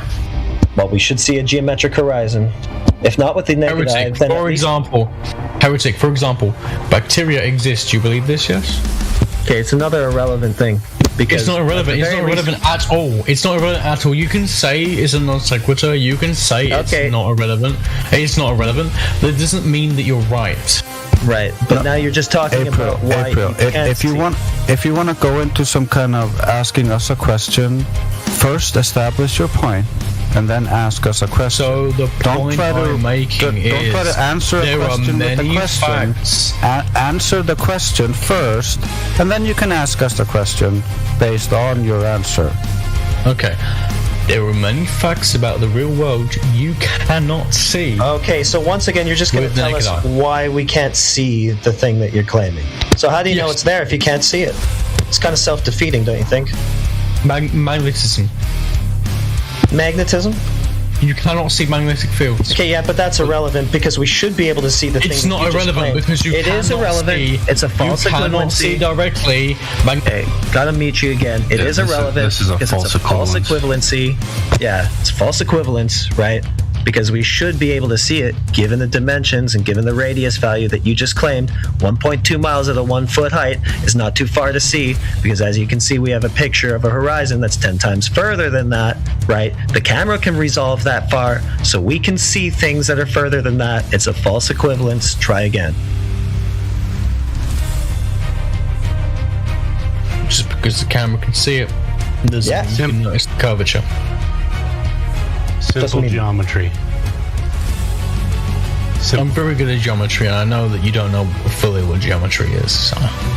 Okay. You know what? I literally get paid to teach people geometry. I know geometry. I know that you guys think you know geometry. You clearly don't, bro. I clearly do. Yeah, you're going off topic again. We should be able to resolve this horizon. Given a telescope, a telephoto lens, good camera, we should be able to resolve this 1.2 mile horizon and confirm its existence. No problem. You can resolve it. Does that mean the human eye can distinguish it? No. That's irrelevant. The human eye looks through a camera. The human eye looks at a patch. The human eye looks at a picture that was taken with a zoom lens. That's irrelevant. We don't need to see it with our naked eye. We can use tools to resolve it. You have to be able to resolve it for the human eye to see it. We did, using a camera. Okay. Yeah. Okay.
he just said that if it doesn't stop or whatever, it just magically keeps going. And I just wanted to point out to him, it actually does have a motor attached to it that does keep it going. It actually does stop relatively quickly if they only move with their hands. Okay, so no, it's for a little while if you only move with your hand. Okay, it does have a motor. Hey, just to confirm, guys, I'm listening to the conversation right now, and the reason I'm coming in here is there's a lot of stuff happening. Welcome everybody to the chat. There's a lot of new people. There's a lot of people listening. It's good stuff. I'm listening. But what type of fallacy have people committed when they talk about the Foucault's pendulum? Anybody know? Begging the question. It's called affirming the consequent. Do you guys know what that means? Anybody? No, could you guys I do. No, please. It means you're already making an assumption that the Earth's curved and spinning, and then you've got another thing which is trying to prove your assumption with an assumption. Correct. So there's a lot to deal with here and to unpackage, but most of the things that you're doing with Foucault's pendulum and any kind of apparatus or device, depending on what it is, it's going to make the assertion of something of what the Earth is doing. But we're dealing with fallacy here, which means that it's begging the question of what supposedly that device is supporting, right? And we can point to because the pendulum precesses, right? You can put it in a logical statement. Because the pendulum precesses, the Earth is spinning. The Earth is spinning, therefore the pendulum precesses. But when in all reality, it could be something else. What do you mean precesses? So when the pendulum is moving back and forward and all around, like whichever direction it's moving towards, then it's precessing. That's what the pendulum does. That's what it's doing when you see it moving around. Processing. Did I lose everybody? What does processing mean, bro? Wait. All right. So we seem to be off on the wrong foot. We're talking about things that we don't know, especially if you're advocating for the globe. And I'm coming in here just to make sure that everybody's on track, right? So all three of you guys right now, Aulish, Nez, Ganso, and Fauda, you have the idea that the Earth is a globe, right? Currently. Yeah. All right, so I'm going to have all three of you keep your mics open, and in a team effort, you can help each other out. But we're going to do this together, right? To make sure that you know what you know. So we can start. We can take it from the top, and by this knowledge, I'm going to know, and so is the rest of the listening audience, if you know the Earth is actually a globe or if it's not a globe, right? Because you're going to be able to tell us pretty simple things. 3 tenets that support the Earth being a globe. And the first one is, like I said, you can help each other out. It doesn't matter to me. But I would like you to say, I don't know, when you really, really don't know, because this is considered a pretty tough method when it concerns to you bringing up the information for what I'm going to ask for. 3 things that you can write these down if you want to, so you can make sure that you answer this sufficiently. I'm going to need primary source. Number 1. Number 2, I'm going to need a citation where it was said. And number 3, I'm going to need a demonstration. Okay, this is what I'm going to ask you guys. I'm going to require this from the question that I'm going to ask you, all 3 of you. And so long as you support them correctly, we'll be doing great. Once again, if you don't know, just say, I don't know.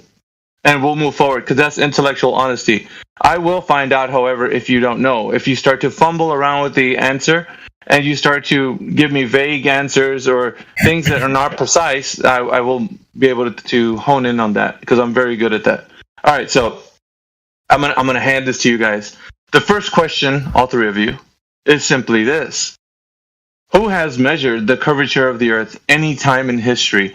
Because it's said to be a globe for at least about 2,500 years. So we need to know all the way back to primary source who's actually discovered that they've measured the drop over distance, right? Because according from the globe perspective, we have some metrics. So if you type in, how big is the radius of the Earth, it's going to spit out a number on Google. So it's public information. Everybody knows this. So what we're going to do now is get to the facts. We're going to figure out how you guys know, everybody here who's advocating for the globe, how the Earth has this drop over distance measured from where it begun. So we're going to get some information from you. So curvature is the first question. How do we know in any time in history that someone's measured the curvature of the Earth? And take turns if you'd like, but I want to know from you guys how that answer is going to be sufficient with primary source, citation, and then demonstration. Go ahead. The floor is your guys. Are you talking about Coach. Eratosthenes? Who measured the curvature? I will give no help. The only thing that I'll tell you is that if you don't know, I'm going to tell you you don't know, because there is correct information to guide you. So go ahead. Ganso, I think Fauda, I think is your name, and Owlishness. Go ahead. Take turns, please. Right. The radius of the Earth that you have described is 3,959 miles, right? That's radius correct. of the Earth? Yes. The question, once again, remember the question. Who has measured the curvature of the Earth any time in history? Go ahead. Eratosthenes. Okay. Do you guys agree, Ganso and Fauda? Or do you have a different answer? No, I agree with my queen. Fauda? Yeah, but couldn't agree more. I don't know if I'm saying his name correctly, but... The name is, I know what you're implying, so go ahead and tell me why that is your answer. Because remember, primary source, citation, where it said that, so I need the primary source.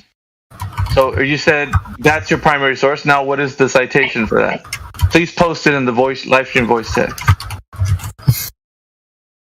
And demonstration, please. Yeah, we'll get to that in a minute, Kim. Yeah, we're working our way there. So citation. I know. Demonstration being the citation? This is clever misdirection away from what we were previously talking about. No, this isn't clever misdirection. What it is, Owlishness, is exposing everything you need to know. It's exposing. Listen, guys, it's exposing your knowledge as to how much you know correctly if the Earth is a globe or not. So we're all going to find out currently. If you don't want to answer the question, that's fine. We will understand that you have no knowledge on this. Okay. So this is what it's doing. It's showing. It's giving you. This is giving you, Owlishness. It's giving you a mirror. In every single way, however, because you're going to say, "Well, how can you demonstrate the curvature of the Earth?" No. I know where this is going. No, I know where this is going. I know. That's the point of it. But see, here's the issue. Here's the issue, though, Owlishness. Everybody who comes in here thinking that the Earth is a globe is full of pride and ego. They don't understand that they don't know what they don't know. And so if you avoid the question, you're locked in right now. If you drop out, if you say, "Oh, I'm not doing this," that's fine. You can go if you want. But everyone who's listening will understand that you have no knowledge of the very first question. So if you rage quit, you're going to show everybody that you're really ignorant about this topic, and especially the very first question. I didn't even gotten to the second or the third.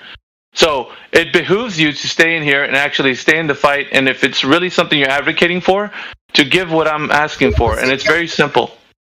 So go ahead if you do have that, because seems like you're the champion. Ganso and Fauda have just kind of leaned back and let you take lead. So what we're listening to is you actually are the one that has the spotlight on right now, not unless Ganso and Fauda want to chime in. It's up to them. But okay, so that was your primary source. Now we need a citation, please. Which one would you like? MLA or any? Well, if I give you Wikipedia, are you going to tell me it's not a good source? I'm not going to say anything. I just want you to demonstrate your knowledge on the fact that you're showing me the primary source, citation, and now demonstration.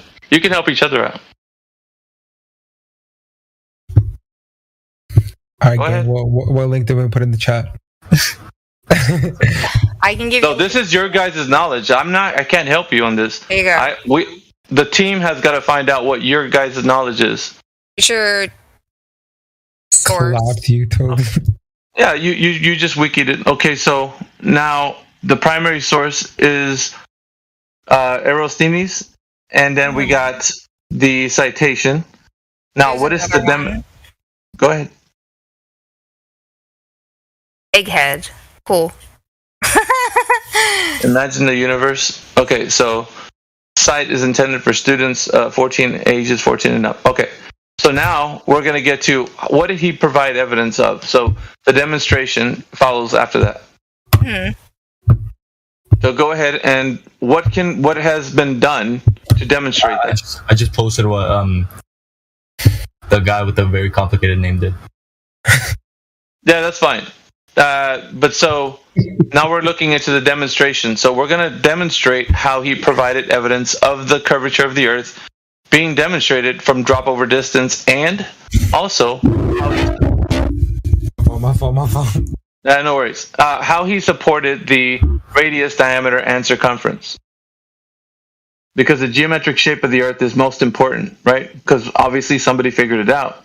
So we're saying this guy has, well, then we're going to find out if he has or not. So the demonstration now is going to proceed. So, Owlishness, did you want to continue with showing us how he provided the evidence for that, the metrics? Or does Powder and Gansel want to chime in? It's up to you guys.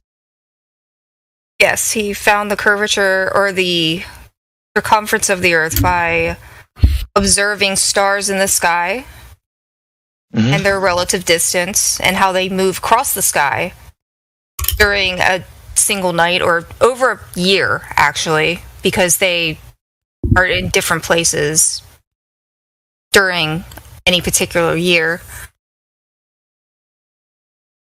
The North Star... No, go ahead. Keep on. So, obviously, during different parts of the year, you can see different constellations. They're in different locations in the sky. Right? North Star is always in the same place because it's directly above us. Yeah, what we're doing right now is just listening to you guys tell us. Gansel and Fauda, do you guys agree with what she's saying? Yes. Or do you disagree? Okay. Continue, Owlishness. So you can determine the circumference of the Earth by, I guess, a mathematical equation of the location of the star at one point and then measuring it at a different point and a different point. I'm guessing there's some sort of mathematical equation for that. I don't know what it is. I'm not an astronomer or a mathematician. So there it is. Thank you for the concession, but now I'm going to ask you to be honest with the chat and everybody listening. So the answer to this question is you don't know. Is this correct? No, I gave you my understanding of what it is, but I don't know the math associated with it. I know. So it's okay. It's a bit of what it does. It tumbles the pride. So I'm going to make you see if you're going to be honest with the chat. So you don't know. No, I don't know. I'll reiterate. Okay, so you don't know. Ganso, do you know? No. How about Fauda? Fauda knows. Okay, so I'm fine with saying I don't know. I know. That's the point of this exercise. What it's doing is exposing the information, whether you know that Earth is a globe or you don't. Whether it's something you know or it's a belief, rather, I should say. So the first question, who has measured the curvature of the Earth any time in history, was supported by the primary source you said is Eratosthenes, and then you got the second one, which is the citation. You showed me the wiki. The third one, the demonstration. It feels like we're falling short because you don't know. So I would just put it in the realm of that you guys don't know. If not, I'll continue to press, and you'll find it gets more difficult. So that actually would be the third source that I posted. Right, but what I posted. It needs the explanation. Sure, but the information to stand up for whatever we're talking about needs to be supported by all three. So if we don't have a demonstration to provide, because can I read you what it says? You can read. Go ahead. Okay, in 200 BC, the size of the Earth was actually calculated to within 1% accuracy. Eratosthenes used Aristotle's idea that if the Earth was round, distant stars in the night sky would appear at different positions to observers at different latitudes. Eratosthenes knew that on the first day of summer, the sun passed directly overhead at Sinai's Egypt. Angular displacement of the sun from overhead of the Earth of the city of Alexandria, 5,000 stadias away from Syene. He found that the angular displacement was 7.2 degrees. There are 360 degrees in a circle, making 7.2 degrees equivalent to 1/50th of a circle. Geometry tells us that the ratio of 1/50th is the same as the ratio of the distance between Syene and Alexandria to the total circumference of the Earth Thus, circumference can be estimated by multiplying distance between two cities, 5,000 stadia, by 50, equaling 250,000 stadia. Sure. So that's the explanation. Yeah, that's mainstream, and that's what it is. But it differs from what you were saying, beginning to tell me of what it. Yeah, what I only read a little bit of it, so. Well, I know, but what I'm saying though, Alishness, is that because of the fact that you had this understanding of what he did, you started to tell me like it was a measurement of like the angles to the stars, and it wasn't that. What did it say here in contrary to what you just told me? Do you know, or can I point it out? It's up to you. We'll go over this. It has to do with latitudes instead of angles. But what did he use? Did he use the stars? Yes. No. Was it a stick, bro? No. What I'm saying, what he used in the sky. Distant stars in the night sky would appear at different positions to observers at different latitudes. No, it was the sun. The sun is a star. No, I know, but I know what you guys are gonna insert here, but like the fact that he's using the sun is different from the stars. No, of what her explanation. It's the same thing. The sun is a star. Okay, so I'll ask you a simple question. What star looks like exactly like the sun does? All of them. All of them. Okay, so when you look at the sun during the day, does it look like any of the stars? Be honest. No. Because it's closer. Okay. No, that's not the point, though. The point is we're talking about what they look like. Right. And this is the information they've given you, me, and everybody else. They've told us this. If the sun is a star, the stars are the sun. Yeah, that's fine. But do they look like each other? No. That's the honest answer. It's not actually the same thing, is it? But no, we're not going to get into the minutia. It's going to derail where I'm going right now. So, but basically, what we're doing is just getting everybody to be honest with what we're saying. And if the observation matches, then we'll say it does. If not, then we'll be honest, it doesn't match. But they're telling us a story, is what I'm saying. That the stars are the sun, and you're basically just advocating for it. So, in the realm of observation, we don't see them looking like the same. The sun doesn't look like a star, and the stars don't look like the sun. So, but that's that for now. I want to table that because it's not the importance. So we're getting to the idea that the curvature of the Earth has been measured by this guy, and then we're going to say that supposedly you started to explain that it was dealt with the angles to the stars and constellations. This is not what he was doing with what he was actually trying to do with Alexander and Cyrene. So he's using the sun and also the thing that he's looking at, right? His observation was of shadows, okay? And the angles to those shadows in the different locations. So it varied from the answer you were giving me. So once again, you didn't know this until you started maybe reading the mainstream rhetoric, and now it makes it a little bit more apparent that you were saying something different. And so what I'm pointing out here is that you didn't know this information, not even just the information, but how it was done.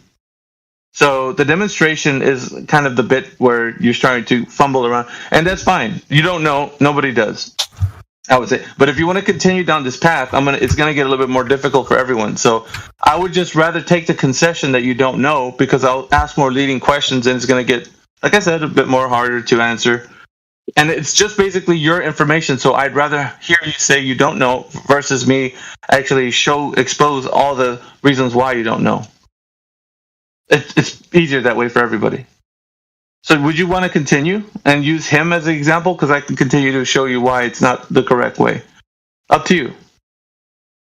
Yeah, what's the next question? Okay, so the concession from Alice Ness saying that she doesn't know in the first one, who has measured the curvature of the Earth in any time in history? I'll take that. Gonzo, how about you? Do you concede or do you want to continue? No, I'll continue. We march on. Okay. Fauda, how about you? Do you want to concede or do you want to continue? No, but I'm with the gang. We keep going. Well, yeah, so concede means that you're going to give up the position that you know. That's what it means. Okay, Gonzo, do you... No, Kenzo doesn't concede, so he's in opposition to Owlishness and Fauda. Wait, I concede. Okay, so he concedes too. All right, that's fine. Well, we'll see for the first question. That's fine. The second question is pretty simple, right? The spin of the Earth, or axial rotation. So we're going to get to the bit where how we understand that the Earth is spinning on its axis. Now, in any time in history, I'll ask the same requirements. Let me just go through the spiel. So, any time in history, who has measured the axial rotation happening on the Earth? Anyone. Just remember, primary source, citation, and the demonstration of how we understand that the Earth is spinning on its axis, because the Earth is said to be spinning at 1,000 miles per hour at the equator. So people know this information. So there's a bit of more information that you could probably look into. But as I'm saying this, you can look it up. You phone a friend, talk to each other in the DMs, but see who's figured it out, right?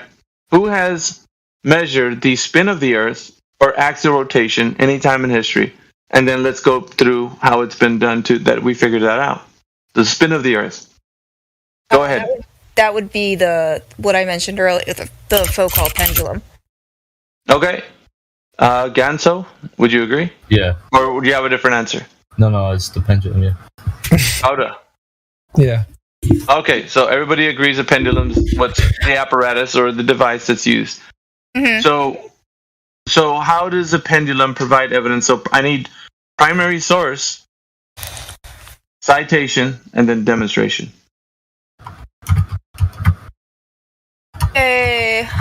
Very first person. Where did it originate from? Oh, the very first person? Okay, well, I'll get the demonstration. Well, the first person will be Foucault, of course, right? Yeah. Right, yeah, I didn't want to say anything, Helio. Thank you for ruining the... Well, I mean, I said Foucault's pendulum. Who did you think? Yeah. I don't know. I'm asking you the question. You got to respond to me. But if you're not the Glover, please put yourself on mute, because I know name for it. I'm asking you the questions. You have to provide the answer. People don't know this, listeners. So Helio just gave you a free one. That's fine. There you go. Okay, sure. I didn't just go on a huge. I'm telling you about it for like the past 20 minutes. I'm telling you, people don't understand. Well, okay, that's fine. Okay, so I need the citation. Also, go ahead, put the citation. Please resist the temptation, flat earthers, from jumping in. Like, I know feels like you guys are chomping at the bit. Like you want to, I know. Just let me go walk these guys through this. They wouldn't let me do it earlier, but. All right. Don't see a citation. Ganso and Fauda. Somebody else posted a citation yet? Okay.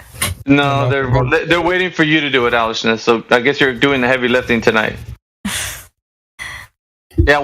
Guys? Come on. I'll can't let one person take it. Another. Fauda and Ganso, we're not getting much from you, are we? Isn't this how group projects go in college? One I want this to be a group project. Yeah. There you go. Sites, sources. Yeah. There you go. Citations are popping up. Okay, so primary source, citation. Let's see what we got. Fauda, you got a Britannica. Alishness, do you agree with their citations? I need to know if you're agreeing. If you guys are in agreement, we're gonna use something that you guys are putting up here. Yeah. Yeah. Okay, so citation and now the demonstration part. Mm-hmm. So what is the demonstration? What are we looking at here?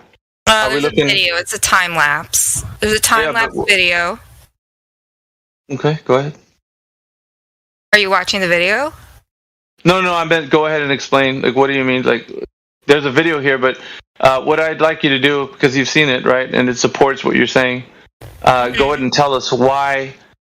Go into detail, please, as much as you can, as to why this apparatus is going to tell us about the Earth's rotation. So, as you can see in the video, if you're watching it, the pendulum is slowly swinging back and forth, but it's moving in accordance to how the Earth would rotate. So you can see behind it that there is a globe that is rotating, similarly to how the pendulum is swinging. It's knocking over, looks like, I don't know what those are. They're like little pieces of metal, showing that it is changing its direction as it's swinging. So the explanation for that would be that it's rotating. That the Earth is rotating and changing the direction of the pendulum. Okay, so that's the explanation. You guys agree? Cancel, Fauda? Yeah. Alright. Now, my question to you guys: is Earth spin the only thing that could be influencing the Focus pendulum? I need your answers, all three of you. Yes. You're asking if anything else could cause that to happen? Yeah, the influencing that apparatus. Is anything else influencing that apparatus to move? No. I have to say. You have to be sure. I'm gonna hold you to your answer. Yes. Okay. Are you 100% sure that nothing is influencing? I said yes. I said Yeah, yes. you said yes, Alishness. Okay. No, I meant like no. Other than this. Yeah, I agree with Al, bro. Yeah, bro, I'm out. So nothing else other than the Earth spin is influencing that pendulum. No, I said You all Yes, we agree. Yes, we agree. There is something. There is something else other than Earth spin? Yeah. Yeah. Okay, what else could be influencing the Focus pendulum other than Earth spin? Gravity. So. Alishness, do you agree? You guys don't. You gotta stay lockstep because I'm gonna hold you guys to what you're saying. So the pendulum is, as I was discussing earlier, it is not going to swing perpetually. So there is a motor that is attached to it in the ceiling that allows it to continue swinging for I guess, I'm not sure if it's a predetermined time or what could happen to make it, or how the motor actually affects the way it swings, but it does have to be started by somebody pushing it, and then it continues to swing. I can't say it swings under its own power, because that would be completely false. Did Foucault, when he originated the design, did he have an electronic motor that swung the pendulum? Yes, It did, but it was in the exact direction of its natural swing, so it did not sway it to any other direction except where it's let me take them because I have to keep it kind of concise. I don't want to waffle on too long with this. Yeah. Sorry. All right. So then, what we're understanding is that it's something else other than Earth spin is influencing the Foucault pendulum. Do you guys all agree? Yeah. It's not just Earth spin. We got other influences, and I think earthquakes could affect it. Also, that would definitely affect whether or not it starts or stops swinging. It could affect. It can throw it off kilter. Like I mentioned, the motor does assist in the swinging of it, since obviously the energy it can't swing under its own power. So. Okay, so we don't see something in nature actually showing us the precession of a pendulum, like the actual motion of something that's... Is the pendulum attached to the Earth, or is it detached from the Earth? As in, does it have a separate reference frame? It is attached to the Earth. Okay, so it's pretty much combined to, connected to the Earth. Okay. It is connected to the ceiling of the building, which is attached to the Earth. It is not free floating. Okay, so if we had something free floating, because the pendulum is precessing, right? It's moving around. If something was free floating that was not attached to the Earth, would that show precession too? Would that be moving around? Do you think? Because we're using a pendulum as the example. So obviously the Earth's motion is influencing the pendulum's direction. Correct? All right. So if this is true, then anything else that's separate from the Earth would be experiencing this particular movement. It would be influenced because the Earth is moving. Would that also logically follow? Because the pendulum's affected by it, right? So you're saying it's just kind of floating in free space? No. What I'm saying is the pendulum is affected by the Earth's spin. Yeah. Right? Mm-hmm. We're all in agreement with that. You guys are showing me. Okay, so anything else that can lift off from the Earth is also going to be influenced by the Earth's spin. Mm-hmm. Yeah. Is that correct? Yeah. Because it's on Earth. Okay. Mm-hmm. So what else can we do? Can we fly a drone? Can we fly a helicopter? Can we get in a balloon? Can we anything that leaves the detached from the Earth let's say a football, soccer ball, flies in the air, anything that goes that way, can it be influenced by the spin of the Earth? No, because it's still on Earth. Yeah, you'd have to go like very, very high up. You would have to leave Like, yeah. Earth. Okay, Everything that is on Earth is still affected by Earth. It doesn't matter if it's attached It's to like Earth if or you not throw a attached. ball, it's still within the same frame of reference as Earth, so it doesn't. Is the doesn't affect- pendulum is the hang on, pendulum Helio. attached to Earth? Hang on, Helio. Hang on. Are you guys sure of this? Am I sure that anything on Earth is affected by the spin of Earth? Yes. Yes. What else? Yes, I am sure Nothing- that any. Nothing else is affected. Only the pendulum. No, everything is affected by the spin of the Earth. Okay, so before you said that the pendulum is the only thing, and your friends were chiming in saying that nothing else is affected because they're all attached to the Earth. No, everything is affected by the spin of the Earth because it's within the same frame of reference as the Earth. Okay, so what else is affected other than the pendulum? Because the pendulum was everything on Earth, bro. Okay, so everything on Earth is affected by the Earth spin. Take another example, because obviously the pendulum is one example of something being affected by the spin of the Earth, right? Yeah. So what else is affected by the spin of the Earth? Everything. Everything. I know. That's a vague answer. Now I need the specifics. You need Specifically what? specific. Yeah, give me I another don't know specific. anything. I don't know anything else that's demonstrable at this time. I don't know. Wait a minute. Show the curve. Yeah, I'm sorry. That would show the spin of the Earth. Okay, so a couple of things, right? As I'm going through this, I asked a question. I asked the question. What else could be influencing the Foucault's pendulum? Is it only the spin of the Earth? The answer is no. We have a motor. You could push it. I could throw another earthquakes. There's other things that could influence it. So now we have other answers, right? Other answers could then support the fact that something else is making the pendulum do what it does. Mm-hmm. Okay, so it's not just the Earth spin that could influence the pendulum. There's other things that could influence it, giving you the vision of when you're making an observation that it's Earth spin when it could be something else. That's why I posted a time lapse. You can see. Okay. Right, but what I'm saying is it's not 100% locked down that it's only the Earth spin and that's it. There's nothing else that can influence us. It's only Earth spin. Could I interrupt quickly?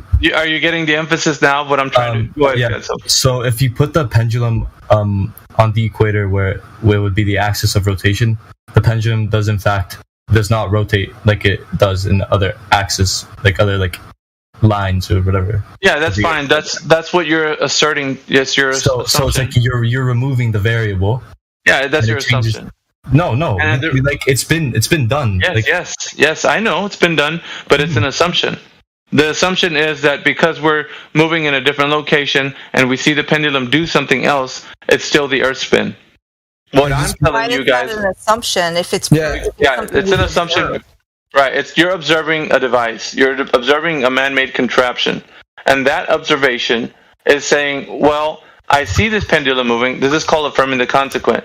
I see the pendulum moving, therefore the Earth is spinning. The Earth is spinning, therefore the pendulum is moving. That's when it could be something else. And I'm giving you the example of other things that it can be. And you've adequately supported that it can be other influencing things that are making the pendulum do something. So with your own admission, you're finding out that something else could influence a pendulum to make it process the way it does. So now we understand. No, I don't. Not just the Earth's rotation idea. It could be something else.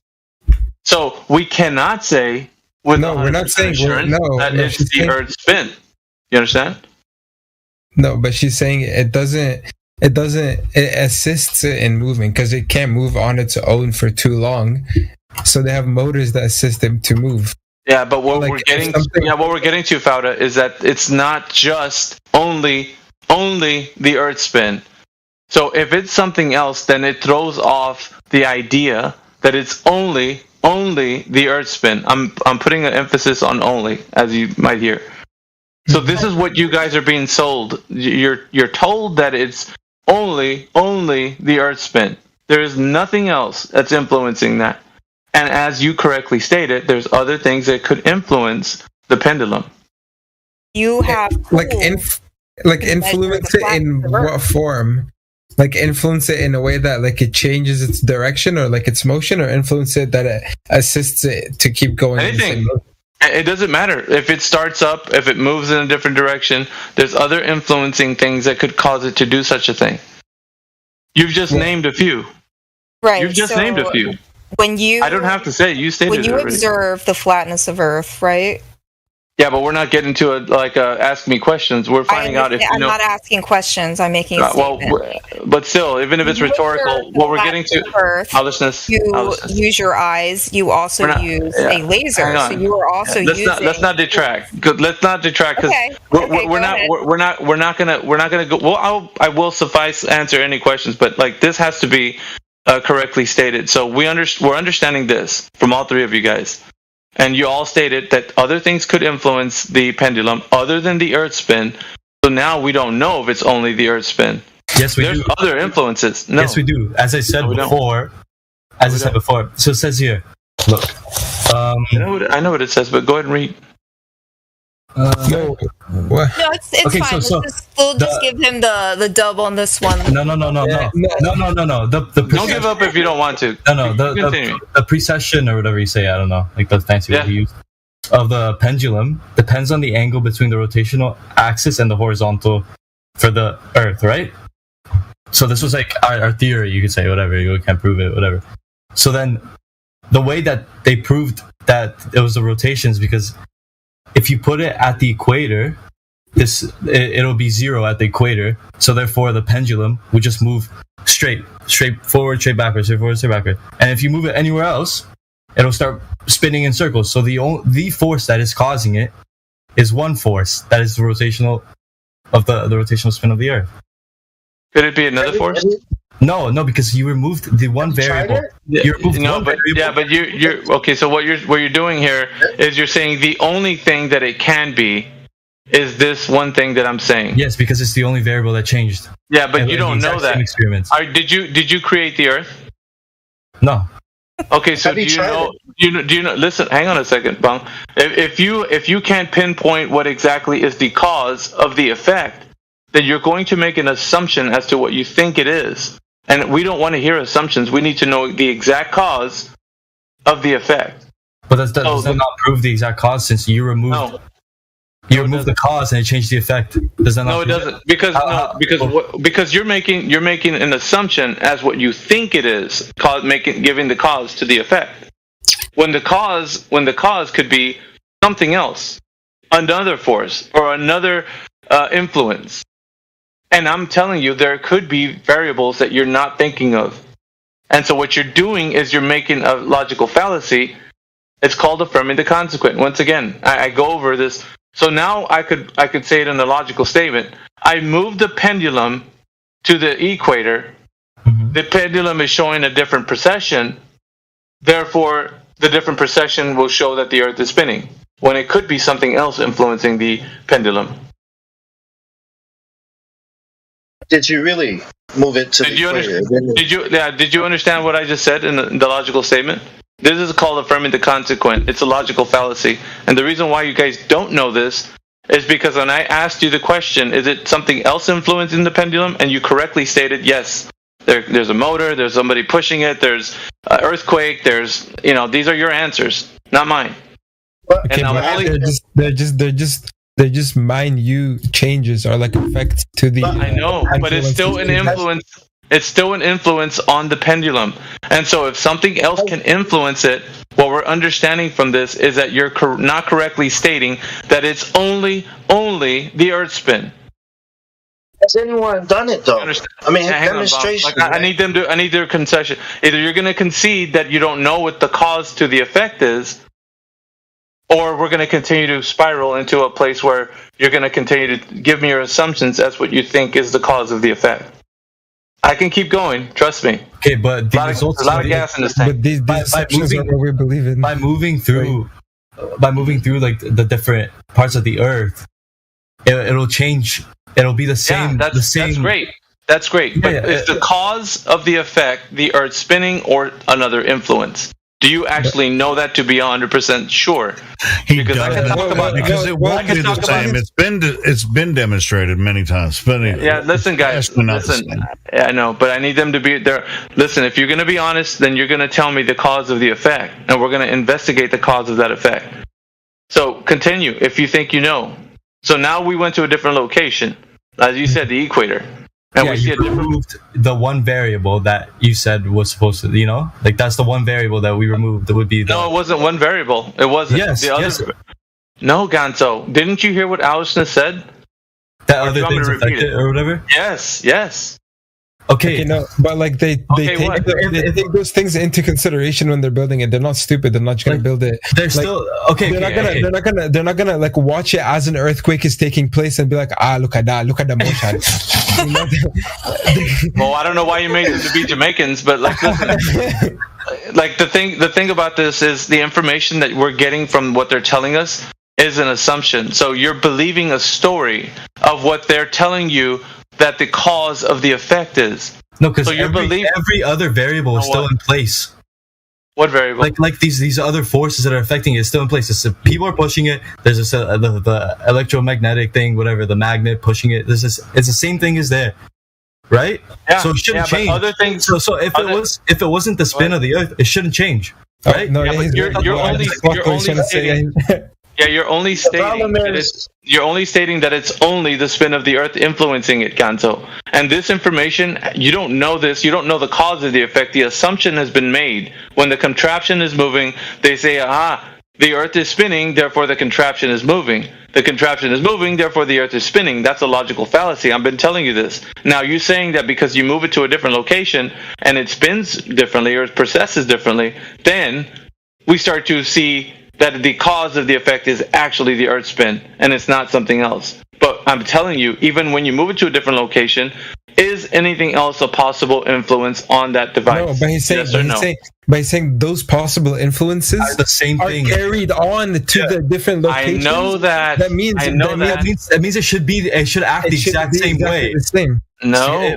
No, it doesn't mean that. What? If the conditions are the same, bro. Like it's gonna. No. Do the same I'm not talking about the conditions of being the same. I'm saying like if you're saying that other things can still influence it, this is what you're not getting.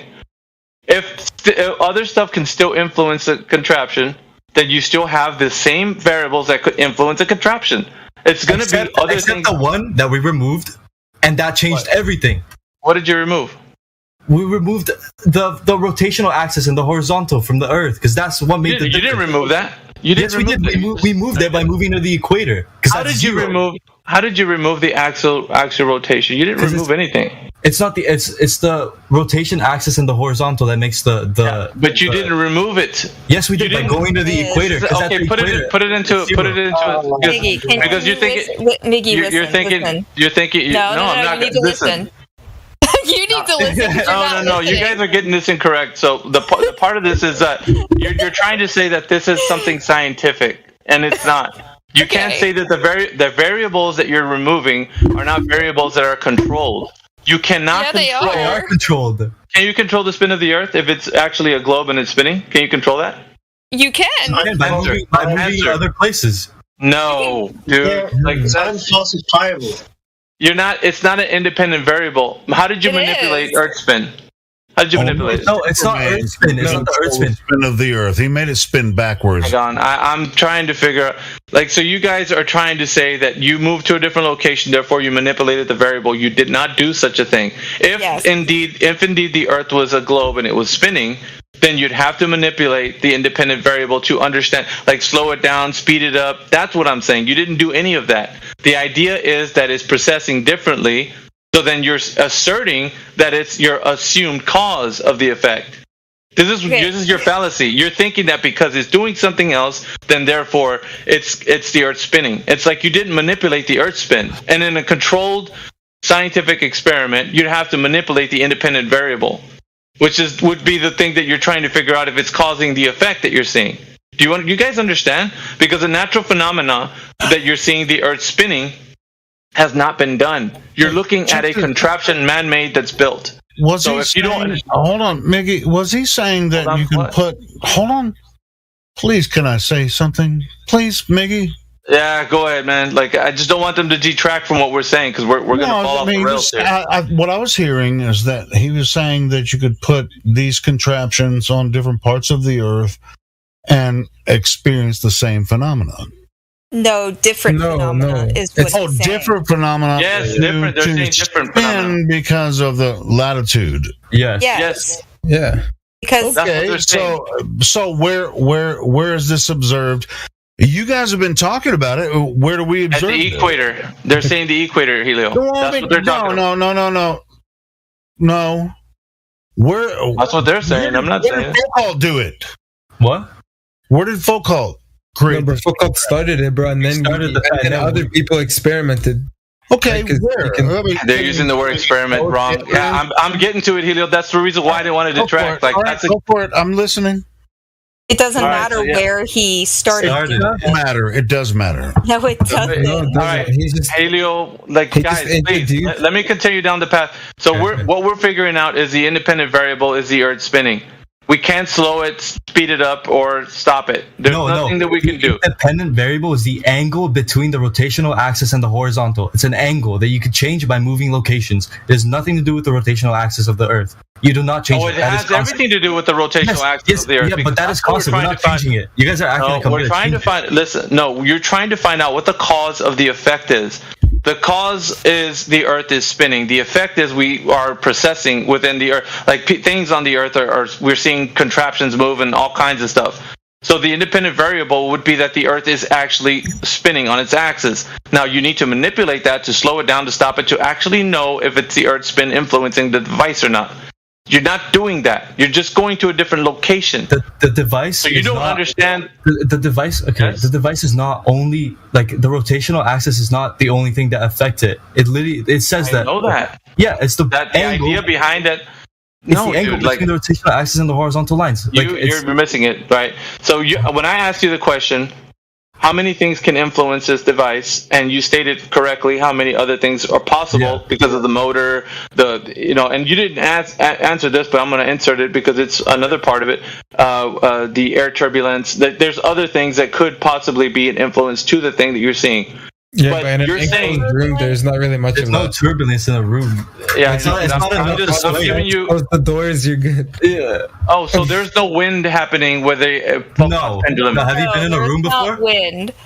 Is there wind in your room right now? Are you being blown away right now? Do you feel anything? Do you feel anything to be able to move a pendulum? Okay, so the air. No, listen. The air is not moving around in anywhere you're at. Don't be a straight up liar, dude. Like air turbulence is everywhere. It's not strong enough. Yeah? It's not strong enough to move. That's the point. Air. That's not the point. The point is what we're doing is showing all the variables that could influence it. If it were possible that there was a nice little current, or the air condition turned on, or something else happened where the air changes its current, it could influence it. So what we're saying here, a lot of things that you don't understand. But you don't think they're going to think of turning the AC off so it doesn't influence? That's not the point, Fauda. The point is that is the point. That's the point that you brought up. Other things can influence the pendulum. Other things. I'll say it again. How many times do you want me to say this? Other things can influence a pendulum. Other things can influence a pendulum. And you've already stated that other things can influence it. So the cause of the effect is not just only the Earth's spin. It is other variables. Only. Because Sir, you guys don't seem to get this. No. Listen, you just keep repeating yourself and harping upon these singular things. So you're just nitpicking. You're picking things out of the argument. You told me that. No, I know what I told you. You don't have to tell me again. Listen, you don't have to tell me again. I know what I told you. You've listed it. So why is it difficult for you guys to understand it? So why is it difficult for you to understand that there's other things influencing the pendulum? Okay, hear me out. Because you're nitpicking. Okay, wait. Okay. So let's say we have the pendulum up north, and it's in a room. It's the same air. It's a room. It's a closed room. It feels the same everywhere, right? Can we agree on that? Mm-hmm. You can keep the variables the same within a room. Yeah. Okay. Perfect. All right. So all these external variables you're talking about are the same up north and the equator if you're in a room. The same thing. So, the exact same. All right, so let's go over. You're going to a different location. Let's go over the other things that could influence the pendulum. Okay, perfect. What other things other than the Earth? No, he's saying that same chamber that you had. I know what he's saying, Fauda. Okay, but what I'm telling you is, I need you to state what other things can influence a pendulum, and I need you guys to hear yourselves when you say it. Okay, what other things can influence? What other things can influence the pendulum's movement? Okay, for right now we have air friction and the magnets. The thing is on, right? Because it's not. That wasn't it. There was more. My goodness, dude. What was it? I have heard myself say many times. Okay, wait. Let's hear it. Miggy, what are they? Guys, no, I don't want him to list it because he wants to hear me say it, right? Okay, say it. Yeah. So he wants me to say the motor, right? That is assisting in the swinging of it because there is no such thing as perpetual motion. Interesting. Yeah, that is interesting, isn't it? Yeah. And what else? Somebody has to get it going, right? So there you go. We have to give it a little push to get her going. Okay, but you can give it a push, then you could wait maybe 2 hours and wait for it to see the because it's gonna go in the motion that it's like it's gonna go in the motion that it like it's. She just finished telling you there's no perpetual motion, so there's gonna have to be an assistance from a motor. Yeah, that's fine. Yeah. It pushes it in its natural path, anyways. Like the straight up and straight back. That's how it's supposed to be. Yeah. No, right? You could push it. You could push it anyway. It still starts fucking spinning in circles. Also, interesting. You could push it, and then it'll take its natural path eventually, right? You just need to get it started. Yes. I don't know. You guys are telling me. He said, you push on a device. Yeah, I know what it is. Listen, but what you're doing is you're influencing the pendulum straight away. Beginning, yeah. Okay, yeah. But then you give it some time to take its natural path, and it'll give you the results. Yeah. Okay, so your influence on the pendulum is not just watching a natural phenomena. You're actually making something happen by influencing it. No. Yes. No. No. Yeah, but it's going to take its natural path. Like I was saying, if you how is that like not influencing? Because when you push on it, you automatically start to say, "I pushed on the device, therefore the Earth is spinning." Yeah, but if it was taking its natural path, I'm never going to get the apparatus interrupted. Okay, no, but if you push the apparatus and it's 90 degrees plumb. If the Earth is spinning, then it will start moving by itself. You don't have to push it. Yeah. No. What? No, what? Because it's in the same frame of reference. No, you're missing the point. You're missing the point. The point is you're influencing the device. The device isn't a natural phenomenon. So you're not watching Earth spin.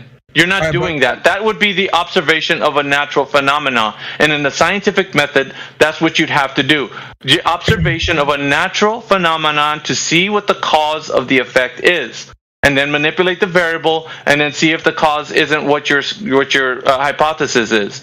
So you're doing a hypothesis test. You're not doing that when you're looking at a contraption because it's a man-made contraption that you're influencing at the very beginning, and then it starts to process and doesn't continue perpetually, like Owlishness says correctly. You'd have to put a motor to make it continuously do something. So that's another influence.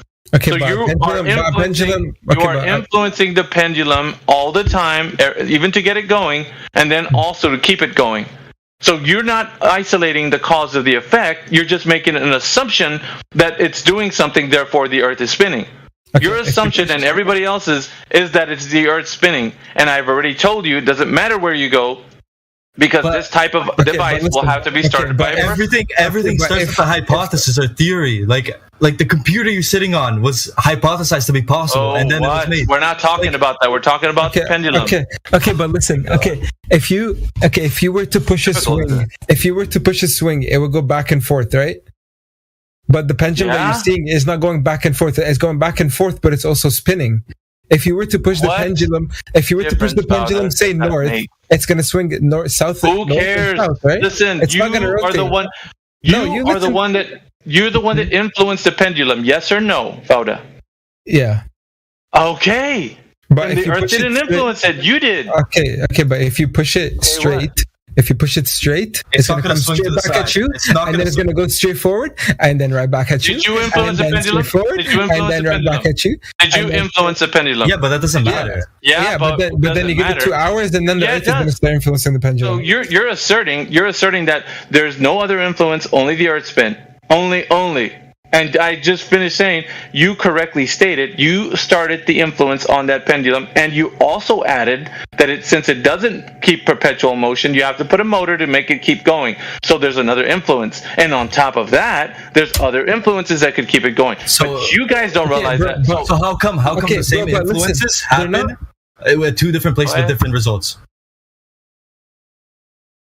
Hey, you tell me. You're the one asserting things. I'm not. I'm not making a positive effect. Yes, because we removed. That's what we're getting at.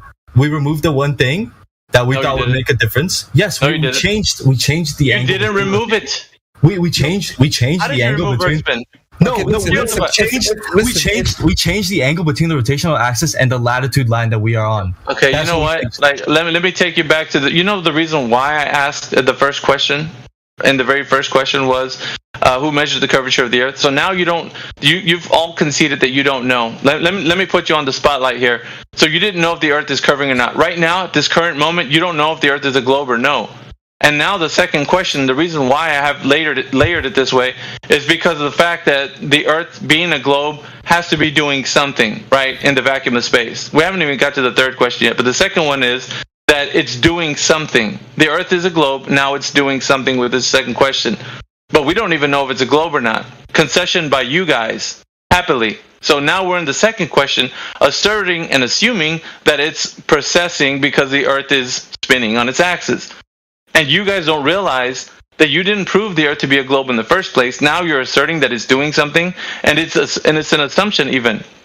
And so what we're getting to is that you want to stand by your assertions because that's the only thing that it can be. And then I went ahead and said, what else is influencing it? And you correctly stated, well, I pushed it to get it going, and also the motor keeps it going.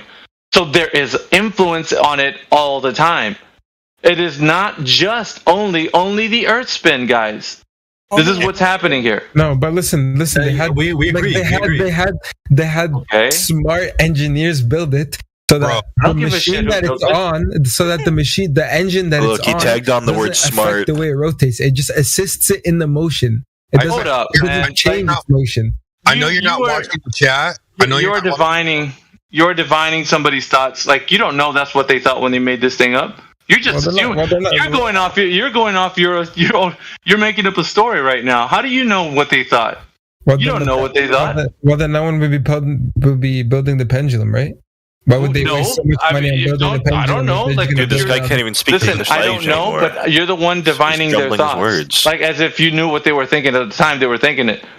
Like, wow, that's pretty like psychic of you to know that. Like, how do you know that's what they said and what they thought?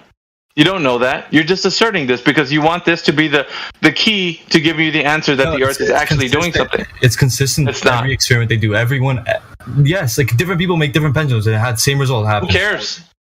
The thing that we're trying to look, the reason why I say who cares is because I am only trying to figure out if the Earth is moving or no. And what we haven't figured out is if, number one, that the Earth has any curvature. Number two, that we're assuming the cause of the effect is the Earth spinning on its axis due to the fact that we see a contraption moving. When, right? Let me tell it to you this way. When you pushed it to get it going and the motor is keeping it going. So there's so much influence on the device that it's not just isolated that the Earth is spinning on its axis due to the fact that that's what we're watching. Like, we can't take a step back from the Earth and say, oh, look, I see the Earth spinning on its axis. No, we're looking at a device that we have to man-make and also influence on every angle and direction. Okay, but if we're influencing it so much, if we're pushing the pendulum straight, why is it rotating? But you're telling me a question that should be sufficiently answered by this contraption. Why are you doing that? What? No, I'm telling you. Like, I'm asking you. Why is it that? I know. Why are you asking me? Because it should be self-evident, shouldn't it? You shouldn't be able to ask me that because you should say, look, this covers the information for you to sufficiently know that this is the only thing you need to know, that the Earth is spinning on its axis. And it's not sufficient, and I'm telling you that. and you're asking me the question, what else can it be? And having me try to explain to you, I don't have to, because I can sufficiently tell you that there isn't enough information here to give us the understanding that the Earth is actually spinning on its axis. When what we're doing is watching a man-made contraption that we pushed, and now that we have to keep moving with the motor. So now we're saying, Eureka! It is the Earth spinning. And no, because we're influencing the device all the time.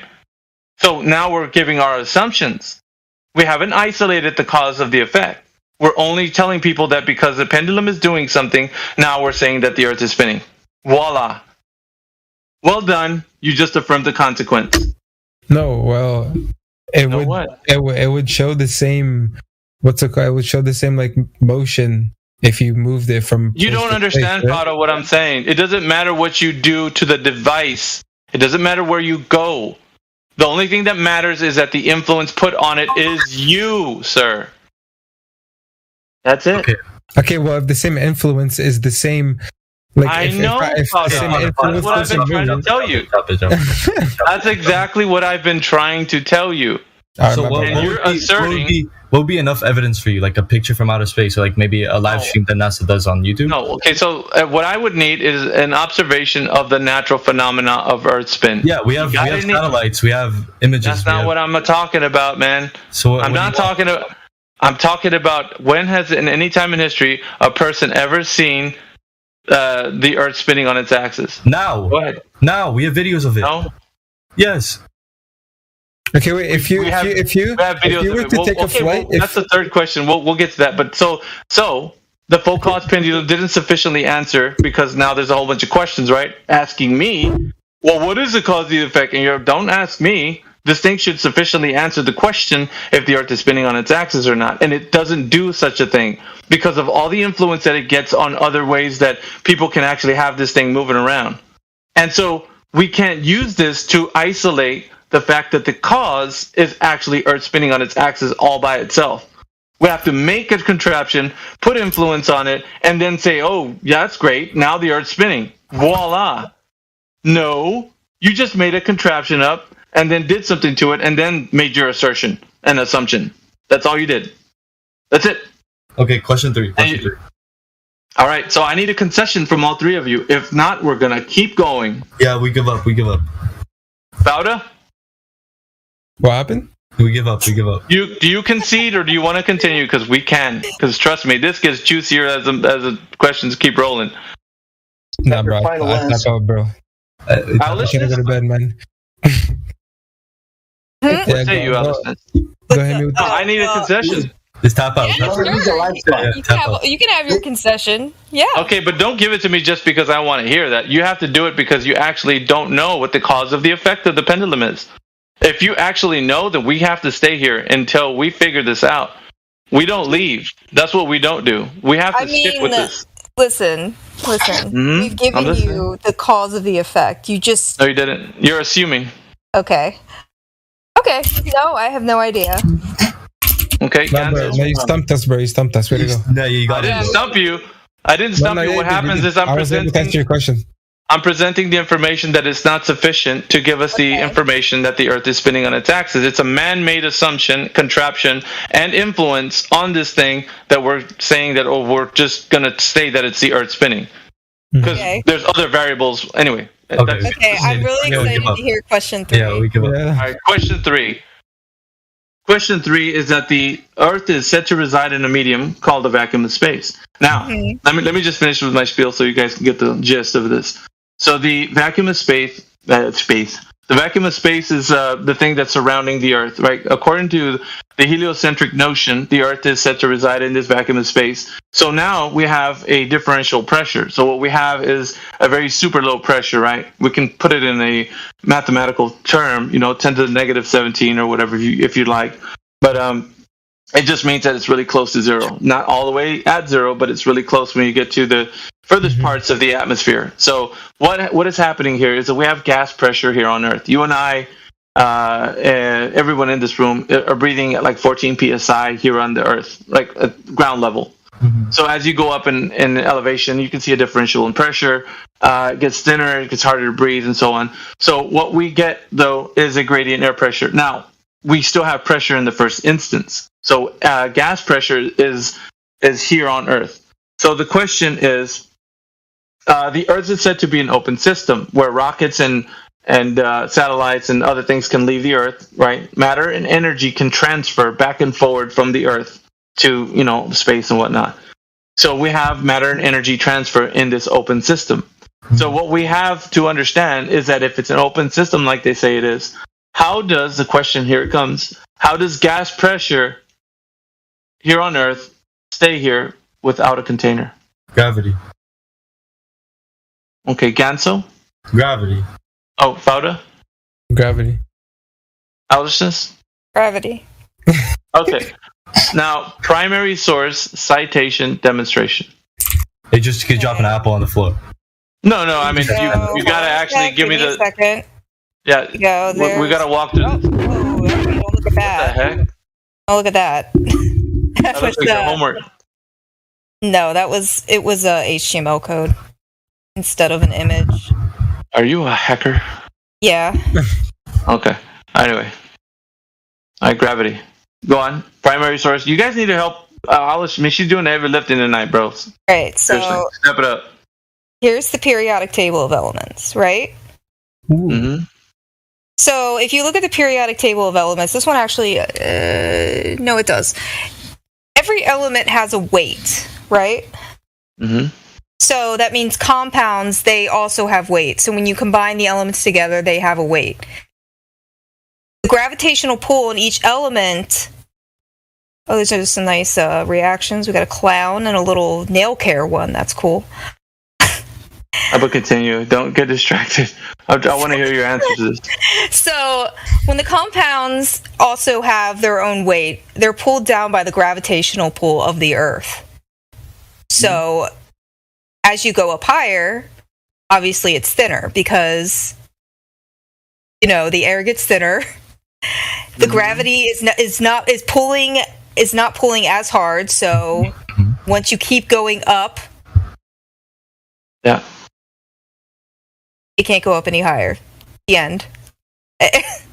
The end. Damn. All right. So Ganso. Wait, what was the question? How gas stays on the Earth? Yeah. The question is, how does gas contain gas? Yeah. That's the question. It's a very common question. How does gas contain gas? Well, gas pressure right. Without a container. That's the question. How do we have gas pressure without a container? Gravity, bro. It holds everything in. I know that, but you can't say one word answers and then get away with it because I got to hold you guys to the same standard I'm holding now. Without Owlishness holding your guys' hands, go ahead and give me the primary source, citation, and demonstration. I'm gonna see if you can do better without Owlishness. You guys just can't be followers. You can have your own critical thinking. I'll follow her to the ends of the earth. Seriously?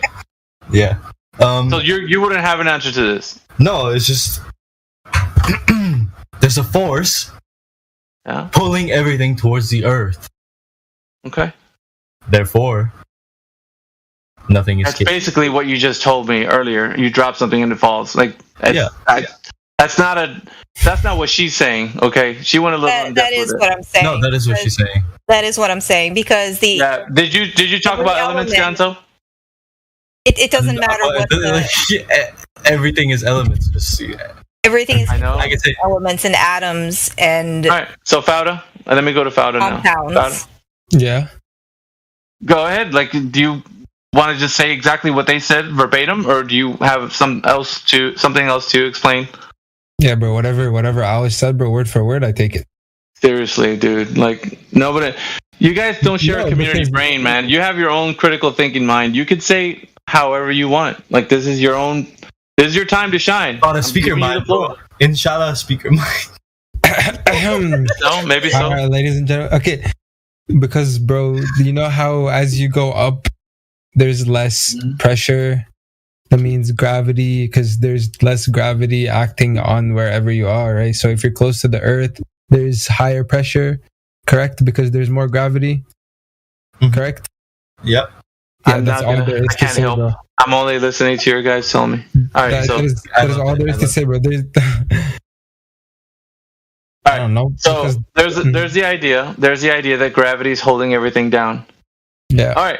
So remember, the demonstration of gas pressure without a container is due to the fact of gravity, and that was Alishness's answer. So now we're going to need to see the citation. Okay, we got the primary source. What was the primary source to that? Who first discovered this? See, that's a tough Who question. first discovered? Not really. Newton. Yeah, Newton. Like, I don't know. You guys need to tell me. Yeah, you Newton, guys have Newton, bro. Okay, so Newton, bro. Alishness, what do you say? Well, yeah, that's who it, bro. Newton, bro. Okay, so we're going with Newton, bro. All right, so Newton is the primary source. Now, citation, please. I said this wasn't going to be easy, and I meant it. No, So somebody already posted it. Or Who did? Proposed by Albert Einstein in 1915. Actually, no. Gravity is most accurately described by the general theory of relativity, proposed by Albert Einstein in 1915, which describes gravity not as a force. That's that one. I know, but you guys said Newton, bro. So yeah, he was the first to find it, and then Einstein made the theory. Yeah, but what did Newton do? Tell me how he discovered gravity. An apple found his head, bro. Oh God, dude! I hope you don't say that. Yes. All I gotta do is let an apple fall in my head. Yeah, we're. Yeah, that's all you have to do. If you go to the Apple store, in fact, they'll throw a lot on your head. That's how you found out. Okay. You went to the Apple store. He just beat you to it, bro. No, that's not how At we least it found wasn't a out. coconut. At least it wasn't a coconut. How did he find out? I don't know. You guys tell me. I told you, an apple. Okay, move on. Confirmed. Everyone confirmed? No, it's not confirmed. No. All right, so you're saying how gravity was discovered? Yes. How was it discovered? Yeah. Primary source. So Newton had an apple fall on his head. Okay, now the citation where it says Newton had an apple fall on his head, and that's how he figured out gravity was a force. I just posted it. Okay, so Alex just posted it. All right. Primary source citation. Now let's go to the demonstration. This is the fun part.